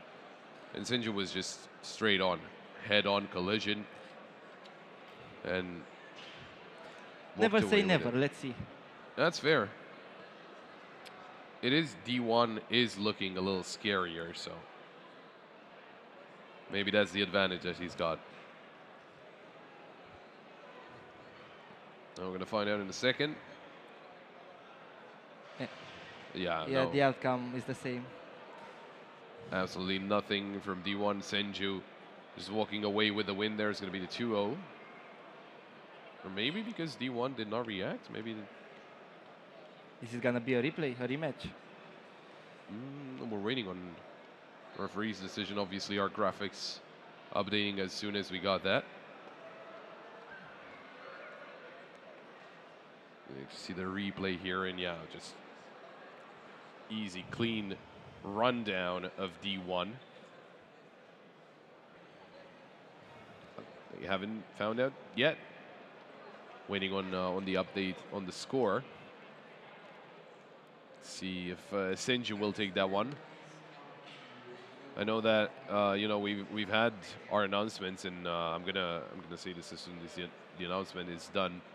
We had some quite a lot of announcement, you know, telling people that need to reach one of the fields. Make sure you do stick around to the field that you're supposed to play in, because obviously if you're not there in time, well, you're not going to be playing. So make sure you do stick around the fields that you are usually or you're supposed to be at sooner rather than later. Senju does get the second point, and there we go. Senju will be, you know, just topping the group. I think that was that Yeah, their they- last match? Yeah, they No, are they the have top one of their more. group.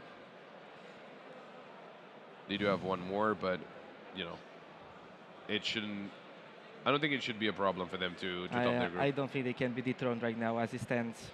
Yeah, they're playing very, very well. Unfortunately for D1, I think it was his last match. He's getting out. I think they have maybe a couple more, but they're not in a good spot. I mean, with one draw and 2 losses, it is Yeah. not a great place to be at. It's pretty hard to come back for that. Yeah. Unless, you know, all the other robots kind of, yeah, maybe they messed up or something, but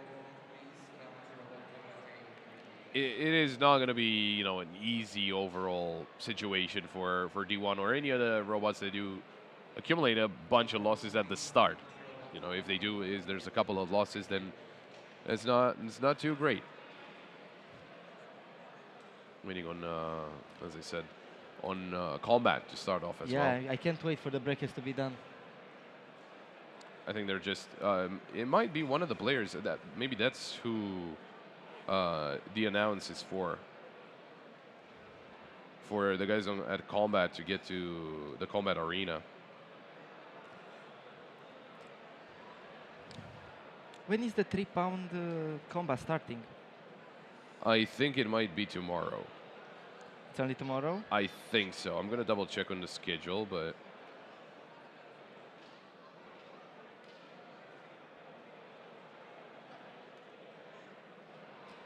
It is tomorrow. I think it's a triathlon robot. I'm not sure. Either showcase. Even though, Not doing too great though. yeah, he can't really. Oh, that was way too early. I think he needs to lift it up after he passes the second line.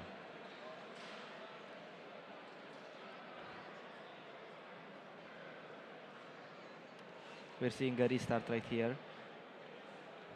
I think it might be. I think the only thing that it can be is the triathlon. It only makes sense. Oh, so the like what it should be. So he has to lift up, This is what I believe. or to walk to the thing to lift it up, and then And- to lift it up even more and keep moving. So I guess those are the three things that he has to do in a triathlon. Most likely. How does it work though? Is it by time? It is by time.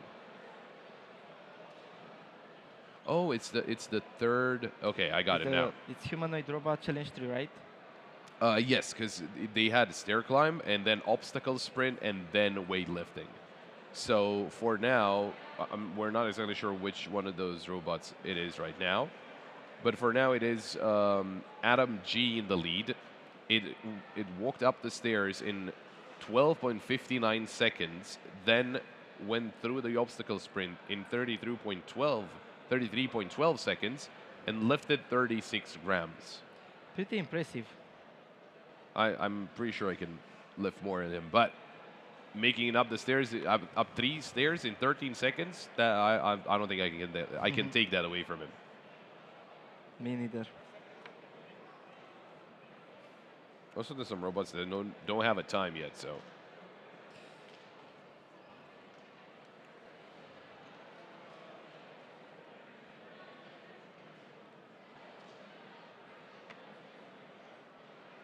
We'll just have to wait and see.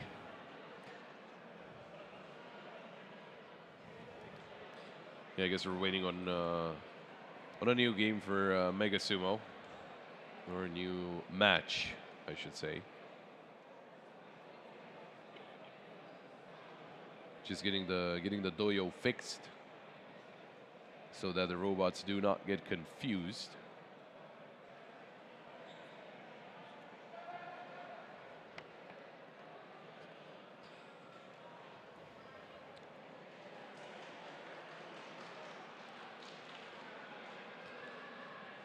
A lot of interest at the other fields, wherever we got the other types of sumo, obviously smaller robots, but Yeah, we're getting pretty close to the end of today.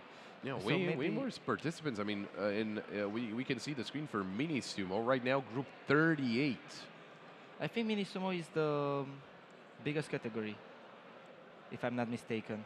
Could very well be. I mean, they're on group 38, and I don't know if I'm not sure if they're close to finishing.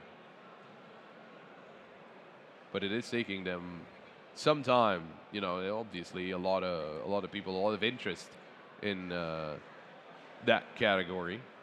So mini sumo has 275 Wow. participants, so it only makes sense that it has 38 groups.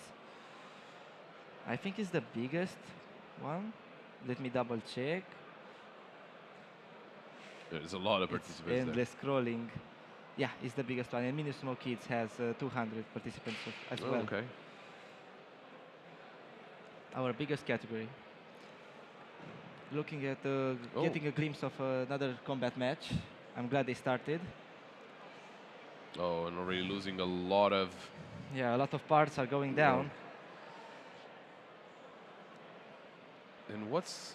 How do you want to do this though? Because it seems like you're stuck. That axe doesn't really help, or Yeah, the text is more like to cut wires that are protected, but I think it's his prototype 3, the small one. I'm not really sure, but it's pretty. It got a extremely good defense, and it's pretty hard to attack its inner components with that axe. yeah, it seems like it's an unlucky matchup. Yeah, matchup based.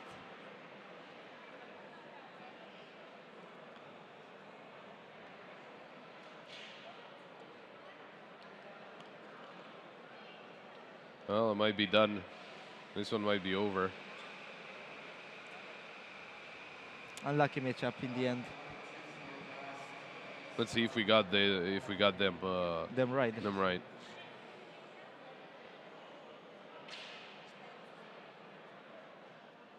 Oh, it was Nezino. Yeah, Nizino was the small one, Yeah. actually. So the prototype 3, that's gonna be it for him, as he gets disabled and fairly And quickly. getting another glimpse of the humanoid challenge. Let's see if he can if he can lift the weight this time.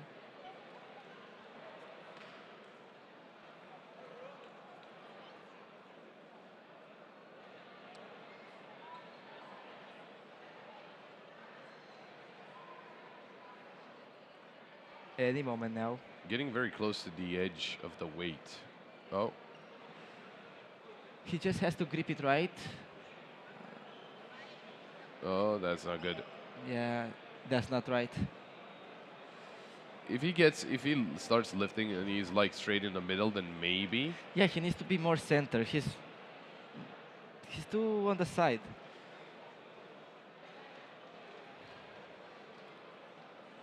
I don't know if the programming lines up with that. I don't really know what's going on in this robot. I see a lot of motors, but I can't see where the sensors are. How does it see it around? I'm very curious as well. Might be somewhere towards the feet, because the owner there was pointing it towards one of the pillars that holds up the weight.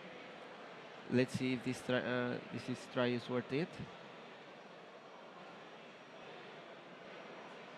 Going too much to the side. He seems a little stuck. I wonder what's his name. That is a good question.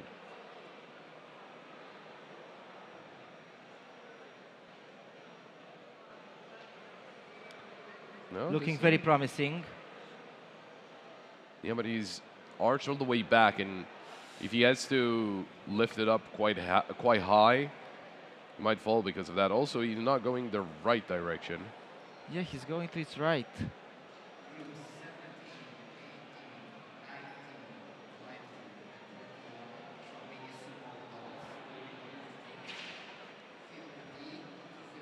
Looking promising right now.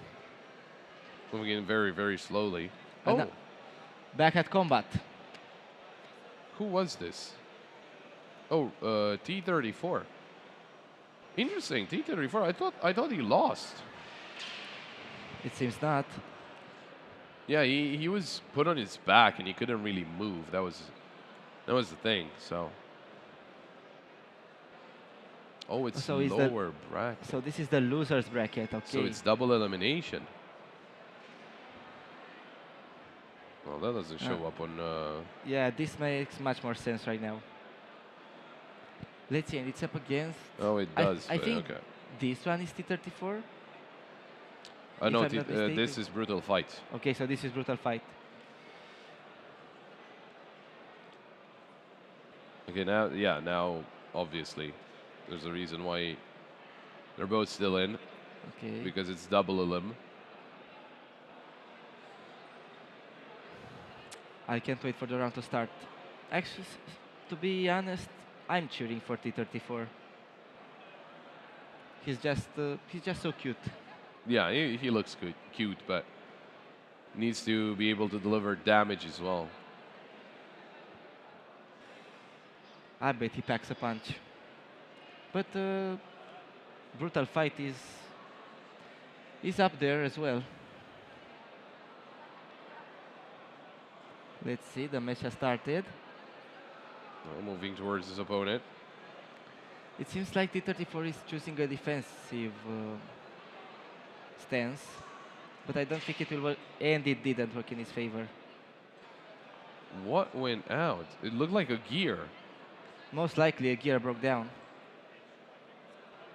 I think the blade was stuck and the tension broke the gear. This is my theory. Could be the case, but that means that T-34 is going to be out soon enough as he will not be moving, and Yeah. brutal fight, they Brutal win it. Brutal Fight moves to the another round.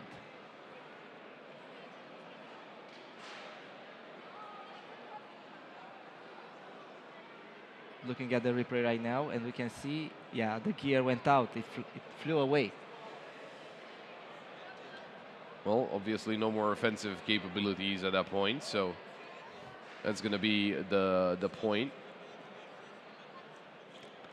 But now we're waiting on, you know, either Mega Sumo to start up once again. I think they're getting ready. Yeah. They might have. Oh. Oh, another combat round coming up. Deimos against Comet. I want to say this is Comet.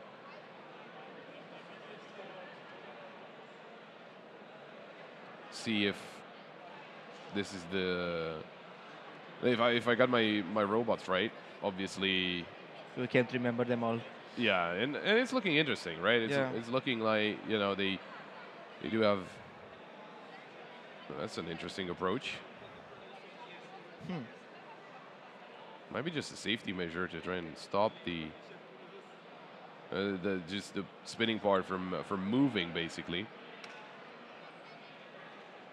Maybe he's got some strategy to it. Maybe they don't want for the blade to rotate. Ah, okay. So it was just a safety measure.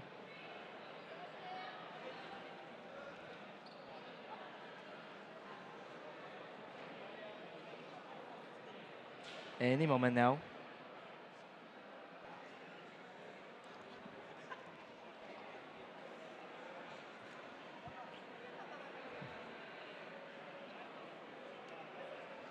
Yeah, as soon as they're ready, I guess.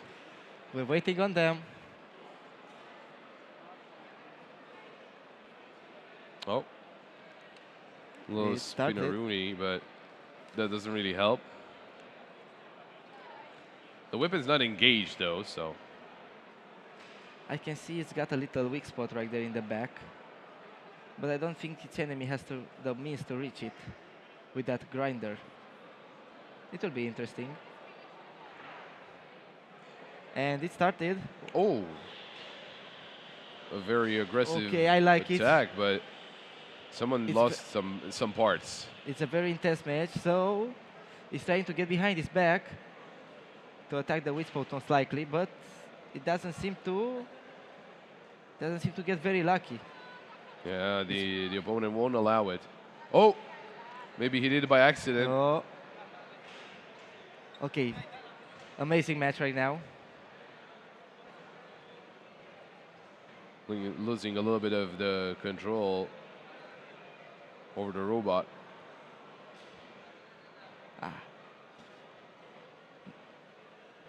Missed by a fingertip. The drivers seem very anxious.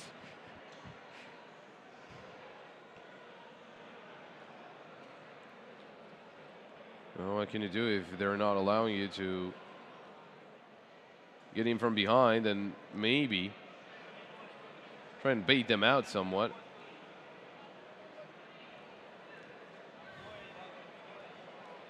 It looks like the fighting turned into a standstill. They're evenly matched. Their weapons just can't damage each other. They're two flat robots. Yeah, that's basically the gist of it. Oh, Oh, it flipped over. well, maybe now. Was it Comet that flipped over? I think it's Deimos. Okay. So Comet is in the lead. I would say so, yes, I would assume that. But it seems like, oh.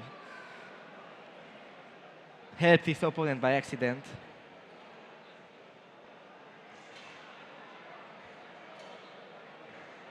Two little angry robots. A lot of parts flying. Oh, another flip. And that's it. The blade is broken. Yeah, it seems like one of them is out of commission and the other should probably get the win. Now we're going to have to wait and see which one's which, but I think Comet is the small one. I hope you're right.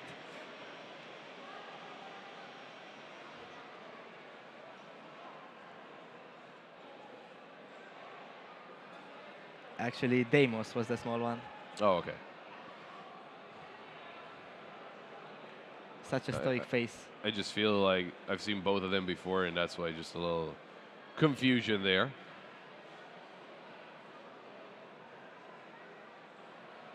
Getting a glimpse of the final blow again.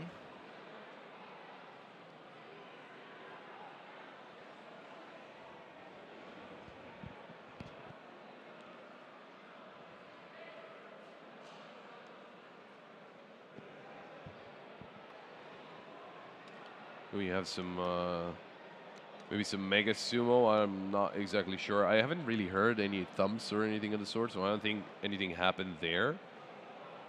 But I think they may be on a break too at Mega Sumo. Are they switching groups? Isn't Group 4 over? no, I think they got some more in Group 4. Let me double check though. Yeah, it looks like. I think Lloyd is disqualified. Or he's just having some issues. It is actually Hawkeye that has to play 2 matches. It's 2-1. And Lloyd should be playing D1 right now, so that's because Lloyd does have to play 2 matches as well, so that's what we might be waiting on.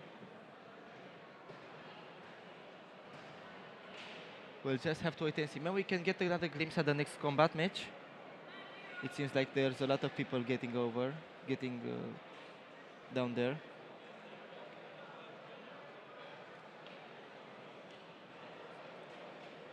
Well, as soon as we got something, we're gonna get to see it, obviously. And we got Mega Sumo. I wonder what's that. Is it like some type of wing? Yeah, they're gonna come down and kind of like. Yeah, I know they have wings, but to me it looks like it's just one piece. Ah, no, okay, so there too. From that angle, I couldn't be sure. Well, there was a problem, obviously, as one of the robots did not move at all. Is it D1 and Lloyd? Maybe. I can't remember who was in Group 4.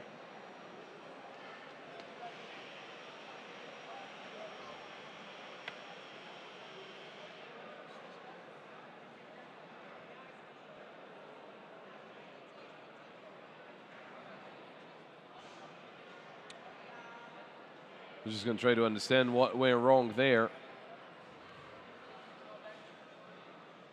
Maybe they ran out of battery.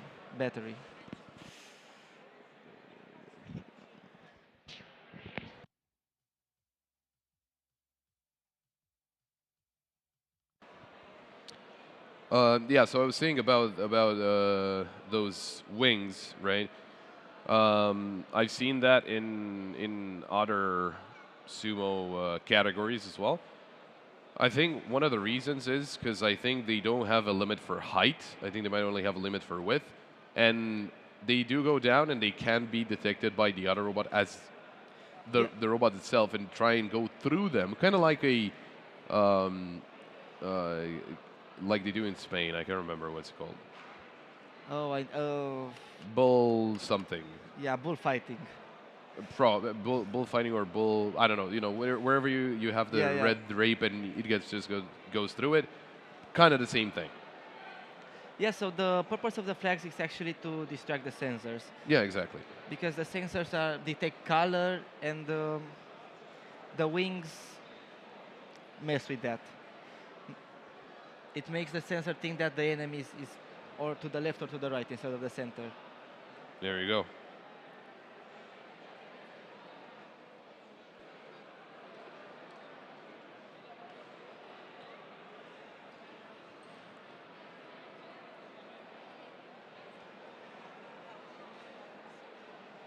This one's getting super cool to see a lot of young people gathered here just to share their passion of robotics. A lot of kids. Yep.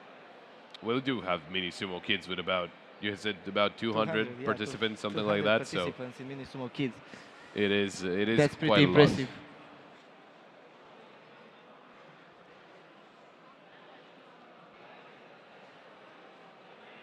But yeah, it is super cool to see, and obviously, do we get even more out of mini sumo like the regular one? Because I don't know, I was curious to see at what group did we end up right now. I think we might be on 39. So just I go through a can't little see bit. up there. Let me check it just a little bit.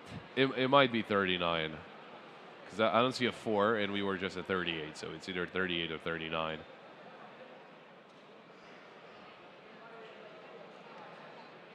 One of the replays maybe a little older. Not a lot happening though. It was just a little bit of a nudge. So right now we're at group 39. Okay, there we go. You were right. Group 39, and also I just want to double check how many groups are there in the end for mini sumo, because there are a lot. 64. 64. There's 64 groups for mini Well, sumo. it's 3 players per group, or 4. So kind of, Yeah, the math checks out. yeah. Hopefully. Don't put a math on me. I could never do it. Thankfully, we are at a university where you do study quite a lot of math. So, I mean, you better tell us how much Oh, math you study. I don't want to talk about that right now. There you go. So that's a lot. That means a lot. Yeah, too much. Too many numbers. I wish I saw numbers. Oh God. And when math gets with letters, that's when it's very Yeah. it gets hard. Okay, so we're going to see another Mega Sumo match coming up.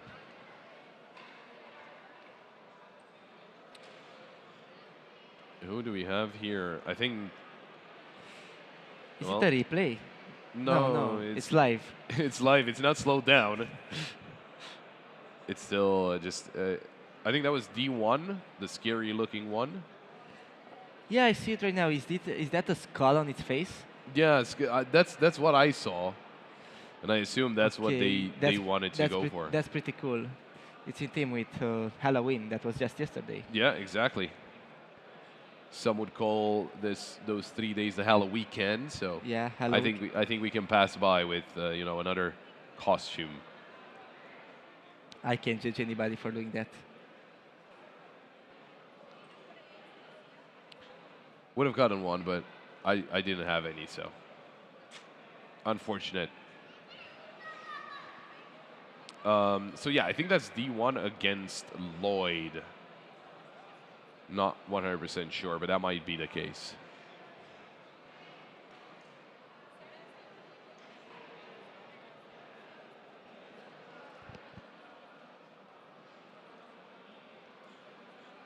Getting the doyo patched up. Just so once again, it's a level playing field, and the robots cannot be fooled by one of the situations where it's just a scratch on the board. Maybe that's Let's one of the see. reasons why D1 didn't move. So that face is looking straight into my soul. Oh, yeah. It gives me the creeps.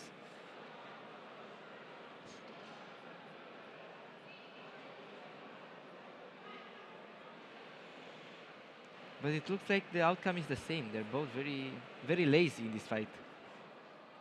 Maybe they ran out of battery.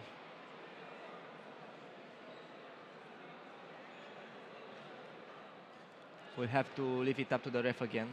Another stalemate, and I think we did have a draw in this group, so I would not be surprised if you do find another draw.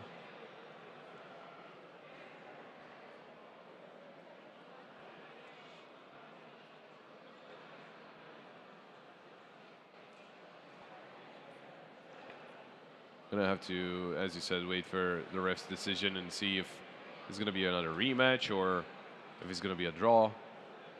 I think they might have shook hands, so it might just be a draw. I mean, it's completely fair. If neither robot is working,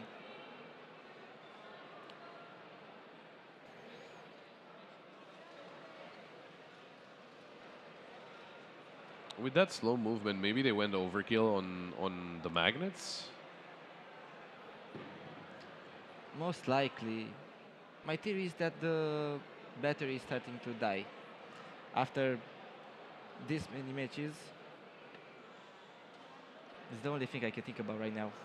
Yeah, no, I think that's fair. Also, I think they can charge it between games. Can they? Yeah, they're allowed to. Okay, then maybe maybe they forgot, or it was just some slight software error. Who knows? Who knows? We're waiting on some kind of a decision to see exactly what's going to happen with that match. As I think the other side of the Mega Sumo Arena is getting some more play from some other robots. Or at least that's what it seemed like. But yeah, we still got a lot of competitions to go through, even even for today. We did have an award ceremony at the end of the day, obviously, for the tournaments that do end today. Yeah. And some of them will continue tomorrow. Some of them are only played out tomorrow. So also one of the tournaments that's being played tomorrow is Combat Robot 3 pounds. I can't wait to tune back in for tomorrow. That is going to be a banger because we've got bigger robots. They can, have bigger weapons and just do crazy things. So that would be it is going to be super interesting. So make sure you tune in tomorrow as well. But keep being tuned in because we got some more action coming your way as soon as the robots are ready. The owners or the operators maybe are ready. And to remember, tomorrow we have the finals for every sumo. Every sumo Yeah. category has the final tomorrow. Yeah, we do have the playoffs for RC Mega Sumo as well. So it's a lot of things. Obviously, some tournaments are going to be ended today. The ones that maybe they didn't have a lot of participants, or they just had maybe they were just quick. Yeah, right? one stage. While as the ones that do go through group stage and playoffs, those are going to take a little bit longer, obviously, for Mega Sumo. For Mega Sumo, I'm not exactly sure. I'll have to double check. But for combat, we do have double elimination brackets, so you do have to play another game, even if you lose the first one. So there's still a lot. And I'm saying all of that because those are going to be ending tomorrow. Probably not combat. I think combat does finish tonight. But Mega Sumo will be finishing up tomorrow, obviously, the last of the playoffs for Autonomous and also the one with RC that has been, the group stage has been concluded for quite a bit now, I think for about a few hours. Are you sure combat is finishing today? I think so, because they got through, I think they might be in the semifinals, obviously with double elimination. Maybe they'll keep it up for tomorrow as well. It just makes sense right now. We do have Combat Robot 1 pound. No, it's supposed to finish today, so. Okay, interesting. I think some of the freestyle showcases are going to be finishing up today, and obviously we're going to have the award ceremony. It's scheduled in about an hour, might be a little later, but we'll see. Most likely it will be a little later. Yeah. So coming right back up, we have another Mega Sumo match.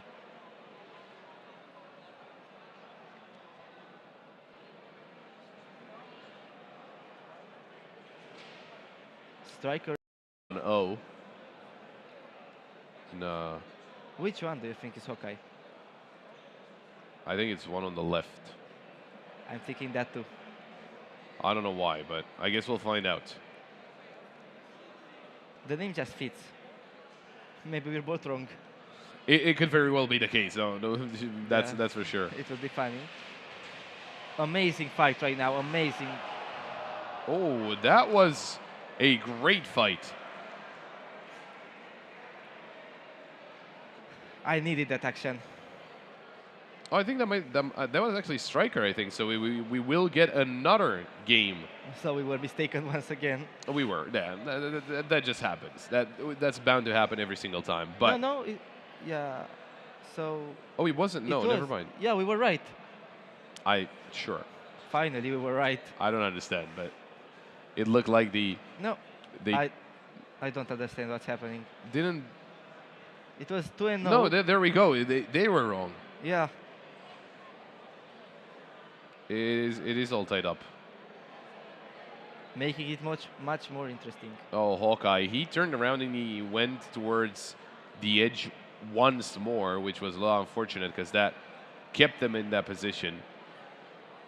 And then he was taken out by Striker. Getting ready for the tiebreaker. Pitching up the doyo a little bit to make sure it doesn't create any problems. I'm just really excited to see this fight. From what we saw in the previous round, it looks like it would be a very good final match. Yeah, no, for sure. I mean, it took longer than any of the games that actually concluded in someone being eliminated. And it was multiple hits. I think it was 3, 4 hits, something like that. Yeah. We usually get like a hit, and that's it.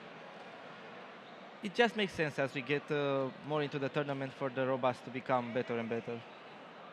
And the fight's more enjoyable for us. I mean, is it weird that we like to see robots fighting? I don't think we can be judged. I don't think it's necessarily robots, because if you would have put like 2 RC cars there, it would still be fun. So Yeah. it's just, just a passion.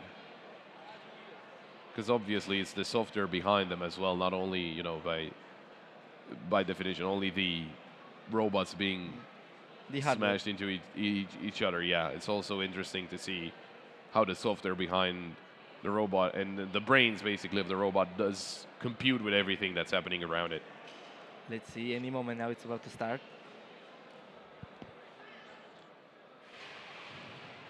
Oh, and a very quick one from Striker, and that is going to be the reverse sweep. Striker winning 2-1 before being down 1-0. Amazing rebound.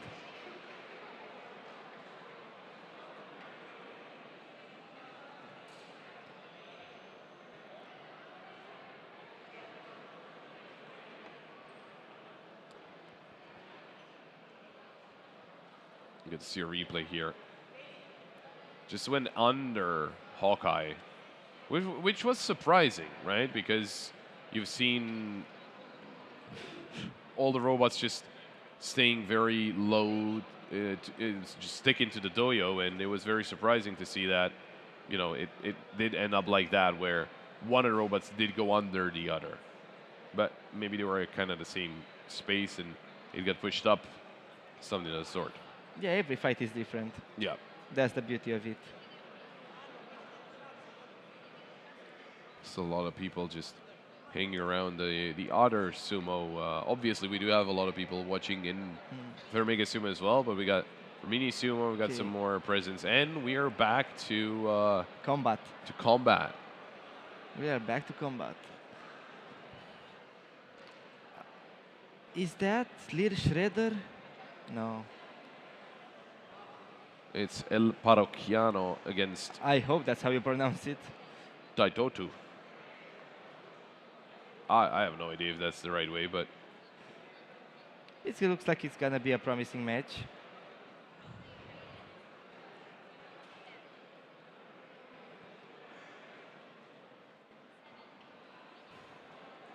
Right now, it seems pretty one-sided to me.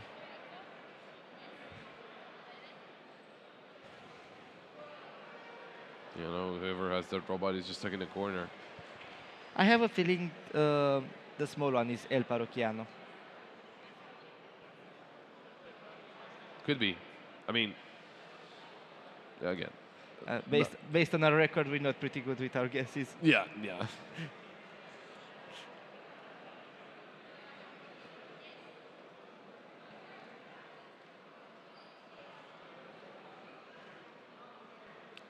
It might be over. Hopefully not. I want to see some more sparks. Yeah, but well, they're not moving anymore, so might actually just be over. It was cool to see still one of the robots from Romania. They actually had a PS2 controller as a controller, which was crazy. Never expected to see that. Controller running out of batteries? Is that a thing? It may be.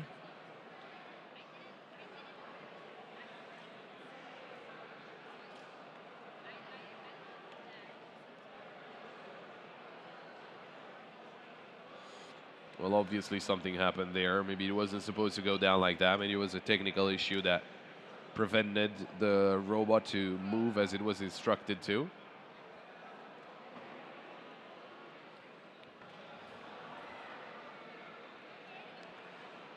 Coming back at 2 Mega Sumo.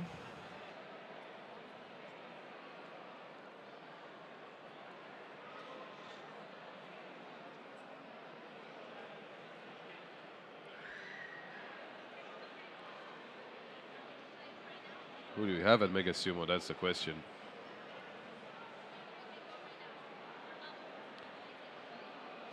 Is it still Group 4? Or we might be in the other dojo with Group 8? Oh, Group 8 is actually done. They're moving pretty fast, not gonna lie. So in Group 4 is also done. So I guess we're gonna start. Finally, we're starting Group 5. It might be Group 5. Maybe Group 7. Who knows? Or maybe mix it up and start with Group 6. Or not start with, but start the group itself.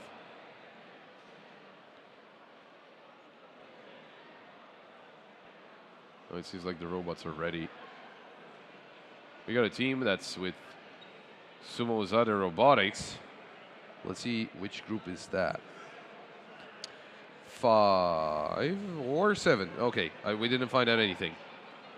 It's Jutsu against Robo Maniacs M1. That is Group 7. Okay, so we're starting from the back. Interesting. Started from the bottom, now we're here. As someone once said.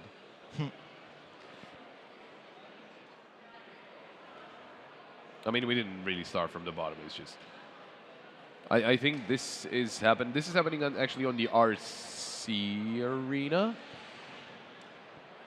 So it's the other arena that was in use for now. I was a little quick. I was looking over to see if the other arena is occupied. So I'm not exactly sure what or who exactly took the win.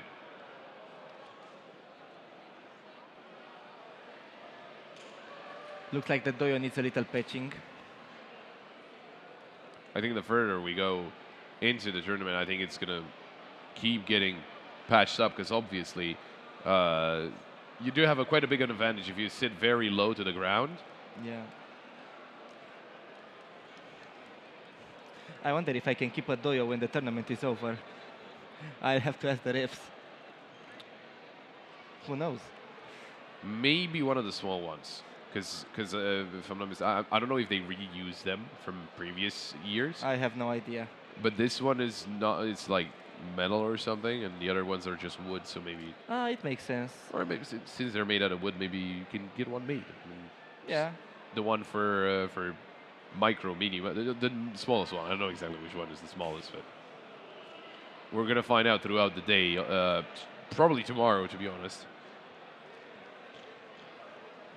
So Jutsu will be taking that first point to start off the group strong, group 7.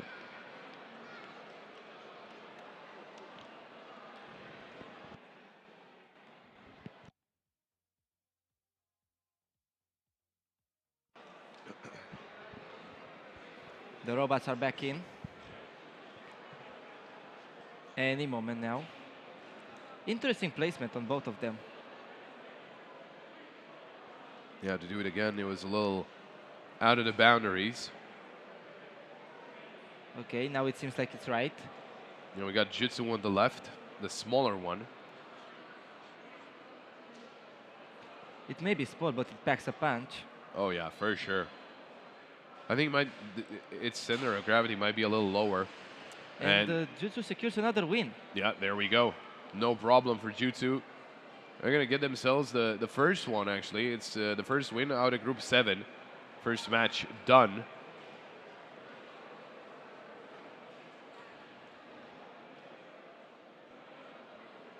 So Ozona Robotics actually having 2 robots in this group. They also got Punisher. So it's gonna be a lot of infighting. Yeah, I remember Punisher as well.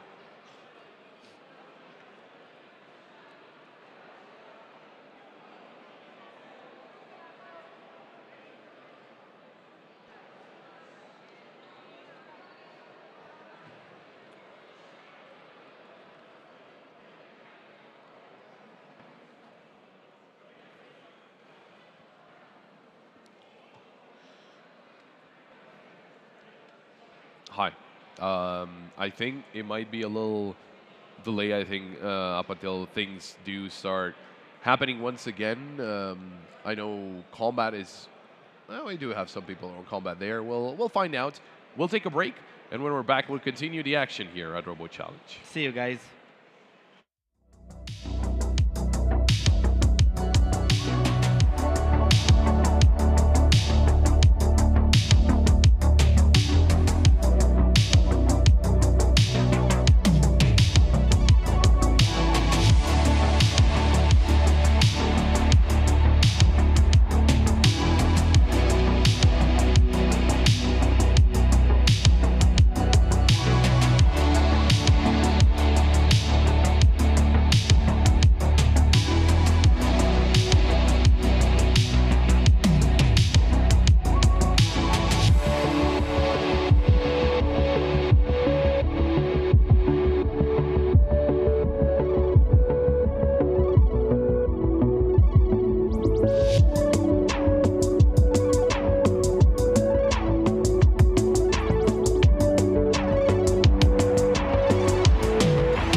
we are back. We got another little change of casters. I've got Ondina with me, Oh, hi. and she's here to provide a little bit more insight, obviously, on the more the more technical aspects that Yes. me and my colleagues might not know, or me and my colleague, because your colleagues will know about what's happening here. We might not as much. But we had a full day. I don't know. Did you get to watch any of the action here so far? I actually didn't because I just came to Bucharest back. But Oh. yesterday I was in check-in and I got a little preview of all the teams and many of the robots. Oh, there we go. So you did find a little bit about what happened, Yes. and so basically what happened so far. So we've got semifinals. I want to say for combat. Okay. We've got in somewhere with Mega Sumo, like in the fifth, seventh, sixth group, something like that, and Okay. we still have a long way to go. Mega Sumo RC is done, and all of the other sumos, I have no idea. I only know about Mini Sumo because I can see the screen there, and they're like in like group 42 or something, because it's like Oh. 400 people participating, so It- it's a lot. It's gonna be a night. It is going to be a night. I mean, it does continue tomorrow, so I think Yes. I don't think it's going to go too long into the night. But even if it does, it's hopefully not. Still a long line. Yes, it will be for sure. And tomorrow, also, yeah, tomorrow it's going to be starting a little later than today. I think the stream starts around 11:30. So it is a little later than today, but I do want to. I kind of did this with everyone. Which one of the tournaments here at Robochallenge is your favorite? Which one feels the funnest to you? Well, the funnest it's obviously the combat. I Okay. think it's everyone's funnest because there's the action. That's fair. Okay. But I find it really interesting in Mega Sumo. I think that's really cool. For me personally, The remote-controlled one or the autonomous one? the remote control one. There we There's go, yeah. I think that's what Lucas. No, I think that's what Andre said as well. And I was thinking, I think the ones that are doing it by themselves are a little cooler. But to each their own. I won't. Not here to judge anyone's opinion. Well, I think the RC one, it's got more strategy behind it. And it's like the mind of the operator that's actually doing all the fun. That is fair. Even though we were talking about sumo quite a lot, we're gonna get to see Maze. I think. I Oh. think this is Maze. It should be. I mean, it does look like a maze. That's how I figured it out. And Well, so one of the robots made it through. The other one just spun around, and I'll let you guess which one did better. Obviously, the one that spun around, it was doing a little dance. oh. Probably won't get too Well, far with yes. that. But I don't know if it's a problem with the sensors, though.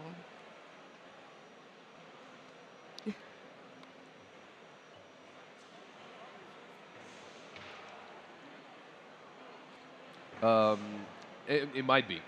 Maybe the sensors, maybe I think only the sensors are actually the only thing that might be causing that. Well, depends. You tell me, you're the one with the knowledge. It depends. It depends if it worked today, and if it worked today and it doesn't work now, it might be the sensor. If not, it's a technical issue. They know what they are doing wrong.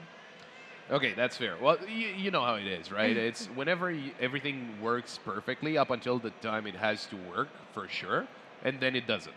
So maybe it worked perfectly up until now, and now it didn't work anymore, and that was a little unfortunate on their part, but Well, I've heard from some of the competitors yesterday that some of the robots they entered into the competition are still having little technical issues, but they still managed to pass today. So okay. even with technical difficulties, you can just pass for the next day. I mean, maybe some things that don't really. Yes, not big problems like not working at all. In got no chance. And also, like, maybe there's some issues that are not always happening, and you're just based on luck. Maybe it doesn't happen now. Because this is something that we've seen with Mega Sumo as well. Some of the robots just not moving at all. Well, it happened to me too. Maybe some of the parts just like burned off and they didn't knew, or like the wires just weren't so cabled up like they should be. but I don't think they're trying their luck just for today. Oh, I mean, if they came here from a long way, Yes. I'm probably just trying whatever he can. So you said this happened to you. Were you ever a participant here? No, no. Oh, okay. No, no. But it happens to me in my projects, like. Oh, there you go. Yes. So you're also building robots, just not for the tournament. Well, I'm not really building robots. I built a remote controlled car, and Okay, it's really? kind of functioning on the same like level somehow because he did a Bluetooth one. They don't do Bluetooth here. They use the remote control, but it's on the same level. I know Okay. what can happen. Oh, there we go.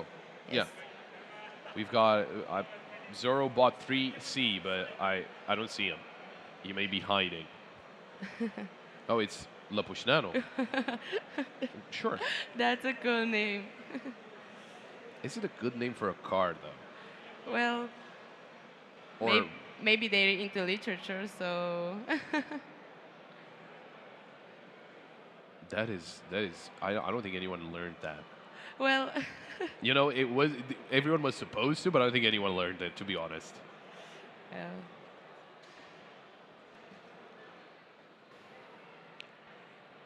So that might have been Lapushnano. Maybe. Well, maybe yes, but where is the other one? I was thinking, is it actually a race between the two of them, or do they just have to be timed, basically? Because if they just have to be timed, it doesn't really matter if they, if they do start at the same time or not, but... I don't really know, but race should be more interesting because maybe they'll just get stuck up in the maze and didn't make to the final, and eventually will come off. I'm gonna double check just to see if we got times on this. Also, some more things happening. I think in I guess you want to say I can really see all the way there, but it is races actually. So it's not only time; it's just you have to make it Yes. to the finish quicker than your opponent, or Okay. well, and that one did go through for, I would assume, Lapushnano, but I'm not exactly sure.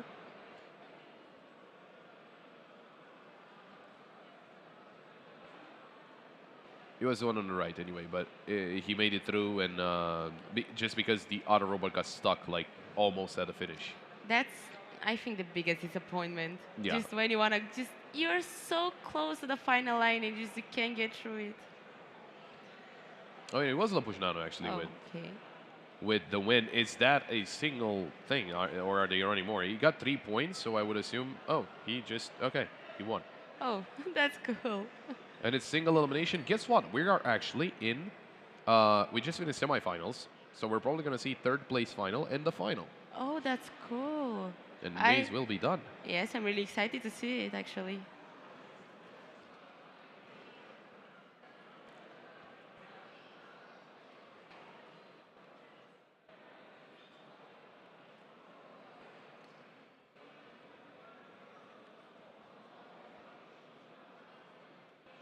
Yeah.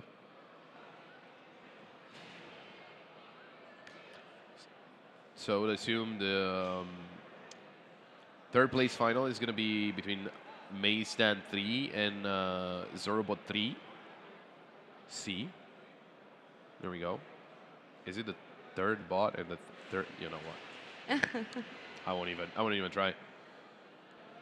I'm pretty sure. Wait. Yeah, this other one, Zorobot 3 Bellio, is actually going to be in the final. So that's a little mistake on our side. We'll get that fixed. It is Zorobot 3 C against Maze Stand 3. That's going to be for the third place, and then the grand final between Lapushnano and Zorobot 3 Bellio. I really like those mazes because I feel like they're inspired by like the mouse traps, like they did like experiments. I think it's really cute. That's fair. Yeah, I think that's a very good comparison. Just although this time the mice are robots. We're real evolving, so I think it's normal. Sure. Okay, I'll give you that. Okay, well, they're the new mice. I was thinking they cleaned off the one side of the maze, and maybe that was the reason why one of the robots got stuck on something or got confused by something. And yeah, we got Zorobot 3C, might be on the left side, and Maze 3 on the right side. Okay. Please do not hit the camera.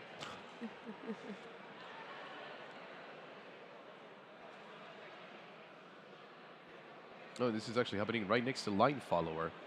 We didn't get to see a lot of Line Follower, unfortunately. Hopefully we get to see more tomorrow. It's super cool just how every single, like, no, I guess car is made to just follow that pattern. And some do follow it, some do get confused. It's really cool to see. Oh, they got a hit. Where's the other, though? I'm very confused.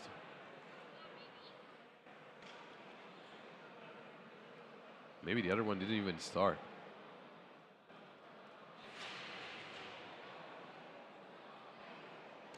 So for the line follower, I actually think that the robots are a little like simpler because it's Okay. not that hard. They just have a sensor for following the line. So I think they're the simple, but it's hard to make them move fast. That's actually moving fast and it's still the sensors working, so they don't go off the track. She says it's not that hard. I could never do it, but I do understand like the general idea behind it. It's still really cool because obviously we got Line Follower and I think Line Follower Kids, Yes. which is again really cool that we get to see very young people being super into robotics and all that. And sometimes they do get stuck on things. Obviously, I think the track did progress over the years, right? Because before it was just follow the line and that's it. Now they do have obstacles. They do have to slow down. They do have to go around the thing. So it's a little bit more in depth than just following the line. Because it would be too simple to just follow the line. But it depends because even if it's a race at the end of the like Yeah. it's a race, someone can just get like not have good batteries or something might happen. They just can like get off the race just for like a small mistake. Oh yeah, that's fair. And you were talking about how it's pretty hard to make them quick. Well, yes, that's actually the problem. Because if you want to make them, yeah, but they won't move so quickly. No, yeah, no, because we saw a lot of them just wiping out at the first corner, just going out and turning in circles because they couldn't detect, I guess, the line anymore, even though they were pretty much on it, but they probably were too quick to maybe to register. I'm not exactly sure, but it is a fair point, with that kind of things. Oh, we're back to humanoid triathlon, if I'm not mistaken.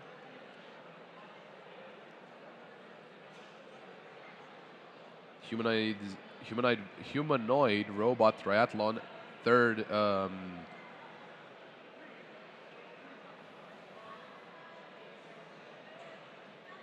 The third thing they have to do.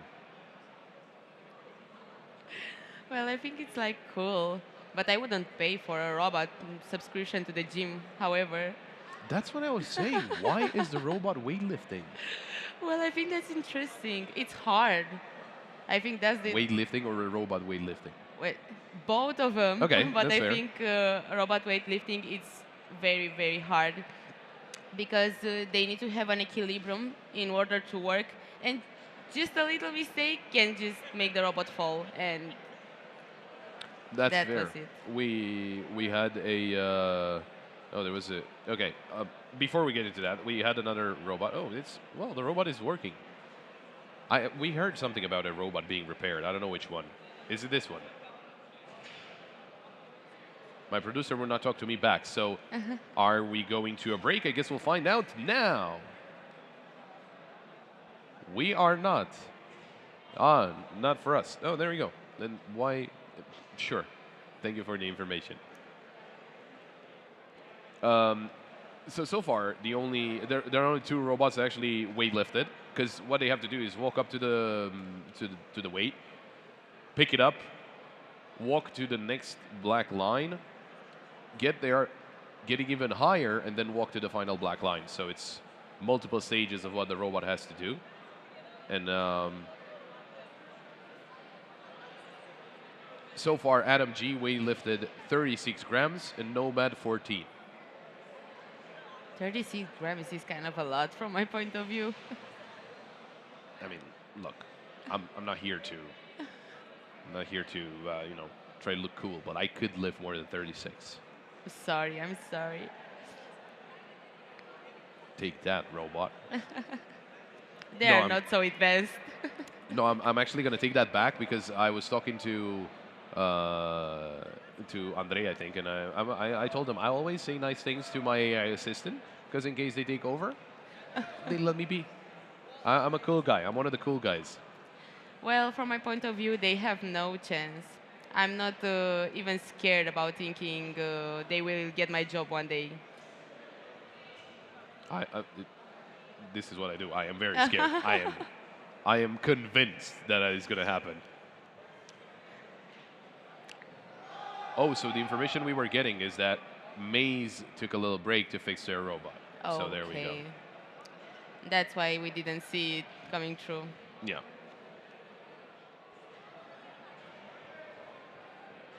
Maybe we can see some Mega Sumo.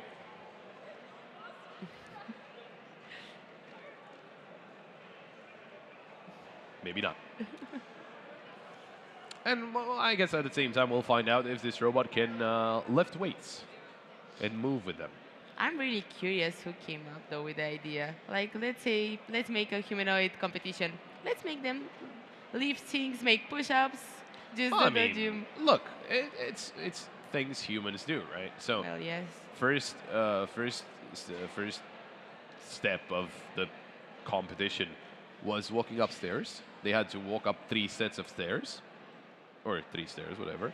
And then it was an obstacle sprint. It would have been very funny if you would have seen it. It would have been a little funny. They just went straight, and then when they had to turn around, they didn't turn. They just went like this. So it was a little funny. But now, obviously, you know, as you do in your normal life, where you go up and down the stairs, then you go through an obstacle sprint as you go about your day, and then you go to weight lift because that's yeah. But Well- yeah, It's just like an Robo Olympics or something going on here. that's fair. I mean, who's going to get the gold? It is actually a gold medal showing up on Well- the schedule. So, well, how about it? He got the weight, but he just forgets what he's supposed to do. I think that's the issue here.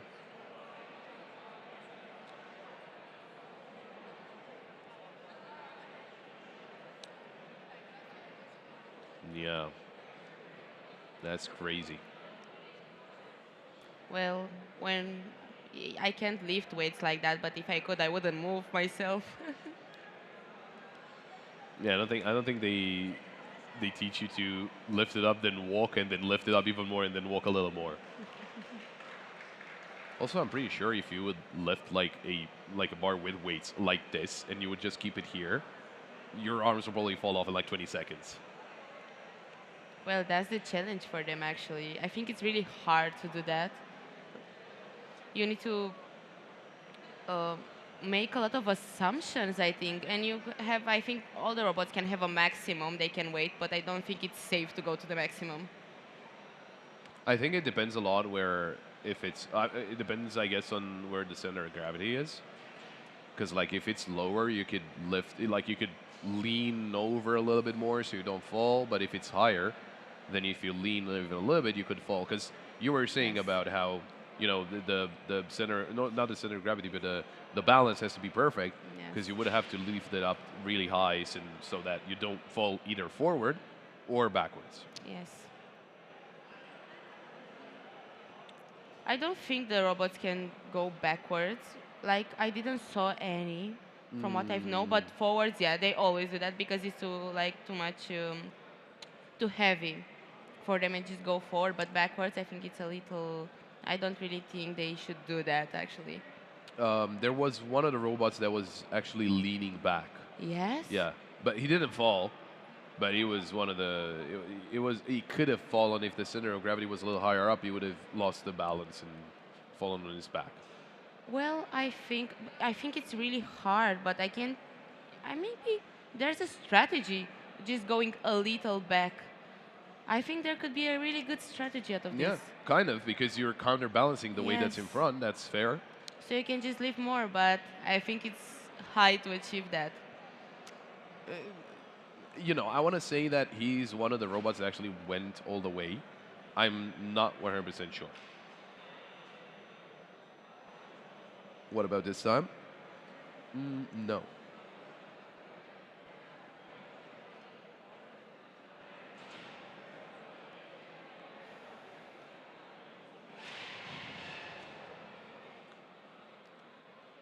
Maybe we can check out some Mega Sumo. Just saying, just throwing it out there.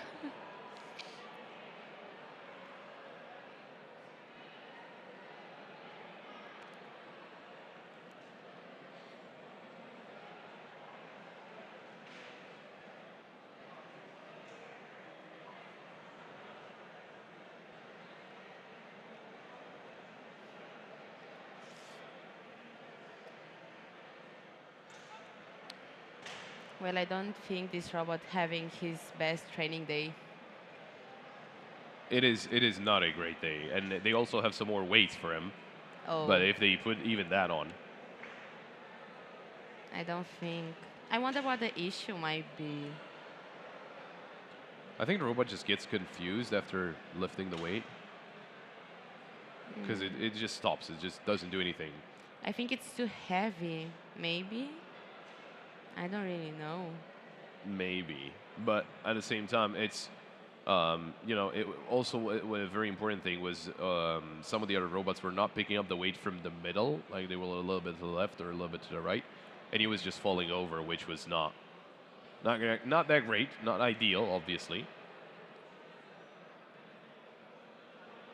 Are they gonna add more? It might be too, like, that's wild. Why would that work?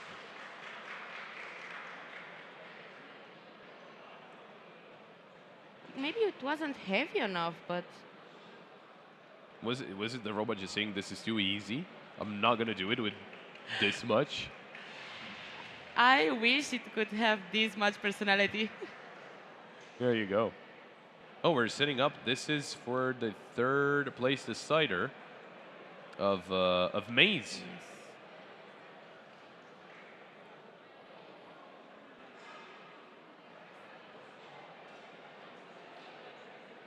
Well, there you go. From Zero Robotics, obviously Lapush-Nano. Oh, wait, no, this is a grand final.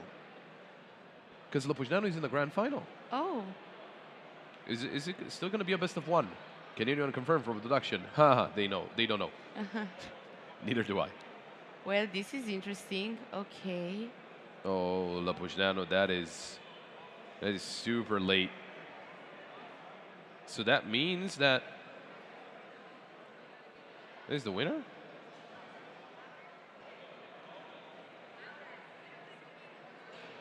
Is that going to be the winner?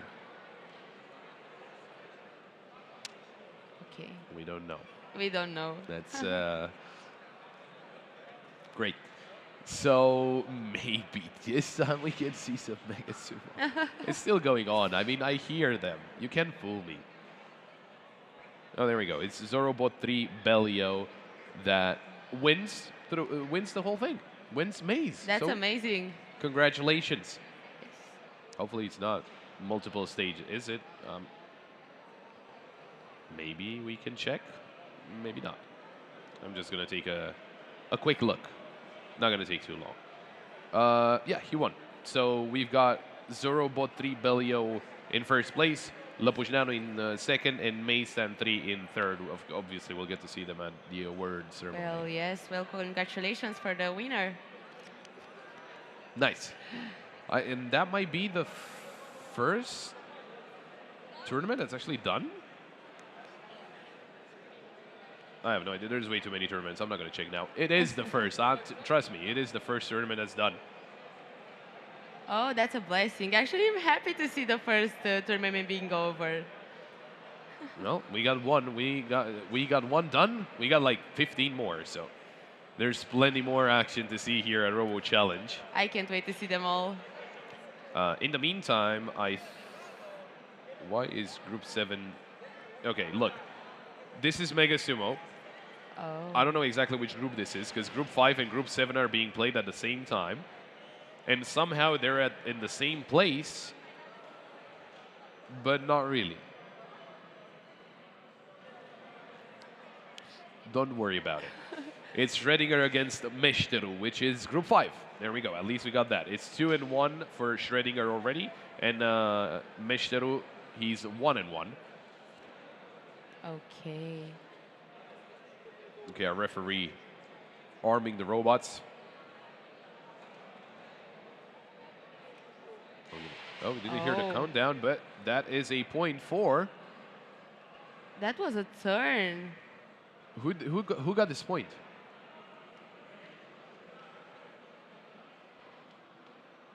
I don't know which is which. Don't worry, no one knows. We'll find out in a second because production will find out from the referee and they'll just update the score. So Okay. there we go, Schrödinger. Schrödinger. So Meshtaru is the green one. Yes, from what I've known, I think it should be. It kind of makes sense being the green one. Maybe not. Eh, I don't know well, why. It just felt like that is probably going to be Meshtaru. Yes, the green one. I think it is the green one, Meshtaru.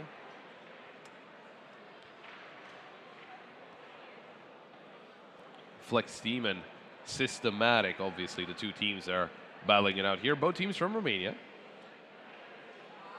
I say both teams from Romania. There's 4 Romanian teams in this tournament, in this group. And Itachi from Sumozade Robotics, who have been coming here for like the past 3 events or something.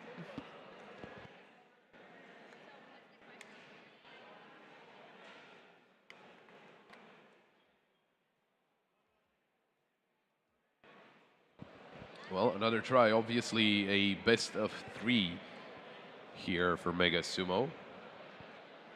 Oh, some interesting maneuvering. They're trying to fool your opponent, but obviously you are limited by the H, where you can place your robot. I don't know why you know this. I shouldn't explain this to you.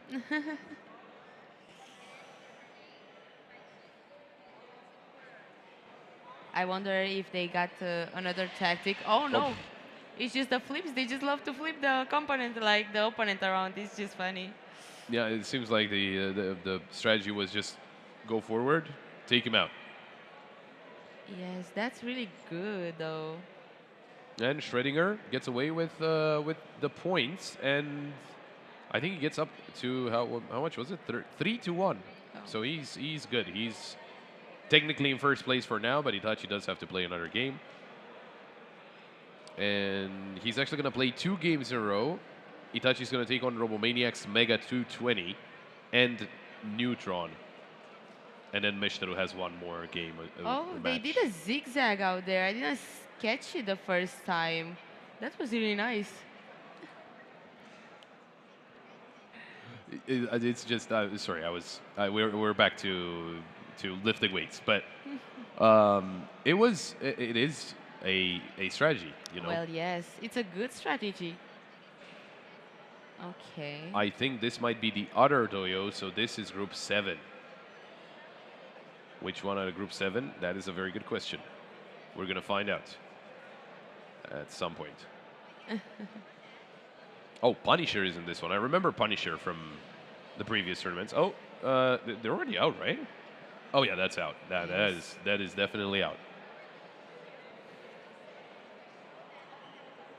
There's a single, so that robot that just went out is Robomaniacs M1. And they're taking on Perkūnas from Lithuania. Both teams, this would be their first win. Whoever wins here is their first win. Not that it really helps, because Robomaniacs M1 is 0-3, Perkūnas is 0-2. So they might be a little too far behind, but not necessarily.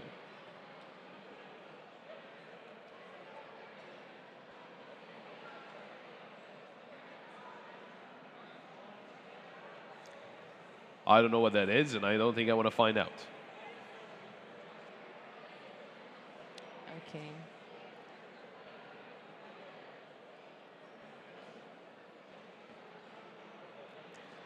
out of all of the teams that we do have for Mega Sumo, right? Out of all the teams that we do have, is there any that you do like in particular, or do you just you don't play favorites? I don't. I think the best should win, actually. It's really, that's what's fair play. There we go. A very nice way to put it. Obviously, maybe a little bit of a bias for Romanian teams, maybe. Maybe just a little for my friends that. There you go. Oh, if you've got friends in those teams, then for sure. Yes. Well, I support them. I think it's really interesting. I'm really happy for them competing. Like everybody in this competition should be like happy that they are here. Yeah, no, for sure. I mean, even some of the teams that came over from all over the world, from all over from the U.S., from Mexico, from Japan, from Peru, and I should know more of those flags, but I don't. So a lot of countries that are here, and we're back to a Romanian fight between Meshtaru and Robomaniacs Mega 220. That's a very long name. Wasn't this supposed to be after the next one? I don't know. I'm not sure. Oh, we're back to Group 5. Okay. Oh, there you go, because, yeah. Okay, so after Itachi will play 2 games in a row, and that's going to be Meshtaru actually winning. Yes. Did a great job out there.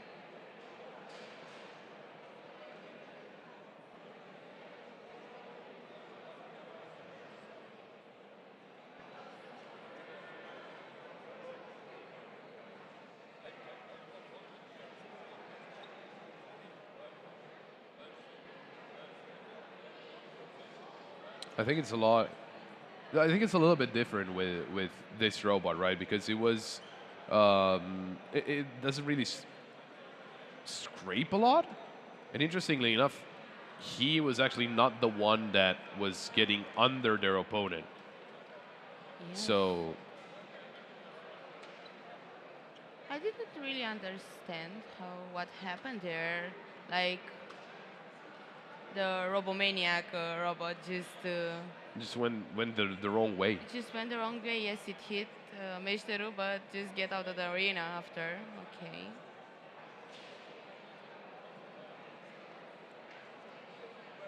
And again, going back to a previous idea where obviously you cannot change anything hardware related in the break, but you can change the software if you do have some settings or something of the sort. I think you can.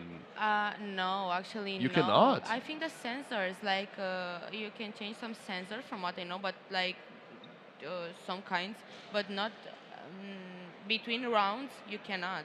From what I Okay. know, from between rounds you can't. Okay, maybe they're making the sensors more sensitive or something. No, I think they just they checked it and it had a problem. I might be wrong though.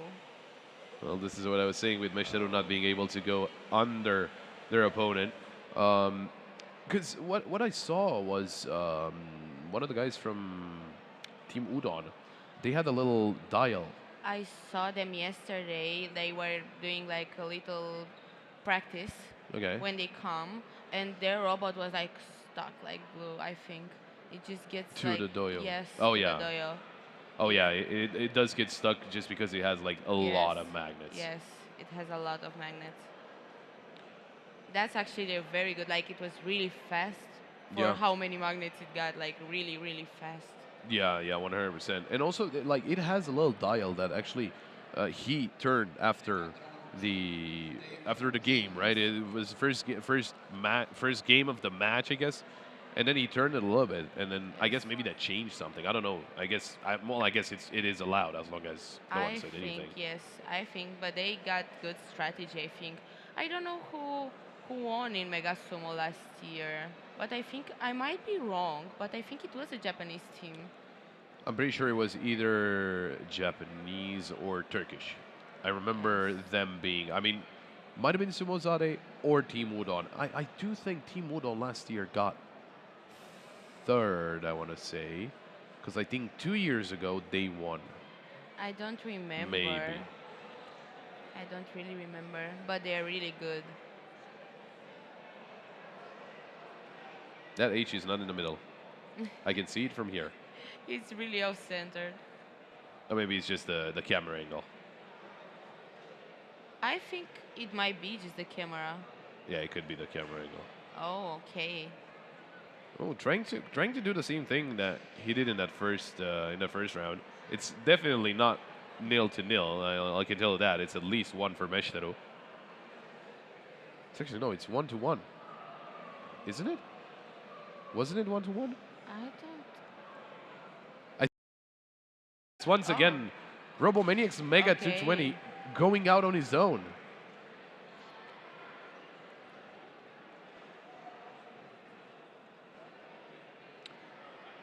So that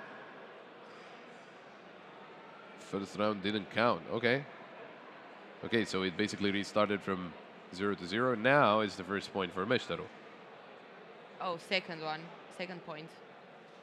Oh, yeah, the second point didn't count, so this is now Yes. 2-0. Okay, that makes a lot more sense. Oh, right, because Robomaniacs Mega 220 didn't move, so that makes sense. So, yeah, that's going to give Meshiteru their second win, and Robomaniacs Mega 220 their second loss, Okay. which is going to get Meshiteru up to third. It's still Itachi to have to play a couple of those games. So that's the last two games that have to be played is Itachi from Sumozade Robotics. And he's going to take on a couple of those Romanian robots. Okay. On the other side, Group 7, I still think it's still going on. Probably. Maybe. Azer Robot Mega taking on Perkunas. Mega Sumo on the other side. There we go. Okay. Is this it, though? That is a lot of duct tape. It's an alarming amount of duct tape. Well, I don't think so. Robots in general, just for safety somehow, they just need a little help for everything to stay in place. Look, for me, duct tape means a little bit of jerry rigging. So that's why I don't believe in duct tape. Well, sometimes it's good. Just for safety, because things fall off, you don't really have how to put them. Duct tape is just out there and ready for whenever it's needed. That's fair. Who are we getting to see here? It might be... Oh, okay, so it's Group 5. It is going to be Itachi taking on one of the two robots remaining against Neutron.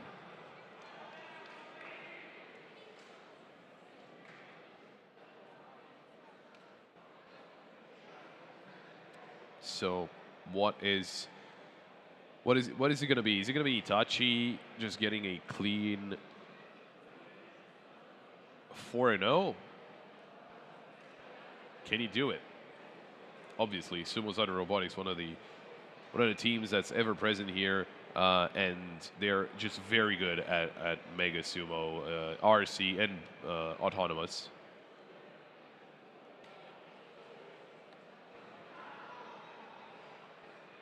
Yes. Well, whomever doesn't win this year have the whole year for the next edition of Robochallenge. So I just think have they won before, like this team particularly? I think so. I think Sumozada Robotics. I think they are the Antitra winners of this tournament. I think they won last year, but don't 100% quote me on that. I don't remember. Maybe we can actually check it out. Can I find the standings in 2024? History. Oh, I can. Can I? Mega Sumo. It was Senju. Okay. And Senju was... While oh, that was just a push. They flipped it off the doyo. Oh, Senju, yeah. Senju from Sumozade Robotics. So they won Okay. Mega Sumo, the normal one, the autonomous one. Yes. And Shuryo, Team Udon won RC. Oh, So there we go. I thought so. Yes. I think they may just have come back for another victory. Oh, that was really good flip. Oh, interestingly enough, even this year we've got Senju in Group 4. They won every single match so far. So they're the defending champion, basically. I'm really wondering if like they changed a lot from last year about the robots. Because if it worked so great last year, should they? Should they not? I have friends that competed in the last year, and they're using the same robot, but not the same code for it. Okay. So it's just another. In some competitions, you can just make your strategy like the strategy in the code are like best friends. So I'm really wondering if they changed a lot. Now on that side, maybe, right? Because you're gonna try to adjust, and obviously, I'm not 100% sure if the opponents are gonna study what you did last year and maybe try and come up with a counter strategy. I think physically, I don't think they changed anything on it, right? Because it is kind of this general shape that all of the robots in Mega Sumo have. Some of them, very few, far in between, they deviate from the norm, right? And they made like Smith Heavy, who was is basically just a heavy robot, but it's not with that same slick kind of slanted appearance and all that. Well, yes, but actually the technical components is getting more and more advanced by year. So I think they just lead just a little change. I, I will ask them actually. I'm really curious. Yeah, sure. Okay. Maybe some of the materials, maybe it's something a little bit stronger that you can use. Maybe I'm thinking about the more important components, like some sensors, like new sensors out on the Oh, market okay. or something like that. Oh. That was Oh. Itachi taking a lot of damage, or it does look like he took some damage from that. But Neutron was just spinning in circles. So Neutron, I think that was his last match, and he's gonna go out 0-4. And with that, Itachi just has to take on Robomaniacs Mega 220. And if they win, they make it to 4-0, and they top their group. So, Okay. or actually, even if they lose, they still top the group because they beat out Oh, Schrödinger. a part just came out. That was. Okay, they screwing it back. Yeah, it's just nothing a little screw cannot fix. Yes. Or maybe it is.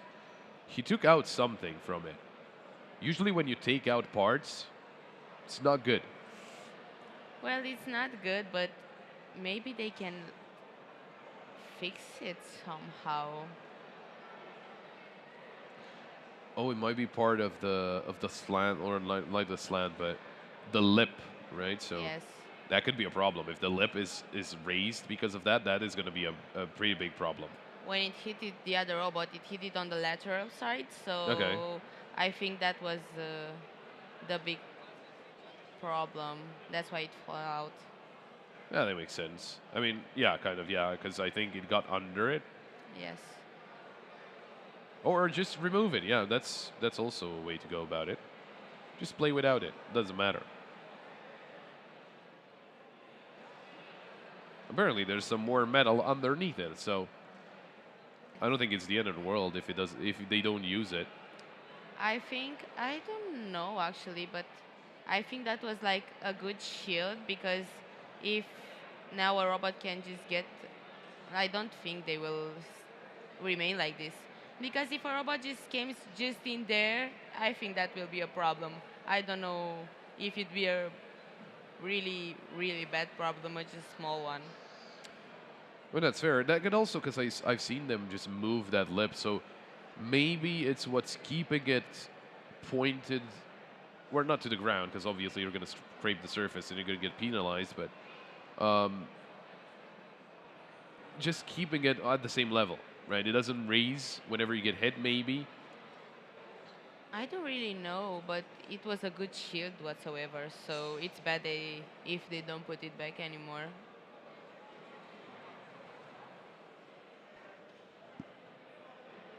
Yeah, I'm not entirely sure, but we'll see at some point.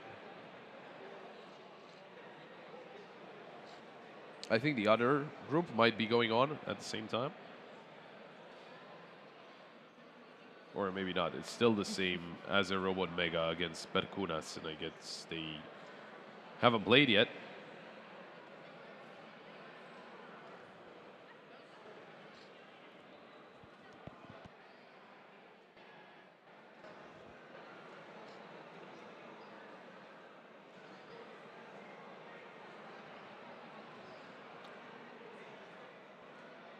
There's also a lot of magnets.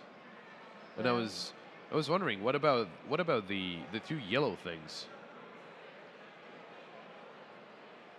Could they be magnets as well?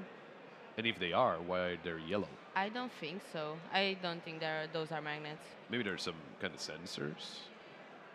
Maybe they're the sensors that I actually, think, if yes. they might be the ones that actually sense the white ring. Yes. Okay, So they are probably sensors. that does make a lot of sense.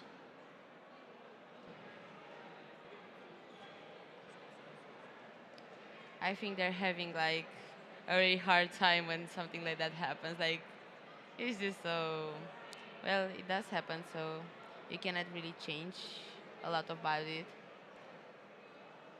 I'm wondering how many like spare parts do the components have with them. Well, now that I think about it, I guess you would have spare parts for like, well, obviously cables and all that, but then only for things that can be broken off. So Well, like the lip maybe. Or well, I don't really know, but I think they should have like spare for everything because everything could just get wrong, like something might happen. Actually, yesterday there were a lot of teams that were still working on the robots. Like they oh, stayed okay. till late here, so they just came prepared. Okay.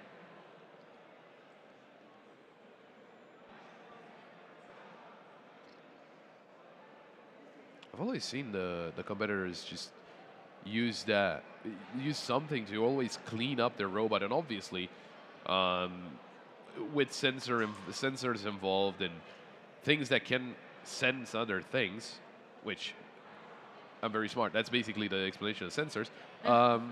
It's whatever can go wrong. You want to minimize the chance of something going wrong. I guess. I think that's the reason why they always clean it out so thoroughly. They actually need to because if you wouldn't, they just won't work anymore. Yeah, exactly. So everything needs to be neat.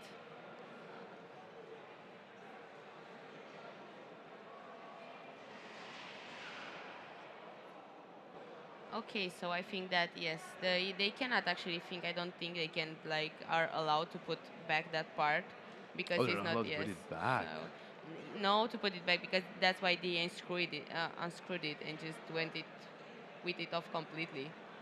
But they haven't started off this game yet. Well, I It's don't damage from know. the previous game, so. Well, yes, but I'm not really sure.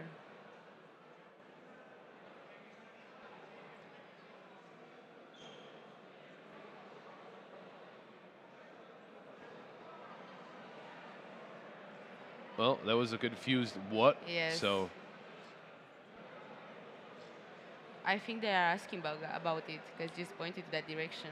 now I'm thinking, because obviously you cannot modify the robot, I guess, during the tournament, probably. Yes.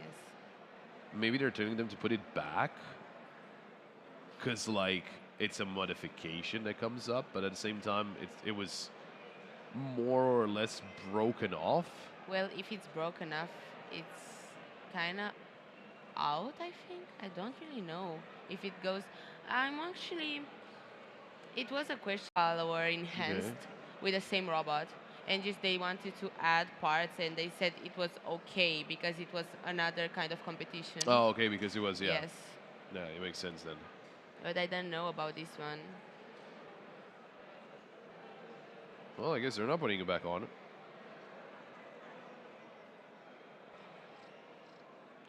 Okay, they're trying the sensors.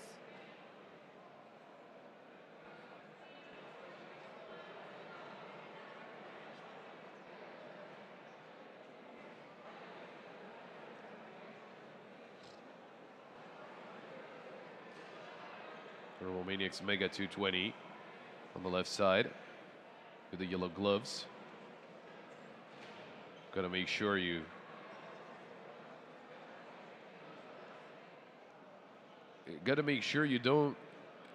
don't stick your pinky under the robot. That's That's not a great moment. it feels as gonna be very painful. It will surely be very painful. They got a lot of magnets. It's really strong.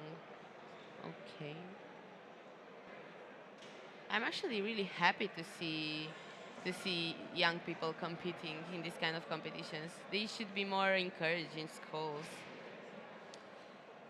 It is something that's not really all that often presented as something, or not that something that exists, because obviously there people do know about robots and all that, but not about robotics competition and the fact that you can get into it even as a very young person. I don't think that's too. It's not a lot of public knowledge about it. Well, there are a lot of, in high schools at least Okay. in here, there are a lot of, oh, that was just out. Okay, so coming back. Um, most of the high schools have like robotics team, so it's really good. But in middle school, actually, they don't. I don't Do know. they though? Yes, they do. I was at the wrong high school then, because at my high school we did not have a robotics team. We had not. We learned Portuguese. Oh, that's yes. Well, my high school neither, but had a lot of friends that had robotics Oh, clubs okay. in their high school. So it's really happening, but it should be more encouraged. Oh yeah. Well, I mean, if we're gonna start talking about this, we won't pay attention to this because there's a lot of things that could be more encouraged in schools, but we'll leave that. We'll leave that for tomorrow. We cannot use all the talking Yes. points today. Well, how about it? Is it just a reset after the first round? I guess because it was still no points on the scoreboard. So, oh, well, okay. I guess what's it called? Robomaniacs Mega 220. I think he just wants to go home. It said, I'm just tired. Let's just go. We are 0 and 3, or we are 1 and 2. Just take this L and let's just go home. Was that actually the end of it though?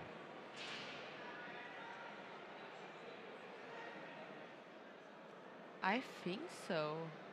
We're gonna find out. Yes, there we go. 1 and 3 for Robomaniacs Mega 220. Itachi on 4 and 0. So they're gonna top their group. What about group 7?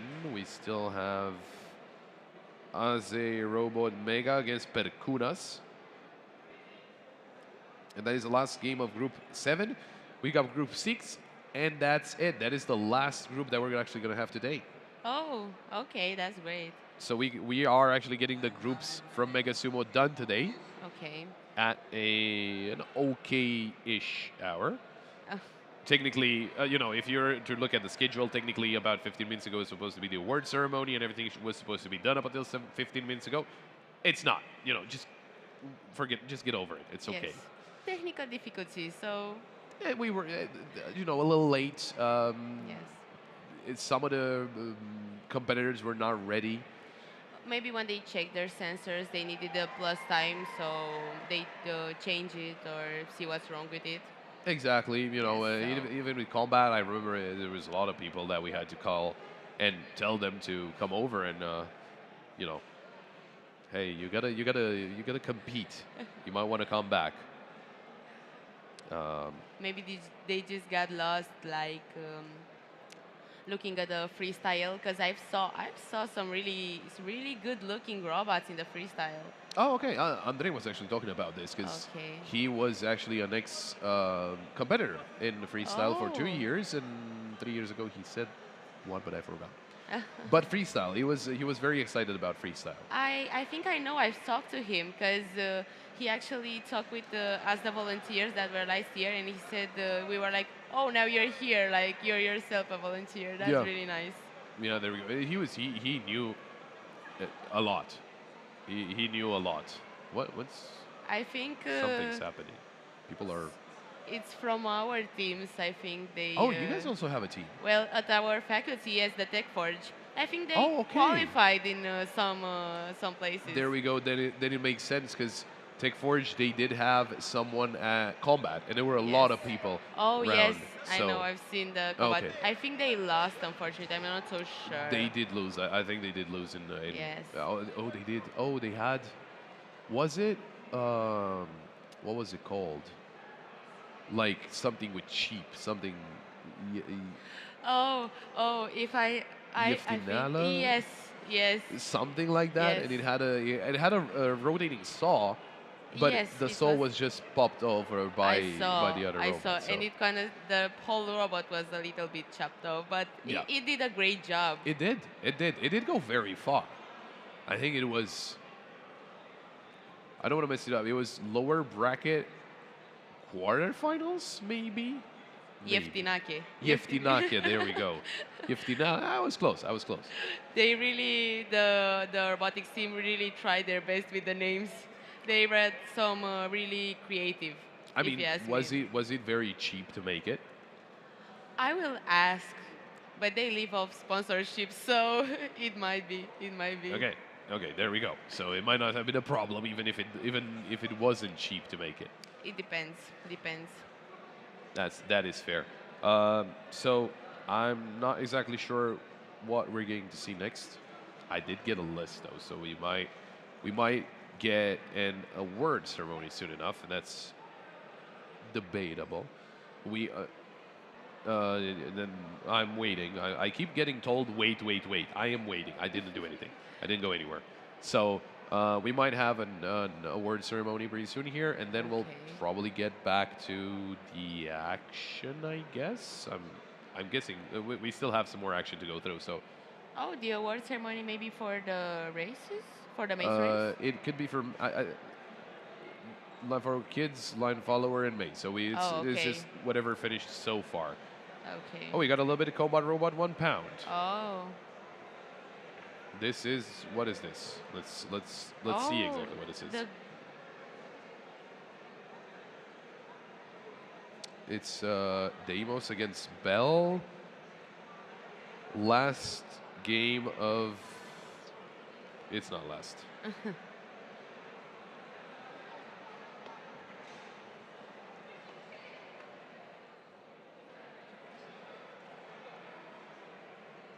Deimos versus Bell. There we go. It's losers bracket something. I don't know. Okay. They're playing for something.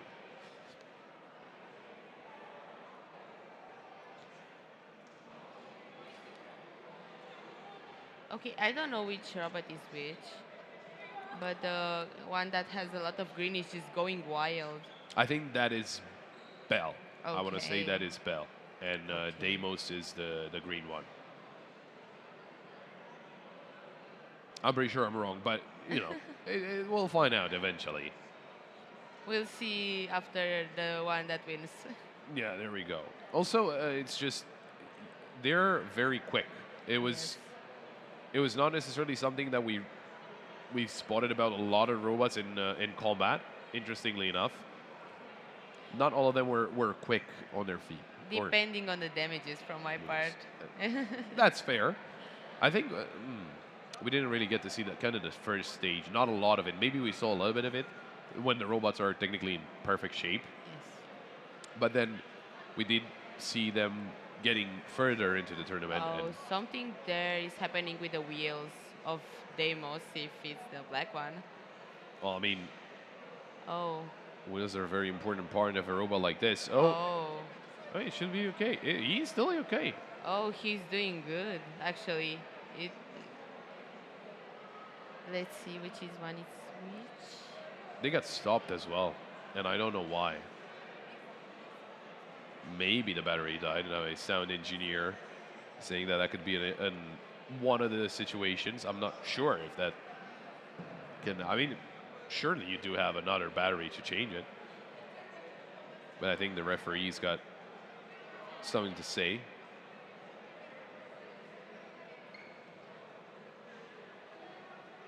Okay, so Deimos one. I think yes, the black one is Deimos and Bell is the other one. Because it got a point. Could be. Could very well be. Okay. Something that oh that wheel is not good. I kind of spotted that. Not, It is a little chipped off. I think a little bit more, but he's going good from Yeah. my point of view. I mean, he won. Yes.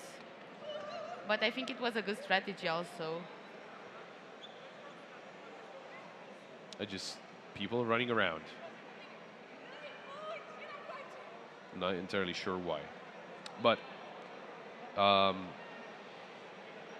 yeah, I'm not entirely sure where we're gonna go from here. So, waiting to find out.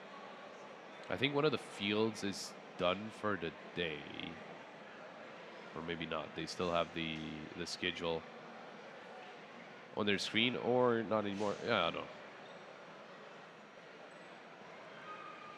We're gonna see. Yeah, we're gonna find out any second now. There's no one near the arena for Mega Sumo. Well, Combat is going on. Oh, okay. So we do have a break, and when we're back, we're gonna be back with some more Robochallenge awards. Sure.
Welcome back. The first day of Robochallenge is almost done. We got a little bit more to go through, but before we get into some more of the action, we've got the award ceremony. And we're going to be starting off with Line Follower Kids. That is going to be the first one. I'm going to start off with third place out of Team Bursa Arotek. It's going to be from Turkey, and the robot is ARO1.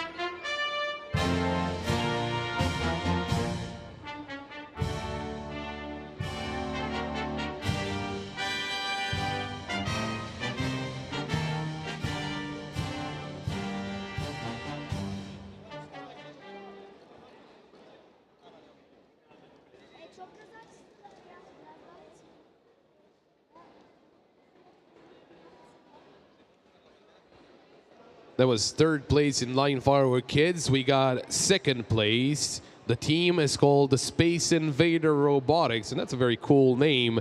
They're from Mexico, and their robot is Street Boys.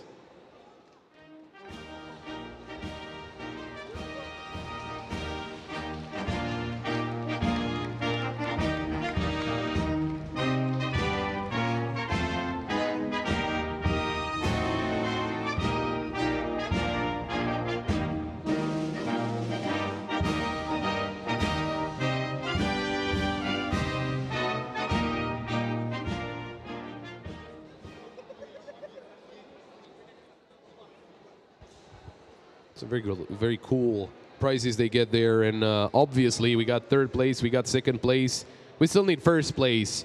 They're from Team Maker, coming all the way from Thailand. It is Tonmai.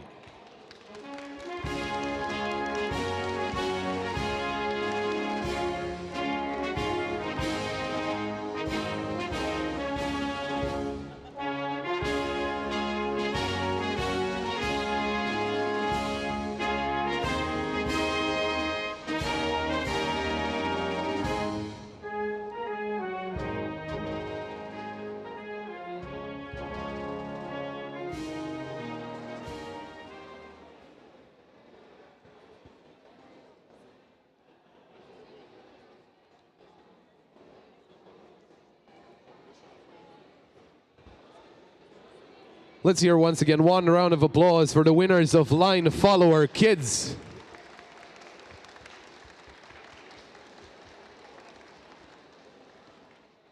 Congratulations everyone once again, and thank you very much.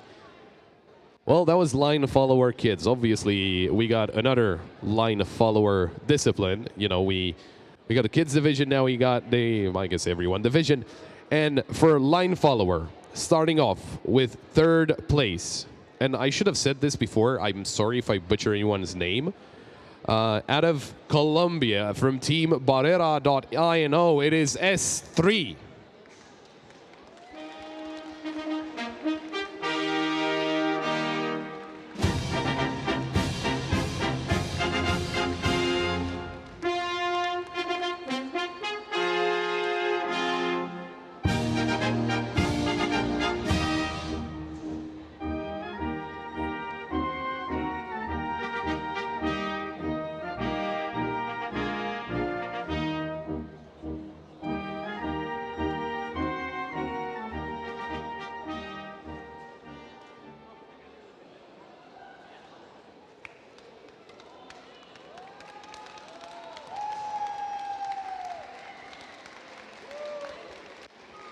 just as a quick spoiler, all the winners of Line Follower, they are from pretty far away.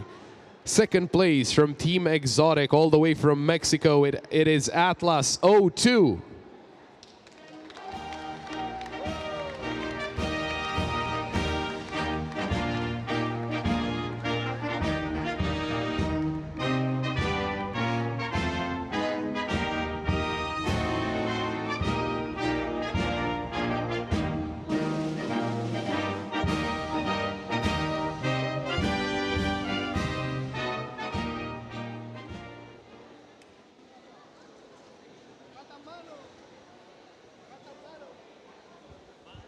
And for first place, I think we're going to need to find this out. Maybe it's his older brother.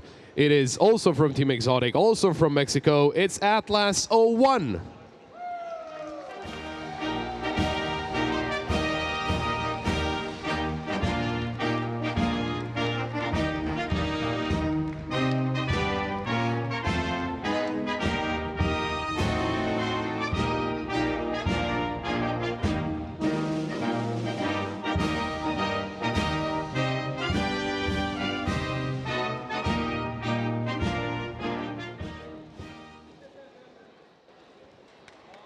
Well, apparently not the older brother. Another round of applause. Come on for the winners of Line Follower.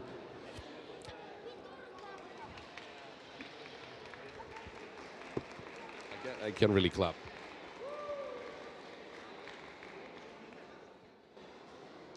Congratulations once again, and thank you very much. And we're going to move forward with the third tournament that we're going to awarding. Well, we do have on the award ceremony right now. It is the Maze.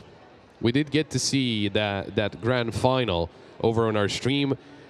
But first, before we get into the finalists, we got third place, and the team is called Robotan. They're from Turkey, and their robot is Maze Stand 3.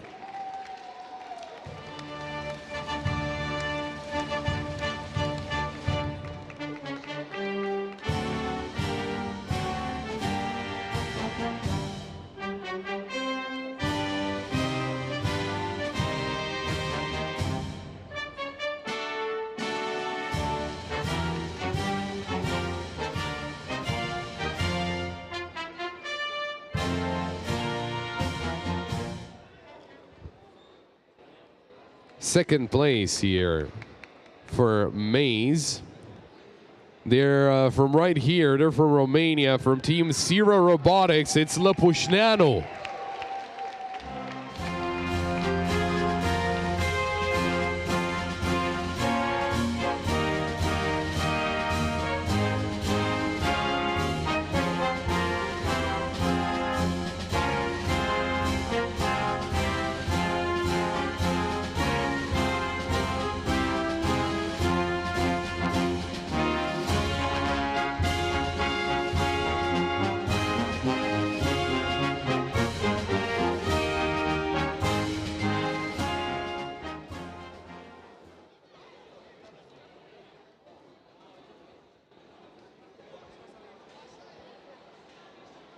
And first place for Maze.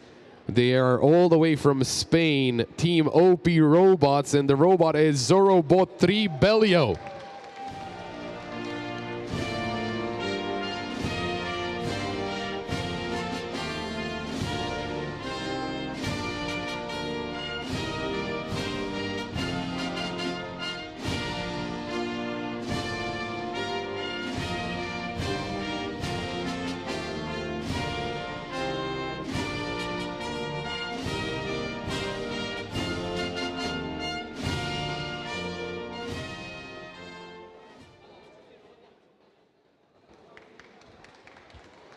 Let's hear it one more time for your winners for Maze.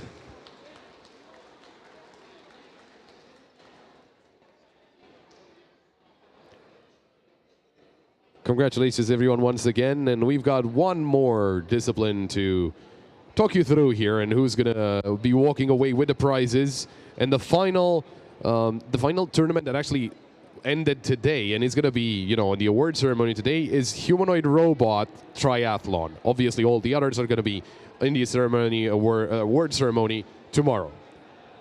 In third place for humanoid robot triathlon, it's from Team Relativity, right here from Romania, and the robot is Raul.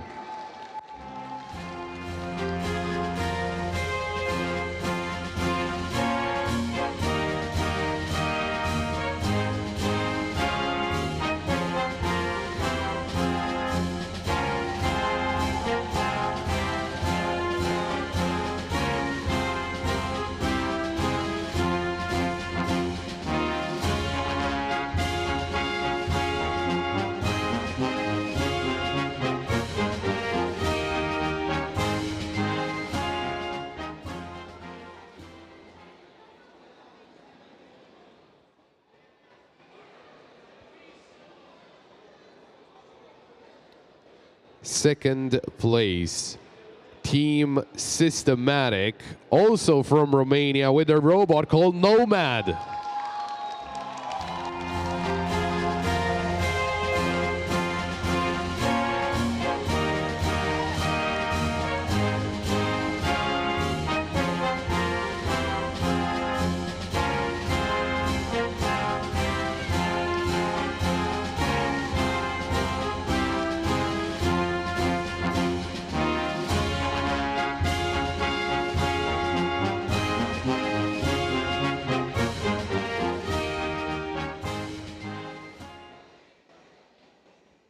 An interesting thing, it seems like the Romanian teams are very good at triathlon. What can I say? First place, also from Romania, Team TAP, it is Adam G.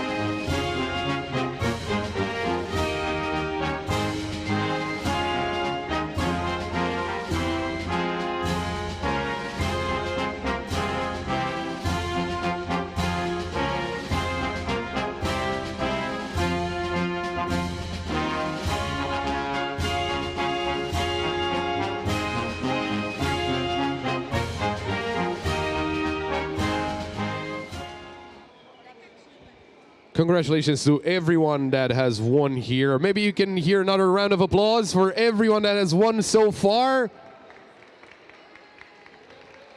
Could have been better. Let's say, could have been a little better. You know, we won humanoid robot triathlon, but it doesn't matter. We got way more people that will win at Robochallenge, and we are not done for the day. We still have some more action coming your way. And I think I saw over there my friend Holy Diver, and he's going to be the one guiding you through it for now. So Holy Diver, take it away. Thank you so much, Mr. Pop. Always a pleasure to be called your friend and to be here and to provide some commentary for what we are about to see.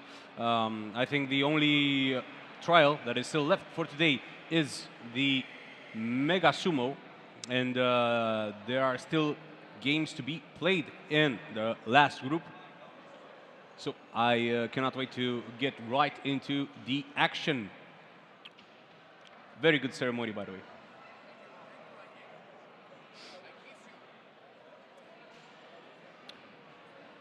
All right, so we have seen a lot of action today, a lot of wonderful people who have participated, and a few who have actually won. And it was an absolute pleasure to see the winners and to see their huge achievements being celebrated here at RoboFest. And we are getting ready to begin the last few matches of the day. We will be back here tomorrow at 10. And okay, a surprise caster appears. Glad to have you back. No, it's the first time we. It's the first. It's the second time. I forgot. We stayed like 5 minutes. 5 minutes. Oh, okay. but we didn't like get to know each other to commentate to see the action unfold. Yeah. How are you, by definitely. the way? I'm very good. I like your shirt very much. Oh, thank you, thank you, thank you. It is one of the most important events of the year for us, and it is obviously a celebration of the talent displayed by and the talent and the passion displayed by these wonderful people who have participated in today's competitions, but we are still yet to finish the Mega Sumo RC or the Mega Sumo. Well, I don't know if it's RC or normal. I'm not really sure, but I think it's RC because the final for Mega Sumo is tomorrow. oh, okay, okay. But no, it's not the final, just the group stage. We still Okay, have okay. one, I believe, one group left to be played. If my wonderful friends from the production side can let me know the situation in the group and how many matches are yet to be played, that would be wonderful.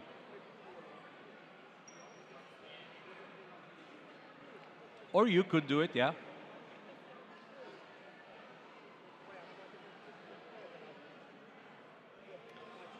Just a second.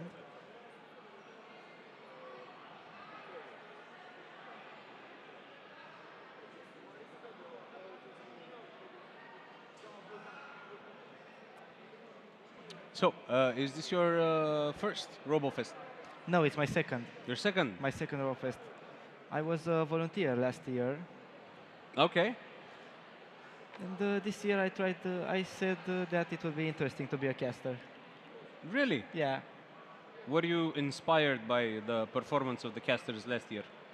Actually, I was inspired by the performance of the casters at another big event at Politehnica Bucharest, at E-Fest. E-Fest, yeah. Yeah, fair enough. Who was commentating there? Pop probably. Yeah, Pop probably. I know you. There were you guys at Nexus together with us, Okay. still the students. Okay. Cool. Cool. Mhm. This year, unfortunately, I wasn't able to attend, but I hear you guys like as per usual. You had League of Legends, Counter Strike, EAFC, all the good stuff. Yeah, the big exports. Yeah. We actually had some Brawl Stars, if I'm not mistaken. and Brawl Stars too. Yeah. That was really fun. Brawl Stars too. It is an up and coming esport, and it is rather popular with the young ones. I'm hoping this year we'll have some Clash Royale. Crash Clash Royale. Clash Royale. Okay. Yeah, I want to participate in the tournament. Okay. Cool. I know it's been steadily growing for the past years, and it's kind of blooming into a full-fledged esports thing. Yeah. So I don't really know how many matches are left to be played because the groups seem to be full. Full as in The scores, everybody has like played 3 matches as you see. okay. So Some 4. if that's the case, I don't know what to tell you. Why are we here? The people want us here. What can I say? Well, it's okay, but it would be ideal to also have some matches to Yeah, it would provide be, commentary on. It would be all right. It's okay. We don't need matches necessarily. We can just talk. We can just talk about random things and robots in general. That's fine. Yeah, we'll have like a podcast. It's just it's like a. But it's going to have to be safe for work. Of course. I'm sorry, and like no smoking and no alcohol. Okay. Yeah. But the the bright side is that we we've seen a lot of things today, and a lot of different disciplines, a lot of different robots, a lot of different types of matches and rounds being played. So, which one was your, if you were to close your eyes and think about like one thing about today, what would it be? I have to say Mega Sumo is the one that started it all, after all. Right. The OG. Yeah, it's the heart of the competition at this point. I mean, there's a new up-and-coming combat that's been around for the last 3 years, I think. Hmm. Then that's gathered some attention from the spectators. But at the end of the day, I think Mega Sumo is still the biggest event. Still the biggest one, right? And the matches are, fast, and they are quite. I don't know how to describe it, but it's like the matches are super fast, but they're also memorable in a way because you can, even if the movement is very fast, you can still remember and kind of get an idea about the power balance between two robots, even if it's just in a split second or 1, 2, 3 seconds or whatever. Combat is a little different. Yeah. Personally, I like combat the most today because it was kind of I got the chance to take a breather and take everything in and kind of see all the robots and kind of get a glimpse of their fighting style and their strengths and their weaknesses. It's Mega Sumo is a lot faster, but it is I don't know, the designs are quite similar in Mega Sumo. Yeah, that's It's very standardized. But in combat, we all saw like crazy designs, a lot of types of weapons, and it was fun. what I like the most about Mega Sumo is, like you said, they look the same, but they behave differently. Yeah, they behave exactly. That's what I like. They may look the same, but one may have its gravity center way lower, have its weight distributed differently, and their software makes all the difference. You have less tools to work with, but you can make a bigger difference. As for combat, we've seen tons of different designs and lots of different strategies, weapons, etc. But like I said before, Mega Sumo is a little more interesting for me. Yeah, well, that's fair enough, and it is your opinion and your taste.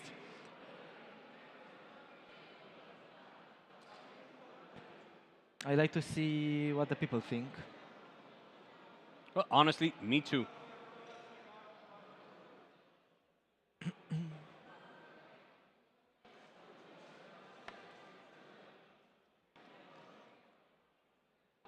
So let's see. Let's see what's going on here. Maybe it's a little test drive. Yeah, that's what it looks like. I mean, he's all alone in the ring.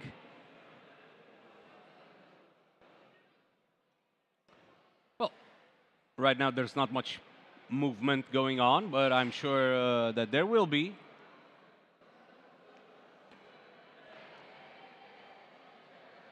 Okay, so Nyx is being set up on the stage as we speak.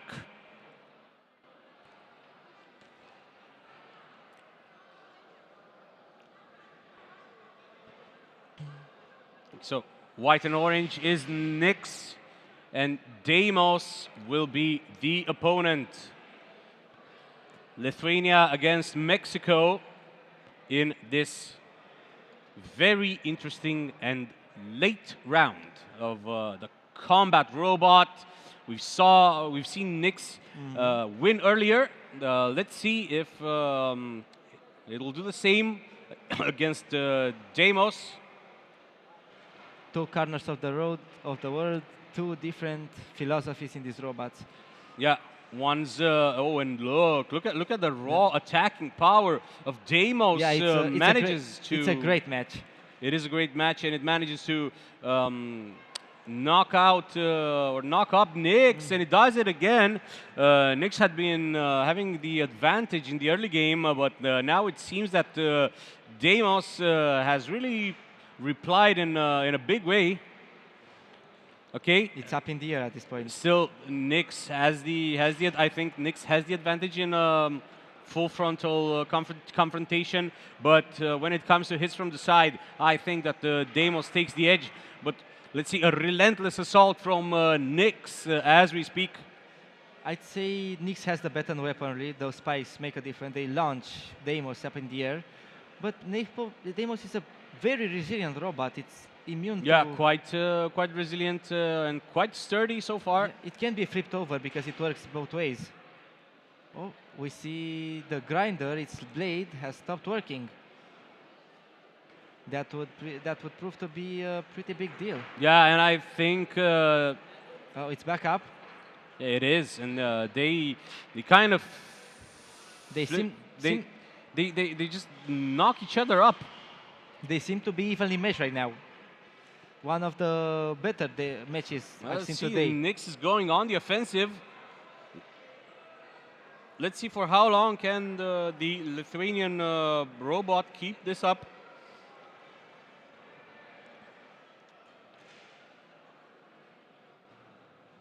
And Deimos has stopped moving, as it looks like.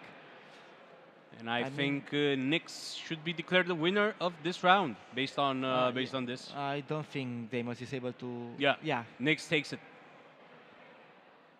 What did you think of this matchup?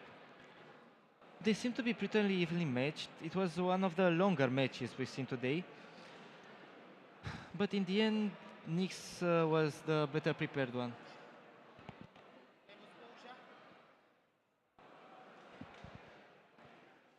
Quite a fun match at the end. Getting a look at the replay. The final blow right there.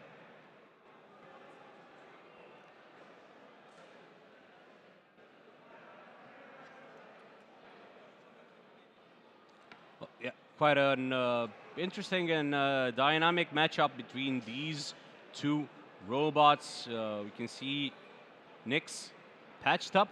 And Deimos will be here for round 2, it seems. As you said, quite a sturdy robot.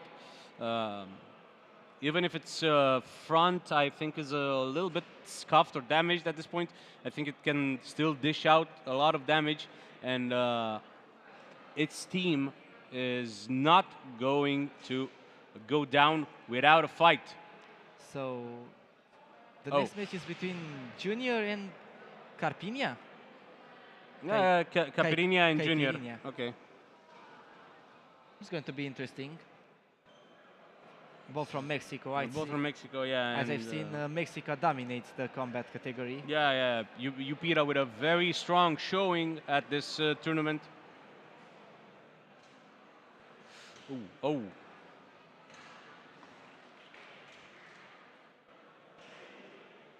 We saw Caipirinha earlier as well. Caipirinha, I believe, is the robot in orange. Okay. But they're just going at it. Yeah, so going at it non-stop, and another great match. And look at Junior turning. His turns have been spectacular in this round. Spectacular. It's almost like he isn't afraid of anything. Yeah, and he makes small movements, but the way he turns makes it so that Caipirinha, that is a lot of damage. That is a wheel falling off. I don't think Junior can come back from this. No, I don't think he can. He is good at turning. He is not that good. No. Not with only one wheel. Stuck in the corner and receiving damage non-stop. Oh,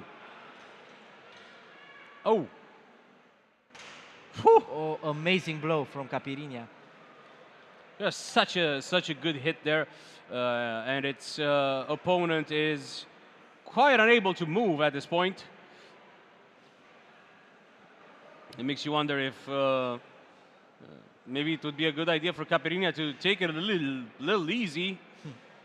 But no, as long as the opponent still moves, you can you can attack it. And it seems that Junior is stuck. Yeah, there's no place for mercy in this competition. Goodbye, Junior. It was a good match. We hardly knew you.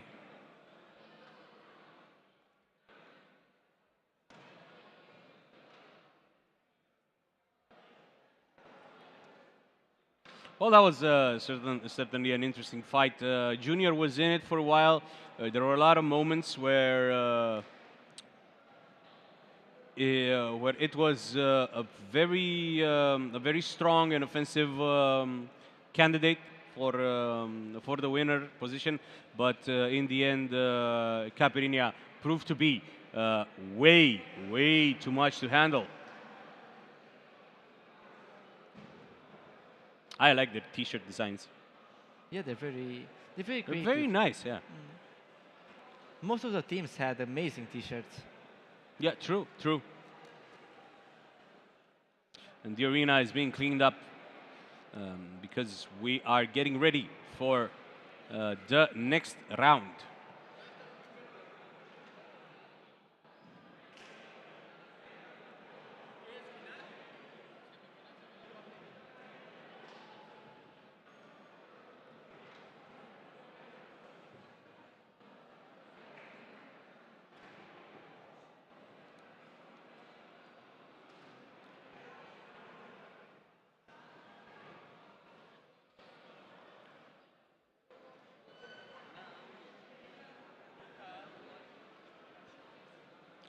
Well, so,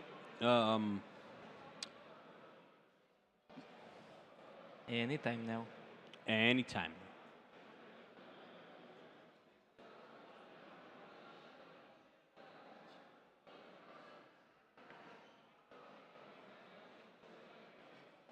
Look how much damage has been done to the cage throughout the day. Yeah. The- this arena used to look so pristine at the beginning of the day, and now look at it. There Full of scratches, full of marks, full of. It's almost like it's been shell shocked by what has happened today. Pretty ruthless, not gonna lie.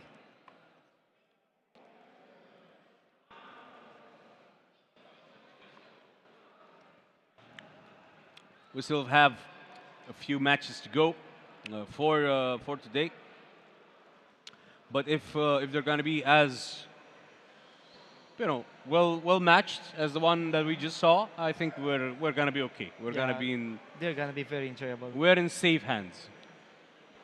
Like if I read the Upita on screen, I know we're going to have a good show at this point. Yeah, they're a pretty reliable team. Yeah, they are. They are. They absolutely are.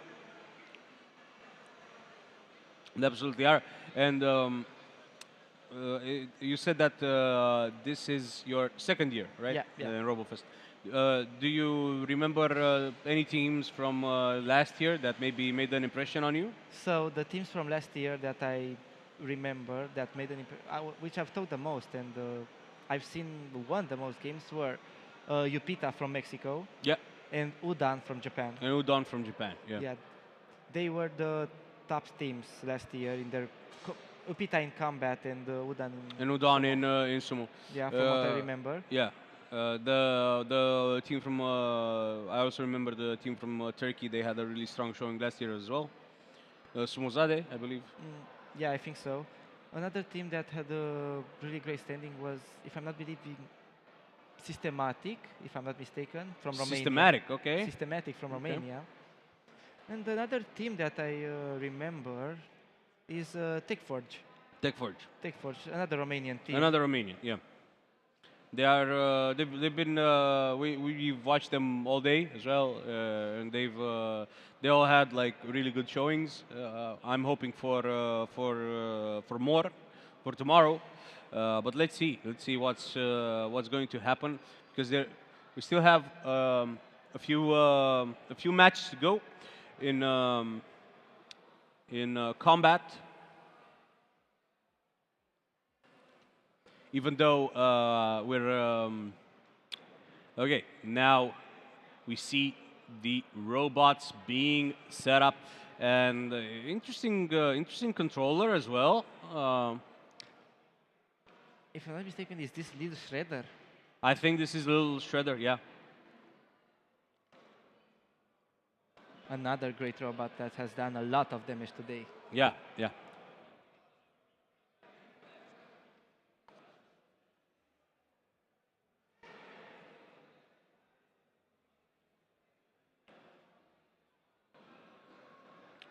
Little Shredder is getting ready, and its opponent is going to be it's a Little Shred.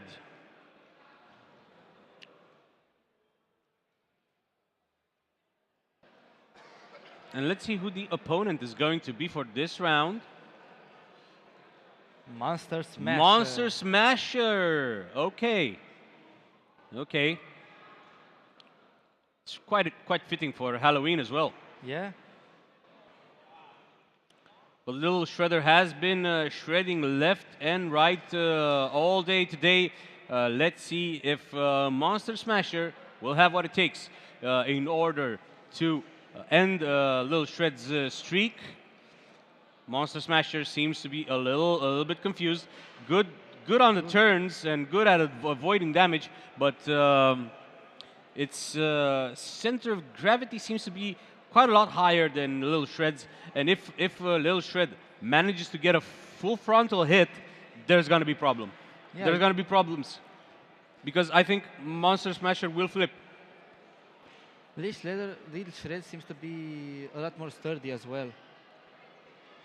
Yeah, like how are you supposed to beat that? Would you just like tire it out? Because there's Yeah, I have no idea. How it's an interesting strategy as well to kind of have this like rotating type of attack against an opponent who wants to smash directly into you. Your timing has to be impeccable, and so much of this fight boils down to the operators and you know, with how they control their robots. Let's see, Monster Smasher tries another spin attack.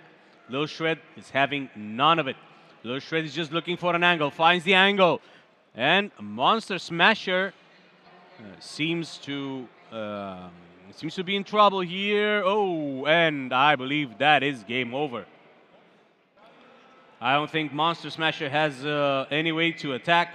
Its rotating blade has been completely knocked out, but Monster Smasher is still fighting. Monster Smasher is still fighting in a very Black Knight from Monty Python and the Holy Grail type of way. Yeah, it's. I'm sorry if you're too young for that reference.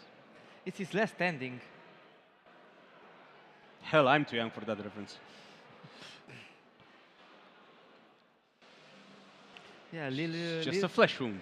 Little Shredder really lives up to his name. Yeah. And I believe that is the end of the road for Monster Smasher. Good showing, an interesting strategy, but the raw power and sturdiness of Little Shred proved to be too much of a task.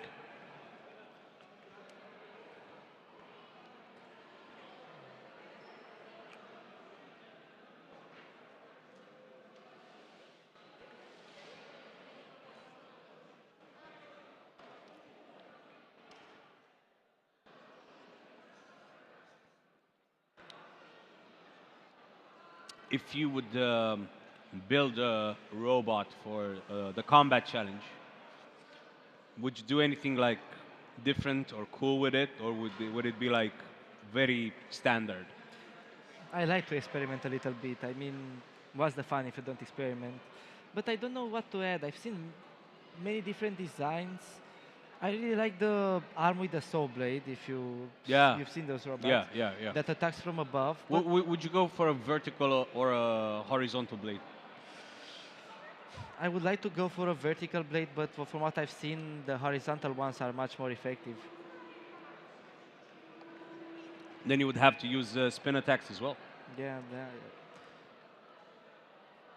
It would be interesting to make it to the final with a vertical blade, but as I've seen, horizontal blades dominate this category.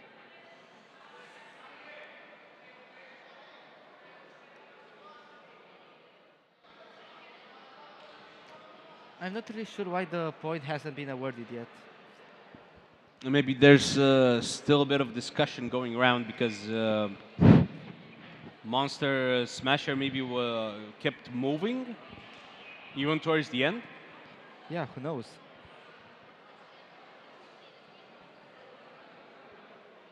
It seems like the referee is pretty confused what to do. There may be a little bit of a fight. That's a disagreement between the contestants.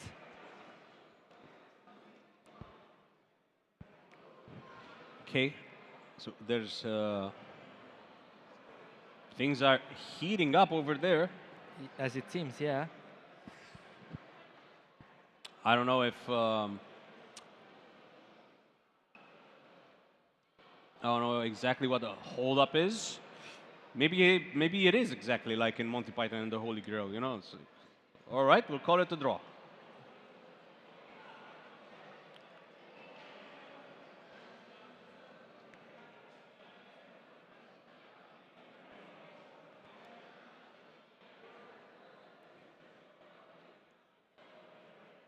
I think the ref gave his decision.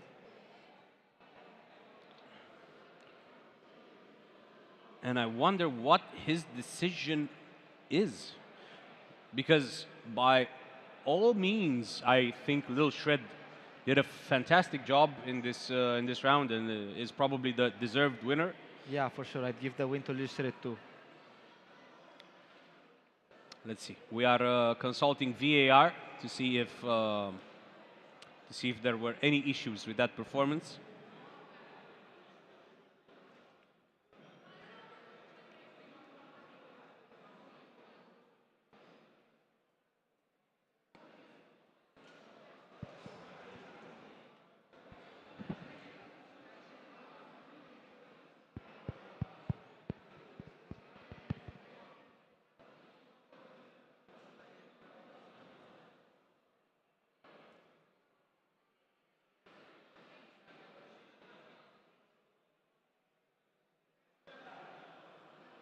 Right, so I believe we have reached, or we are getting close to reaching a conclusion. Let's see the replay of the best moments of this fight. Such a nice hit there. I want to see the moment, the key moment was obviously the moment in which Monster Smasher lost its offensive part. Yeah, he was pretty much cut in half at that point. Well, yeah, but as I was saying during the match, its lower center of gravity did help immensely.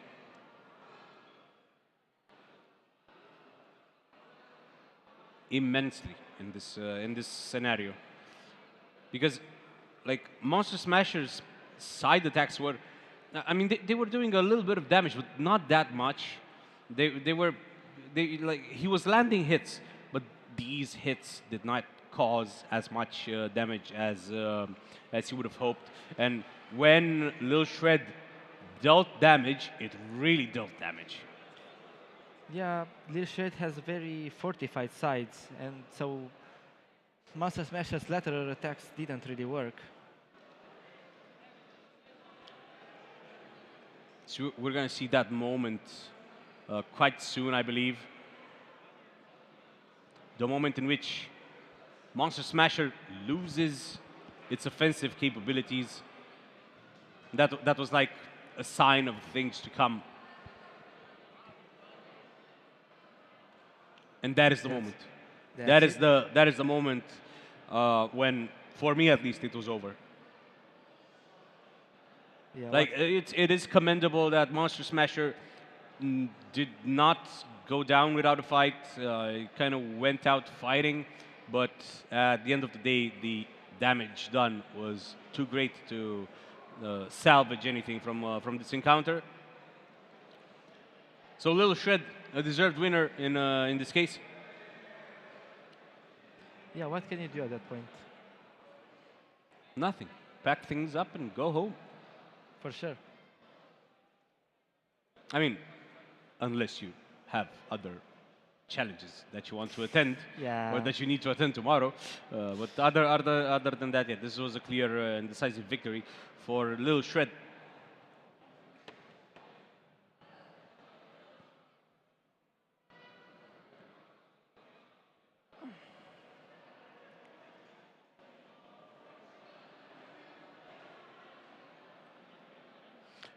And we are back to us. Yeah.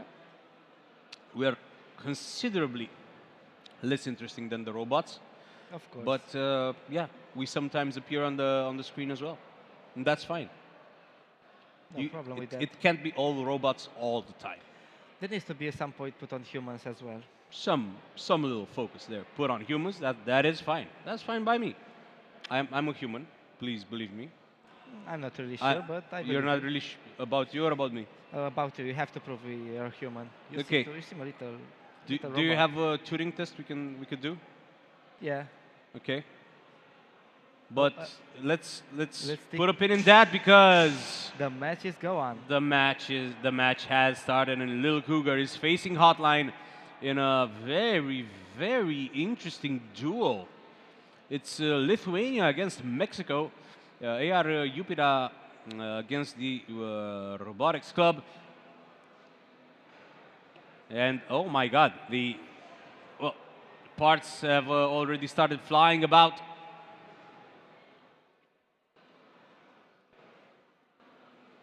It seems like the Amazing sparks. and a two-pronged attack with the spikes from the orange robot, and it's just relentless. It's just relentless. It won't let the opponent take a breather. The opponent has been upside down for the past few seconds, and only now does it recover its footing. But it may be too late because a lot of damage has been done. But let's see. We've seen surprises before. We've seen what can happen. But right now the offense is so one-sided, and yeah, that's what I was trying to say. That the protective wing from the side was showing signs of tear, and it has fallen off, and I thought it just kept going up. Let's see, and it hits him in the vulnerable side, and the wheel falls off, losing its protective layer on that side, losing its wheel on that side. It still keeps going. It still keeps going, but to what end? Because there can only be, after such a performance, there can only be one winner. And it is a clear winner. Hotline decimates Lil Cougar. Like, pack it up, take it home. Do not cross start. Do not collect $200. That is game over. Yeah.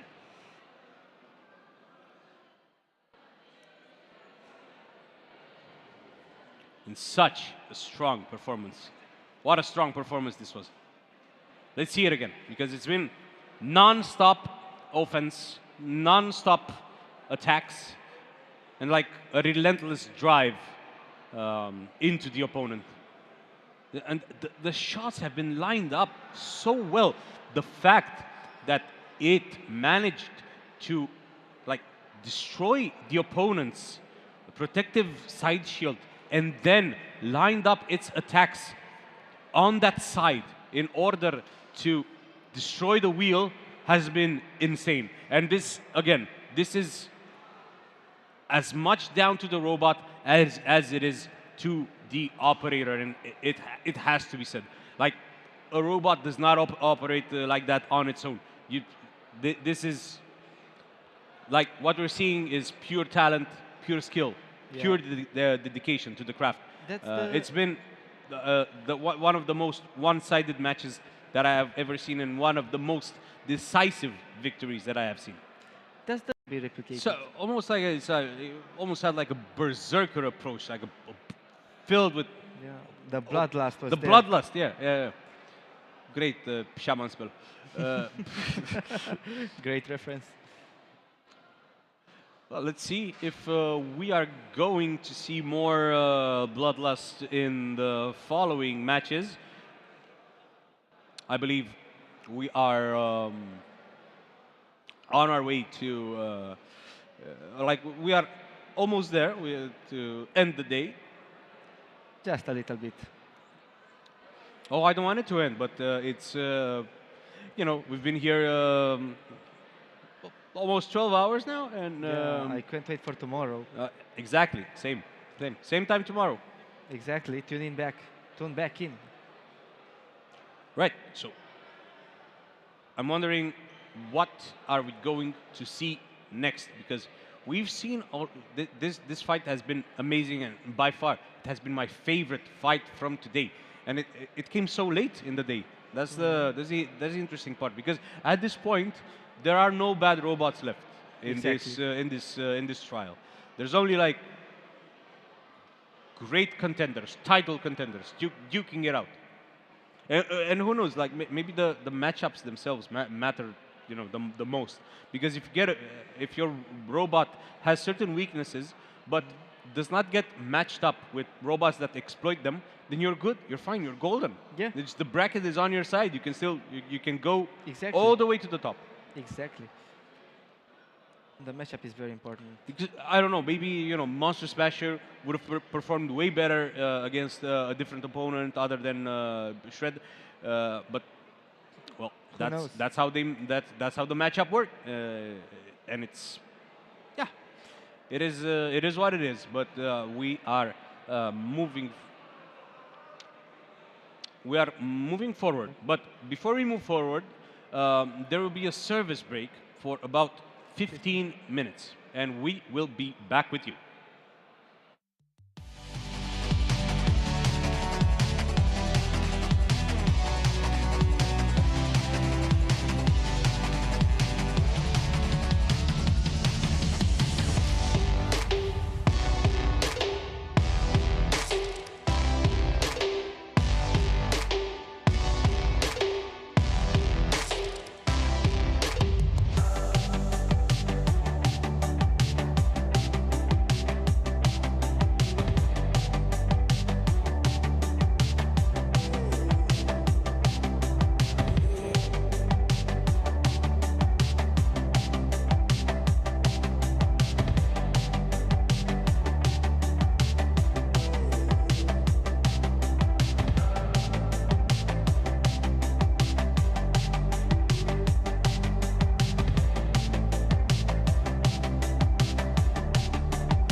tight.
Hello, we are back.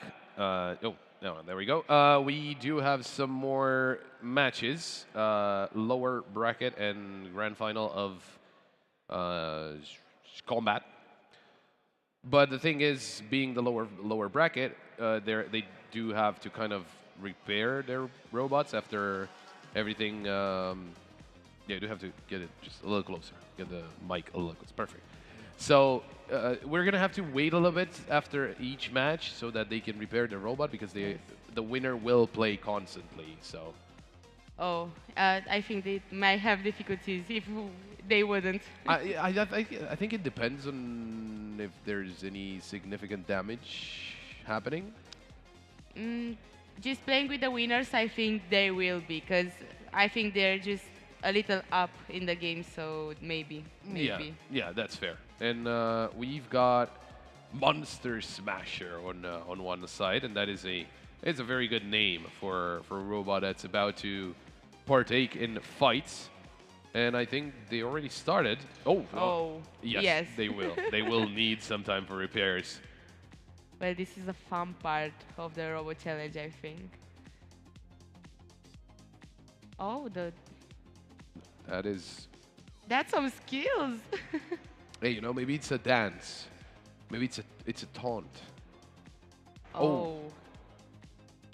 Big hits there for what I can only assume Monster Smash. I think it's the colorful one.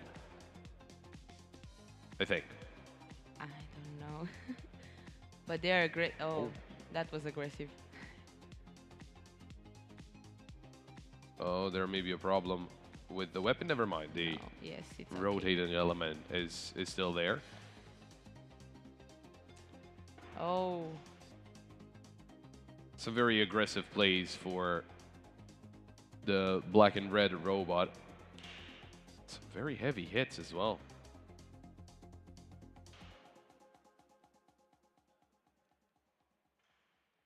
Both of them still standing.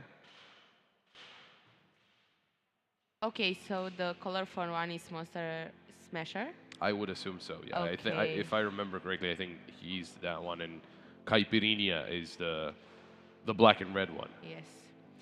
I think the black and red. Oh. Oh, that's a loss. It's a big problem. Can't really move forward, only in a circle. I think the black and the Caipirinha, it's okay? Caipirinha. Caipirinha, Okay. okay. I think it got a big advantage because it's bulky on the front side, and it really looks like it helps when attacking. Oh no.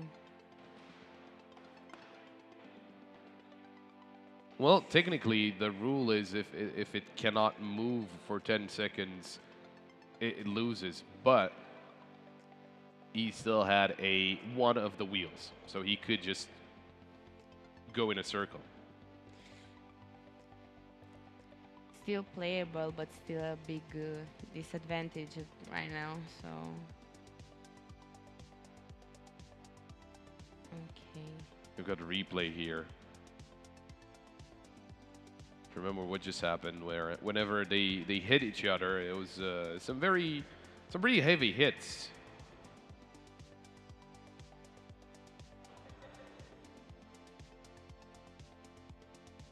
This was aggressive. Yeah, I think whatever the case, also just obviously if we did figure it out that that one of them is Caipirinha, the black and red is Caipirinha, and the other one is Monster Smasher, I do think Caipirinha should take this just overall on the number of hits that he was getting through, and I think we will find out at one point, but that was one of the semifinals in the lower bracket, I think, something like that. It's a little confusing. I can't see the whole bracket, so it's a little confusing, but something of the sort. I think that's the idea. Well, it looks like it because it looks really advanced at the real point. Like they getting really hard hits, and even if Monster Smasher lost a wheel, it still got pretty much. I don't know, like 10 hits. Yeah. For 10 hits, like one wheel, I think it's good. No, yeah, for sure. I think it's down to the referee and what the decision is from the referee. But we're obviously going to have to wait to see exactly because no one was disabled, right? No, they both could still move, they both could still attack. So I think it's still up to the referee to decide. Well, yes, but it's still a pretty big motion problem for the Romania team. Well, if he goes through, he will have some time to repair his robot. yes. So at least get the wheel back on. If not, some more repairs because I think we've seen some more of his elements just being ripped apart. But then again, it does come down to how obviously whoever goes through. Because if you are eliminated, then sure you can repair a robot, but you're not really gonna play again tonight. So. At the end of the day, I'm sure they will. I think they can learn from the mistakes. Actually, it's really like next year. If you're gonna see them, I think they'll do a better job, even if they did a good job today. Yeah, no, and for they sure. come here.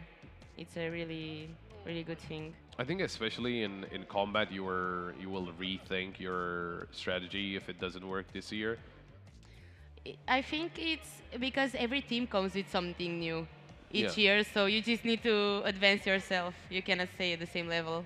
Yeah, exactly. Just you need like if it didn't go all the way through, then okay, that's gonna be an issue. How do we fix that, right? How do we improve on our own robot to make it a lot better, right? To make it a lot more dangerous. Yes, I kind of think at least at combat, it's just a matter of which idea is the most genius out of them all. Because that's just a thing of, even for projecting the robot itself, like you think, okay, what did we did wrong and how can we fix that? Yeah, exactly. And you know what they say. The best way to fix something, and especially in a field like this, make it throw fire. Well, yes. That would be cool. I think in general, the competitions are good lessons. Oh no, yeah, for sure. But yes. I think if they allow, I don't think they allow it. But if they allow it for the robot to breathe fire and to set the fire to it, that would be very cool. Maybe dangerous. I don't Maybe. think we can do it inside at this point. So maybe when maybe when we go, maybe next year it's gonna happen outside, kind of hard. But who knows if they wanna do a fire challenge. Yeah, that would be great. That would be very cool. very cool. It would be very cool for the humanoid to have like fire like guns, like arms. Oh, there we go. Firearms and just or even like pistols and just start shooting at each other. That would be really interesting. It would probably be a little dangerous, but I would probably won't give. You don't want to give robots guns, probably. Well, just like small ones based off what they lifted in the competition. I don't Oh, think there they we would go. be so dangerous. Oh, maybe. I mean, they lifted 36 grams, so. Well, who knows how many grams will they lift next year?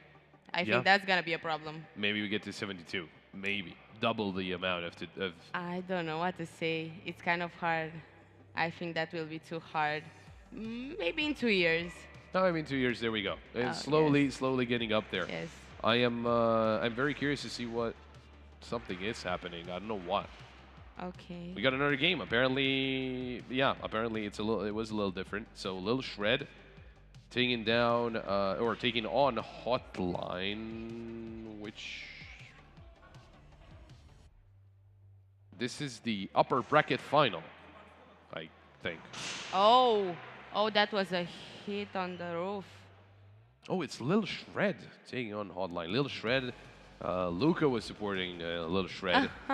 he was saying that it's his favorite. Oh, God. Lil Shred not really feeling too hot, and I think that might be it for him. Oh, and that was such a nice robot. It's very custom. Well, I mean, he's gonna have to repair it because he's gonna have to play in the lower bracket. That was aggressive. Hitting the roof. That's a match. Not being able to move anymore is not a great place to be in, obviously. I didn't see which components came out because I saw something not good there, but I didn't had a chance to see good. A lot. Oh. Quite a lot things came out of that robot. Like, Oh. and I think you kind of have to get everything back, right? If you're gonna repair it. I mean, maybe Yes. you do have some spare parts, but Depending on which of those components are still savable, because that's fair. it's not. Oh, that's the battery. Oh, that's bad. That might be a problem. That will be a problem if that's the battery. Oh. Oh, that was a hard hit. And here in the corner, just getting just the battery flying out. It's crazy. All the screws flying out. That's wild. I think at one point we actually had a screw out of the arena itself. Yeah. How did that happen? I have no idea. That might have been the perfect angle to just unscrew it, but like that's the arena has like I think on Yes. one side has like 20 screws, so it's Yes. all still okay. But it was very surprising to screw the arena just inside the arena. Well, the combats are kind of hard on the game. That's Yeah. they ain't playing nice. They ain't playing nice. They're not playing nice, and obviously, I mean, I think from like comparatively to Mega Sumo and all the sumos, right? Whenever it's a lower chance that your robot gets damaged, I think here you bring a lot more of spare parts, just because you are expecting the robot to get damaged. It's a commitment to Yeah. participate in combat, from my point of view. Yeah, for sure. And I think, what do you do? So considering those robots, right, that made it all the way through the upper bracket, the lower bracket, they made it all the way through, they get into the final.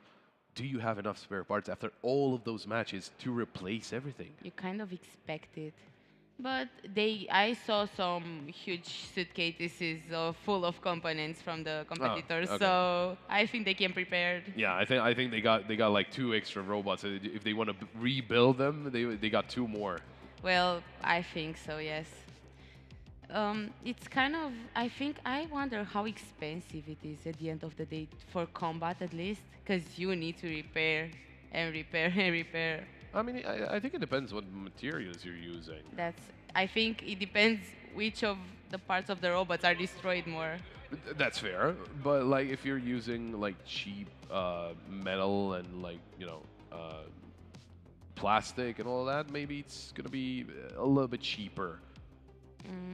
Yes, but it's gonna destroy more easily, so I don't know. I think it's better to use good materials. Maybe they resist more, but I never did the robots for combat, so I cannot say for sure. I think you have to find the middle ground between the two of them. Yes, Like it's because not too expensive, but also a little bit more durable. good components which are expensive, won't bring so many, because at the end of the day, it's not. You can get back the investment. Yeah, the investment. Yeah. It's not. Yeah. No, I get that. It's a little hard to get your money back whenever you do come to those tournaments, because obviously you can replace, and you still end up like 5th, 6th, and you're not even on the podium. So it wasn't really all that worth it. Obviously, it's worth it for your passion and everything, and you're having a great time learning about some other robots, learning about a lot of things. But I guess we're back into another game. I have no idea who are we watching now, and how did we get here? So this is lower bracket something.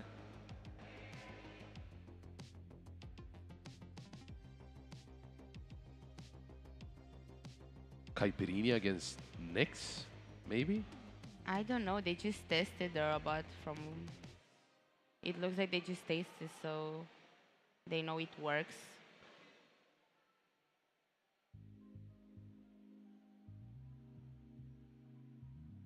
Because technically, so we had the lower bracket, we had the upper bracket finals, so we have.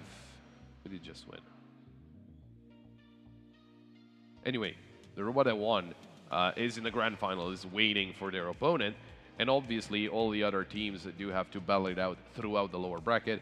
The winner will get to play once again, and they're going to have to repair, so I'm not exactly sure what we're going to get to see here. I guess it was only a test at the end of the day, but not exactly sure what what match is going to be on next. Well,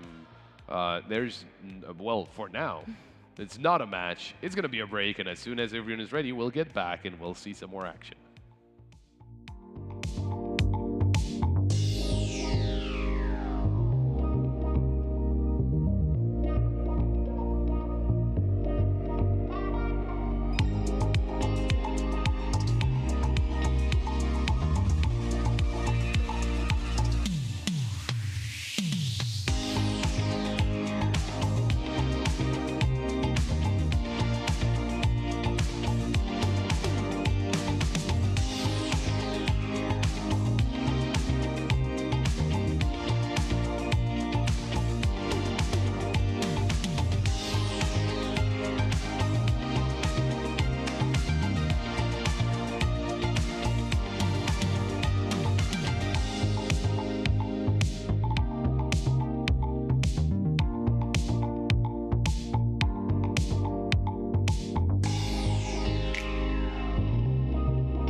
Well, we are back. It was not as long of a break as expected.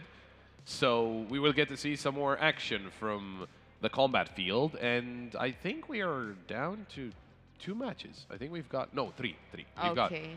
We've got, it's technically, it is 3, because we got, I think it's the lower bracket final, and then the 3rd place match and the 1st and 2nd place match. So Oh, I get it. Yes. it's not a lot, but I still think after this game we might still have a break before we get to the next games. Okay. But hey, it was quick. It was a quick break, and we are getting ready. I didn't need to double check which of the games we're gonna get to see, but maybe I get it right this time. Maybe it's Caipirinha against Nyx. Maybe. I don't see any other games. Okay. They start? Oh, it's Oh, it is. Yes. There we go. So it is the bracket final of the loser bracket, and then the winner goes on to play in the grand final. The loser plays in the 3rd place match, and Bob's your Okay. uncle. So That's a slow. Oh, never mind. I wanted to say that's a slow start, but he's not giving slow start anymore. no, Oh. okay. Some Oh. backflips. Does that help? Maybe not. Probably not. Caipirinha is killing it. Wow, that was a hard hit from Nyx. Threw Caipirinha into the ceiling. Oh. Okay, those are. No, Nyx is going wild. I'm very surprised that Caipirinha is still going strong like that. Against this robot specifically, the fact that it's bulky in the front, it doesn't help anymore. Yeah, because he can get under it. Yes. Oh. I think our cameramen need to be careful. That would be, I think, a premiere to break the cage, but I hope not. No, I don't think they can. I don't think they got enough force. 'Cause if I'm not mistaken, that's plexiglass. Yes. Yeah. So. So no, it won't. Hopefully. Yeah, it should be okay. Obviously, a very important match here for both of those robots, because the winner gets at least 2nd place. Oh.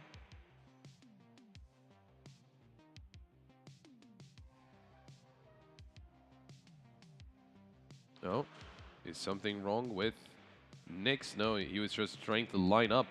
Oh, but Caipirinha is doing a really good job at dodging, actually. Oh. I'm wondering if like a robot can just win by dodging every hit, because the other one would just hit every time the walls. Maybe if the other one cannot continue at some point, because otherwise you're just gonna have, because obviously. Oh, it stopped. Yeah, I think they did stop, and Nyx will win that one. It went, I guess, over the time limit, and I guess the referee decided, okay, Nyx is the winner. We'll go forward. They will be the ones to go forward.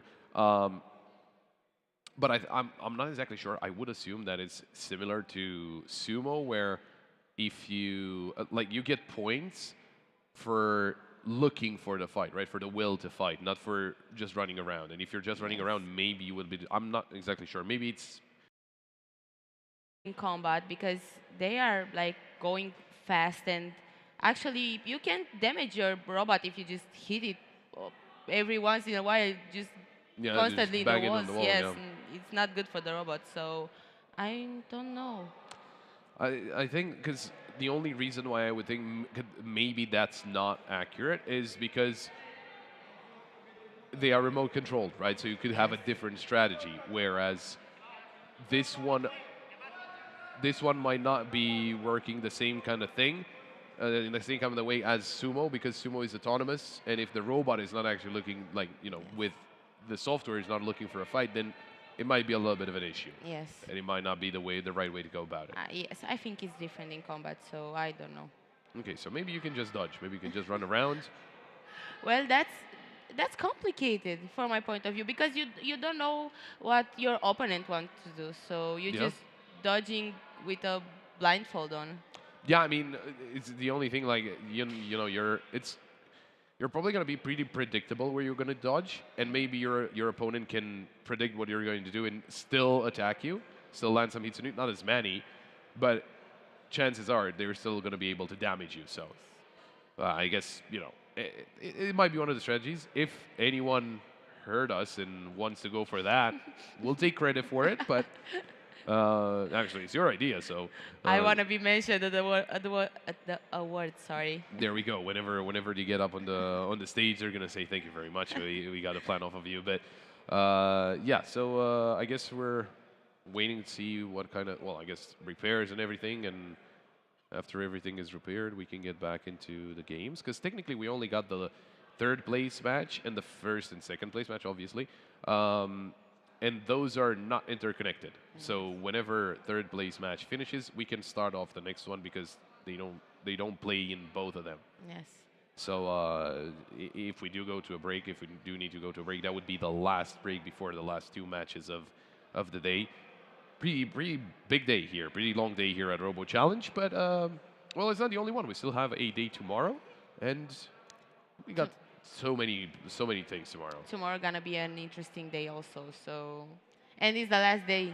It's sad when it's the last day. It is always sad when it is the last day, but tomorrow we'll probably get to see finals out of mini sumo, micro sumo, every kind of sumo. We'll get to see. I think football was not played yet, and that was interesting to see last year.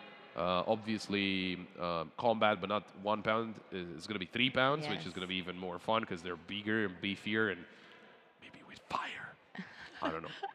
I don't think they will implement that. They are not allowing it. No. They're saying they can hurt burn all of the university down. I don't know what to say about it, but It's not mine, so. it's just robots. We don't take account for them. Yeah, I don't know. It's just it's the robot's fault. They'll pay for it. Well, okay, probably they won't have fire. Yes. Most definitely will not. I don't think they get that big of a sponsorship yet. Maybe not, but maybe axes. Maybe. Why does flamethrower come to mind? It's not gonna be flamethrowers. Well, maybe next year, instead of lifting weights, they're gonna just chop wood with the axes, the humanoids. There we go. That's something that a human would do in case Yes. he needed that. He needed fire. Well, it's always to the fire, back to the fire, okay. I mean, okay, look. Maybe he needs to build a house. And, okay, build a house, not fire the house. No. You build a house and Well, then yes. then you build a fireplace because you do need to get some heat into the house. And there we go. We're back to the fire. Fire is the greatest invention of man, of humankind. Probably not. We can probably find something else. But yeah, we're still waiting on an update. Yeah, there we go. If you play with fire, you're gonna get burned. So also. Was it the saying? We'll not talk about the other saying with fire and what could happen. But do we, Mr. Sound Engineer, have any kind of update on what is going to happen? He's probably not. He's never answering. I always try to answer. Oh, they are also waiting for an answer. So whenever someone has an answer, we'll relay it to you and tell you exactly what's going to happen. But you will keep me updated. So we were talking about big robots that are going to be fighting. Sumo is going to be going as well. The playoffs of remote controlled and Mega, or Mega might not be done yet. Maybe I think they still have to go through Group 6. All the other kinds of sumo we've got. Well, so we finished line follower, maze, and triathlon. So we got humanoid sumo as well. Line follower and line follower kids also. Yes, there were 4 categories. Oh, but there's more. Wait, yeah, there's line follower turbo. Enhanced. And enhanced. Yes. And something else. I think it's at the top of the list. So it's gonna be a long day tomorrow too. It's gonna be a long day, but a fun one. And also, we're gonna have a lot of people at the award ceremony. Yes. I mean, basically everyone, because we only got the awards out for 4 games. So it's gonna be a lot, but. everyone will get their prize and everyone will get home happy or not so happy, depending on the results, obviously. But as long as you do get a prize, I think it's worth your while to be coming all the way here. Now, thinking back about it, is it worth coming from places like Japan, Mexico, U.S., Peru? Probably. There are a lot of country, like a lot of participants that came from far. So I Yeah. think it's just the experience. Also, it's really worth it. Maybe for the ones that are coming first time here, Yeah, that's because fair. it's a new thing to come here. I think the Robo Challenge is a new experience for sure. Yeah, for sure. I mean, if you are used to just building robots in like at your own university or schools, club or something, um, sure you can test your robots against the other people's robots. But whenever you get to a competition, and especially an international competition like this, you are going to find a lot of options, a lot of different options that maybe no one in your group thought about, and maybe you could um, steal some ideas away from them, or It's a cultural exchange. there you go, there you go. Maybe add a little bit of flair, a little bit of Romanian flair to one of your robots, because we did win the triathlon. We got three Romanians in the first three places. So. I saw that was really nice, actually. Yes, it's a really big competition. Actually, it's very fun. It's I think it's so good to just came and see what they think, how they Yeah. think, because I think it's a cultural exchange just in the thinking process. Because maybe as Romanians think in a way, we making robots, the Japanese think in other ways, and so on. So every country maybe has its own little secrets. Oh yeah, that's for sure. I think because then again, you will have some little things that are going to be kind of specific to your maybe not your own country, but your own team, right? Because you're going to be taught to build certain things in a certain way, and that's just going to become a normal thing for you, and you're not going to think about it. But whenever you see a robot from another country that doesn't really do those things, you're going to think, well, why are we doing those things if they don't do it? Because obviously it's not mandatory to do it like this. So maybe it's some of that. Maybe it's a little bit of a different thing. And obviously It's a start for thinking outside the box. there we go. That is very nicely put. That's true. Do we have yet another update, or are we just going to look for subjects to talk about? Well, Maybe he's still waiting on the update too. I think he is still waiting on the updates. We got Mr. Producer from the B stream. What are we doing? He has no idea. He just laughed at me, so he has no idea either. Maybe I can find someone else from production here. Can we? I don't think so. Yeah, no. I think they all left. I think they all left and they just left the stream running. So- Tomorrow, I think it's the awards for freestyle too. I saw really good robots in the freestyle. yeah, some jerry rigging here just to get things back underway. Yeah, I did go through the hallway there, and I saw some interesting things from both the freestyle of high schoolers and all the freestyle just overall. I think there were some very cool projects, and I think we'll get to learn more about them tomorrow. Obviously, during the award ceremony, unfortunately, we don't really have anything live Yes. to get to see them, but maybe we can get one of our cameramen to walk around there tomorrow whenever we're in between games or something, and that could make it a little interesting. I think for the freestyle, it's just like they go to a jury. Like it's Yeah. not like it's just the jury that's um, getting them They're gonna points. they're gonna Yes, judge them, just yeah. judging and giving them points. I don't think it's something like in action. Oh yeah, no, So, yes. I think that's kind of the only ones that can actually, you know, go to a jury, right? Because if here you get thrown out of the dojo, or you get your robot gets destroyed, or it fails the challenge or everything, and there you do have some people that are just gonna look over and see, oh, that's okay, that's cool. Well, they are more complex, so they cannot afford to. I don't think those robots can get just parts like that, like in the yeah. other competitions.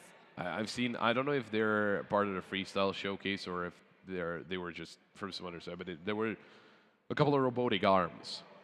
I think they are part of the freestyle. Are they though? I think so. It depends. It depends. But for sure, they ain't having spares around. So Yeah, no, that's that 100%. But it was very cool to see, just because obviously, robots are a very big part of. From what I've seen in series and movies, maybe it's in reality as well. I don't know, and I hope I don't get there to know. In hospitals, obviously, in surgeries and everything, and they are able to just do the surgery themselves. yes. So that obviously that's a very good step forward, and also those arms could technically be programmed to do that. For at least the medical field, they are very precise and it really matters. So it's a huge, huge part in medicine right now. So who knows? Maybe they'll just bring nurses around, like robot nurses, just coming to hospital. Be out of a job, but then again, if we are all out of a job, is anyone out of a job actually? I don't think they can do that. I just don't think. Personally, I'm not afraid. I won't lose my job. I'm sure no robot can come and do.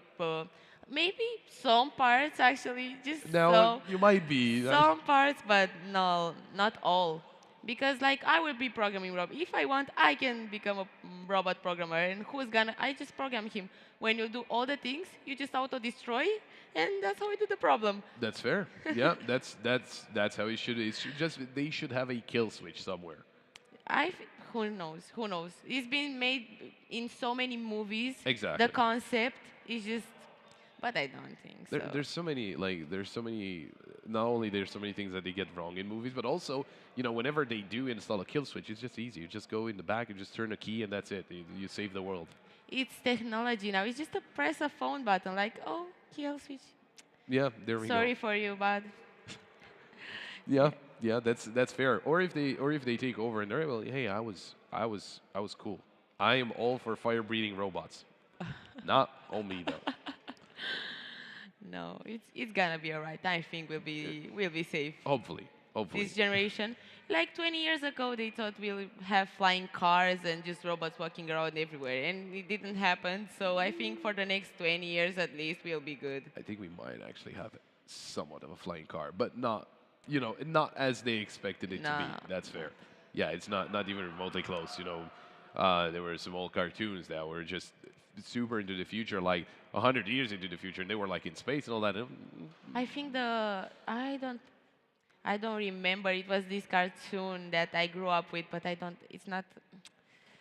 Was it like through space with Yeah. people living in space? It was people, yes, people living in space and it's traveling through tubes and things like that. It was not teleportation, but it's traveling into tubes. Was it the Jetsons? Yes, Okay. I forgot the There you go. name. That's how they saw life today, and Yes. we are not even near it. So We barely left Earth, so we're not going to be there yet. But who knows? Hopefully, at one point, maybe we do get there. well, they're expecting people to go to Mars like 2030 something. So It was supposed to be 2026. That is fair, okay. and Oh, they this are stuff. underway. Oh, they have the little shred has one blue, one pink wheel. That's cute. They're not so aggressive. Oh, So far, no shredding happening from Lil Shred. okay.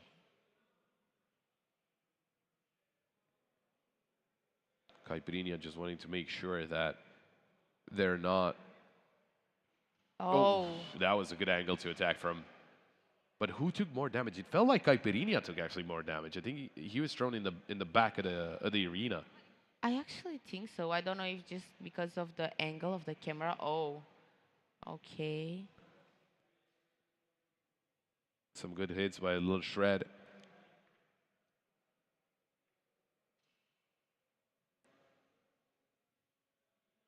Yes, Caipirinha is still killing it with the dodging. Yeah, but at some point you would have to get on the offensive, because if not, obviously, Oh, that's bad. Lil Shred will get some more. Oh, that is a very big problem. I don't know if you can hear it, but the referee's counting. Oh, it's back. Okay, it's back alive. Okay. It's back alive and it flipped itself.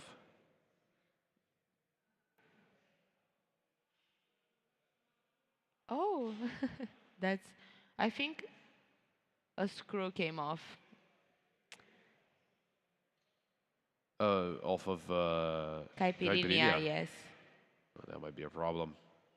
It is their last match anyway, so maybe it's not the end of the world, but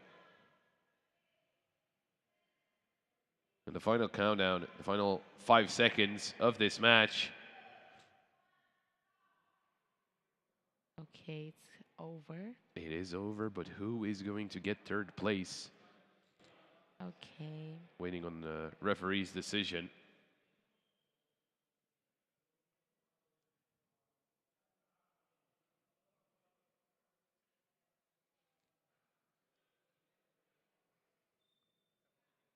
Well, what's the ref going to say?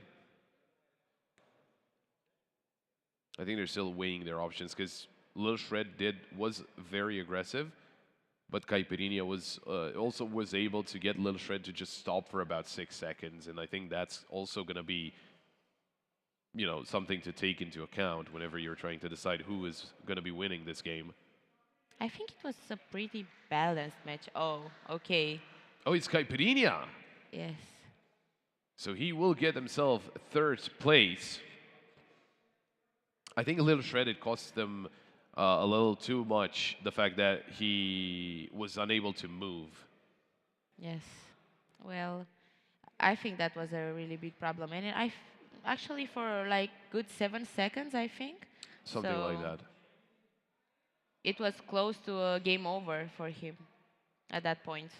Yeah, exactly. Yeah, I mean, lucky he actually moved because otherwise he would have been counted out and it would have been Caipirinha instantly winning at that point. But right here, right, he was just waiting. Finally came back to life, thankfully, but apparently not enough to secure their spot as the third place. So it's going to be Caipirinha getting third place. And now we're going to have that final game. Going to double check who is playing in that grand final spot. The last game of the day and the last game of Combat Robot 1 Pound is going to be Hotline against Nyx. It's two robots from the same club out of Lithuania. So apparently Lithuania is very good at combat robots. Maybe they have some robots in 3 pounds as well. Oh, that would be good to see. I I think so, because maybe they're just focusing on one part. Like I saw some teams when check-in, like they were focusing like on just sumo or just on combat. Like maybe they included some line follower or Oh, okay. not many, but I didn't saw like humanoid and sumo. No, they were like separate. Okay, Mostly, no, I mostly. remember one of the people that was building a football robot. He was only in football robot, if I'm not mistaken, or in something else, but still not something like sumo or combat or any of the sort. And also Sumo Zare, who are very good at big sumo, you know. Mega sumo. Mega sumo, there we go. I don't think they have anything in any other field than Mega Sumo and Mega Sumo RC. Probably, I think they do. They also have Mega Sumo RC. I think it's really difficult to think of that many strategies at the end of the day. Like how much is well, creativity doesn't have like borders, but Yeah. is not that offering for this industry. Let's call it like for this challenge in particular. Yeah, that's fair. I mean, we also saw in Line Follower, second place and first place was the same person with 2 different robots, which was also very interesting. The fact that he was able to get away with both of them, both prizes. And I think the guys over from Latvia are not too happy with the decision from the referee, but I do think the referee's decisions are final, and I think it is. I think it does make a lot of sense at the same time. It does come down to, you know, how the rule book says it and how it should be handled, but our referees are going to make sure that everything is handled with the utmost professionalism. Well, I think it came down to those seconds at the end, so can't pretty much do nothing. So Yeah, that's what I'm saying. Is it feels, it does make a lot of sense.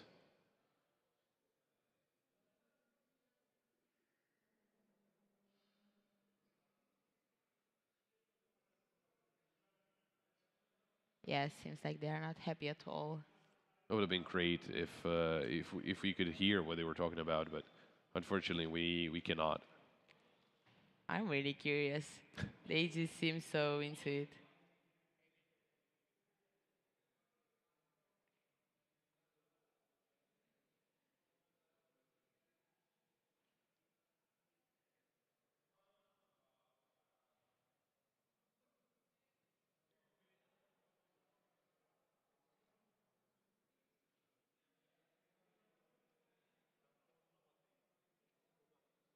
It really seems like the decision was final, though. So No, yeah, for sure. I don't think anything is going to change it at this point, but I mean, you might as well try to understand if that's necessarily like your problem at this point, but I think they mostly want to contest it. See exactly what kind of a decision they want to get to. Or, I mean, again, I don't think the referee's decision will change.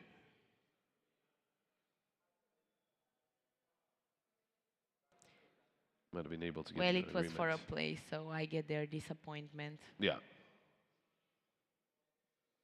Might as well want to try and contest it too.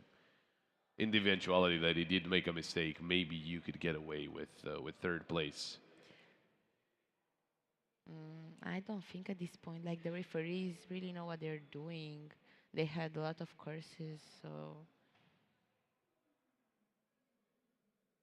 Yeah, no, yeah. You I know, don't think it was a mistake. I think it was fair.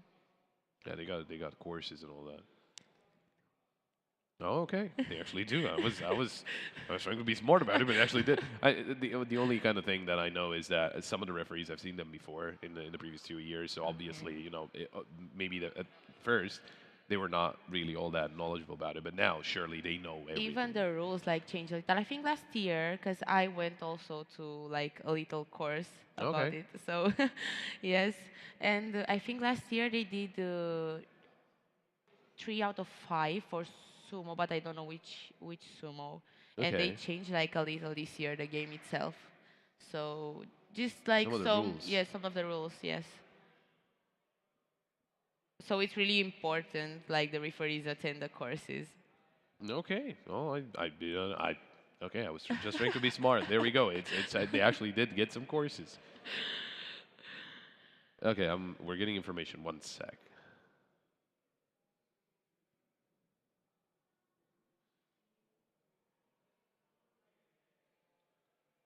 Oh, okay, I think they figure it out.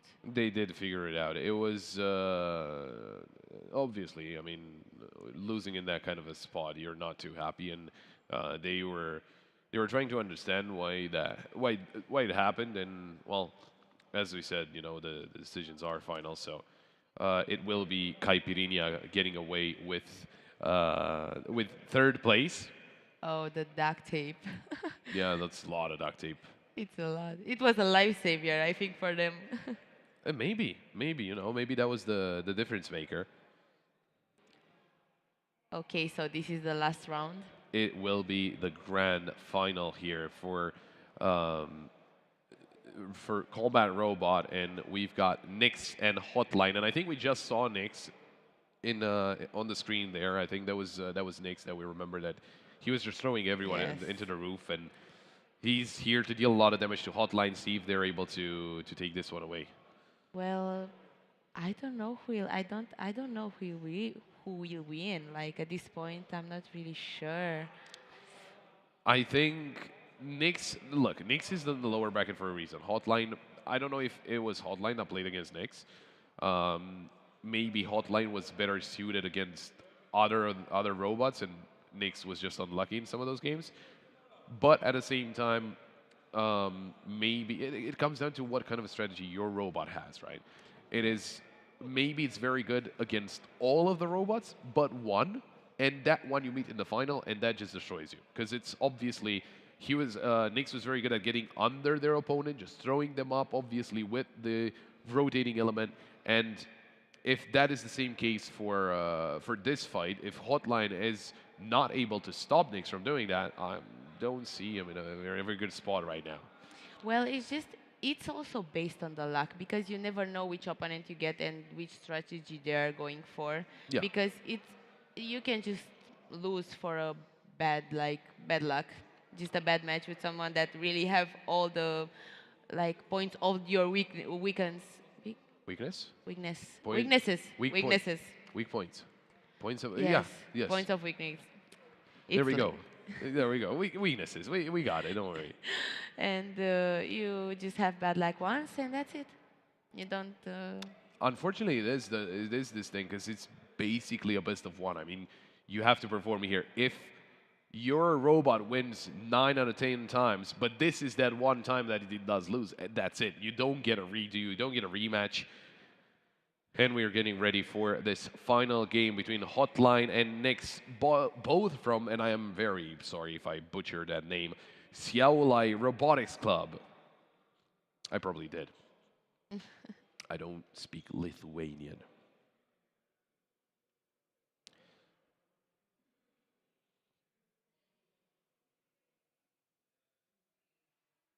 Do you have a countdown? Okay. Oh.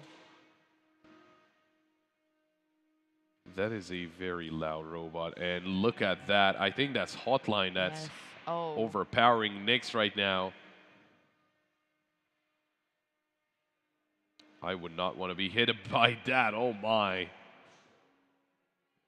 Oh, Nyx is struggling. Oh. It's your teammate. The robot's front parts are not going well. How could you? It's destroying him. Look at it. Look what he's doing to his own teammate. I mean, Well, I think at this point they are friends and they're friends they outside just of the have arena. Yes, they are friends outside, and they just find it fun. Maybe they do this at home, just for Yeah. fun. I mean, it's the final match. It's the grand final. Might as well have some fun with it. If both robots get destroyed in the process, no one cares. You're still going home with the win. I think they're just wanting to give a show, and it's good for us, for the watchers. But oh, It lost not only. Oh, Oh. okay. components flying everywhere. This is wild. Again, thank God there's a plexiglass cube that's protecting everyone around the arena. Hotline does have no mercy for one NYX. Okay. Oh. He's just a bully at this point. I think they're having fun. I don't think it would be a surprise though. It was only Hotline on the offensive here.